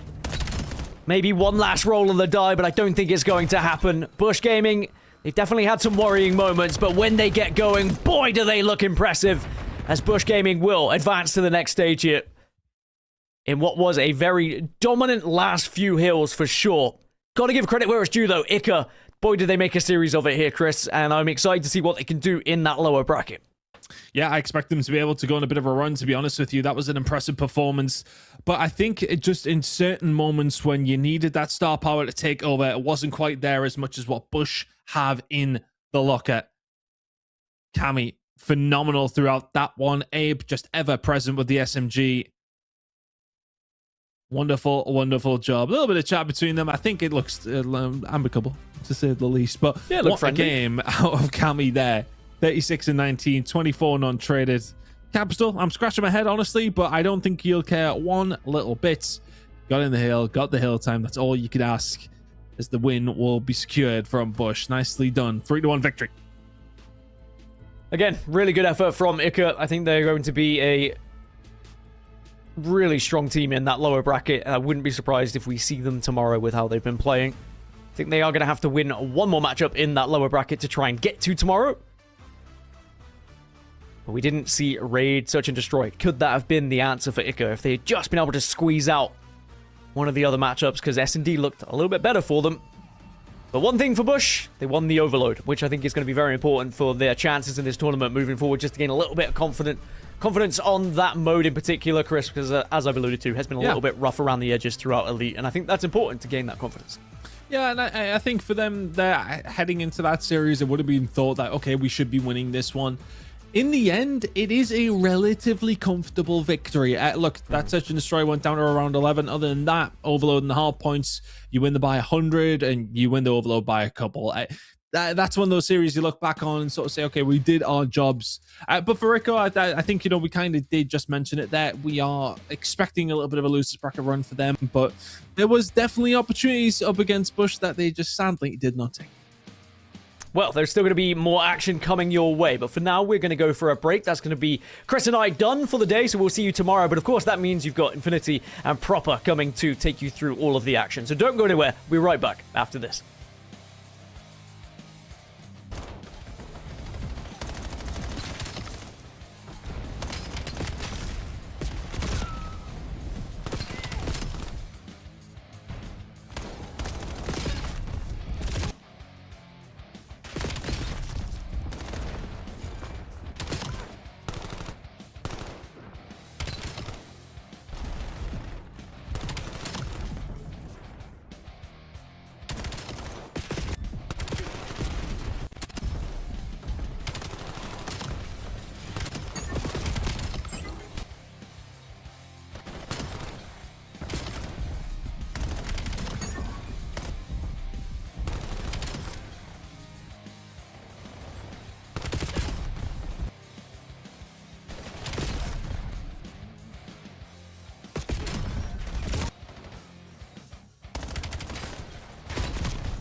Welcome back everybody here to Call of Duty Challengers Live from DreamHack Atlanta for Major 3. We are very deep into our brackets now, and we're pretty much very close to finding out at least the majority of the teams that will be making it through to that special secondary bracket for tomorrow's action. We have just one more set of matches to go. We've got to clean some up from the last block, and we've got a couple more to talk about. Let's start by doing the former of those two things. We talked about Cabal going head-to-head with Bittersweet for a spot in that aforementioned bracket. Let's decide who's going there. Yep, let's go ahead and see who's going to be continuing on here. Slated what looked like to be a map 5 early on in this gridlock, been keeping a close eye on it, but this series has been competitive nonetheless. Bittersweet won the Den Hardpoint map 1, 250 to 180. Cabal responded back with a 6-1 gridlock search, and then a 5-3 Den overload for Cabal to take the series lead as we currently stand. They're in a pretty good position to continue to grow this lead, by the way. Dimensions just trying to play for his life inside the hill. Bell is going to be able to find a timing around the backside, so that makes everybody turn around, sets up Manny and Proto there for the very quick break with 45 still left to play here at B2. Yeah, I like the setup actually from Cabal here. Actually giving up a lot of positioning around shot. It's a bit of a risky play to make, but they're making sure that they've got Mirage towards that backline. He's in control here. Bikram comes through for the first couple of kills, trades out for the most part here in favor of Bittersweet. Flames trying to hold on, not going to happen, and now we're just going to try and play ring around the rosy around that big pillar in the middle of the hard point to keep Cabal at bay. That's the game plan, and that 4 down is going to do exactly that. Beautifully done from Mirage, Manny, and Fellow, and that is a back 15 that is so advantageous, not just because you get that scrap time, because you have the better look at the rotation as well. Yeah, they sure do. They're going to be expecting for where this hit's mostly coming from. Just right over by the terrace side. They should be more than aware now. Vikram's going to be right there to at least find the opening. Proto is set up across the tree, but he was weak from that previous gunfight. So Flames re-enters himself into the equation. Showers control is here. Cabal are in. Bittersweet knocking at the door. Yep. Bittersweet trying to come from the other side.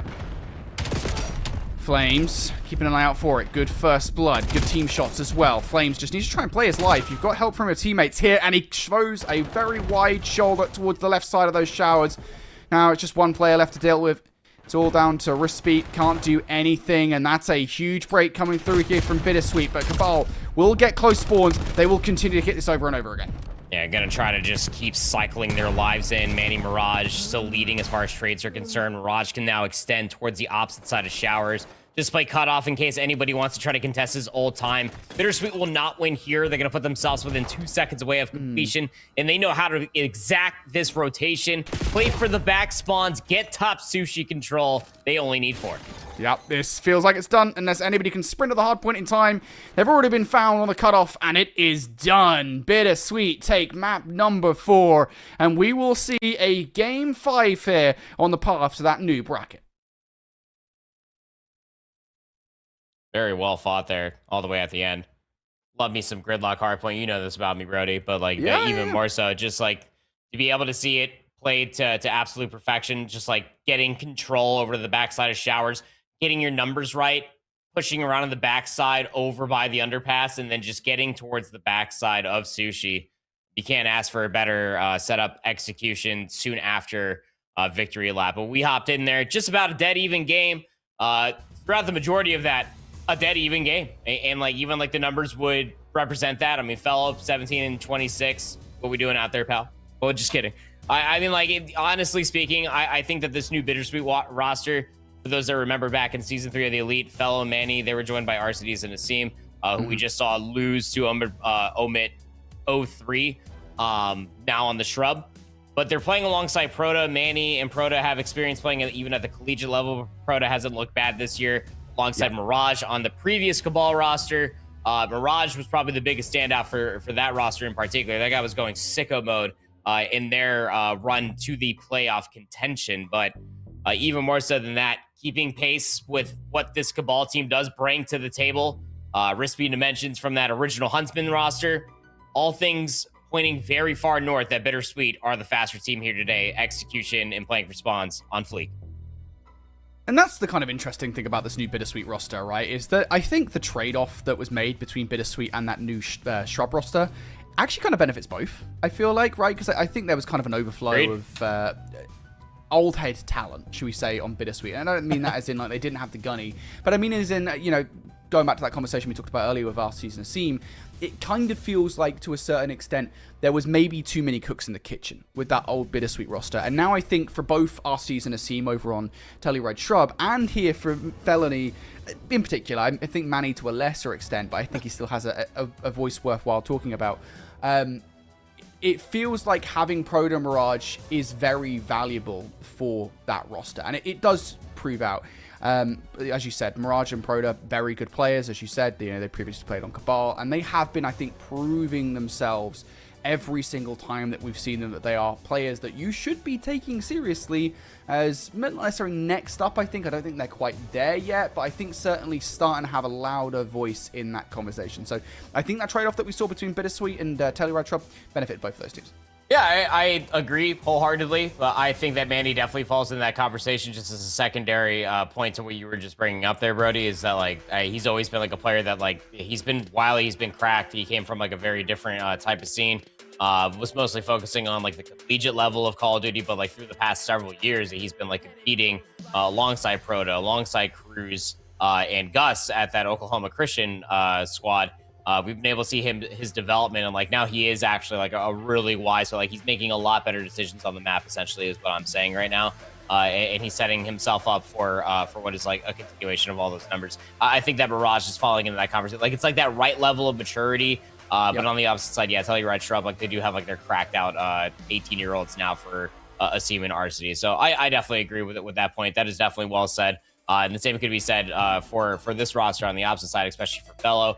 We know about the amount of rosters that he knows how to surround himself by talent.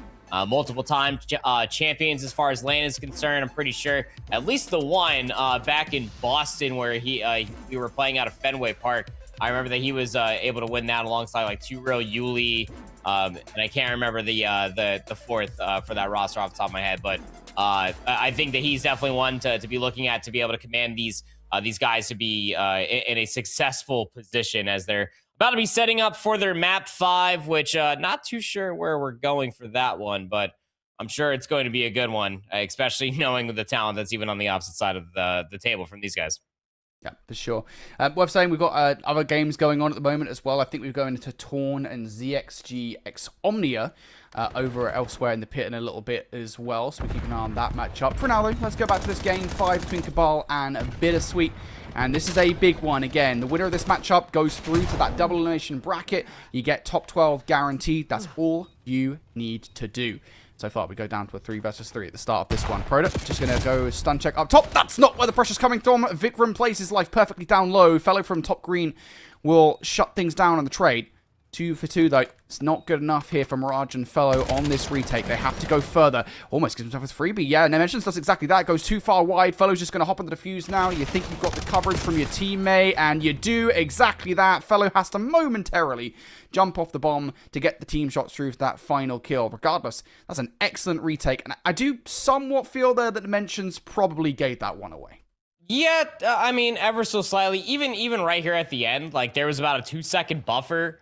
You had every intention to think that he was probably already on the bomb. It was planted for top motel for that peek back stairs, but regardless, being able to maintain numbers for Omit, or I'm sorry, wow, where am I? For Bittersweet, putting themselves in a situation to be able to get themselves back around the bomb site and just play for trades. I mean, putting themselves right on top of the bomb is genuinely how you want to be able to do it. You know where I personally was, Brody. Even on my secondary monitor, P7 Notorious are winning 5-2 over Gentlemates. That's where I was there right now. Oh my goodness gracious! It's a Plaza Search. We saw it last season. The Elite. They're nuts. It's so exciting. Challenges popping off right now. I mean, maybe less so, but listen, yeah, don't worry about it. You win some. We'll see them tomorrow. Some. You win some. You lose the important ones. It would seem. Either way, it would be nice to see P7 Notorious go forward. In this one though. Game 5 here. Bittersweet 1-0 up. Cabal on the defense. Holding steady. Mirage without opening shell out. Opening shots through. The interesting thing here, I think, on the offense is that Bittersweet actually have a lot more pressure than I think Cabal are aware of. I don't think they had any idea that Proto was pushed that far up. And Proto's effectively just given that one away for free. They've reset everything here on this offense. Did he get wallbanged or something, you reckon? I mean, he just kind of like backed out of dodge. I mean, you got 3 players all around P2. Proto still pounces forward. He goes 1 for 1. Nobody's there for the trade. It's actually Vikram that maintains top control, sets up the 1v2. Oh. Crispy forcing the 1v1. Oh, time to regen, get the HP advantage, and the gunfight win. Just a hair away from disaster, but laying on his belly, playing off what could potentially even been like the slightest bit of audio cue, catches the next player sprinting on in. Was a technical 1v2 here at the end for Rispy. First round. Nothing technical about it. That's a phenomenal one that you see from Rispy. Again, it's one of those situations, right, where the follow-up from Mirage was probably the right play call, right? You were kind of expecting Rispy to try and escape away, so the best thing you can do at that situation is just hit that at 90 miles per hour and hope you can catch him. Mirage gets played like a fiddle. Good play from Rispy. Of course, it's been an interesting season for Rispy, and the mentions, obviously, ex-Huntsman players, that iteration of the Huntsman roster that didn't really work in any capacity, and that was a good opportunity for those players, and I think it's kind of been a bounce since then, bouncing back to the capacity that they can. This Cabal roster might be their best chance to do that. Seems like they're settling in pretty well here. Opening smokes out through the middle of the map. Opening shots out from Bittersweet on the defense. This is a lot of space and a lot of pressure being given up. I think they're kind of reliant on some timing from Proto watching the cross. That hasn't happened, though. Proto looks away towards the middle of the map, so this rock's going down. Sure is. Full 4v4 retake. Proto's actually going to get numbers for Bittersweet before they can even get in there. Fella has all of top red control. This post plan is all set up into the backside of Motel. Bittersweet got to be careful how they enter. You've done the first part pretty well. Brought it down to the last couple of players. Now this time, Flames and Dimensions can't throw their lives away. Flames out into the open to try and trade Dimensions, and it is a very quick retake. And it does still feel, albeit you're in a CV4, so your options are pretty limited regardless. It does still kind of feel like Cabal in those situations are playing too tetchy. I don't know if that's the right word, but they're just playing as if they don't have more options than they actually do.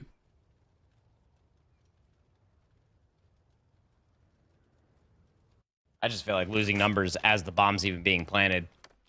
Got to keep yourself in a tradable position. It's not exactly ideal, but you just got to know where to extend and put yourself in a situation to be tradable. At least get yourself in a winning situation. Because even with that bomb being planted, you're, like you were saying, like even the post plant, it's going to get run over. Just ever so slight. Bittersweet now with a 2-1 lead. Proto able to convert 3 off that previous round. So much respect on the map for Cabal in this early 30 seconds of the round, Brody.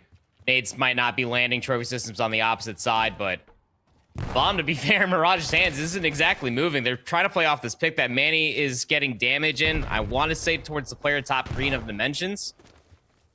Rispy's just trying to hope to catch a timing. They know that there's going to be a player trying to contest inside of the shop. I think the big difference to me this time is that hopefully Proto doesn't give it up. This time he's not even going to get a chance. Gets beamed by Dimensions. Vikram follows up, and I really love that play from Cabal. They get aggressive off the back of the first couple of kills. They don't give Manny an inch to breathe. Now down to Tyler Fellow in a 1 versus 4. The Enterprise is not open today. It's confirmed. We will be seeing P7 Notorious tomorrow in our Saturday bracket. They just lost 6-5 in a map 5 versus the Major 1 champions. Didn't you say they were 5? Didn't you say they were up? Or am I blasting? Yeah, they were up.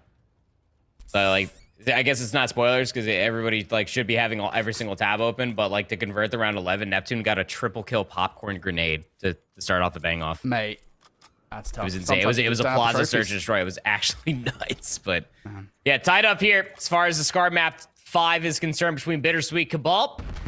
Trying to go into tomorrow from the winner's bracket side. That'd be ideal. Would enjoy that. It's a pretty big matchup. You don't want to have to go through another couple of rounds if you can. Of course, everything will be shaken up. Oh my goodness gracious. Rispy might rip Manny, but fellow Sniper will rip Rispy right back. And we go down to a 3 versus 3. Cabal wasting no time on the plant. It's the post plant that really has been a problem for Cabal. Both players getting away cleanly this time. Fellow with a sniper rifle.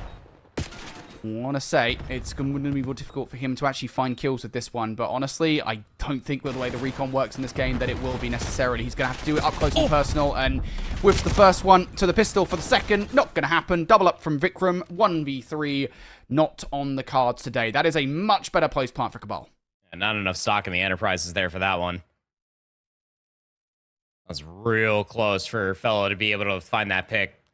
Maybe could have given Bittersweet the better chance to be able to win the round, but it's almost kind of what you expect at certain points in time, especially from what's on the opposite side. You're talking about like Rispy, Dimensions. I mean, even on the previous iterations, like especially for Rispy, the first iteration of the Huntsman, they made a name for themselves as just running at the opposition. You can see what that means for him and Vikram. They combine 11 eliminations as they have a 1-round lead over the opposition of Bittersweet. Their offense is starting to lean over towards A. We have seen this before, but not 4 players strong. They're forcing themselves to be in a turtle position, especially because they're not contesting shot. They have no idea if the flank is fully clear or not. Yeah, I mean, I will say this much, that is some good utility coming out from Bittersweet here. Like, yeah, they have to keep an eye on the flank. It's just the follow-up from the utility that's the biggest issue, right? You put that util through, you do actually need to get some kind of value off the back of it. Yeah, like, you've gained no real estate, you've gained no kills. If anything, you've lost a kill now, so you're in a 3v4. You're fighting from the back foot, and you've already exhausted so much of your utility early on in this round. Got to try and brute force their way through or make a decision now. And that decision is being made. It's too late, though, because the flank has already been made by Flames. Flames making that decision for you. Bomb is now down, and you're going to have to try and win this round and 2 people about it. They might get some good timing. They might get some great timing. Pro are going to do so for the double. Now then for 2 versus 2. They still don't have the bomb. 26 seconds remain. They know that the player was still over by blue. Proto's going to confirm that. They have no confirmation where Rispy is. And so long as he completes this wrap and Flames just waste time, Proto and Manny, yeah, they got to push for the plant. Rispy completes the flank. Manny slams him. Flames. 1v2 versus Manny and Proto. You know he's got to stop the plant bomb. You know he's got to stop the plant. Sees a toe. It's not enough. Flames can't get away with the kill cleanly. So now down to the 1v2 with the bomb down. What a reversal this has been from Manny and Proto. Flames going to meet Manny, and Manny's going to take it. What a heads-up play call in the 2v4. That looked like a totally lost round. Manny and Proto. Absolutely not, say they. That is an incredible heads-up play call. That round from Flames making that flanking play, it felt like it was done. It should have been done. And they reverse. I mean, honestly, to a certain extent, I kind of feel like there's an element of that. It's like, maybe Bittersweet shouldn't have fully committed towards kind of flanking around that bomb. I don't know. Like, maybe have somebody keeping an eye on that pinch. But, yeah, I mean, the perfect play. You got to give Bittersweet some love. Dude, the way that Brady looked Manny in his eyes for that fist bump, that might have just been a big momentum swing in that 2v2. Insane. The Cabal, they see all that util just blow up that car right in front of Satellite. That shakes up their timing. You got 3 players realistically that can answer against this A plant. And Manny's setting up for the very late flank. I think Flames might have scouted him out off of that wall jump, and Nemi with the sniper finds first blood. So now this A plant surely must be on. Yeah, it's just the post plant, right? Getting the bomb down hasn't even really been half the battle. It's been a pretty consistent thing for Cabal. And now, even better so, through the middle of the map, Flames is going to ascertain full control. Flames is actually going to get the last kill as well. That's a beautiful little pinch from Flames. And again, proactivity feels like it's key more often than not. Flames making that route through wins the round. Yep, I swear he had to have seen Manny confirm that. And then with Dimensions up towards the backside of Red Staircase, a shoulder being thrown is too much for Dimensions that is just already holding that angle. Finds the opening pick. Like you were saying, the push over towards the A bomb site, then you have all of that hail of gunfire. The Flames getting that confirmation that now you could just get up through mid. You know one player's going to have to cut through mid-cut just to try to resupplement those numbers. Brilliant search and destroy in the response to the previous round. Offense, though, for Cabal have been a little bit better, but their defense has been realistically been getting run over. That's how Bittersweet were able to win the last one. It was a 4-player strong over towards A, the 2v2. This time, the difference is that Fellow will be watching that flank. That's the more security that they were lacking in their previous offense to try to get the plant out of today. Bomb's going to go down. Reaction from Cabal. Making a long flank happen. They've already made a fair bit of noise here. So Fellow should be able to read this. Oh, no. They had no idea. Fellow's got the first kill. He doesn't even need to get that second, right? Somebody else from the team can do that. Fellow can advance forward, but has been caught. Elsewhere. Manny down. Ah, this looked like such a good round. It still could be. Flanking has been dealt with. Now down to the 2v2. Proda picks up the kill perfectly. Now for the 1v1 on the trade. Beautiful play from Proda. It was a bit of a janky round, but Bittersweet managed to take it regardless. Yeah, like a 2v3 there in the final few moments, because exactly like you were saying, like with Fellow being able to see both of those two players as he was just laying on his back P1, they don't even think to check it. It's the same route that Flames ran in the previous round. Like, just keep in mind. But like, the fact that they don't check that, he pegs the second player, like you were saying in the post plant, you know that you just have to win that 1v1. Mirage guns him. And then the upfront gunfight, knowing that Dimension's last player alive probably doesn't have an automatic weapon. Tough to win that 1v2. Neck and neck here in this map number 5.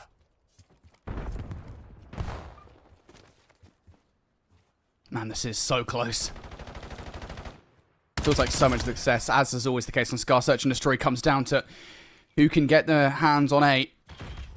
Cabal have been pretty good on the post plants. They've lost first blood in this round, and I think a lot of this has come down to the adaptations from Bittersweet to put a lot more pressure on the middle of the map. Cabal still trying to force their way through. Got to be careful about that pressure from Flame side. Proda landing that nade. Ooh, gets the kill off the back of it regardless. And is going to send Dimensions running away. Flames out towards and runs straight in towards a couple of players from Plane side. Dimensions now has already revealed his position. This is an awkward 1v3 to be in. It almost felt like that Rispy in Dimensions, like the commitment was there to try to cross over towards bomb, maybe try to get it planted. They had coverage to look at the top side of Motel. Rispy commits to the cross, I think gets caught either on his teammate or the wall fixture. And like that nade just completely takes him out. Any sort of damage that was meant to be coming through, just a cold breeze would have taken him out of the equation. But that's that level of commitment that you look for on Valentine's Day. Dimensions let his boy down. Even if they try to cross, that round was all but over. The response from utility out of Bittersweet, absolutely sublime. Proto's now up to 11-6 here in this map number 5, plus series point for Bittersweet.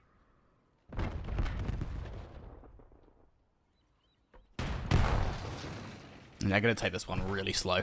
That's probably the best, right? Don't want to make any mistakes, give any freebies away to Cabal. Shots over the top. We'll take that all day long. Information, you know, somebody's there now. I mean, you probably knew somebody was there, let's be honest. It's a pretty common spot on the defense to have somebody on the plane. Mirage taking shots towards top painting. Doesn't know, because now that advanced movement has been made. It's a perfect play call from Rispy. Brings it down to a 2 versus 3 here. Manny trying to drink things out. We'll bring it down to a 2 versus 2. Smoke down to get away. We'll see a reset on the play. Got no shop control, but they do have their duo together. It's Manny and Fellow. Manny's looking for a second weapon, can't find one. Nemi's just playing in the 1-for-1 position. He could unearth this. If he does find it, the timing's not favorable for either one. Flames at least saw one throw a shoulder. And then Dimensions just backs down to look at the mid-cut. 22 seconds remain. And they're thinking about a wrap back through shop, play for the kills? Oh, no. Oh, they run right into the gunny of Dimensions. There's nowhere to go. Manny's got to trade it, and it's a perfect play call for the last couple of players on Cabal. It wouldn't go any other way. It's time for a round 11. Oh, sometimes you're just in those situations and you kind of double guess yourself. You're thinking you're playing 4D chess when actually they're playing checkers. It's a very simple setup for Cabal there in that 2v2. Yeah, it really is. I'm just absolutely... I'm beside myself. Like, mentally, I am screaming and kicking as the decision making in the 2v2 was just like to try to re-wrap back through shop, things sub 30 seconds. You got Fellow, just like get him top red, try to go for the plant, get yourself in a winning position. Now you got a round 11, 4v4 back on the offense, 2 players. Rispy has a teammate with them to try to cut through P3 very quickly. Flames just going to be left to his devices to watch this, just in case Fellow does overextend. We saw this offense back when it was 4-3, and Bittersweet were able to convert. Very similar defensive setup, too, to be fair. Yeah, this is Cabal are not giving anything away. Just play this one as passively as possible. If you can stop the bomb plant, great. They're actually going to pay for a retake around the backline here. Big Toe versus 1 over against Fellow on the other side, and you win the crucial one on the site against Manny too. It's all falling apart for Bittersweet. Proda and Mirage, the new additions to the roster. It's got to be a 2v4. And they're going to have to take an adventurous route. They should have already been spotted out by Vikram. There's nowhere to go. Now down to a 1v1. Proda can't get it done. Cabal, they will move forward here into the next stage of the competition. Down to the lower bracket. Go Bittersweet. Yeah, the big win. You can tell Flames just has all the admiration for his enemy there. Yeah, I mean, big 2-round swing. I honestly like Bittersweet. They're going to go back to their hotel room. They're going to sit there and they're going to watch how that all went down in the very end. They're going to be really frustrated on that 2v2. Obviously, we're blessed to have like the mini map and the X-ray, but still, like you go back and like you even just think about it like logically, like you're trying to re-clear so much map that you have no information on rather than executing on what you do already know. And it's a no-brainer. Like I just don't understand why they make the decision to rewrap all the way back through shops. It could have ended right there 5-4, but now you got another match on your hands. I want to say at the very least, but your tournament becomes that much more tumultuous if you're looking at it from their perspective, man. That's a tough pill to swallow for Bittersweet.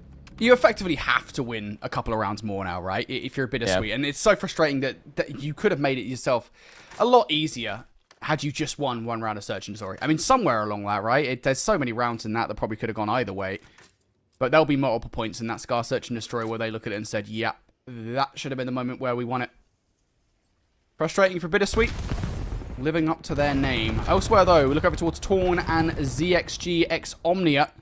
One of the umpteenth Omnia teams in the tournament. This Torn Esports roster, I think, is a very interesting story. I know, obviously, Dan and Tom would have had a conversation about these guys, where they're at.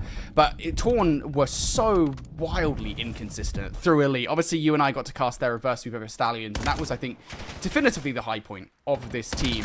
I think it was like TK who had some monumental respawns towards the back half of that series, specifically the maps that they won. And we didn't really see much of substance from Torn outside of really that victory and the other one that kind of got them through towards playoffs. I think I want to see more from Torn, and I've kind of been wondering, is Stack the upgrade they need to produce that? Certainly not going to hurt their pace, I suppose. But I mean, like, that's always been like the biggest conversation for these guys. Torn Esports through the Challengers Elite is like just try to get TK more consistent help. The Hitman's been pretty good. Crazy views though, gonna catch timing, stop the bomb from being planted, throwing shoulders. 18 seconds, just needs to stay alive, gets the damage in, spots the AR, but doesn't win the gunfight with about 12 seconds to spare.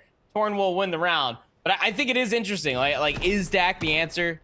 I don't know, but is he in a better position than where he was previously on his last team? Yeah, I think so. I think TK is like I don't want to say like he's on the same level, if not better. I can't put him anywhere besides like maybe beside Ocus until we see them as they continue to produce more in the Call of Duty space, because they are both from Fortnite.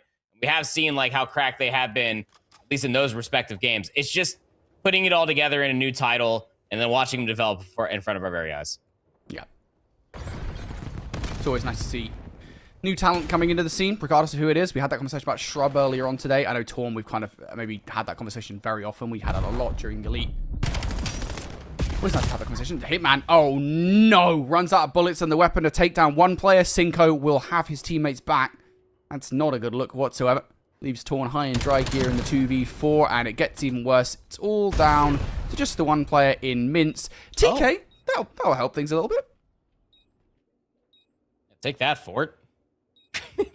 Go 7-1 again. I dare you. Vince, 1v3 technical.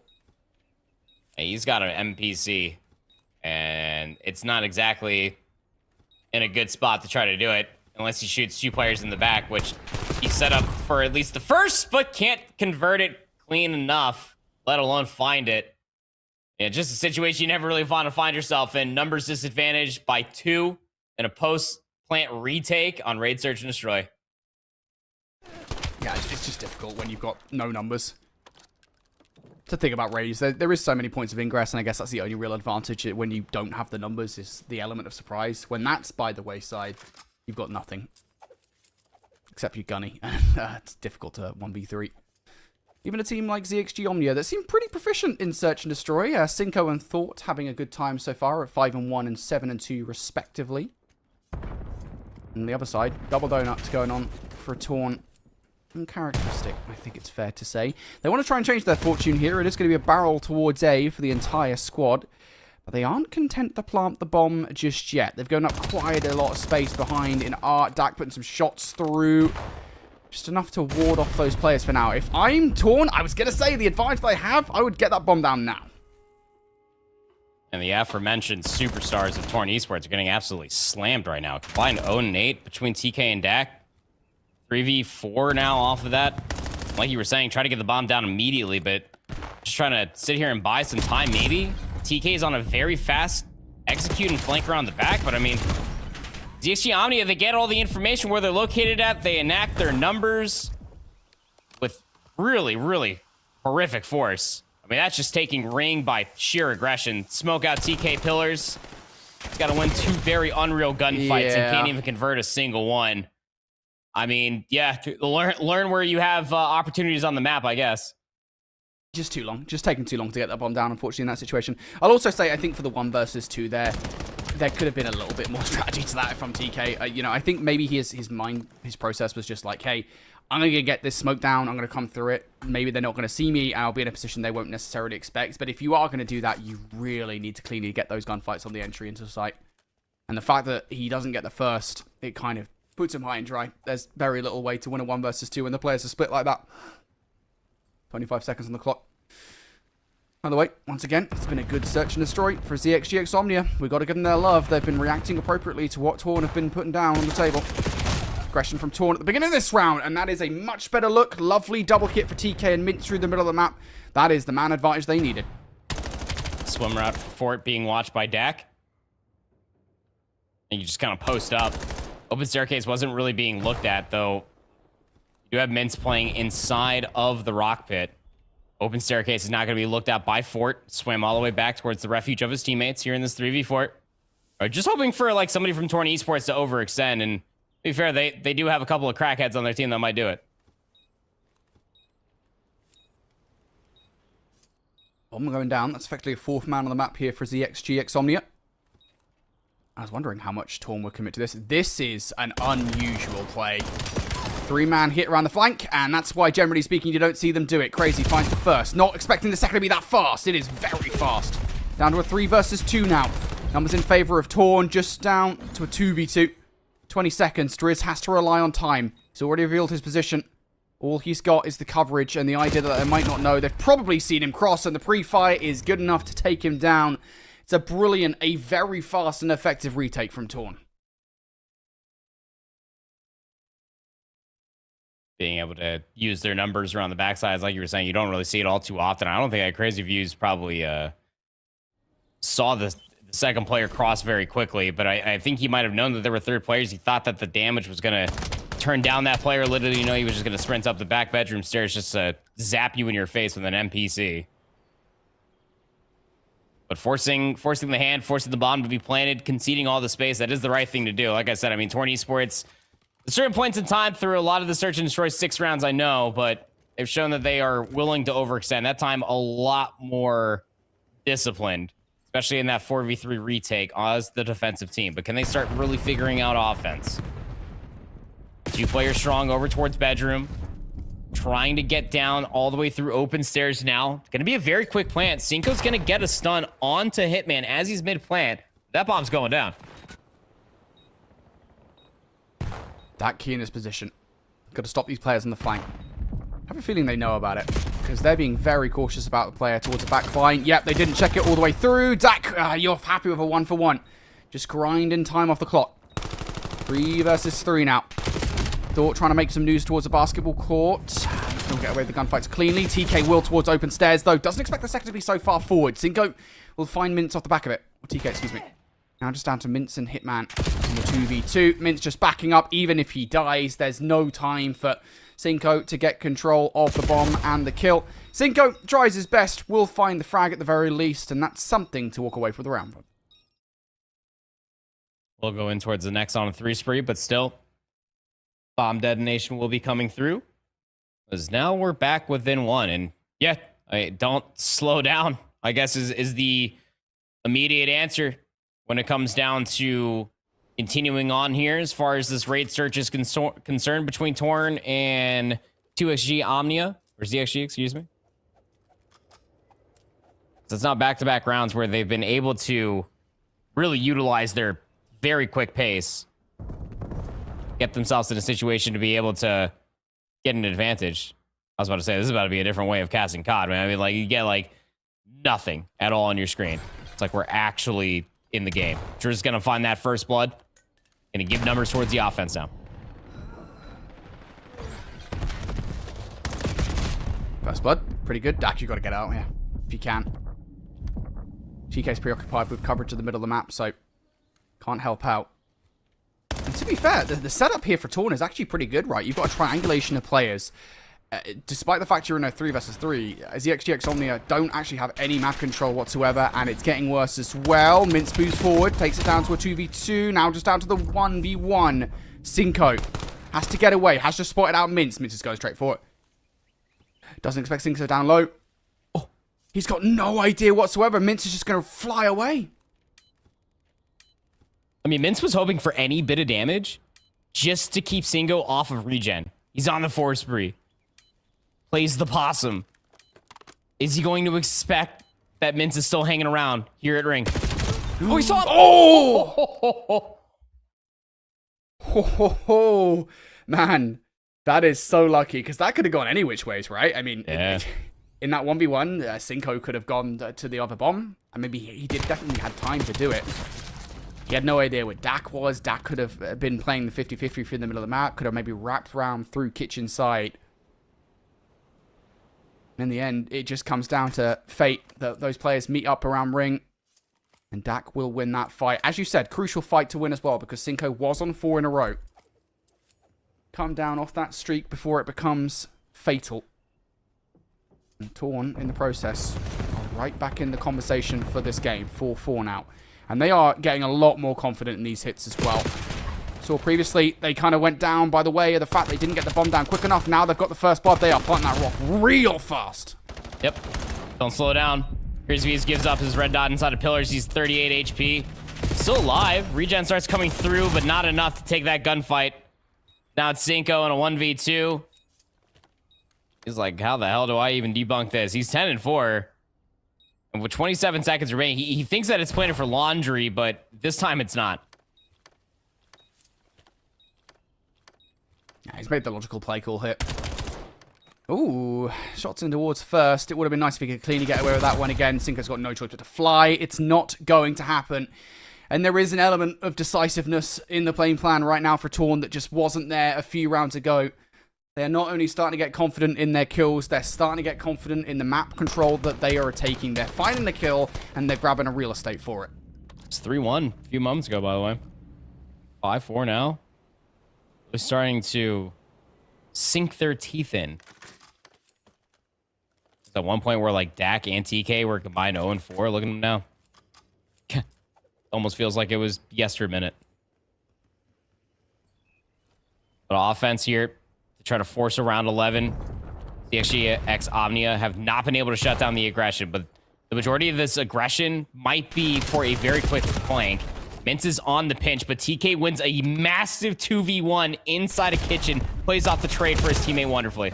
Oh, I was going to say that's a huge 1 versus 1, but Crazy actually can't get away. I like the quick reaction again from Cinco. How many times has this search and destroy come down to Cinco? Crazy's had a big part in it. And oh goodness, he's made the perfect play call. He's made such a perfect play call. If he's quick enough here, he could catch Torn with their pants down. Didn't see quick enough. Straight on the defuse. Will be Hitman. Gets the kill. Knows where the second is, but the heady for Dak is potent. Cinco knows it as well. Just going to back away here. Force Dak to make the choice. Do you hop the defuse? Do you wait for the wraparound? The wraparound is the right play call, but oh, he gets beamed!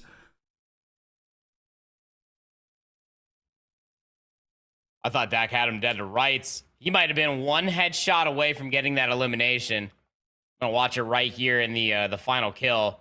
M15 versus M15.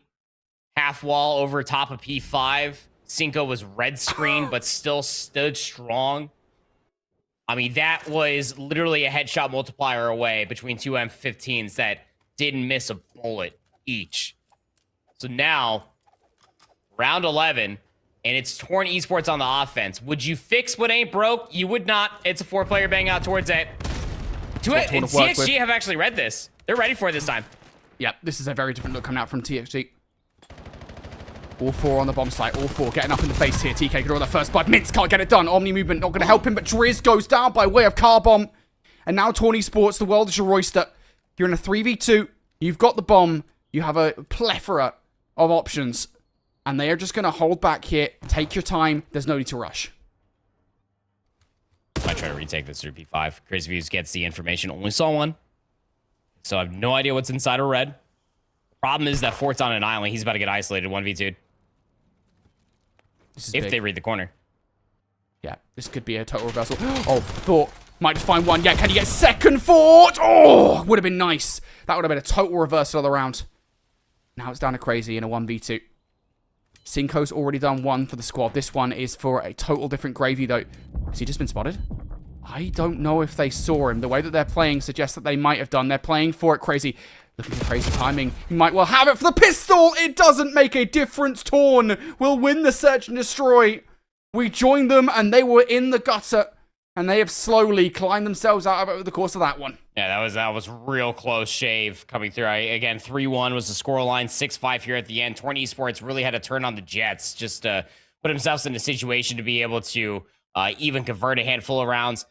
Big step-up moment coming through for TK and Dak. Again, those are the aforementioned superstar players for this team. Dak's supposed to be the pack-a-punch that was missing to maybe put this team over the edge, that were shaking a lot of teams and turning a lot of heads throughout stage 3 of the Elite. But just look at the amount of eliminations over deaths as far as ZXGX Omnia is concerned. They're going to go back and rewatch this one, be quite frustrated. They had a leg up through the first half of the search and destroy, but the back half, look at the damage numbers from Dak. That was realistically all from the last 4 rounds. Hitman a consistent factor as well. Both of them at about a combined 215 damage per round.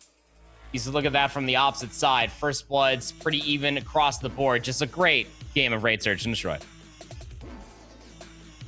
That feels like a big one. I don't know what the scoreline was in the hard point between these two teams.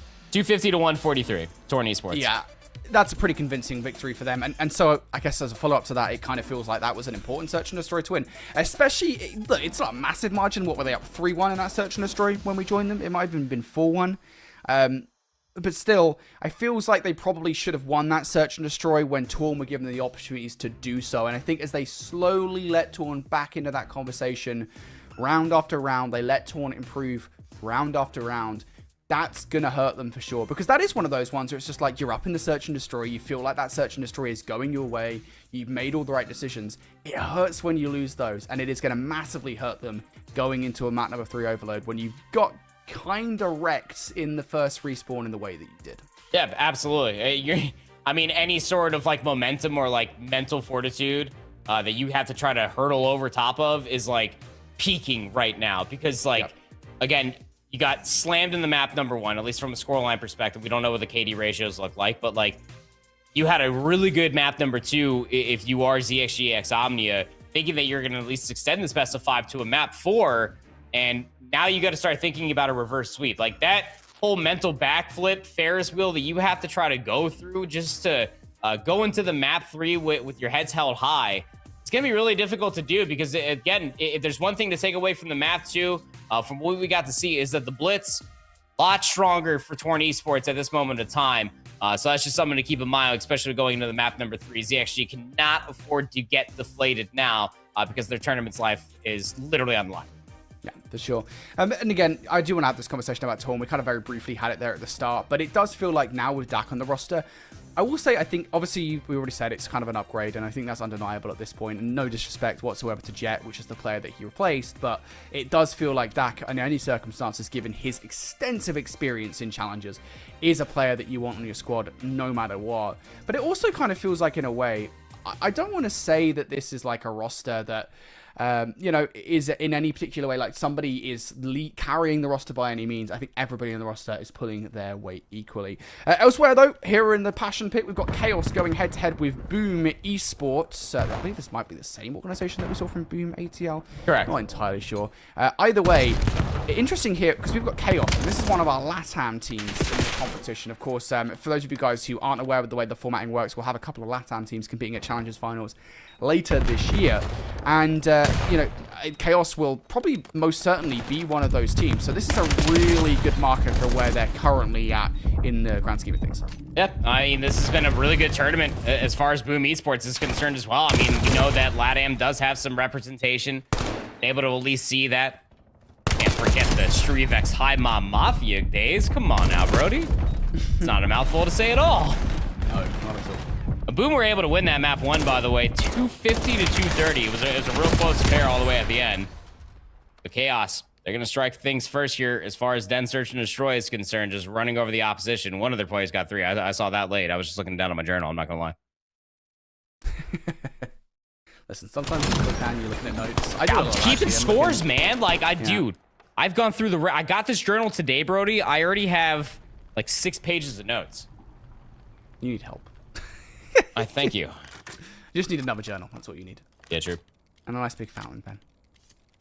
Would be nice. Either way, this Chaos roster is one of those rosters at the very least that's in the conversation for being the LATAM representative, or one of the 2 LATAM representatives at Challengers Finals. So I do kind of, to a certain extent, want to see them do well. Obviously, this Boom Esports roster, though, I think we talk about some of these players we've seen compete in the past, and it would be a big boon for them to take Chaos down. Aggressive play coming out from them at the start of this round.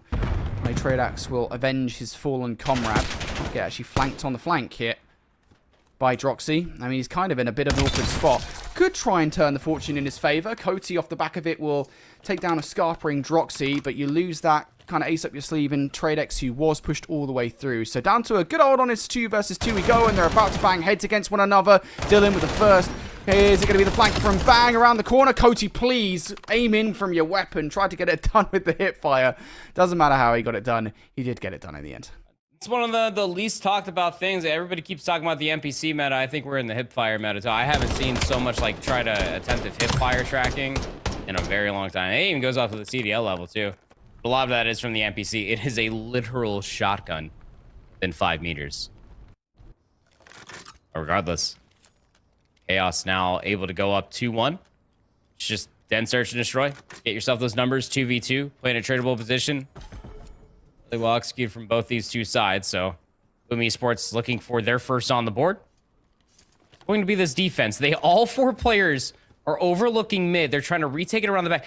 They're not going to see any util from mid cut. So this could be setting up a pinch, especially with Mitch getting the info. Bomb's going to go down. Boom Esports are basically reliant here on a flanking play from Bang. And obviously the 3 players coming through. So 2 separate engagements to keep an eye out for. First engagement goes down. Curie doubles up. Oh, goodness. It's all falling apart for Boom. Everything awry here on that 3 versus 3. Bang has actually slipped the net here. I have no idea how he just got the COD timing, but reveals his position a little bit prematurely. If he doesn't fall by the honest gunfights, he will fall by the player that he didn't catch on that flanking play. And yeah, you win that, I think, in the 3 versus 3 that you take around the flank. Yeah, Cody was playing on so far of an island inside of P2. Not many players would think to try to clear all of the pillar. More or less, like, the flank was taking way too long because it's Den. And cover all the way from the rooftops if you're just lurking over by mid. It's gonna take a long time. Yeah, it's just... You gotta be frustrated. You're like, yo, Cody, how do you get by, man? And just like, oh, dude, my bad. I was checking P2. I thought he might be all the way in the back. Like, which is, to be fair, it's just a really weird interaction. 3-0 now. Boom Esports, 4-player strong. Just trying to 4-player bang out something until something it sticks. They gotta get around on the board here, buddy. Oh, my shank. Wow. Okay, Dylan tried to emulate that. Was expecting a fast hit for the trade up. Never mind. Just gonna get it done with the M15 through the wall. 2v3 now for Boom. This is a bit of an awkward one for Boom, isn't it? Because now you're in a 2 versus 3. You don't have the numbers. You are going to have to retrieve the bomb. I think the only saving grace here is that Chaos, I don't think, know the rock is down. What they do know is they might have Sky dead to rights. He's trying to escape here.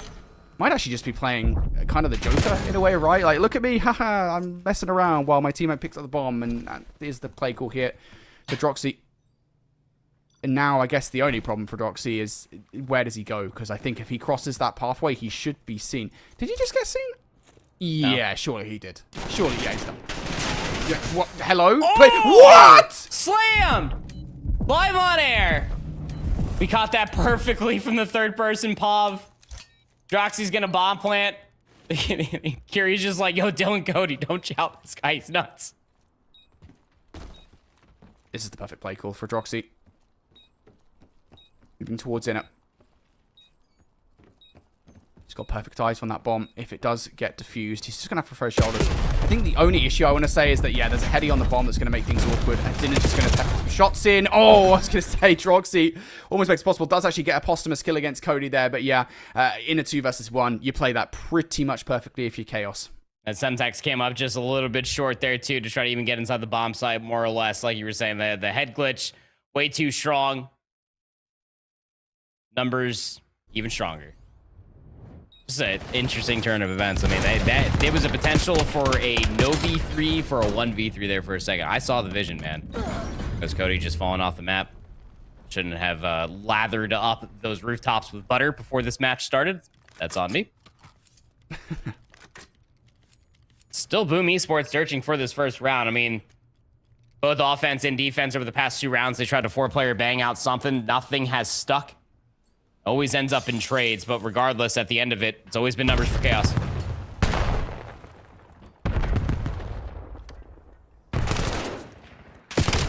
Match play from Boom. It's a little bit different, and it will, I guess, somewhat work. I think this slows things up a little bit for Chaos on the offense. And I also like the play call here from Droxy to push all the way back through. Curie might have read this one. Potentially. Big 1 versus 1. And oh, I mean, what was a pretty good play, honestly, for Droxy has just completely fallen apart. Oh, yeah. Problem is now Sky, he's got to watch this entire flank. It's 2 different isolated plays. Sky defending it, anchoring like P4 spawns. Mitch going on an island play of his own. Almost feels like these guys just like miscommunicated or they're just hoping for something to go their way. And the 1v opposite situation, if Mitch converts that double, sets up Sky maybe for success. But he's so late to this flank that Cody's already watching it. And by the time that Sky gets here, bomb's gone. It's vanished.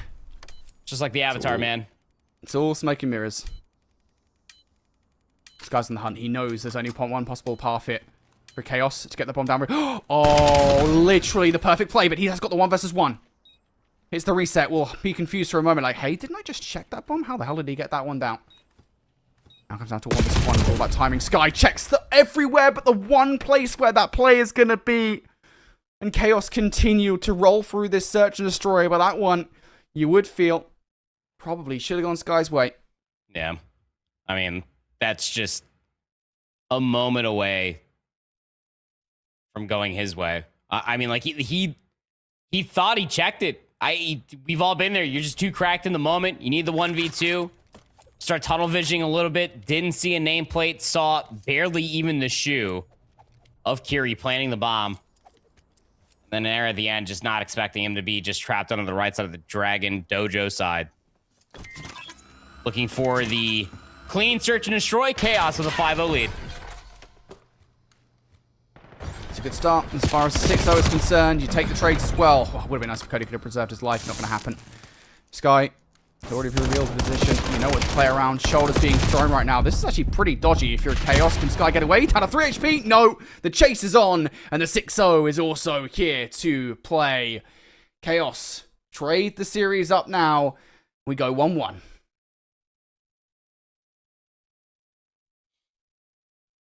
Clean as you like. I mean, if you're going to Neslo a team, you might as well make it as spicy as that.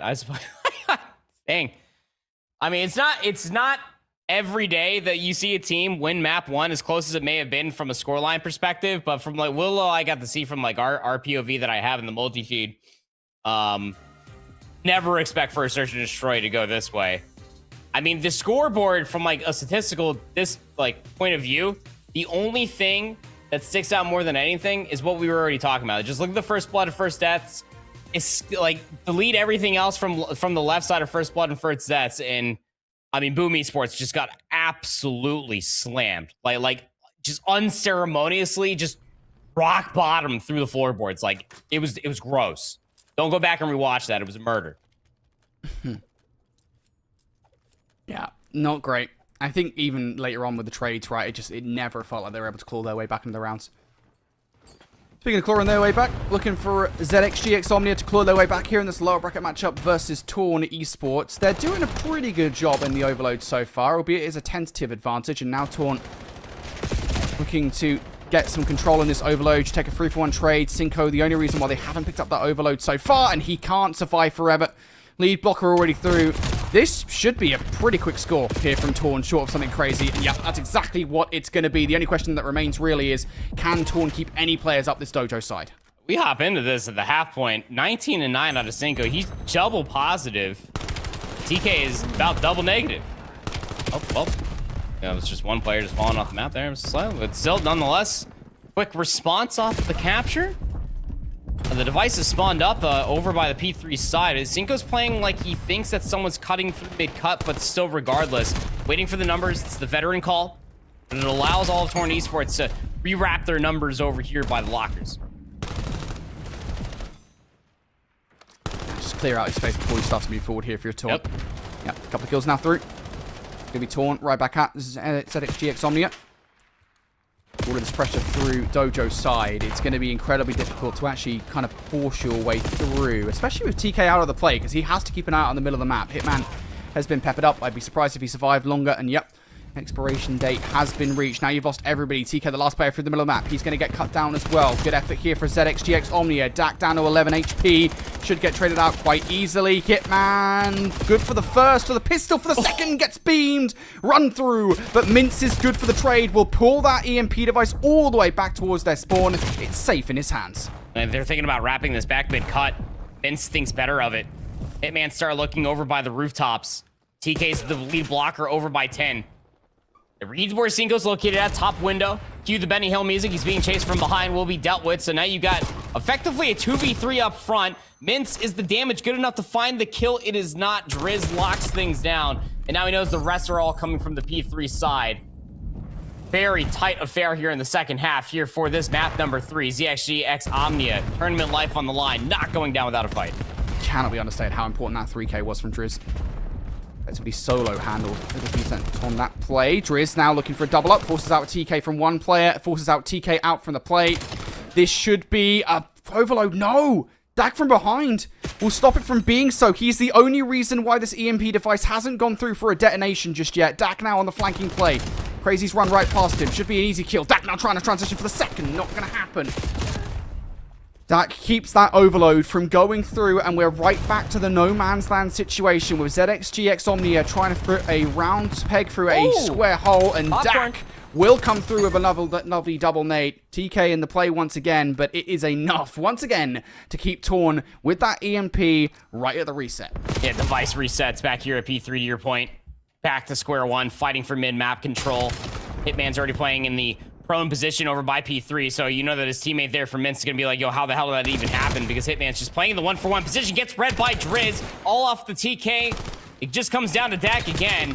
Here over by Lockers, and he finds another two-piece. That stops this offense yet again. Dak tying the cape around his neck. He's going superhero over on this B defense for Torn Esports. How many times are we going to see Dak do that? I mean, it's not like he's having a phenomenal game. He's 28 and 21, mind you. It's a good game, but like, yeah, it's just when he needs to step up, he is finding those crucial two pieces, those three pieces that really have made all the difference.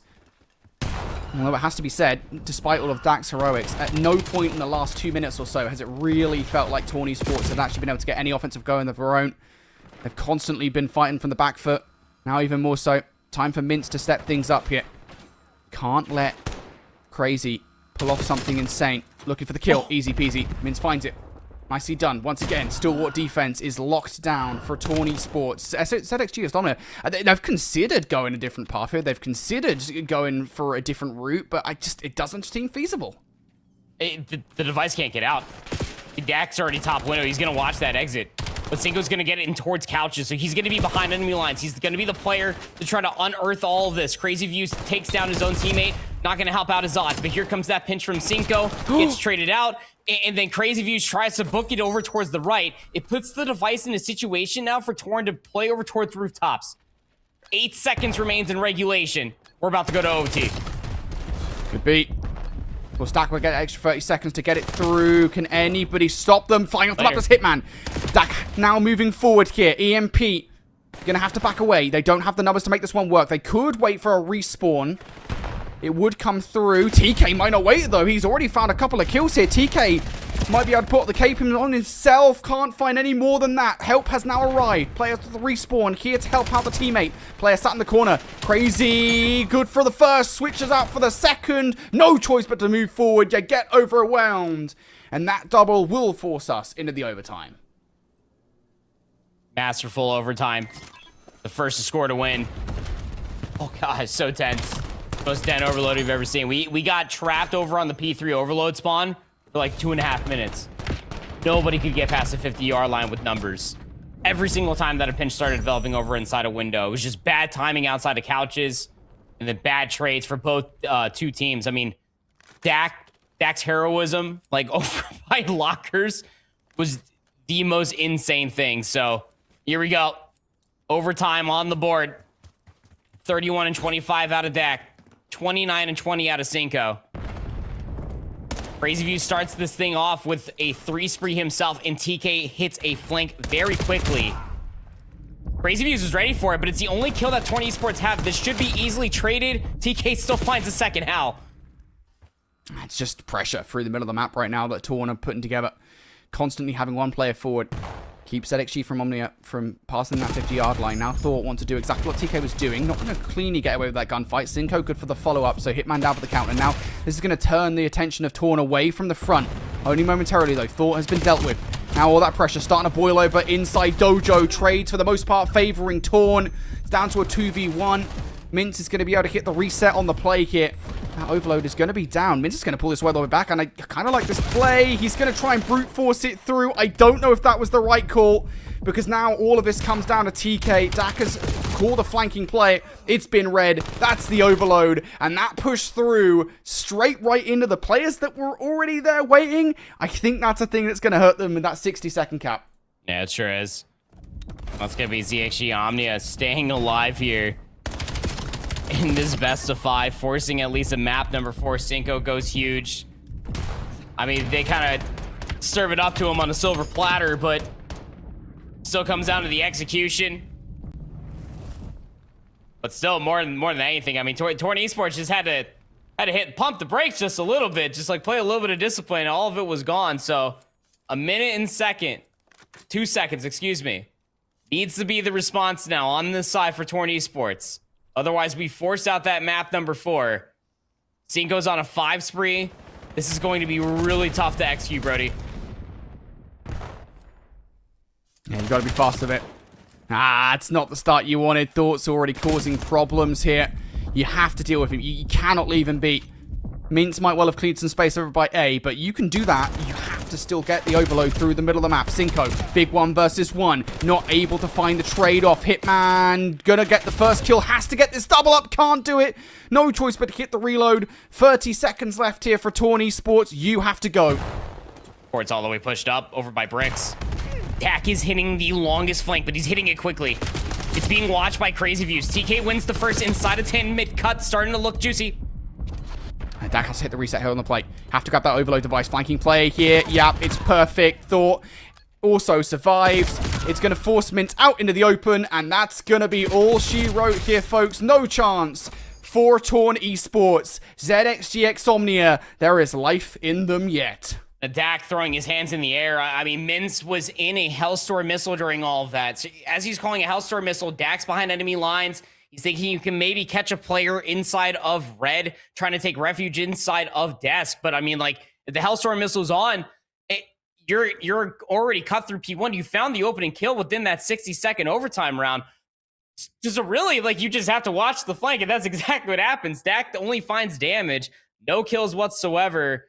And what was a monkey wrench in the system play ends up just becoming loose and smacking them in their face. So we go at map 4 there for our Delta stream back over towards Charlie. Chaos just 6-0'd Boom Esports, but Score limit has been reached, and they continue to hoop on the opposition ever since losing the map 230 to 250. They have not slowed down. They have not slowed down, Brody. That was actually going to be my next question to you. Is like, hey, do you have the score for that map number 1 hardpoint? Because 250 to 230. Thanks for asking. Yeah, thank you. Yeah, listen, can you just say I didn't get that. Just tell me again.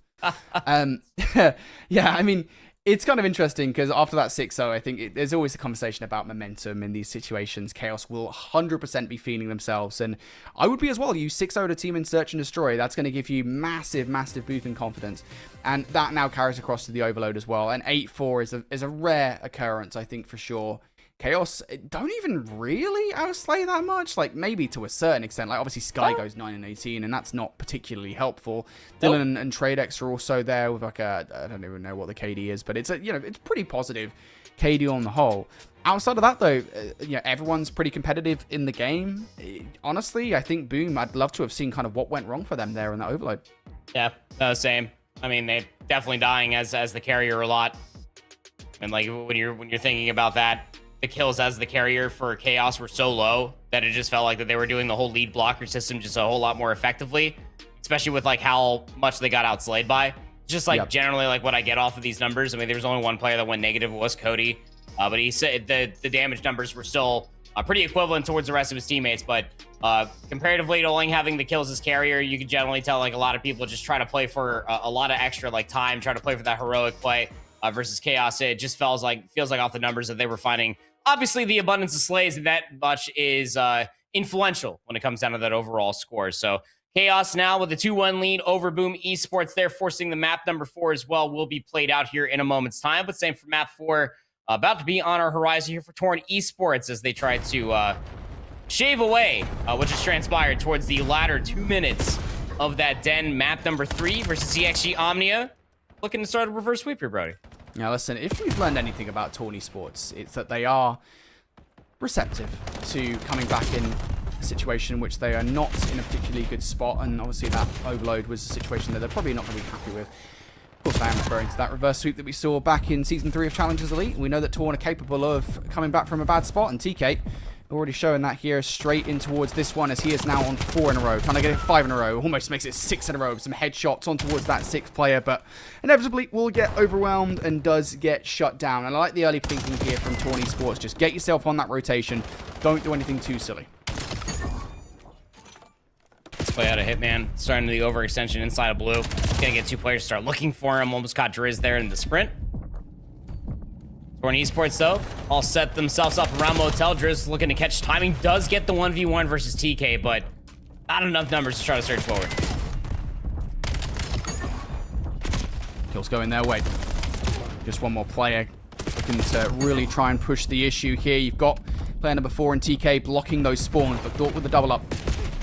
Not going to make things awkward. Again, no trophy system. That is a perfectly cooked nade coming out from Thought. Now 2 for 2 trade, just down to Dak inside the hard point, and he's got to try and play his life. Not going to happen. There is some beautiful team play coming out from Torn here, or coming out from ZXGX Omnia, excuse me, on this hit back towards the kill. Thought now looking to use the wall jumps to his advantage, slide out across to try and play his life, but well, if you can throw a nade at the hard point, because there's no trophy systems this early on in the game, a nade can also be thrown at you, and he learns that the hard way. Yeah, popcorn double nade comes through there from TK, starting off here double positive, about going in towards P3, and it's all Torn Esports. They have the rotation. Vince has a lot of space under the backside of the concrete wall. You got a player up towards top green, and they're going to expect that fort spawned in on the backside of P5. Answer doesn't seem likely as Hitman's about to get shot in towards the back, and well, yep, absolutely going to be the case. Fort is right there. Had a good look there for the 3rd, but his teammates should be right there for the pickup. 40 seconds left, lads. Try to get somebody in towards the time. Yeah, it would be nice. Well, guys, there's a lot of white time going right now. Finally, someone jumps in towards the time. Hitman's going to do exactly that, but he's got a little bit of work to do. Doesn't have any help on the Overwatch. And a nade through from Crazy Views makes things even more difficult here. There is just not a lot of time going to either of these teams at the moment. Driz, not able to do anything on that plane heady. Cinco, maybe he can pick up where his teammates left off. No, Kitman for the double. 3 kills go through. And now finally, that should be some orange time here for Torn Esports. So they're in a good spot. They're not that far ahead right now, but it's all about this rotation. ZXGX Omnia, they will fly for new, but they're already starting to lose some of these fights. More like exclaiming for ZXGX Omnia to hop in towards the hard point over by P3. They got like a 4 dead. They had a really good set. They got 2 players top green. They get someone in towards the time. Now Torn Esports, they got back possession of blue. 4th, I mean, square peg into a round hole. Just sprints at the opposition. Vince is going to be able to sit here up on towards a 5 spree on the back end of things, but ZXG Omnia is just always chewing at the ankles there at the front of the hill. Another 3-for-1 feed. Torn Esports still had the back spawn, so they can keep throwing numbers at this just until Hitman finally goes down. Back 20 seconds looking to be good for ZXGX Omnia. Still going to send a couple of last players here. Our Torn TK's flank is red to perfection. And this is actually not a good spot whatsoever as well for Torn Esports. Because, yeah, they're going to go aggressive at this one. They're actually going to get flipped out on their spawns, especially with the advanced positioning of Cinco. So, probably could have done better there. Crazy comes through for 3 kills. That is wild. So, not only do those back spawns get locked down for Torn Esports, but they also don't really get any scrap time off of that hard point as well. Huge opportunity now for ZXGX Omnia. Driz starting to heat up here on 4 in a row. Is he going to let any players get past? He thinks that someone's going to come from blue. What he doesn't realize is all those players have already made their way past him. He is totally out of the play. Rest of the teammates being left high and dry here. Thought's only option is to try and play his life top green as those spawns will flip. Not going to happen. And unfortunately, a misreading of where those players are coming from goes against them. Another great usage of utility. We've been seeing that trade going back and forth as far as these two teams are concerned throughout this hard point. So we're 20 seconds left here as far as the first set is concerned. Just about still a dead even game. ZXGX Omnia were putting themselves in a situation to anchor out those back spawns, got unearthed. Torn Esports could not sink their teeth in. ZXGX Omnia, who were trailing by a good bit from that P4 or P3 to P4 rotation, got themselves about a 20-point lead going back towards the center of the map. Brody DK is still left to his own devices, gets a squad bait to spawn on him all the way over by the train cars. And that Dak was in an overextending play. Now Driz is just starting to feast alongside Cinco, a combined 6 spree after the end of the first set. It's just those players, really. They just seem to be going off on sprees. Everybody from ZXGX Omnia seems to have their moment, right, where they've been going off. We talk about Crazy's 3K at the end of P4. Cinco, obviously, talk about his spree that we just saw there. Driz had one earlier on as well. ZXGX Omnia, everybody stepping up at various points here in this game. They'll all need to step up, though, if they want to stop Torn Esports from coming back into this one. Starting to focus on this rotation. Oh, nice transfer from Cinco. Burns 3 TK on the roto. And that's going to make things tentative, even for Hitman. He might well find Thought, but you're not finding Cinco. He does get traded out, but the door is open for the rotation here for ZXG Omnia. They've just got to grab it. Yep. Very neck and neck. But the biggest difference is going to be this P2 setup. They get Torn Esports holding it from the front primarily. They lose Dak inside of shops. Means that TK has to turn and deal with that trade. He's able to do so, plus get the information that Fort is very much still back train cars. Spawn secure. TK's going to spawn up to watch the flank. Now it's all eyes on the front. Beautiful shots out. It's going to send a player away from the hard point here for the moment. And that should be scrap time. They can hold the next 15 secured. Now going at it once more. A little push out from Thought. Will not find anything. Driz will triple up though. Cinco for number 4. And that's the back 25 here. Good for ZXG. Torn Esports in a horrendous spot as far as the spawns are concerned. With 20 seconds left, they've really got no choice but to try and at least steal this time away. That double up from Timmins and TK might well do so. Thought trying to play his life. That's not going to happen. So you'll take the back 10, and now your only hope is that you can kind of rush the next hard point as quickly as possible. And Crazy Views dies on the overextension. Cinco doesn't get checked past the corner. So now it's TK. He's behind everything. He just doesn't have the right weapon for it. Or the weapon that he wanted to wasn't even reloaded. Jumps over another person. Should be shot in the back here momentarily. But, I mean, it is just wayward decisions after wayward decisions. Trade nade comes through from Dak and Fort. That's very kind of the two of them. But still, it's the 50-50 battles here over by P3 with 37 seconds left to play. What you really are looking for is try to get that backbow control where all the pink arrows are located at. That's ZXGX Omnia. Setting themselves up wonderfully. Not only to play for the time, Brody, but also the rotation to new. This is an opportunity here. Back 20 seconds. Torn looking to lock this one down. Spawns will flip because player has to run forward towards the hard point, and that is not a good position here for ZXGX Omnia. They will get the scrap time, but now they have to try and break this hill, and you can see just the way that they're looking towards that boat side. They are putting a lot of resources into preventing them from making that transition happen. TK already starting to double up here. Thought with the trade out.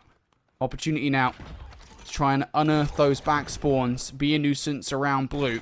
With Thought top side. How much more damage can Thought do on a 5 spree? Now really starting to assault the back line here. Hitman is going to go deep to make sure those spawns are through. Spawns 1 player in, but no more than that.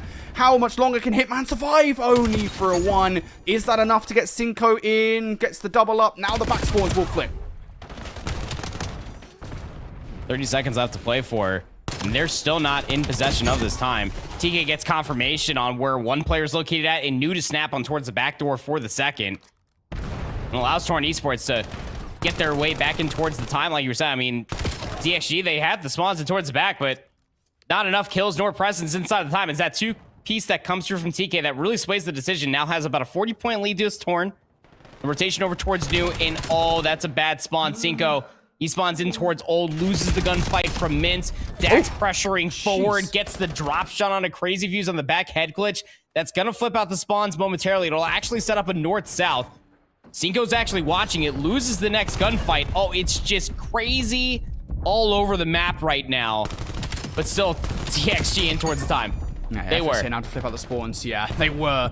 It's now to flip out the spawns coming through from Torn Esports. They're going to have to push that one out, and that little push out is going to do exactly that. Now, on the other side, TK trying to do damage to the players coming off the spawn, to the pistol to do it, and Thought decides, yet, now's the time. I have to bring this Hellstorm missile down. It should momentarily give them a grace period. Gives them an opportunity to cross the no man's land that is that open field. Can Driz do anything off the back of it? Yep, good for the first. Now, jump shot for the second. Beautiful kill coming through from Driz from open mid. Comes TK to remove them momentarily from the hard point, but Thought will double right on back through. That was a good utilization of the Hellstorm. It keeps ZXGX Omnia in the game. Sure does. Again, fighting for their tournament life right now, Brody. They're not finding transitional gunfights to try to get themselves in towards P1. Big 1v1 for Cinco. Crazy Views needs to use this green position for good, and he's able to convert to 2. That allows his teammates to get back in towards the time, but still so much more to do. ZXGX Omnia holding on at the moment. Torn Esports are just 24 points away from knocking them out of the competition. Driz and Cinco find the kills. There's another one from Crazy as well. Dak is going to fall. 30 seconds now. ZXGX Omnia will advance up the map here to lock down the rotation. Big 1 versus 1, and Driz will lose it. That should open the door. Flanking play also being made here by Mint. There's a lot of different players from Torn in a lot of different positions as they try to get a handle on the rotation. That push from Mint will flip the spawns. Yep, it sure will. Player number 7 is Driz. He's up top on no man's land. Dak looking for the kill, and he's able to find it. Oh, Dak is the absolute linchpin to ZXG X Omnia's hopes to potentially try to close things out. That 2-piece might ring in the distance, and it might have called game. Yep, that should be it here. One last effort here from Cinco. Can he do anything? Beautiful nade from Dak. 5 in a row. Wants to finish up on a spree. Goes down. Now players coming freshly off the spawn. Just 3 seconds is all that Torn needs. Thought gonna go down, and that's gonna be it. Torn will make their way in towards the hard point, and they will close out the series. Yeah, they sure will. Big moment coming through there for Torn Esports to be able to get the job done. Again, just a few moments away from potentially closing out in a 3-0 fashion, but still, they hang on. I mean, their resilience there in that map number 2. They win a dominant map number 1 here, albeit for a den overload from a very bad call as far as the Hellstorm is concerned, putting themselves in that situation. It's just really tough scenes. At the end of the day, they get the job done. They live to quite literally fight another day. Yeah, Torn are fighting for the tournament lives in the lower bracket. I don't know where they go from here in terms of who they play next in the lower bracket, but yeah, I mean, if any team, I think, would be fighting in the lower bracket and continuing to survive round after round, it would be Torn, given what we know about them, given, you know, how much of a nuisance they have been for teams in Challengers Elite in the past. You know, shout out to Torn, because it now is back-to-back matches they've managed to take away. Next up, they go against that Ikor roster that we were talking about earlier on today. That is going to be a difficult one to make it into the top 16. Yeah, gotta go on and fight Kevin Fame, Banana, everybody's favorite COD Minecraft character, at least by looks, and the return of Chris Radio back in towards the pit and Noisy. I mean, like, a lot of Ottawa Braves that are left over on that roster, man, but I'll tell you what, that team is absolutely fighting, making sure that they let everybody know as far as social media is concerned. If you're losing maps versus them, you might start looking at jobs. I don't know. These guys are hilarious. Absolute comedy when it comes down to it. But still, they were able to play Bush pretty competitively in a handful of those maps earlier. No Torn are going to have their work cut out for them tomorrow. Still so much COD left to be played to even claim your name as the Major 3 Atlanta Open champions. But Brody, gotta let you know the unfortunate news. It just came through all the way up at the top. The big man has talked down to me. All 4 of our Challengers teams that made it in towards Pro-Am could not get the job done. The Map 5 coming through versus the Carolina Royal Ravens Huntsman came up short. And then the Map 5 Round 11 Plaza Search versus the Parish Gentlemates 4P7 Notorious. They also come up short. So all 4 of them going to be joining us tomorrow. So for P7, Notorious, ROC, Omit, and the Huntsman, we'll see you tomorrow. Yeah, that means we have 12 of our teams locked down for Phase 2 of our competition. And we're officially calling it Phase 2, but if we're not, we're going to coin that phrase because it sounds really cool. Phase 2 of the competition, 4 more spots left up at the lower bracket, and that's where we're going to start tomorrow's action. So make sure you tune in once again for more Call of Duty Challenges live from DreamHack Atlanta as we lock down our final teams in that 16-team elimination bracket, and we'll crown our champion at the end of the competition on Sunday as well. See you tomorrow at 10:30 once again for more Call of Duty Challenges.